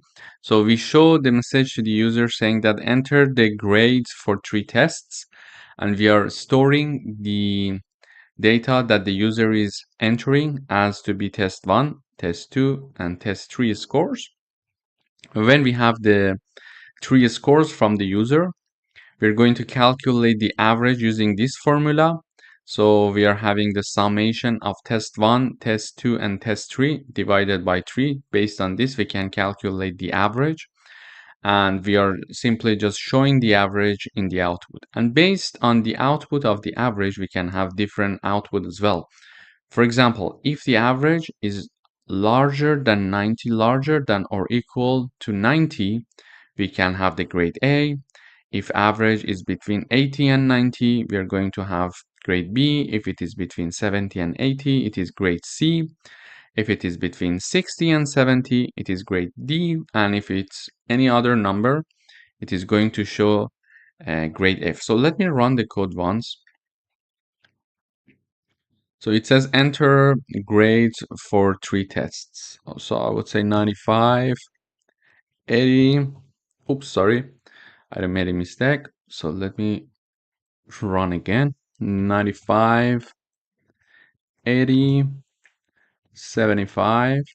So it says the average grade is 83. So, and the final grade is B. So here, when I run the code, the first line is this line. So it says enter the grade for three tests.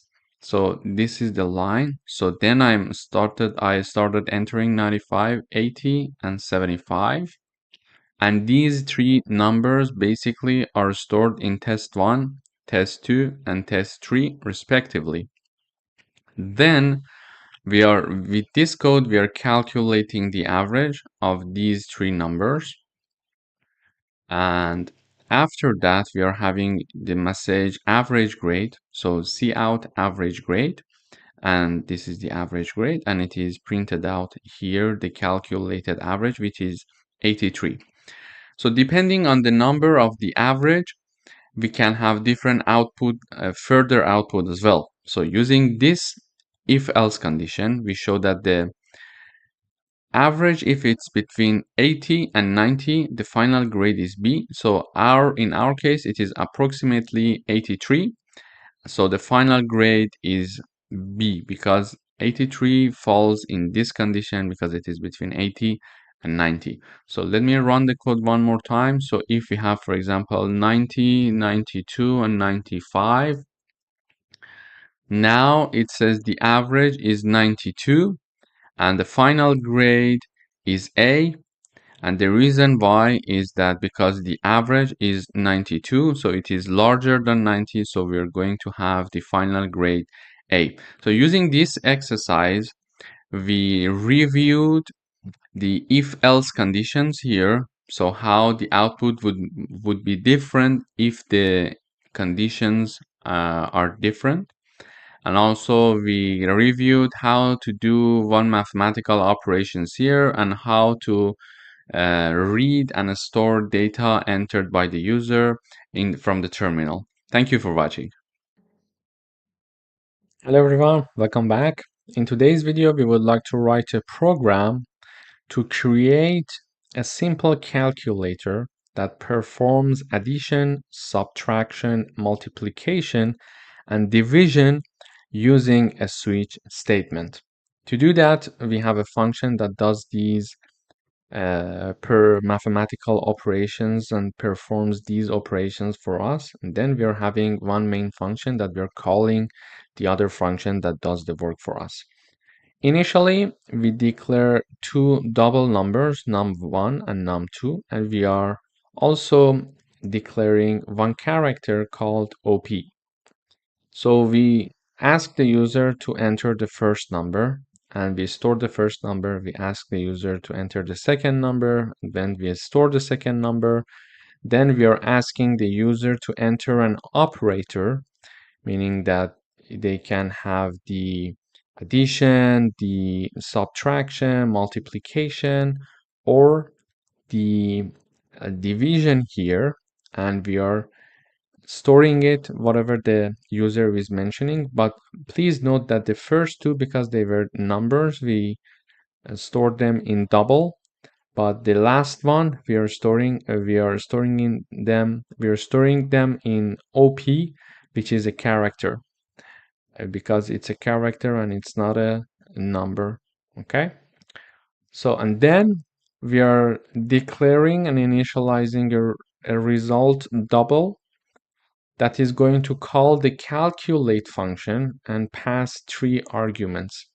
So the first number, the second number, and the character that the user entered.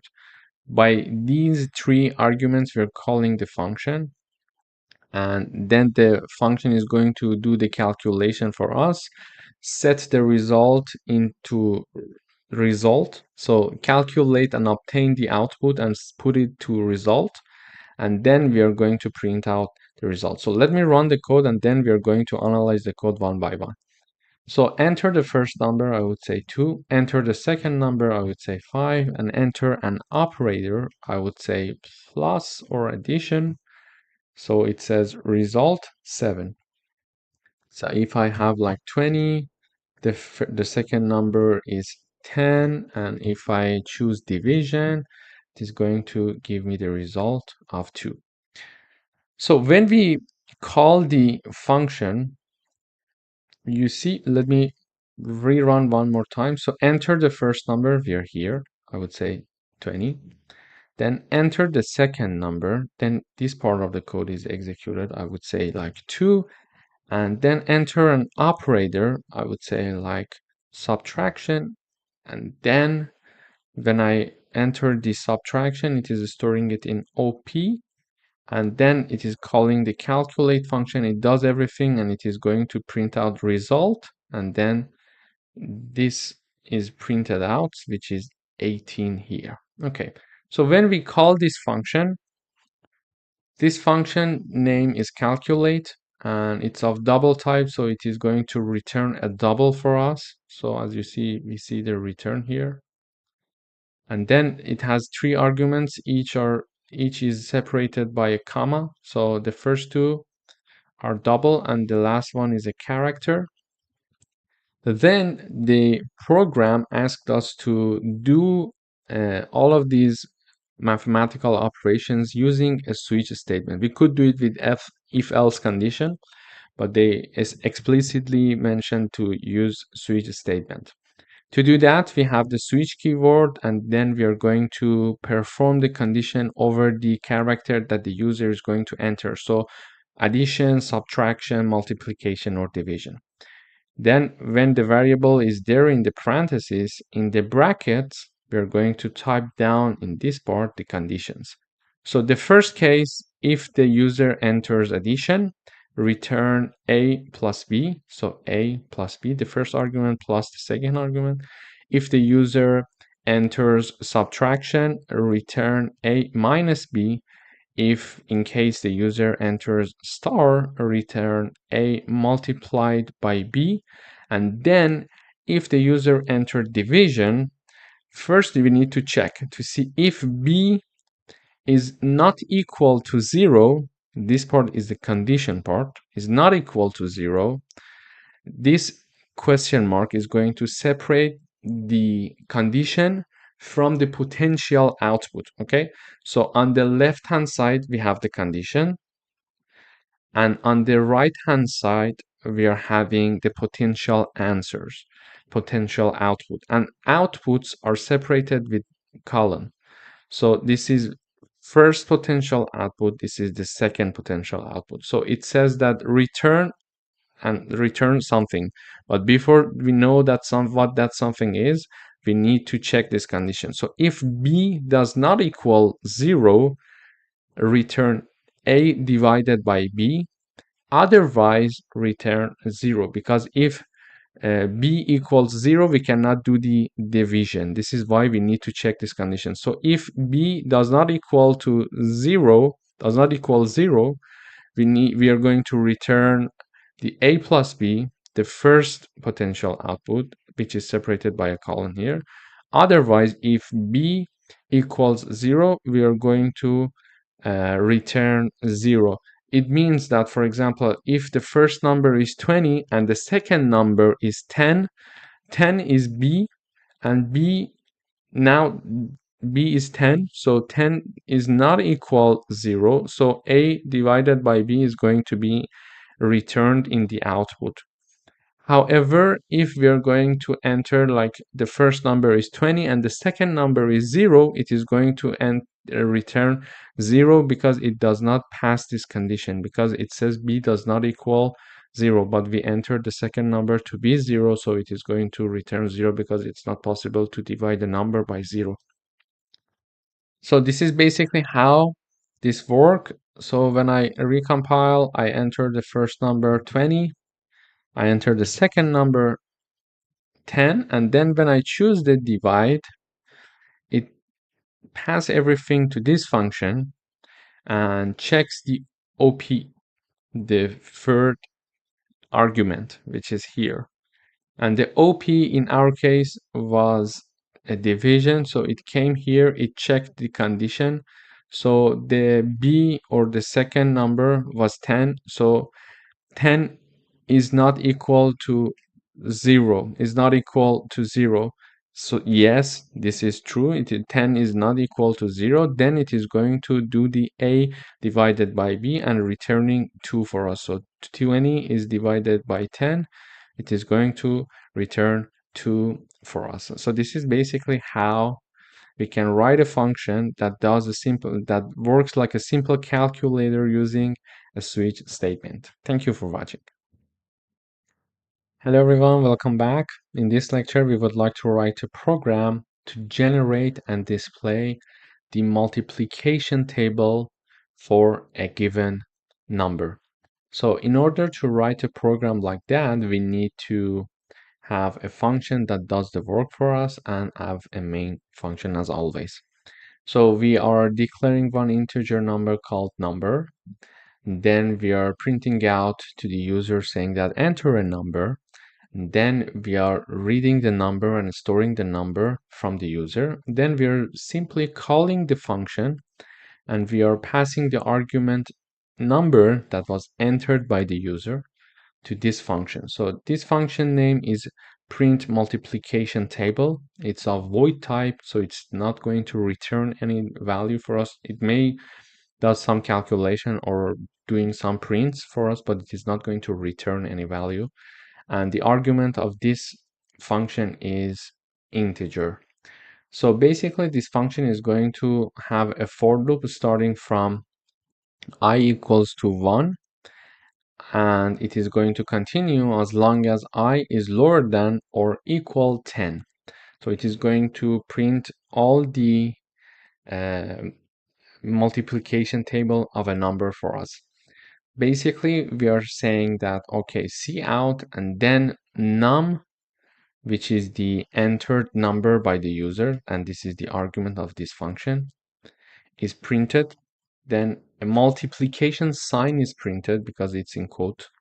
It's in quote, you see. And then I is printed in the, for example, first round, I equals 1.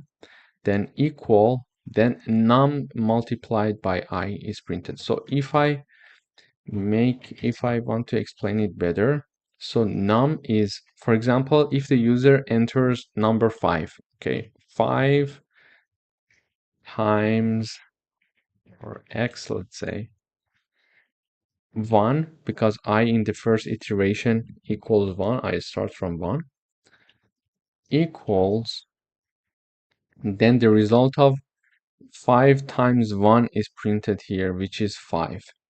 Then we have endl, so it goes to next line. Then we have 5 times 2, because in the next iteration I equals 2, equals 10. And then we have 5 times 3 equals 15. Okay, and it is going to continue until I equals 10. When I equals 10, we are having the last row being printed. 5 times 10 equals 50. So basically, this is how we are going to print a multiplication table. So let me run. When I enter 5, it is going to give me a multiplication table of number 5. So basically, it says enter a number, enter a number. I enter one number and it is going to store that number. Then it is going to call the function. So when it calls the function starts from 1, as you see here, and it goes until 10. Okay? And in each iteration, 5 is multiplied by the number of I, and then the result is written here. So 5 is multiplied by the number of I, and the result is written here. Okay? So 5 times 1, as we mentioned here, 5. 5 times 2, 10. 5 times 3, 15. We have it here, and it continues until the last row is 5 times 10, which is 50. Basically, this is how we can write a program to generate and display the multiplication table for any given number. Thank you for watching. Hello everyone, welcome to another lecture. In today's lecture, we would like to write a program to track the balance of a bank account by tracking an initial amount and allowing a deposit and withdrawals. In order to do that, first we are declaring three variables. They're called balance, deposit, and then withdrawal. So firstly, we are going to ask the user enter initial balance, and then it is stored in balance. And then when we know the balance, the initial money in the bank account, we're going to ask the user enter the deposit money. So if the user would like to deposit some money, they can do that using this line. So we show the message to the user and we are storing whatever that they are entering, and then we are adding this deposit to the initial balance of the bank account. So this line means balance plus deposit. So this line is the equivalent of this line. It means that whatever the new balance is, whatever that is already in balance plus the deposit. And also then we are showing that if the user, for example, would like to withdraw some amount of money, they can do that. We're having the cin keyword in C++ to store what the user is entering. And then we are having the withdrawal money reduced and subtracted from the original balance. So here this line also means balance equals balance minus withdrawal. And finally, we are showing the final balance of the bank account to the user. So let me run the code first, and we will also analyze the code afterwards.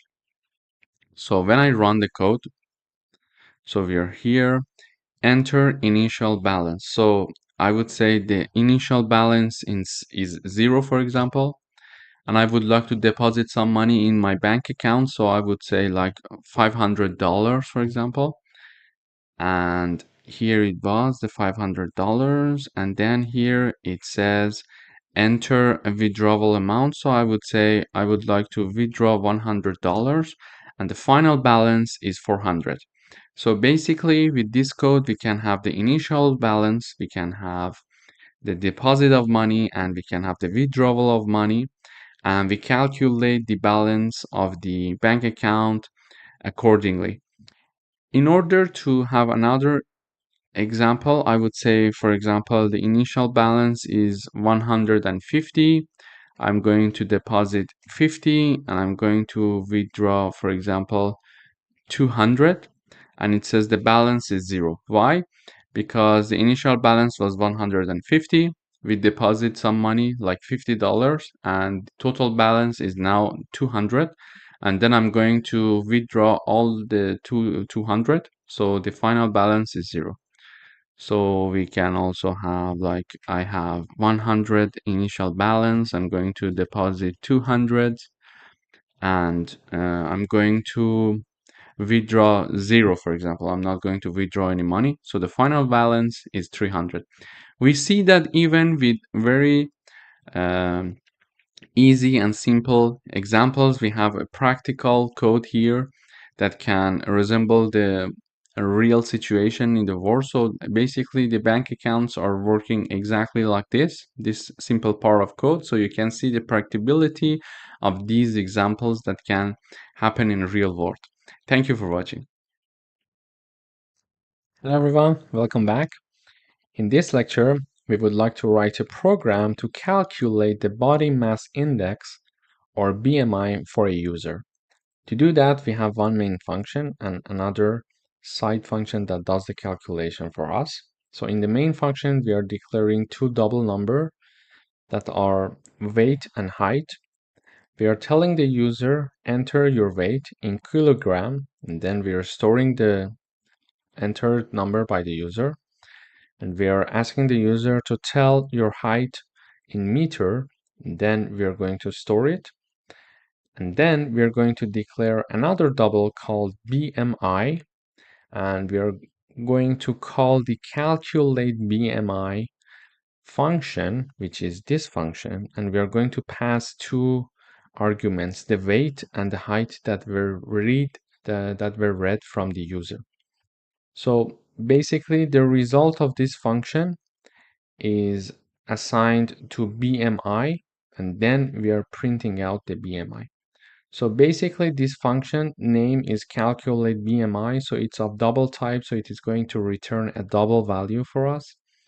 And there are two arguments in the parentheses for this function, and they are separated by a comma. The first one is weight and the second one is double. So basically this function is going to return the result of this equation. Weight is divided by height times height. So this is how we can calculate the BMI based on the weight and the height of a user. So when it is calculated, it is going to assign the result in this double, and then we are going to print out this double here. Okay, so let me run. If I run the code, it says that enter your weight. I would say, for example, 90 kilograms.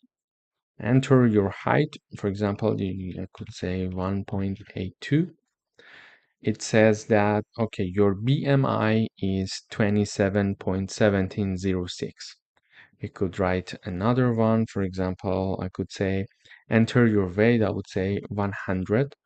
And then the height, we could say, for example, 1.6. It means that your BMI is around 39. So it's a pretty much high number. So this is basically how we can calculate the BMI given the weight and the height of a user. Thank you for watching. Hello everyone, welcome to another lecture. In today's lecture, we would like to write a program to check and see whether a number is odd or even. In order to understand if a number is odd or even, we need to know if the number is divided by 2, its remainder equals 0 or not. So if its remainder equals 0, it means that it's an even number. Otherwise, it's an odd number. For example, if we divide 10 by 2, the remainder will be 0. Okay, so the result of 10 divided by 2 is 5, and 5 times 2 equals 10. It means that the remainder equals 0. Remainder equals 0. However, if we divide, for example, 11 by 2, the result would be 5 point something. And for example, this 5, if it's multiplied by 2, it will be 10. It's not going to be 11. So it is going to have some remainder, some value. Okay. So it means that number 11 is not an even number. So if we do it for all the even numbers, it makes sense, this rule. So 20 divided by 2 the result would be 10. So 10 times 2 will be 20, meaning that it has no remainder, so remainder equals 0. Or if we do another exercise, for example, if we divide number 13 by 2, the output would be, for example, 6. But if the 6 it is multiplied by 2, the result would be 12 and not 13. So remainder is not equal 0, meaning that 13 is an odd number. Okay, we do this checking also in the code. So we are first declaring one number, and then we are asking the user to enter one number, and we are storing the number, and that number is divided by 2, and we are checking to see number modulo 2. It means that when we are using a modulo sign, means that if the number is divided by 2, its remainder equals 0. If we would like to check the division number, we're going to have this sign, but modulo means that if the number is divided by 2 and its remainder equals 0, this condition in the parentheses is discussing exactly this sentence that I mentioned. And then we're printing out if this makes sense, if this condition is passed, because the remainder of the number divided by 2 equals 0, it means that the number is even, so we are going to print out number and then is even. Otherwise, it is odd. So let me run the code. Enter a number. I would say 20. It says 20 is even because we are saying enter a number here exactly in this line and storing 20. Then it is dividing 20 by 2, and when 2 and 20 is divided by 2, the output is 10. So 10 multiplied by 2 will be exactly 20, so the remainder equals 0.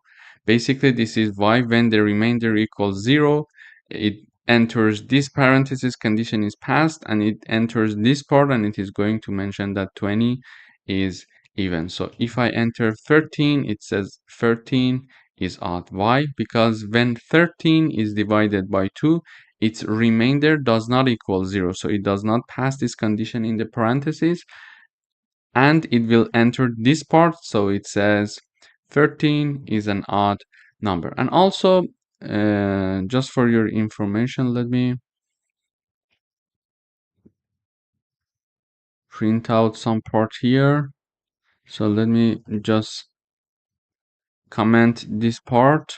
So for example, if we have this code, for example, we have int a equals 20, we have int b equals 2, for example, and we are going to see out a divided by b and l.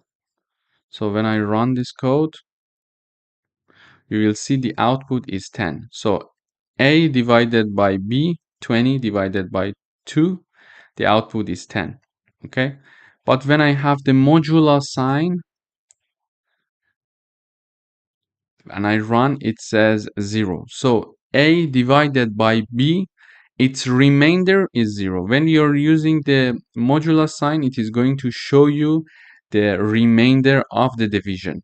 Okay, so here is happen the same thing is happening. So it is showing the remainder of this division. Does the remainder equal 0? If yes, this condition is passed and this line of code is executed. Thank you for watching. Hello everyone, and welcome to another lecture. In today's lecture, we would like to write a program to count the number of words in a sentence entered by the user.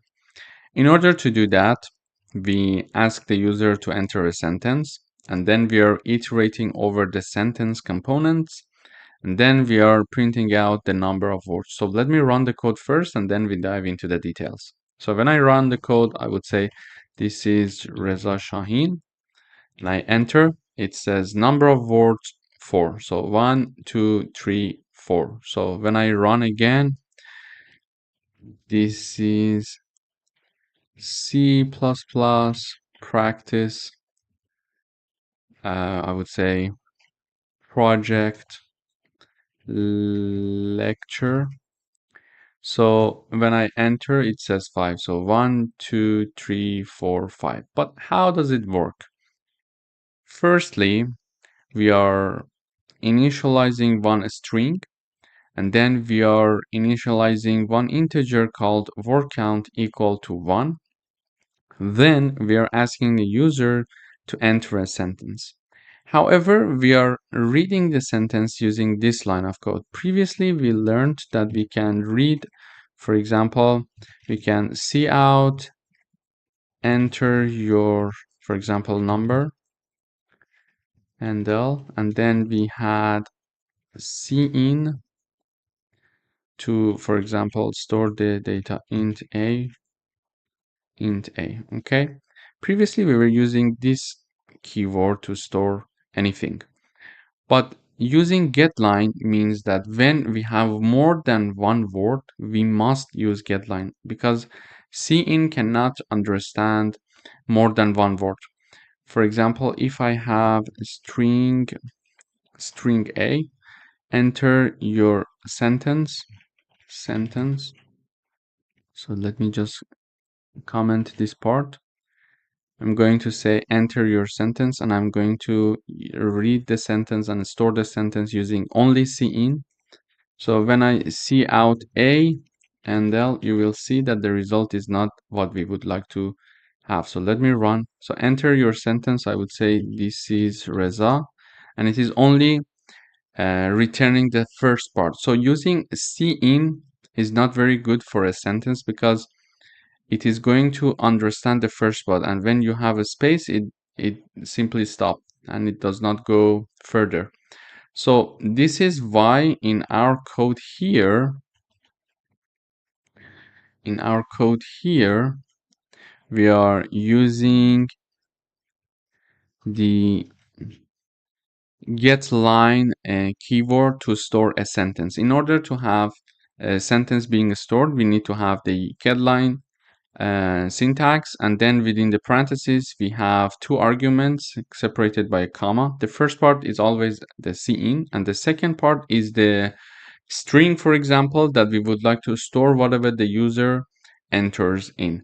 So we initialize the sentence here as a string, and then we are storing everything in the sentence here when we are putting it as the second argument. And then we are having one for loop here that the character C is going to iterate over the sentence string, and if C in the meantime equals any space, it is going to increment the value of the word count, which is already initialized to 1, and then it is going to print out the output. So let me run the code one more time.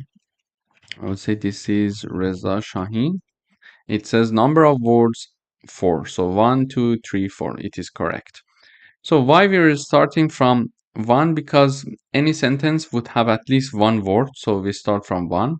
And then while we are iterating over the, when we are iterating over the sentence string, which is this is Reza Shaheen, we are going to increment the value of this word count one by one if in the iteration we see any space. Okay, so we start from here, and when we start from here, we are already having the word count equal to 1. Then we are seeing this space, we are saying 2. Then we see this space, then we are saying 3 words, and then we are saying we see that this space exists also, so we are saying we have 4 words. Basically, any space is counted as to be a word here, because between any words we are going to have a space already. So we have one word initialized, like here, and then any space that we see, we increment the value to understand how many words do we have. This is the policy to count the number of words. So I will explain one more time. So we are initializing word count as to be 1 because in any sentence we are going to have at least one word. Okay, so it is equal to 1, and then we are iterating over this string, this sentence, and any space in this sentence is making the word count to be incremented by 1. So initially it is 1. It sees the first space, meaning that we are having a space to separate a word from another. Okay, so this is why when we see a space, we are incrementing the word count. So initially it was 1, now it is 2 because it saw this space. Then it saw this space, so it is 3 now, and then it saw this space, so it is 4 now. So any space is counted to be number of words here. And how do we check that? We are having a for loop here. A character C is iterating over the string sentence. And if C equals a space, it is going to increment the value of word count by 1 value. Thank you for watching. Hello everyone. We would like to write a program to calculate the power of a number. For example, if 3 to the power of 2 means that 3 times 3 equals 9, or 2 to the power of 3 means 2 times 2 times 2, which equals 8, for example. To calculate this in C++, we can use one library function called POW or POW. And in order to use that, we need to include the header called CMath. To do that, we are asking the base number and the EXP, which is the power of the number. And then we are having the message showing to the user saying that enter the base and exponent.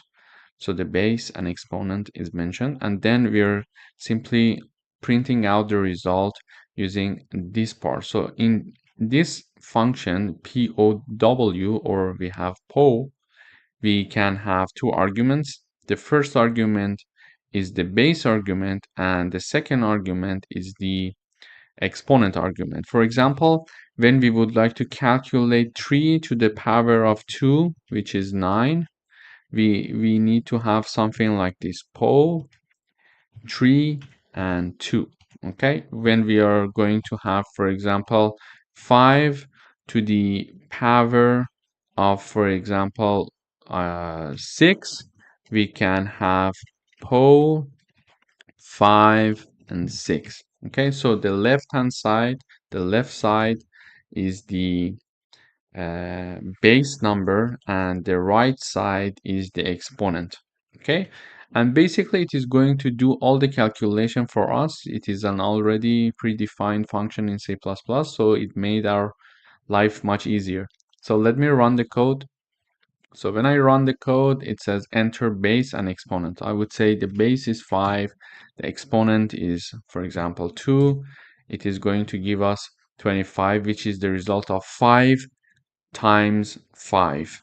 So if I say, for example, 5 and 3, it is going to return 125. Basically, using the library function POW, we can calculate a number to when a number is going to a power of another number. So for example, to calculate the power of a number. Thank you for watching. Hello everyone, welcome back. In today's lecture, we would like to write a program that calculates the age of a person based on their birth year. To do that, we first declare three integers: birth year, current year, and the age. Then we are asking the user, give us the birth year of yours, then give us the current year, and then calculate the age. So age will be equal to current year minus the birth year, and we are simply showing the result in the output. So let me run.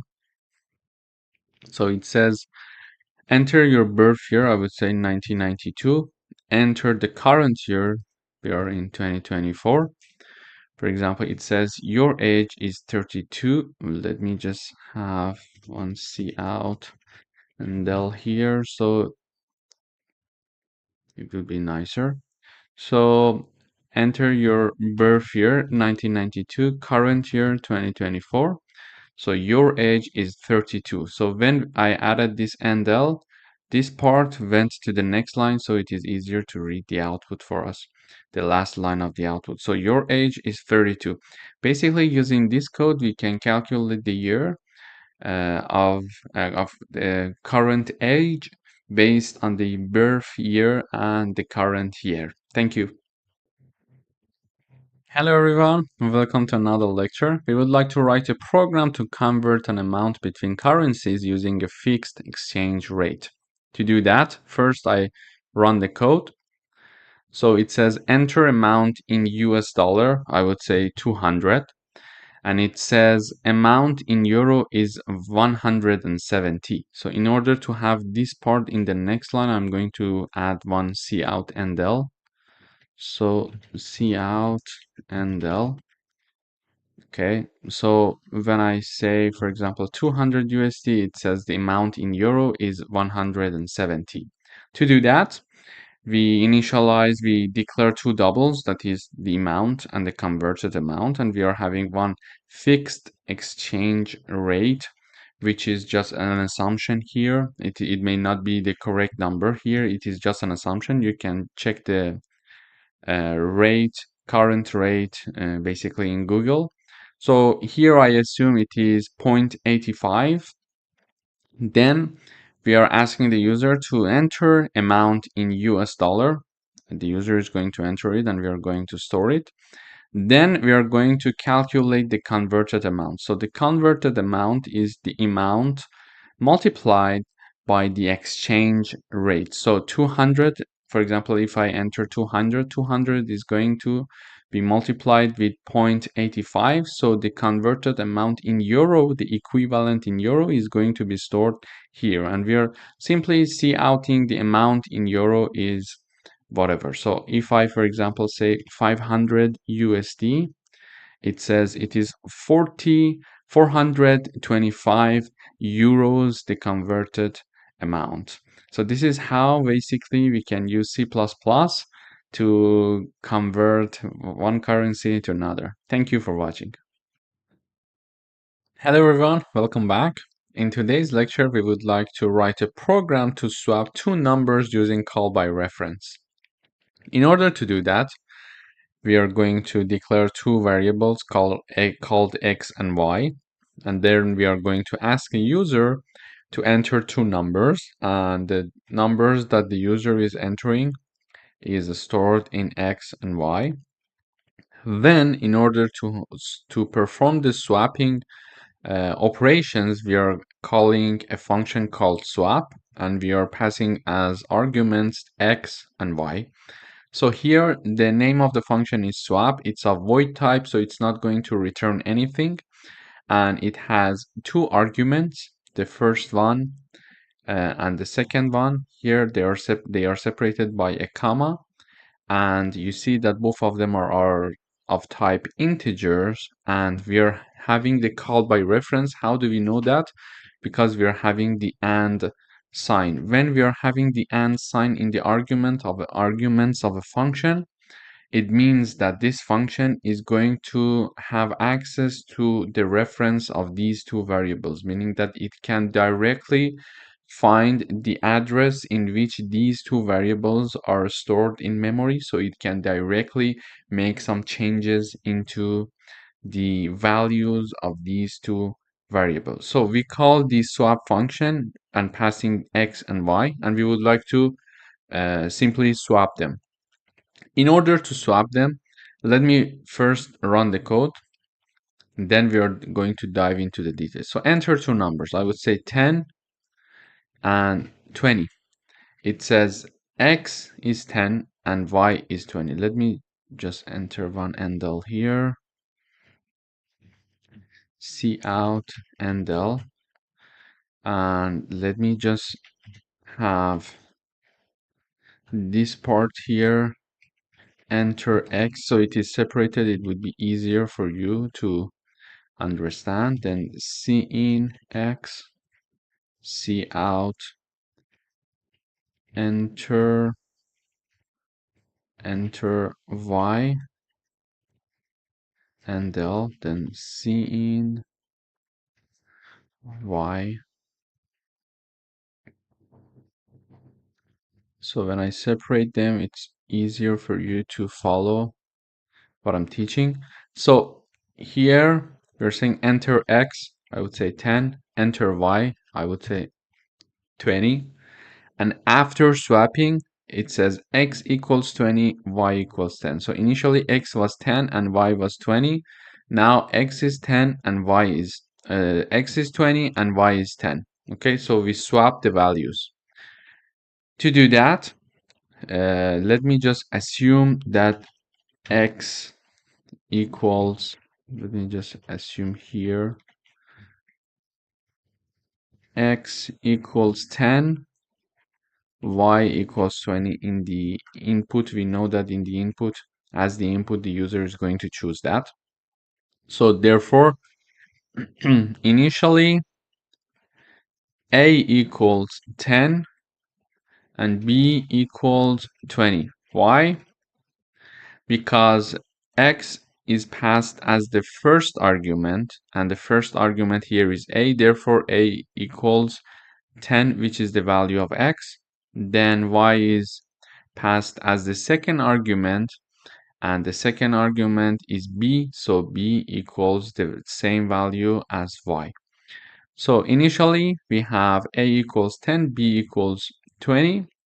Then we are going to have one new variable called temp that we are declaring here, and we are assigning whatever that we have in a to be in temp, sorry. So now temp is 10 because we are assigning a to temp in this line. Then we are assigning b to a, so now a equals 20. So b is 20 and we are assigning b to a, meaning that a equals 20 because b was 20. And then we are having the b equals temp. So we are having the assignment of temp to b. So b equals 10 now. So basically we declared one new variable that is called temp here. We are setting a to temp and we are setting b to a, and then we are having temp to b. You see what I mean?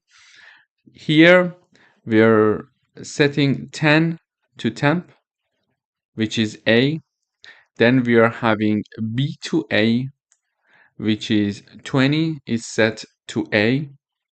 And then the temp is assigned to b. So this way, the swapping is performed very easily. So we have a is going to be in temp, b is going to be in a, and temp is going to be in b. So basically we did the swapping exactly like that. So this is how the swapping is done. So when I run again, enter x, we are having x, enter y, we are having y, and it says after swapping we have x equals 20 and y equals 10. So here enter x, enter y, we are storing x and y, and then we are calling the swap function. So the swap function is called, we are doing the swapping here, and after that we are printing out after swapping exactly this line, x equals 20 and y equals 10. So this is basically how we can swap two variables using a call by reference. Thank you for watching. Hello everyone, welcome to another lecture. In today's lecture, we would like to write a program to calculate the total cost of items in a shopping cart.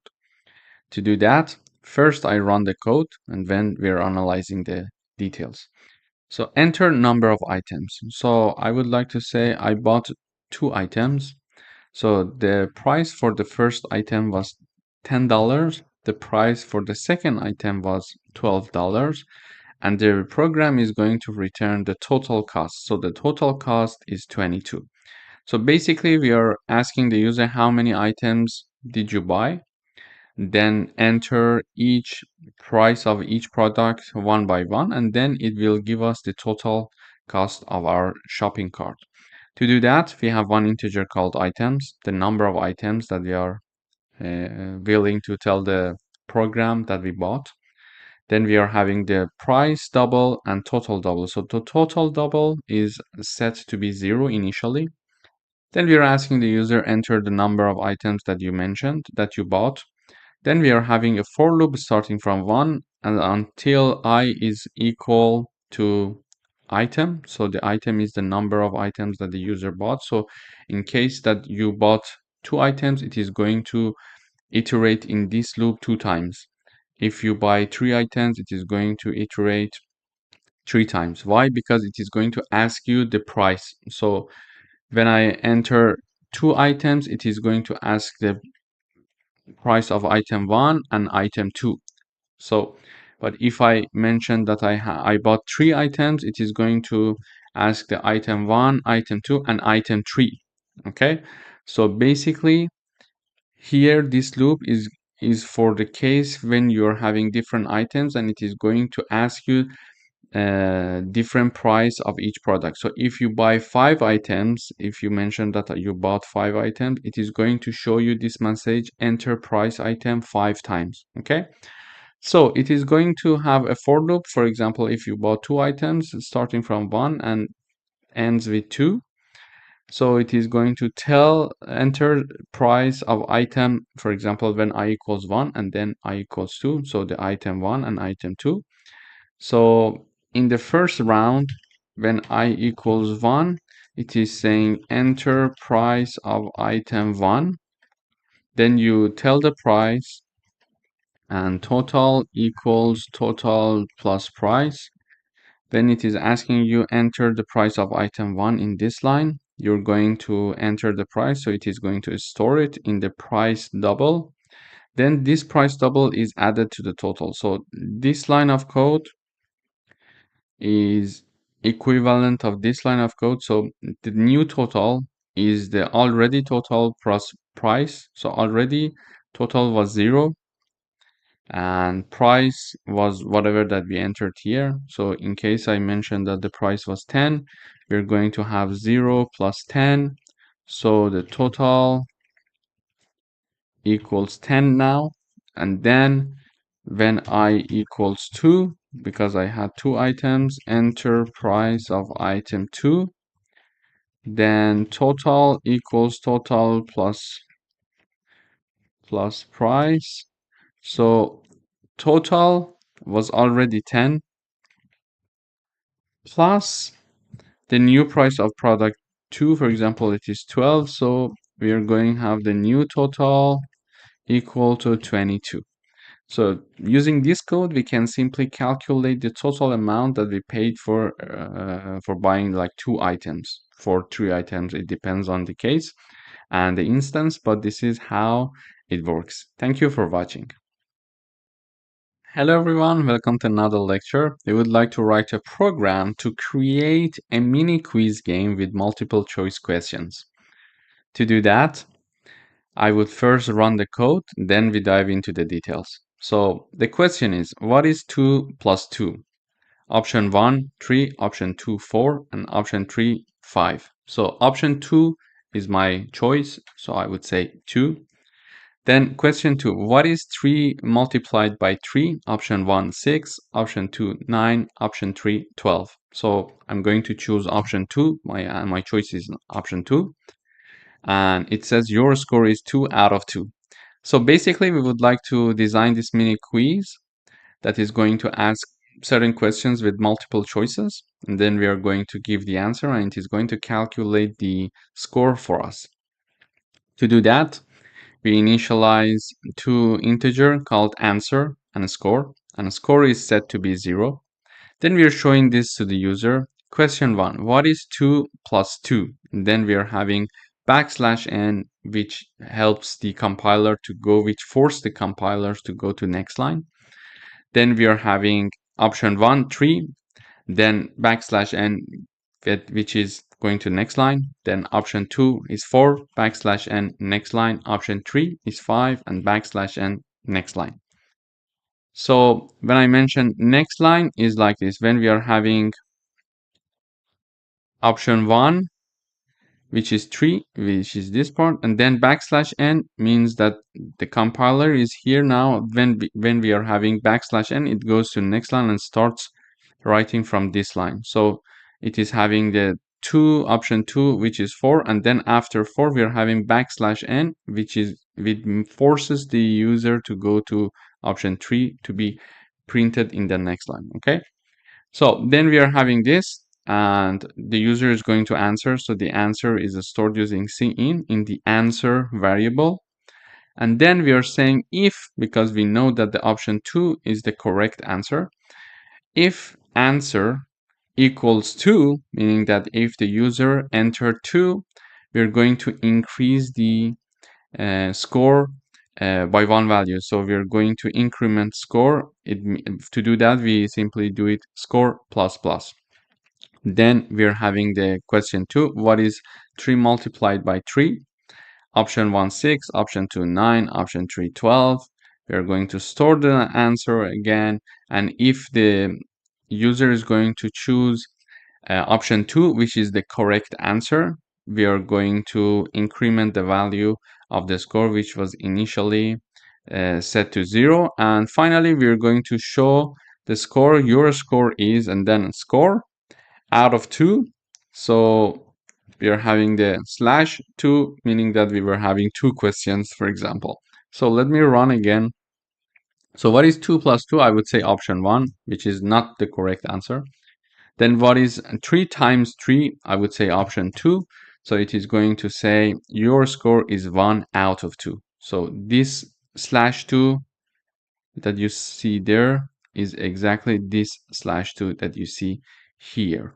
And score is calculated based on the correct answer that is shown here. Okay, your score is, and then the score, and then /2. You see that we can have very nice game, very nice and small game in C++ easily, which helps us to proceed and progress in learning in a more convenient and engaging way. Thank you for watching. Hello everyone, welcome back to another video. In today's lecture, we are going to discuss about the continue keyword. In the previous lecture, we learned about the break keyword. So in certain situations, when a condition is met, we just tell the program, stop the execution, break the program, and get out of the, for example, a loop. So here we are going to use continue keyword. In this case, there are some cases that when certain conditions are met within the blocks of code, we tell the program if this condition has met, continue. So just escape this part. Don't execute, don't do anything. If this happened, just escape. Okay? So let me illustrate this with an example.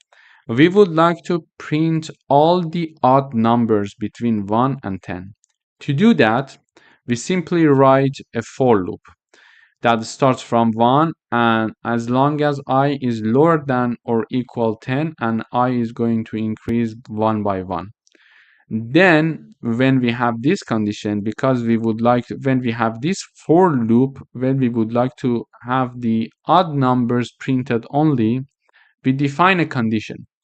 So we define a condition saying that if I, this number, is divided by 2 and its remainder, because we are using modulo sign, its remainder equals 0, it means that the number is even. And in this case, just continue. Don't print anything. And if this situation is not the case, then print the I for us. So let me give you an example. So initially, I starts from 1, I equals 1, and 1, when it is divided by 2, its remainder, is it equal to 0 or not? It's not equal to 0. Therefore, it's an odd number. When it's an odd number and it's not equal to 0, it is going to print the I value, which is 1 here, and then print 1 space here. And then it goes up, I equals 2 now.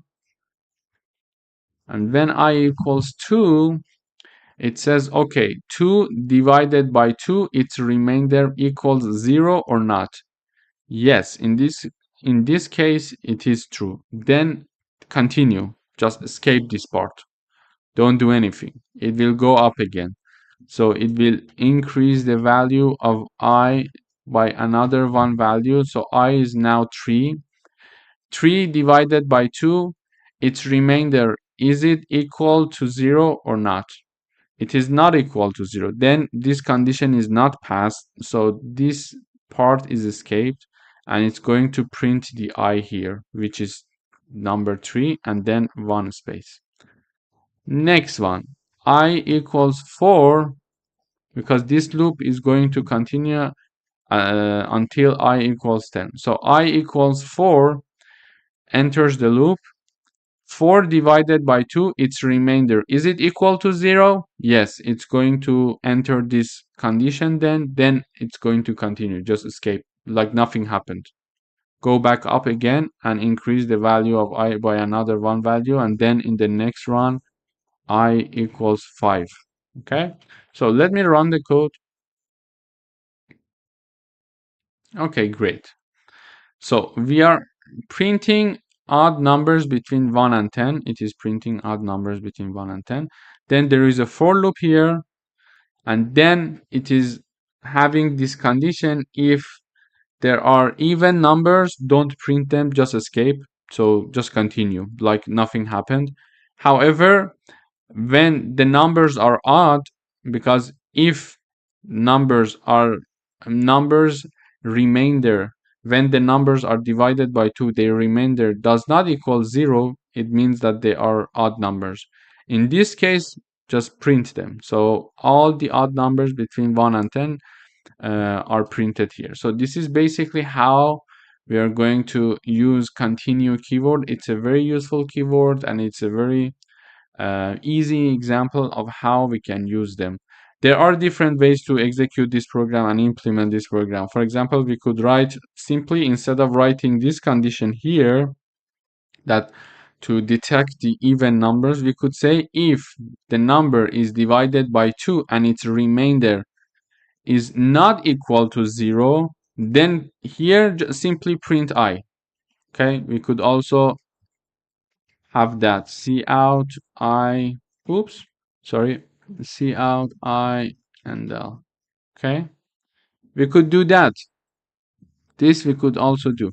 So when you would like to implement a program, there are different ways to do that.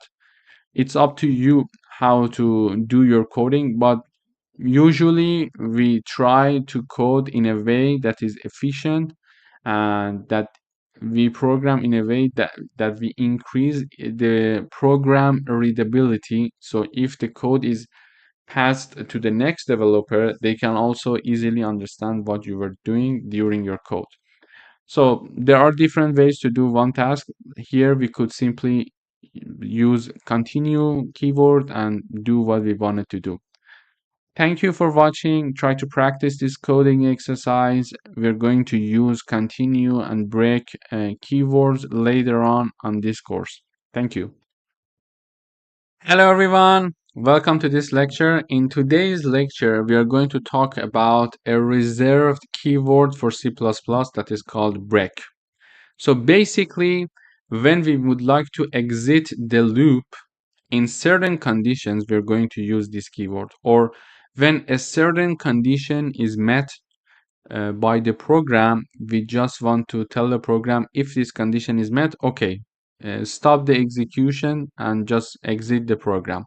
So in these cases, we are going to use this break keyword. Here I have an example to illustrate the usage of the break keyword. So we would like to write a program that gets input numbers from the user, and this getting input numbers from the user is going to continue until the user enters -1. when the user enters the number -1, we are going to break the program. It means that the program is going to continuously ask the user enter a number, enter a number, enter a number, and the user is going to continuously enter different numbers. However, when the user enters -1, it is a sign for us based on this program. It is a sign for us that, okay, the condition is met. Let's exit the program. Let's stop the execution. Therefore, we use the break keyword. Let me illustrate it with an example. So here we are initializing an integer. We are declaring it. And then we are telling the user enter numbers and type -1 in case you would like to stop. And then we are writing an infinite loop here, which is using while loop and the condition is true. So as long as the condition is true, it is going to repeat this while loop. And in the while loop, we are going to store the number that is given by the user. And if the entered number by the user equals -1, break the program. We use the break. So exit the loop if -1 is entered. And if not, if any other number is entered, just print out the number that entered by the user. And when we are out of the while loop, please just print loop ended. Let me run the code and we see the details. Okay, enter numbers. So I ran the program. We are now here. It is executing enter numbers, type -1 to stop. Exactly this line. Okay, I would say 20. It says you entered 20. And again, it is waiting for me to write another number. I would say again 20. It says you entered 20. I would say 12. It says you entered 12. 15, 17, 18, 22. Whatever you put here, it is going to continuously ask from you that give me a number unless I type -1. So when I type -1, it says loop ended. Why? Because when I type number 1 is stored using this line and it checks to see if the entered number equals -1 or not. In this case, it is equal, then it's going to break. When it breaks, we get out of this loop and it is going to print loop ended. So this is how we use the break keyword in C++, and generally it is very useful in different programs that we are going to practice in the future. Whenever a certain condition is met, okay, get out of the loop, get out of this if else condition. It is very useful for us. So it is good to start using it whenever it is possible, so you get used to its usage and you get comfortable with the syntax and the way to use the break function and to see if you're doing everything correctly or not. Therefore, please practice this exercise yourself as well and try to write this program several times so you can exactly remember when and how you need to use the break keyword. Thank you for watching. Hello everyone, welcome back. In today's video, we are going to review the usage of the continue keyword and we are going to learn about the go to keyword. So we would like to write a program that asks a user for a positive number. If the user enters -1, we would like to terminate the program, and if the user enters any negative number, we would like to let the user know that negative numbers are not allowed and let the user continue entering the number. So this program is going to continue until the user enters -1. To do that, we declare an integer variable. Then we show the user saying that enter a positive number and -1 to terminate the program. So we are going to define a while loop, which is an infinite one in this case here, because the condition is true. And then as long as the user is not entering -1, this while loop is going to repeat because it is an infinite while loop. Why? Because within the parentheses, the condition is true. So we read the number from the user. We check if the number equals -1 or not. If the number equals -1, it is going to use the go-to keyword and it is going to jump to end. Where is end? End is here. Okay, so it is going to escape all these parts and it's going to jump here and print program terminated. So this is how the go-to keyword will work. And in case the num is lower than 0, it is going to print out numbers, negative numbers are not allowed, and then continue. When it continues, it means that do nothing, escape, and since there is an infinite while loop, it is going back up again, and let the user choose another number and then check if it's -1 or not, etc. So let me just run the code. I would say 20. It says you enter 20, 15, 17, 18, whatever, 20, -20. When I say -20, it says numbers are not allowed, exactly like here. And then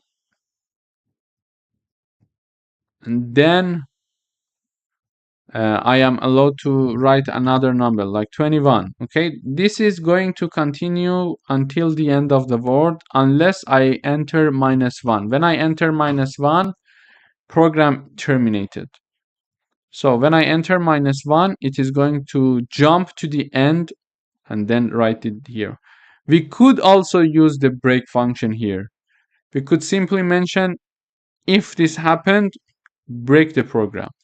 Usually, when we are having different situations, we are going to use different keywords. In this case, we wanted to practice goto, but as we mentioned earlier, there are different ways to execute one program. It depends on your taste, what you would like to do with your code, how efficient and readable your code you think you might be by using one keyword or another. So it depends on you, but this was a review of the continue keyword and also the usage of the go-to keyword. So please go ahead and practice.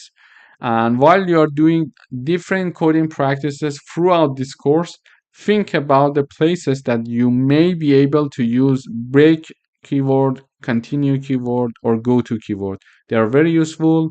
Try to practice them. So basically, when you practice, you will get used to using them where necessary. Thank you for watching. Hello everyone, welcome to this lecture. In today's lecture, we're going to introduce arrays. So arrays are basically fundamental data structures in C++ and any programming languages. And they are important because they allow us to store multiple elements of the same time in a single block of memory. So let me give you an example. So we would like to write a program to store 5 numbers in an array and then print them. In order to do that, previously we know from the integer data type we could simply just declare and initialize one number, two numbers, three numbers, four numbers, but they were initialized and declared separately. Here, using arrays, we can do them, we can do it and like declare all of these numbers in a single block of memory. How we are going to do it? Okay, so this is how we declare and initialize an array. So this is the name of the array, which is numbers. This is the size of the array, meaning that this array is having 5 elements, and then this is the data type of the array, which is integer. And when we want to declare and initialize an array, we're going to say that, for example, the data type, in this case int, numbers, the name, and within the bracket we put the number of element of the array, and then equals, and then we write down the element itself. So previously we used to write it something like int a equals 10, for example, int b equals 20, for example, etc. And when we wanted to print them, we were printing them separately. We were just typing it like the value of A is, for example, A and L. So this way we were printing A, and the same way we were printing B, for example. Here we write down B, here we write down B. So this was the old method that we used to print elements and declare and initialize them. However, using an array, we can just declare and initialize all of them in a single block of memory, just like this line. Okay, so we would like to write a program to store 5 numbers in an array. That we did, and print them. In order to print an array, because there are multiple elements in the array, we need to use the for loops. So in order to use the for loops, we are going to iterate over each element of the array and print them one by one. Let me explain you in the code. So we say the numbers in the array are, and then we go to the next line. Then we have our for loops here. So int I equals 0, it starts from 0 and it goes to 5 because we have 5 numbers, 5 elements in this array.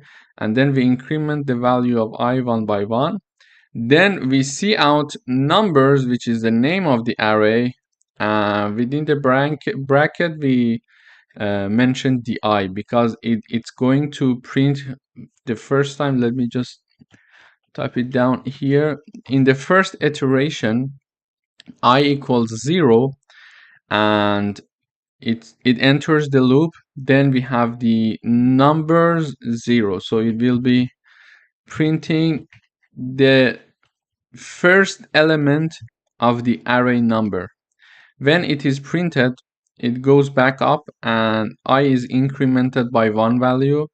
Then I now equals 1. Then it comes back and enter the loops and it will print the numbers 1. And the second element, because in here we are starting from 0, now 1 equals the second element of the array. It is going to print the second element of the array, and then it goes back up again and I is incremented by 1 value. Now I equals 2. When I equals 2, we are having the numbers and the third element of the number. So the first element of the array number equals 10. So in the first iteration, we are printing 10. In the second iteration, we are printing 20. In the third iteration, we are printing 30. And it continues until we have numbers 3, it equals 40. And finally, numbers 4 equals 50. So please note that we started from 0. So this is why we are ending at 4. But all in all, you will see that 5 elements are being printed here. Therefore, all of the elements of the array is expected to be printed. Let me run the code and see how it works. Okay, great. So as we can see here, the numbers in the array are, so this line is printed, then it is printing 10, 20, 30, 40, and why there is a space between them. The reason that there is a space between them is that because when we are printing the element, the ith element of array number, we are having one space here. So this is why we are seeing that 10 and then space 20 space 30 space 40 space 50. So this is why we are having this space. So to summarize, we learned that we can have we can have an array to store multiple elements of the same type in a single block of memory like this. And when we are going to print elements of an array, we need to use for loops to do that. And why we need the for loops? Because there are many elements. There might be several elements, a few elements in an array, so it's not a single element.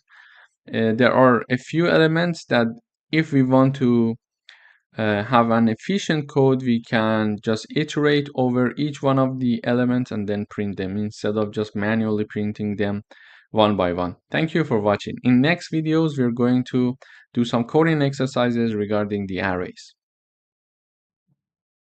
Hello everyone, welcome back. In today's video, we are going to do some coding exercises for the arrays. So we would like to write a program to find the largest number in an array of 5 integers. First, we learn that how to declare and initialize an array. Here we need to declare and initialize an array with 5 elements. The elements should be integers. So we know that in the declaration we write down int, then the name, and then 5 elements, and we just randomly put some numbers, 5 elements for the array, and then we need to know how to find the largest number in this array. To do that, initially we initialize one integer as to be the first element, as to be equal to the first element of an array. This is just an assumption. We are going to first assign the first element of an array to this max integer initially, and then we are going to perform some tasks on and some iteration over the different elements of the array, and then we are comparing each element of the array with this max integer. So if a number in an array, if an element in an array is larger than this max value, we are going to assign that number to max. To do that, we need a for loop. So here we declare and initialize the array. Then we are initializing the max to be the first element of the array. This is just an assumption. We can put it to be like the second element, the last element. This is just an assumption to start from somewhere. Then in order to find the maximum element in the array, we are going to have a for loop. So we are going to have a for loop that is int I equals 1, I lower than 5, I plus plus. And because already the first element is assigned to the max, we are not going to iterate over that. We could do it, but it's redundant because already we know that the first element equals max, so we're not going to iterate over that. So this is why we suggest to assume that max equals the first element. However, you can iterate over all of the elements and assume that max equals any of the elements. It's okay. So we are iterating from the second element till the end, and we are defining an if condition here. We are saying that if the element I of the array number is larger than the value stored in integer max, if this is true, enter this condition and assign that value to our max integer. So for example, let me just explain how it works. So initially max equals 45, and then for the first time when we enter this loop, we have the numbers 1, okay, which equals 12. And in this situation, when I equals 1, we have numbers 1. So numbers 1 means that the second element of the array numbers. And why, when we are writing down 1 here, why we are saying the second element? Because in C++ we start from 0. The first element is it's written like this: 0 element of number means the first element. Therefore, the first element, when we're writing the 1 value here, it means the second element. Okay, so it starts from 0. When it's 1, it means the second element. So it is entering the loop with I equals 1. I equals 1 when it is talking about the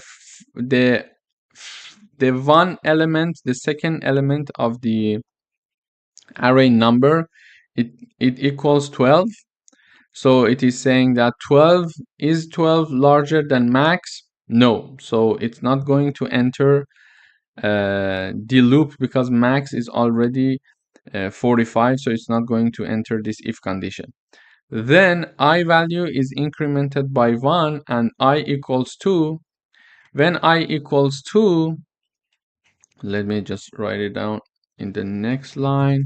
So max still equals 45. We are discussing the third element of the array number, which is 78. So I equals 2 meaning that it is the third element of the array number equals 78. So it says that 78 is larger than 45. Yes, it enters the condition and then assigns number 78 or the third element of array numbers to the max. So now max is updated. After implementing this part, max equals 78. Okay. Then this condition is finished. We go up and we increase the value of I to be 3. So now max equals 78 numbers. So this is going to give us the fourth element of the array, which is 34. So it is basically in this condition saying that is the fourth element of array number, which equals 34, larger than the integer max, which is 78? No, it's not. Then it's not going to enter this if condition. And then max remains the same. Max remains the same, and numbers, we increment the value of I by 1, which is its max value now, because for I must be lower than 5, not lower than or equal than 5. So now I is 4. It's going to discuss the fifth element of array number, which is 56. So it is basically asking, is 56 larger than 78? No, it's not. Therefore, it's not going to enter the if else condition again. And when everything is done, so that in the next round, we are not going to enter the for loop because now I is incremented by another one value. It will become 5. 5 is not lower than 5. Then it's not passing this condition and it's not going to enter this for loop anymore. In the end, it is printing the largest number in the array is max, and max equals 78 as we analyze the code. So let's run the code and see how it works. Okay, great. So here we see the largest number in the array is 78. So this is the procedure how we can find the largest value in an array. If we want to find the smallest number in an array, we simply just reverse the code and we're just putting is number lower than max, and if this condition passes, we are assigning that number if into the max. Thank you for watching. Hello everyone, welcome back. In today's lecture, we are going to do another coding exercises for arrays. We are going to write a program that takes 5 numbers as input and store them in an array. And then it calculates their average. To do that, first we initialize an array with the size 5. It is named numbers and its type is double. And in order to have an average, we first need to know their sum. So we are initializing a double sum equals to 0. It is initialized to 0. In order to get a lot of data from the user, not just one input, but as large as the elements of our array, we need to use a for loop. In order to do that, we mention, okay, enter 5 numbers, and then we enter the loop. I equals 0, and I, as long as I is lower than 5, we are going to iterate in this for loop again and again. And in each iteration, we are mentioning that, okay, now enter the ith element of the array. So for the first time, it's going to mention, okay, numbers 0, numbers 1, numbers 2, numbers 3, and finally numbers 4. So it is going to ask you enter 5 numbers, and then you're going to enter 5 numbers continuously, and you're separating them with the enter button. So the first number you are entering, it is going to be stored in the first element of the array number using this line. And the second number you are entering, it is going to be stored in the second element of the array number again here, because I is incremented one by one. So the first time I is 0, I enters, and then you're writing down the number 0 like this. And then I is incremented and it's now 1. Then what you're entering is stored to the second element of the array number. Then I is incremented one more time and it is 2. Now what you're entering is going to store in the third element, in the fourth element, and in the fifth element of the array number. So this is how the procedure would be when we are going to store some elements in the array. And finally, after each iteration, it is going to store the sum of these numbers. So this sum was initialized to be 0, but whatever you're entering, it is going to be added to sum. So the first time, let me just run the code once. It says enter 5 numbers. I would say 1, 2, 5, 7, 9. Okay, so we are not going to talk about this line yet. Let me just talk about the above line. Okay, now it's good. So it says enter 5 numbers. So I entered 1. 1 is now the element, the first element of the array. Now sum was originally equal to 0. We initialized it. Now 1 is added to sum. Okay, now sum is 1. Then it is asking me, so they are going to be done after another, okay, one after another. So this line is going to store, and then this line right after that is going to assign the number to sum. So then I'm entering the second element, which is 2, and it's going to be stored using this line. Like we are saying that, okay, now I equals 1. I equals 1 means that it's going to store the second element, and for the second element I'm entering 2.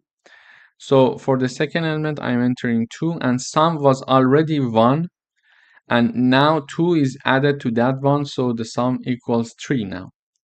And then I increased by another value for the next round that it enters the loop. Now I equals 2, and it is what I'm entering here, like number 5, is going to be assigned to the third element of array numbers. Okay, and 5 is going to be added to the already value of the sum, which is 3, because the first time was 1, the second time was 3. So sum initially it is 0, then it is 1, then it is 3, and then let me give you the details. I will write down the next steps, but when I equals 0, we are going to write down the first element of the number, and we mentioned that we have the first element equals 1. So 1 is stored as the first element of the array numbers, and 1, so initially sum equals 0, and 1 is added to sum. So now sum equals 1. Okay. Then I is incremented. Now I equals 1. When I equals 1, we are going to enter the second element, which is 2.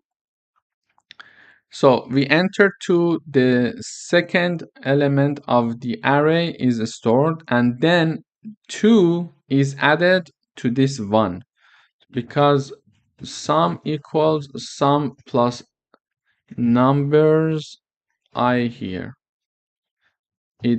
So having this equation is equal to have sum plus equal numbers I. Okay, so they are the same equation, this equation and this equation. Okay, so sum was already 1.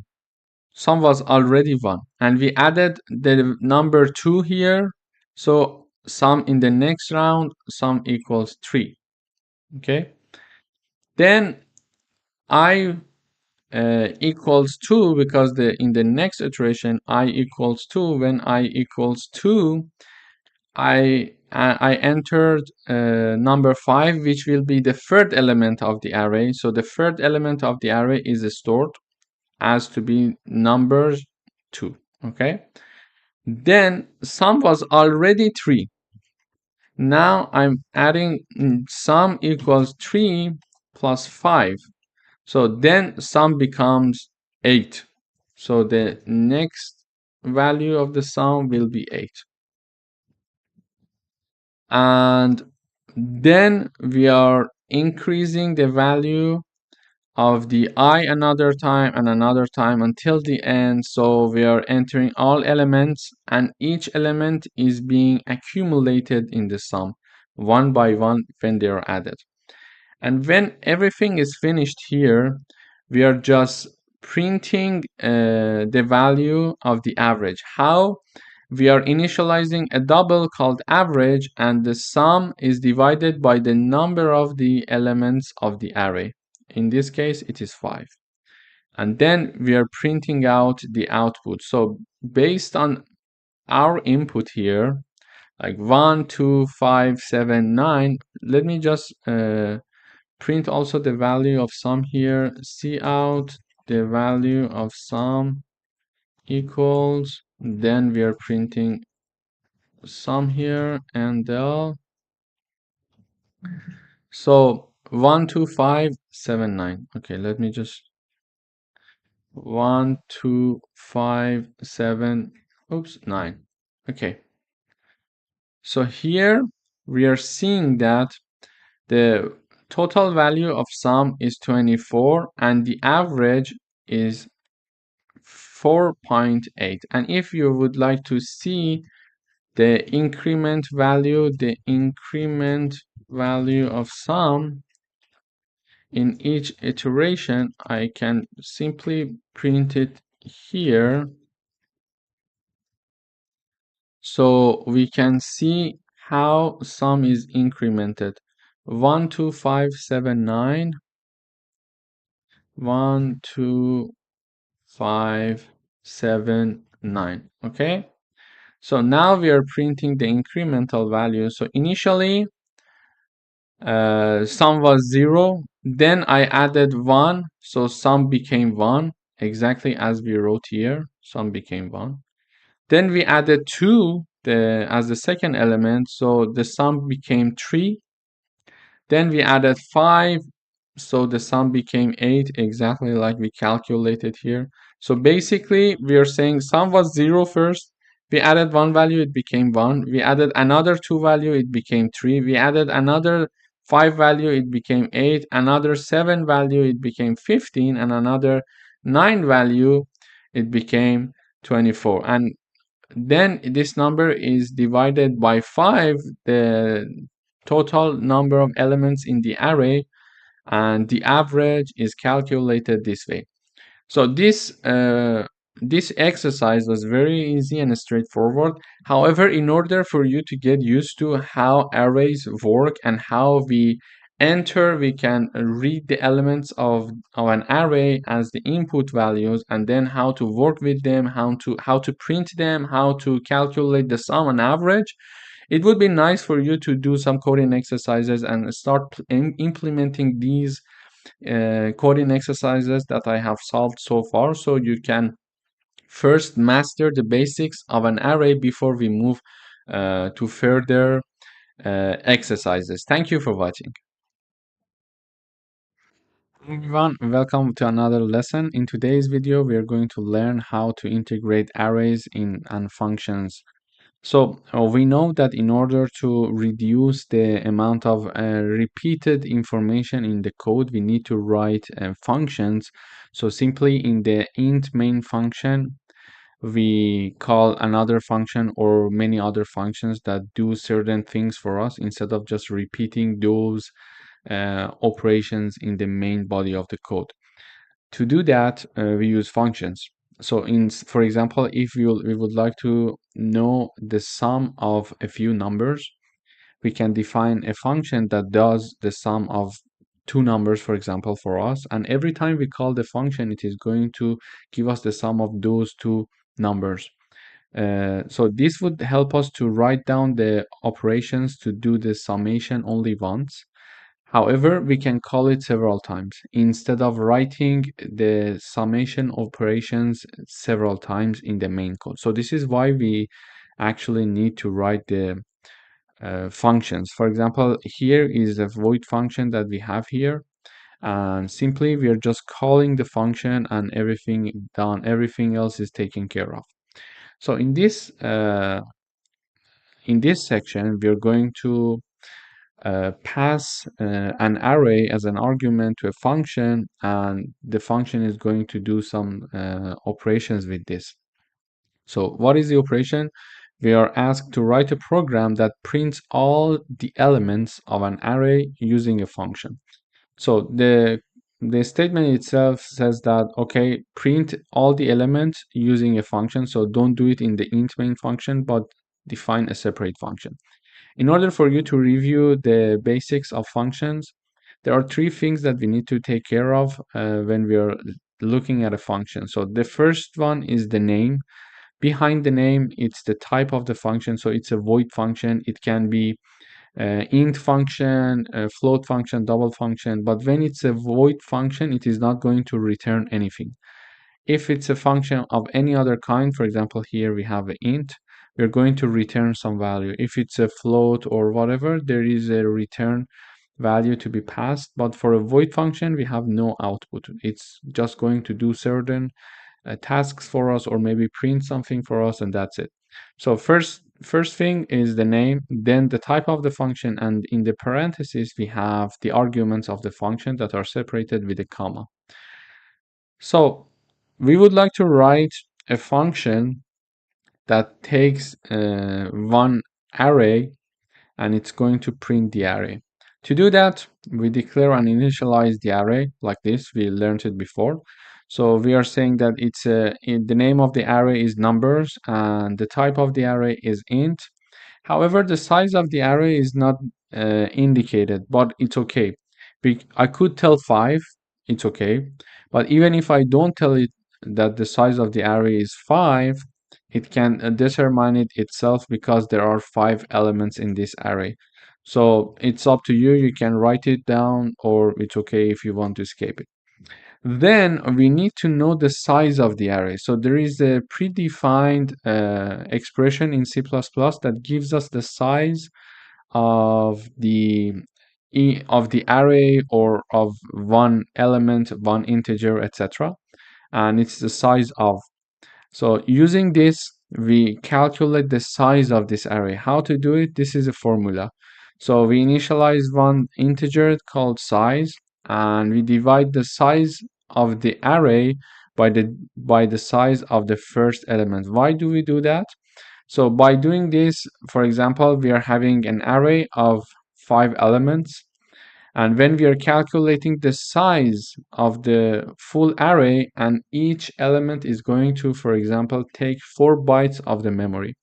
When we have 5 elements, it's going to take 20 bytes, and then when we divide it by one of the elements, we are going to understand how many elements it's having.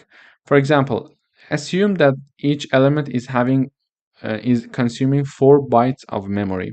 So when we have 5 elements, it's going to have 5 times 4, it's going to have 20, it is going to consume 20 bytes of memory. So on top we have the number 20, and it is divided by the size of element 1, which is 4. Then 20 divided by 4, the result would be 5, which is the number of elements in the array. So this is how we are calculating the number of elements in one array. The total size, the total bytes that are using the memory divided by the first one, or any of them, like the second one, the third one, because they are going to take the same amount of memory, each of the elements. So this way we are calculating the number of elements, okay? And we assign it to size. Then we are calling a function, and we are passing 2 arguments. Why 2 arguments? Because this function is defined and initialized with 2 arguments. The first element is the array, the second argument is the first argument is the array, and the second argument is the size of the array. So here we are passing as the first argument, we are passing the array itself and then its size. Okay, we are calling the function. We go up here and we enter the function. It is getting the array and its size. So it is counting, printing array elements are. Then in order to print all the elements of an array, we need to iterate over all the elements. To do that, it's easy to use for loops. So we're going to use a for loop, but why do we need the size? Because we would like to automate things. Because of that, we can mention, okay, it's going to start from 0 as the first element of the array, and it is going to go up to the size of the array. Okay, so this is why we need the size. And then we are going to increase the value of I one by one. To do that, let me run the code once so we see the result, and then we continue with analyzing the code. Okay, great. So here it is saying that array elements are 10, 20, 30, 40, and 50. It's printing everything. So this is what we wanted. And there is one space between each of the elements. That space comes from here. So let's start by analyzing the code again.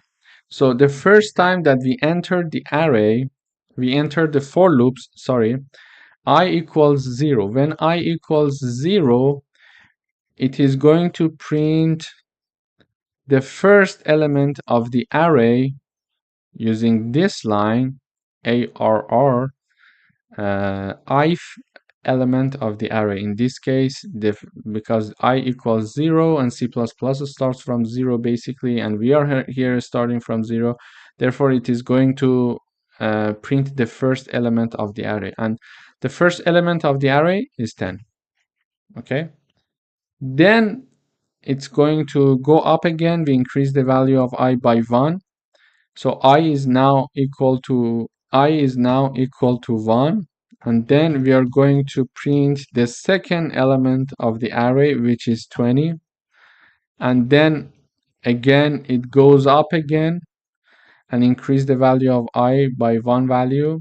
So now this time we enter the loop I equals 2, and we are going to print the third element of the array, which is 30, etc. until the end. So this is exactly what we got as the output here. So basically, instead of doing all of these tasks in the main function, we are just simply calling a function that does this for us. So our int main function remains very clean. So this is the first thing. And the second thing I would like to highlight is the size. So we learned how to calculate the size of an array. So now we know if we have an array of 10 elements, we know how to calculate the number of elements in that array. This is one thing. And the second thing is that we passed the size instead of, okay, calculating, okay, this array is having 5 elements. So instead of writing size, I'm going to write 5. Instead of doing this, we automated things. So the size is simply replaced here. Why? Because every time that you're dealing with an array and you're calling the function, you don't have to change this number anymore. So because you may have another array with the size of 3, 10, 15, etc. So you're automating things, whatever the size is, the function is going to work instead of just manually changing the size here. Thank you for watching. In the next video, we are going to do another coding exercise using functions and arrays. Hello everyone, welcome back. In today's video, we are going to write another, we are going to code another exercise. And in today's lesson, we would like to write a function that count the number of even and odd numbers in an array. So we need to write a function that in the end iterates over all the elements of a function and tell us how many odd numbers and how many even numbers are included in that array. To do that, we need a function to make the code very clean. So we start with the int main function. We initialize one array. By now we know how to declare and initialize an array. Then we calculate the size. In order to calculate the size of an array, we calculate the size of the array divided by the size of the first element. So this way we know how many elements are included in this uh, array. And then in order to count the number of even and odd numbers, we just declare two new integers like even count and odd count. So then we call our function and we are passing 4 arguments. The first one is the array, the second one is the size of the array, and the third and the fourth one are the integers that we declared here that they are going to do the counting for us to count the number of even numbers and odd numbers in this array. So let's go up here. When we call the function, we are coming up here. The name of the function is here. It's a void type. In the parentheses, we see the arguments. We see 4 arguments here separated by comma. So the first one is the array of type int. The second one is the size of the array by type int. The third one and fourth one also they are type int. However, they are passed by reference. So let me review the concept of passed by value and passed by reference one time here.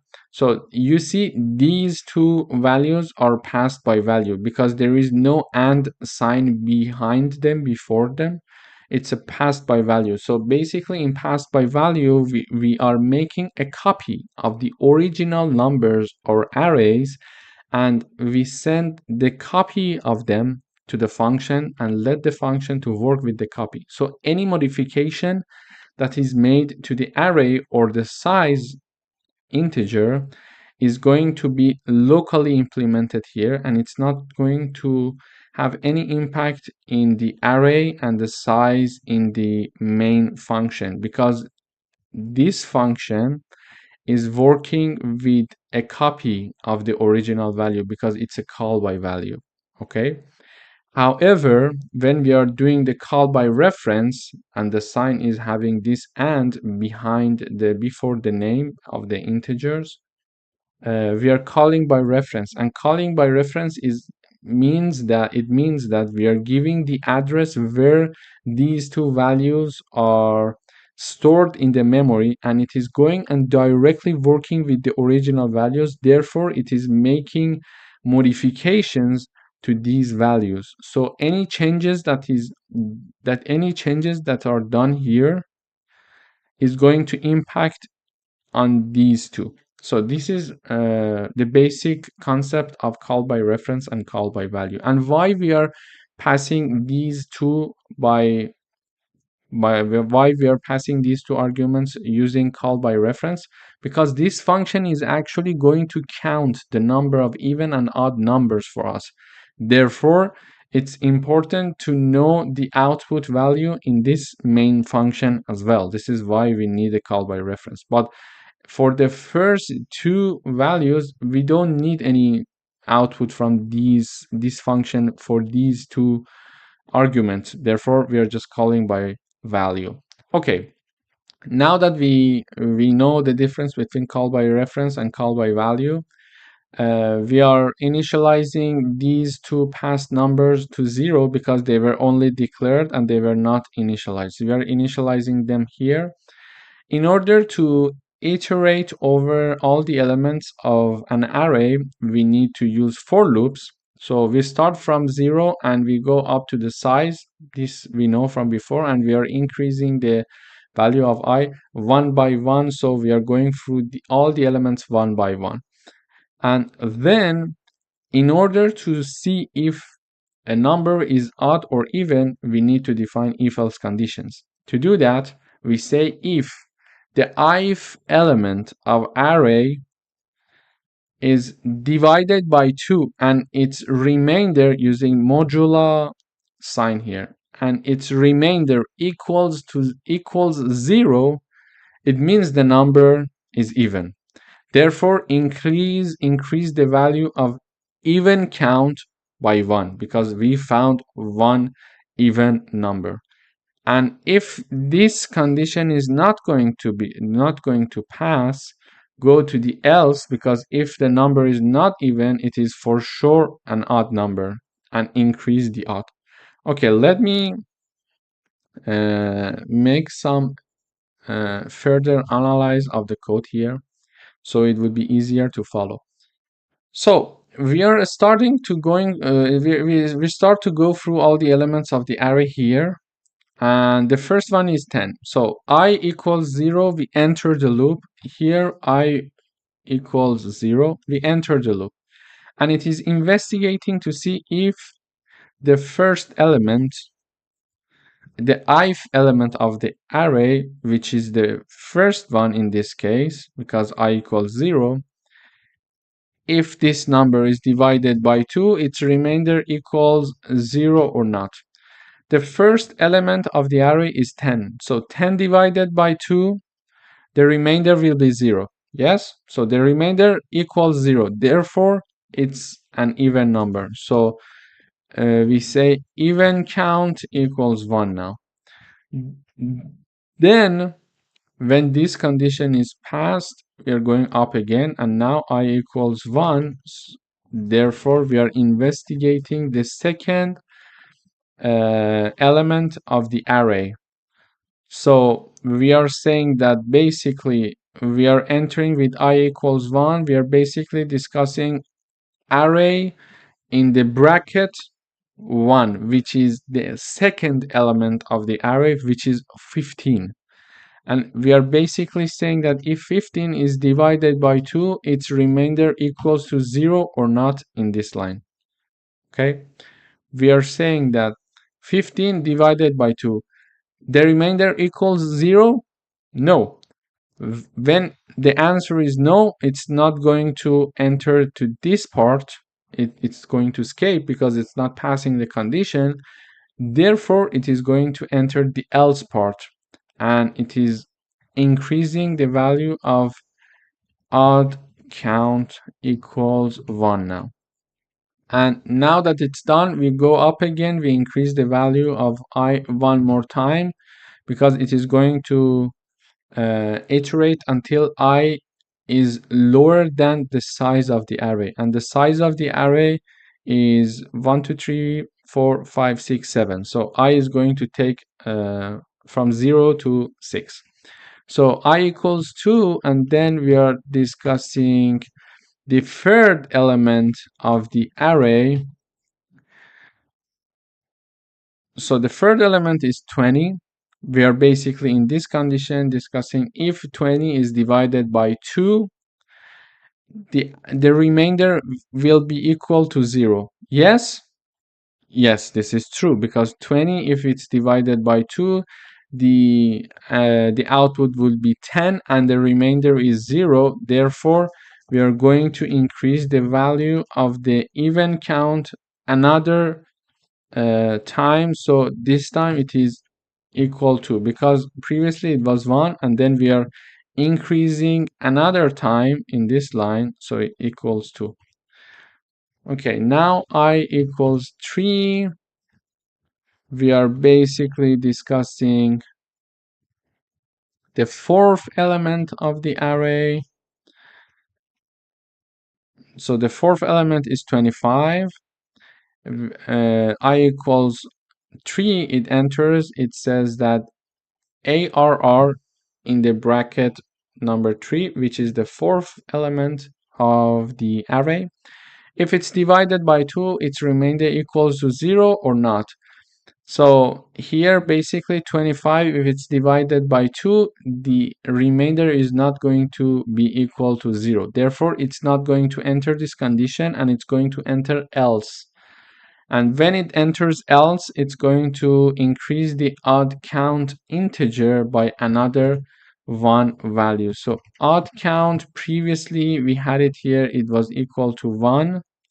And now it is we are going to add another 1 number to it, so it is going to equal to 2. So basically this is the logic of the code. Now if I run, you will see how many odd and even numbers we have in this array. So basically 1, 2, 3, and 4 even numbers are included in this array, and we have 3 odd numbers in this array. So let's run. Okay, great. We see exactly like the number of even numbers and number of odd numbers. Okay, so here we do all of the calculation, that we call the function here, and we do all of the calculation here. After everything is finished, we are coming back to the main function, of course, and we are going to print number of even numbers, or we are printing the even count, and number of odd numbers, we are going to print odd count. Okay, and we see that the number of even numbers is 4 equals to 4, and odd numbers equals to 3. This is what we expected actually. And the important thing, just to summarize and highlight, is to do this by calling by reference, because these two numbers are going to change here. We are actually calculating their value one by one. Here we are incrementing their value, and then we are printing the final value that we got here in the main function. So if it's a call by value, it's not going to have the output the correct number, because it's not going to change. When the function is finished, it's finished, and everything else is deleted. Thank you for watching. Please make sure that you do these coding exercises yourself, because it's very important. They may seem and they may look easy and understandable, but you will never make errors until you do it yourself. So please do go ahead and do it yourself. Please make errors, because it's important to know where the errors come from, and then you can improve from there. And you can always come back to these videos and review the logic and analyzing the code, so you will find exactly how you need to improve your coding. Thank you for watching. Hello everyone, welcome back to another coding exercise session. In today's video, we are going to do coding exercises with respect to the arrays and functions. So we would like to write a program that checks whether a given number exists in an array using a function. So basically what we understand from this statement is that we need to write a function that checks if a given number exists as one element of the array or not. So to do that, we have the int main function here. We are initializing and declaring one array. We know from before how to do it. Then we are calculating its size to see how many elements this array is carrying. In this case, it's going to be 5. And then we are initializing the target, we are declaring the target integer, which is the given number that is going to either be decided that its number is it included in this array or not. So this target is going to be read from the user. Like I'm going to enter like one number as for example 7, and we need a function to see if this number 7 is included in this array or not. Is it one of the elements of this array or not? So this function is basically going to do that. So we initialize the target integer, and we are sending a message to the user saying that enter a number to search, and then we are storing it using a scene syntax. And basically we are checking here if search element, the search element is the function that we define to do the checking for us, and we are passing three values, three arguments. First the argument, first the array, second the size, and third the target number.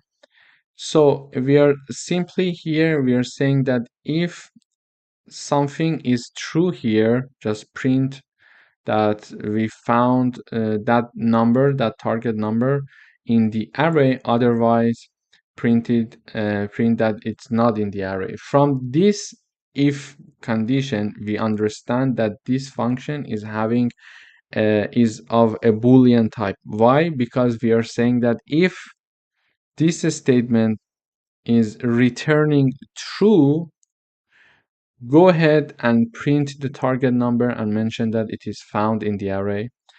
Otherwise, say that this target number is not included in the array. So let's go and see how we are doing this calculation using search element function. When we call the function here, we go up with three arguments: array, its size, and the input target number by the user. We go up here and we see that the type of the function, as we discussed, it's a Boolean. So it's going to return something for us. It's going to return either true or false. Basically, we can guess. So if the target integer is one of the elements of the array, it's going to return true. If the element is found in the array, it is going to return true, and otherwise it's going to return false. So when it is going to return true, it's going to print that the target number is found in the array, and when it's going to return false, it's going to mention that target number is not in the array.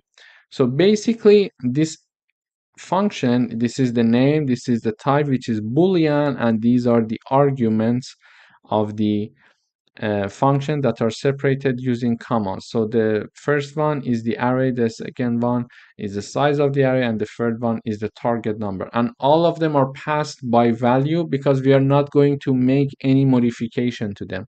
We're just going to work with their values. This is why we're not calling them by reference. So in order to see if one number, one integer is actually equal to one of the elements of the array, we need to iterate over all the elements of the array to see if one of them matches this target number. To do that, we use a for loop to iterate over all the elements of the array. So we start from 0 and we go up to the size of the array, which is 5 in this case. And one by one, when we are passing through, we are saying that, okay, is this element is this target number equals to element ith of that array? So let me just analyze the code further. It's more clear for you to understand. So let me just mention that, for example, I choose the target number to be like 18. Okay, so I would say target equals 18. So when target equals 18, initially I equals 0 and it's going to enter the for loop. So when I equals 0, it is going to investigate whether the first element of the array equals target or not. And this means that we are checking to see if 5 equals 18. How? So I chose 18 to be the integer target, I equals 0, and when I equals 0, when we are investigating this condition, we are basically investigating this. So the first element of the array, is it equal to the target number? And basically it means that the first element of the array is 5 and the target equals 18. Therefore, we are mentioning if 5 equals 18. So if this is the case, it is going to return true. So it is existing, it exists, and it's going to return true here. And then we are getting out of the loop and we are simply printing that, okay, the target number is found in the array. But in this case, this is not the case for us, okay? So as this is not the case, target is still 18 because we are not going to change it. It's a one-time chosen value. Then it is going to investigate I equals 1, which happens to be something like this. So when I equals 1, we are simply saying that, okay, the second element of the array equals to target or not. In this condition, we are investigating this.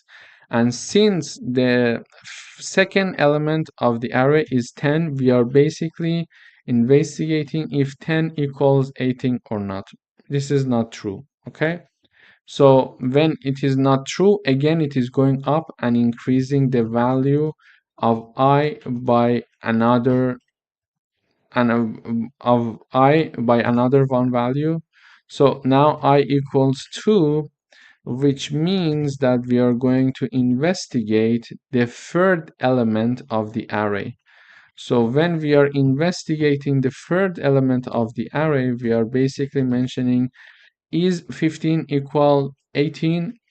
No, it's not true again. So it's going to go to another round of the loop. This time, again, target is 18, I equals 3, I equals 3, and it means that we are investigating uh, the fourth element of the array, meaning that we are saying, does 20 equal 18? No. And then for the last time, we are going to increase the value of I another time. So I equals 4 now. And then we are discussing the fifth element of the array. And we are basically saying, is 25 and 18, are these two numbers are equal? No, we didn't find any answer to return true because neither of these equations are correct. So it's not going to enter this if condition. When it's not going to enter this if condition, it's not going to return true. And then when it is exiting this condition and this for loop is finished because we reached its upper limit, which is 4. Why? Because when I is 4, it is lower than the size of the array, which is 5. So 4 lower than 5. When we are increasing the value of I another time, I becomes 5, then 5 is not lower than 5. Therefore, it's not going to do another for loop. So we exit here and we are simply saying that, okay, return false because we didn't find it. So basically, let me run the code and enter the target 18. We are expecting to see 18 is not in the array. So let me run. So enter to search. I'm saying 18. Okay, it is saying 18 is not in the array. Okay. So, and how it is deciding whether it's in the array or not, using these analyzes, we are understanding it. But what if we are mentioning number like 10 as the target value? If we mention the number 10 as the target value, so let me just revise these numbers. Okay. So if the target value is 10, I starts from 0. It is comparing the first element of the array, which is 5, with the target number, which is 10 now. And we are saying, okay, does these two numbers are equal or not? These two numbers are equal or not? So it's no. The answer is no. Therefore, we are going up again in the for loop statement, and we are increasing the value of I by another one value. So I equals 1 now because it starts from 0. Okay, I equals 1. So we are basically, when we are investigating this condition, we are basically saying that we would like to see if the second element of the array equals to the target value, which is 10. Basically, we are saying, does 10 equal 10? Yes, the answer is yes. When this makes sense, when this condition makes sense, it actually enters this condition to return true. When it returns true, the work of the function is done, it's finished. And here it is simply mentioning that, okay, target value is found in the array. So because when it returns true, this if statement becomes true, and then it enters this part, and when it enters this part, it's going to print it. So let me just choose the input target value to be 10. Okay, it says that 10 is found in the array. So basically, this is how we did the coding exercise, and we analyze the code. It would be nice for you also to start doing these analyses for yourself to make sure you understand all the steps one by one. This helps you to remember how the program works, and it will be beneficial for you in the future. When you are writing your code, you can imagine, okay, if I write it this way, it's going to work this way. So this is what we want, or this is not what we want. So I'm going to change or modify the path, etc. So please go ahead and do this exercise yourself, because as we progress, there are many coding exercises that we are going to do. So try to start the coding exercises and do the coding exercises yourself as you proceed throughout this journey. Thank you for watching. Hello everyone, welcome back. In today's video, we would like to do another coding exercises using static array. Okay, so far we learned how important it is to consider static array in certain situations. In this video, we are going to write a program that uses a static array to store user input values across multiple function calls. So to do that, we have the main function and then another function that we are going to call repeatedly during in our main function. So the name of the function is store user input.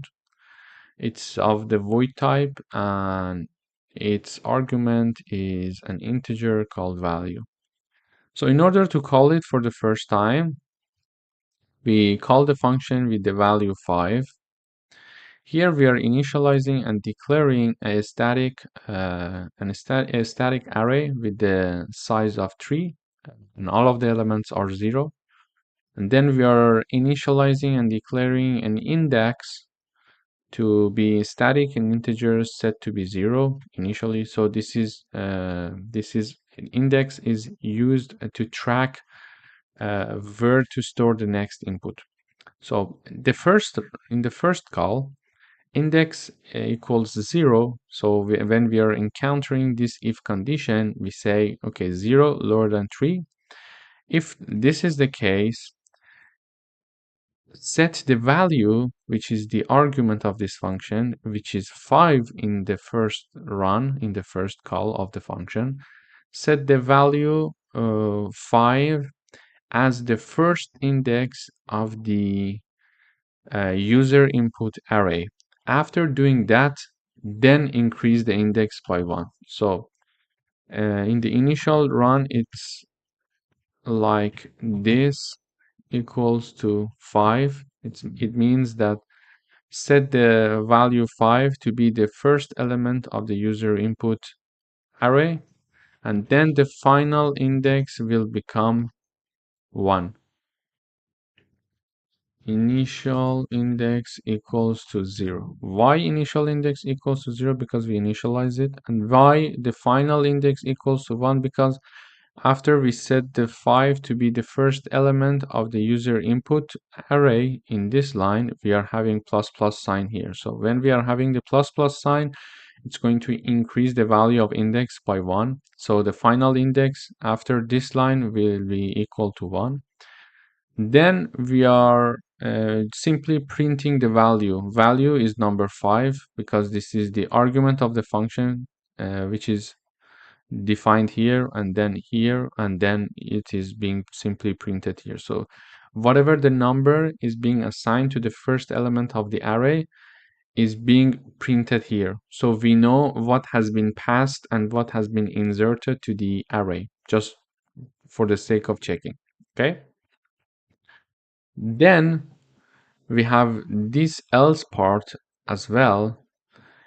If this index is not lower than 3, it's going to enter this else part. There it is printing array is full, so stored values are, it is going to print all the elements of the array using a for loop, and the for loop is going to start from 0 to 3, which is the size of the array, and it's going to print all the elements of the user input array. So when I equals 0, it's going to print the first element. When I equals 1, it's going to print the second element. When I equals, for example, to 2, it's going to print the last or the third value. So one time the first call of the function is now finished. The program is executed, so the program goes to the next line and it's going to call the function again with the argument of 10.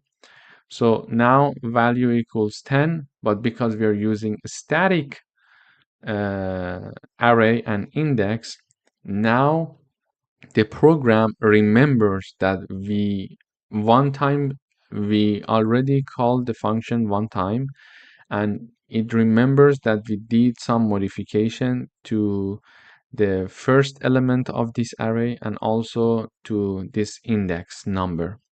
So now that it enters this function, it goes to this if condition here, but it is not considering index to be 0, but it is considering index to be 1 because it remembers that we did some modification in the previous call for this function.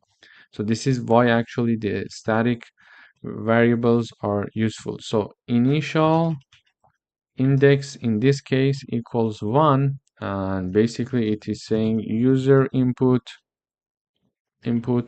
1 equals 10, and final index equals 2. So it basically says that, okay, the index now is 1. 1 is lower than 3. That is true. So it is going to enter this part. When entering this part, it's going to assign the argument, which was 10 in our case, to be the second element of the user input array. Why second element? Because the index now is 1 and C++ starts from 0. So 0 When index is 0, we are talking about the first element. When index is 1, we are talking about the second element, okay? So it is going to assign 10 as to be the second element of the user input array. When this has been done, we are going to increase the value of index by 1, so the final index will be 2 again, okay? And we are going to call the function for the third time. Now the initial index equals 2 because it is an static int index. It is declared to be a static int. So the program remembers the modification. And also because the array is a static, it remembers we modified its elements. So it's not going to start from 0 again. And now user inputs 2 equals 15 and final index will be 3. How come? Okay, let's see. So the initial index value is 2. 2 is lower than 3. It's going to enter. So the argument that is passed to this function is 15. Therefore, the value is 15. The int value is 15. So 15 is going to be assigned to the third element or the last element of the user input array, after which we are going to increase the value of index, which was 2 and now it's 3. Okay, and in the meantime we were always printing the values that were passed to this function. So now index equals 2, and when we finish the execution of this line, final index is 3. So when we call the function one more time with the argument 20, it is going to say 3, which is the final value of index. Is it lower than 3? No, it's not. When it's not going to execute this part of the code, and it goes directly to the else part, which is this part. So when it comes here, it is going to say array is full. Why it is full? Because the size of the array was 3 and we already had stored 3 values in it. Therefore, and 3 is not lower than 3, therefore it is not executing this part, and now we see that 3 values are stored in the array, as you see here, 5, 10 and 15, and the size is 3. So it says array is full and it is printing all the elements of the array here for us. So let me just run and see the result. Okay, great. So in the first call, the value stored is 5. So as we discussed, the first element of the user input was set to be 5 and the value stored was 5, and the second value was 10 and then 15. And when we are passing the 20, it is not printing the 20. Instead, it says array is full because it is entering this else part. And then we are printing all the elements of the array, which are 5, 10, and 15. So the only reason that with every call, the program remembers what we have done and knows that, okay, the elements are different values and the index is updated progressively, and also the array is updated progressively, is because we are using the static keyword here. So if we don't use the static keyword here, you will see the difference. So you will see that it is printing 5, 10, 15, and 20. Why? Previously, when we reached 20, we saw that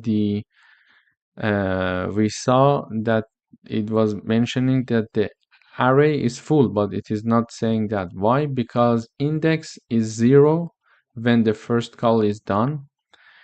0 lower than 3, okay, and 5 is assigned to the first element of the user input array. We are increasing the value of index, and so index equals 1, and it is printing the value just like here, okay? And when we are calling the function the second time using this number, it is forgetting everything about the index value and the user input array, because we are not using static variables, it is not going to remember. So when the first call is done, everything executed, it is going to remove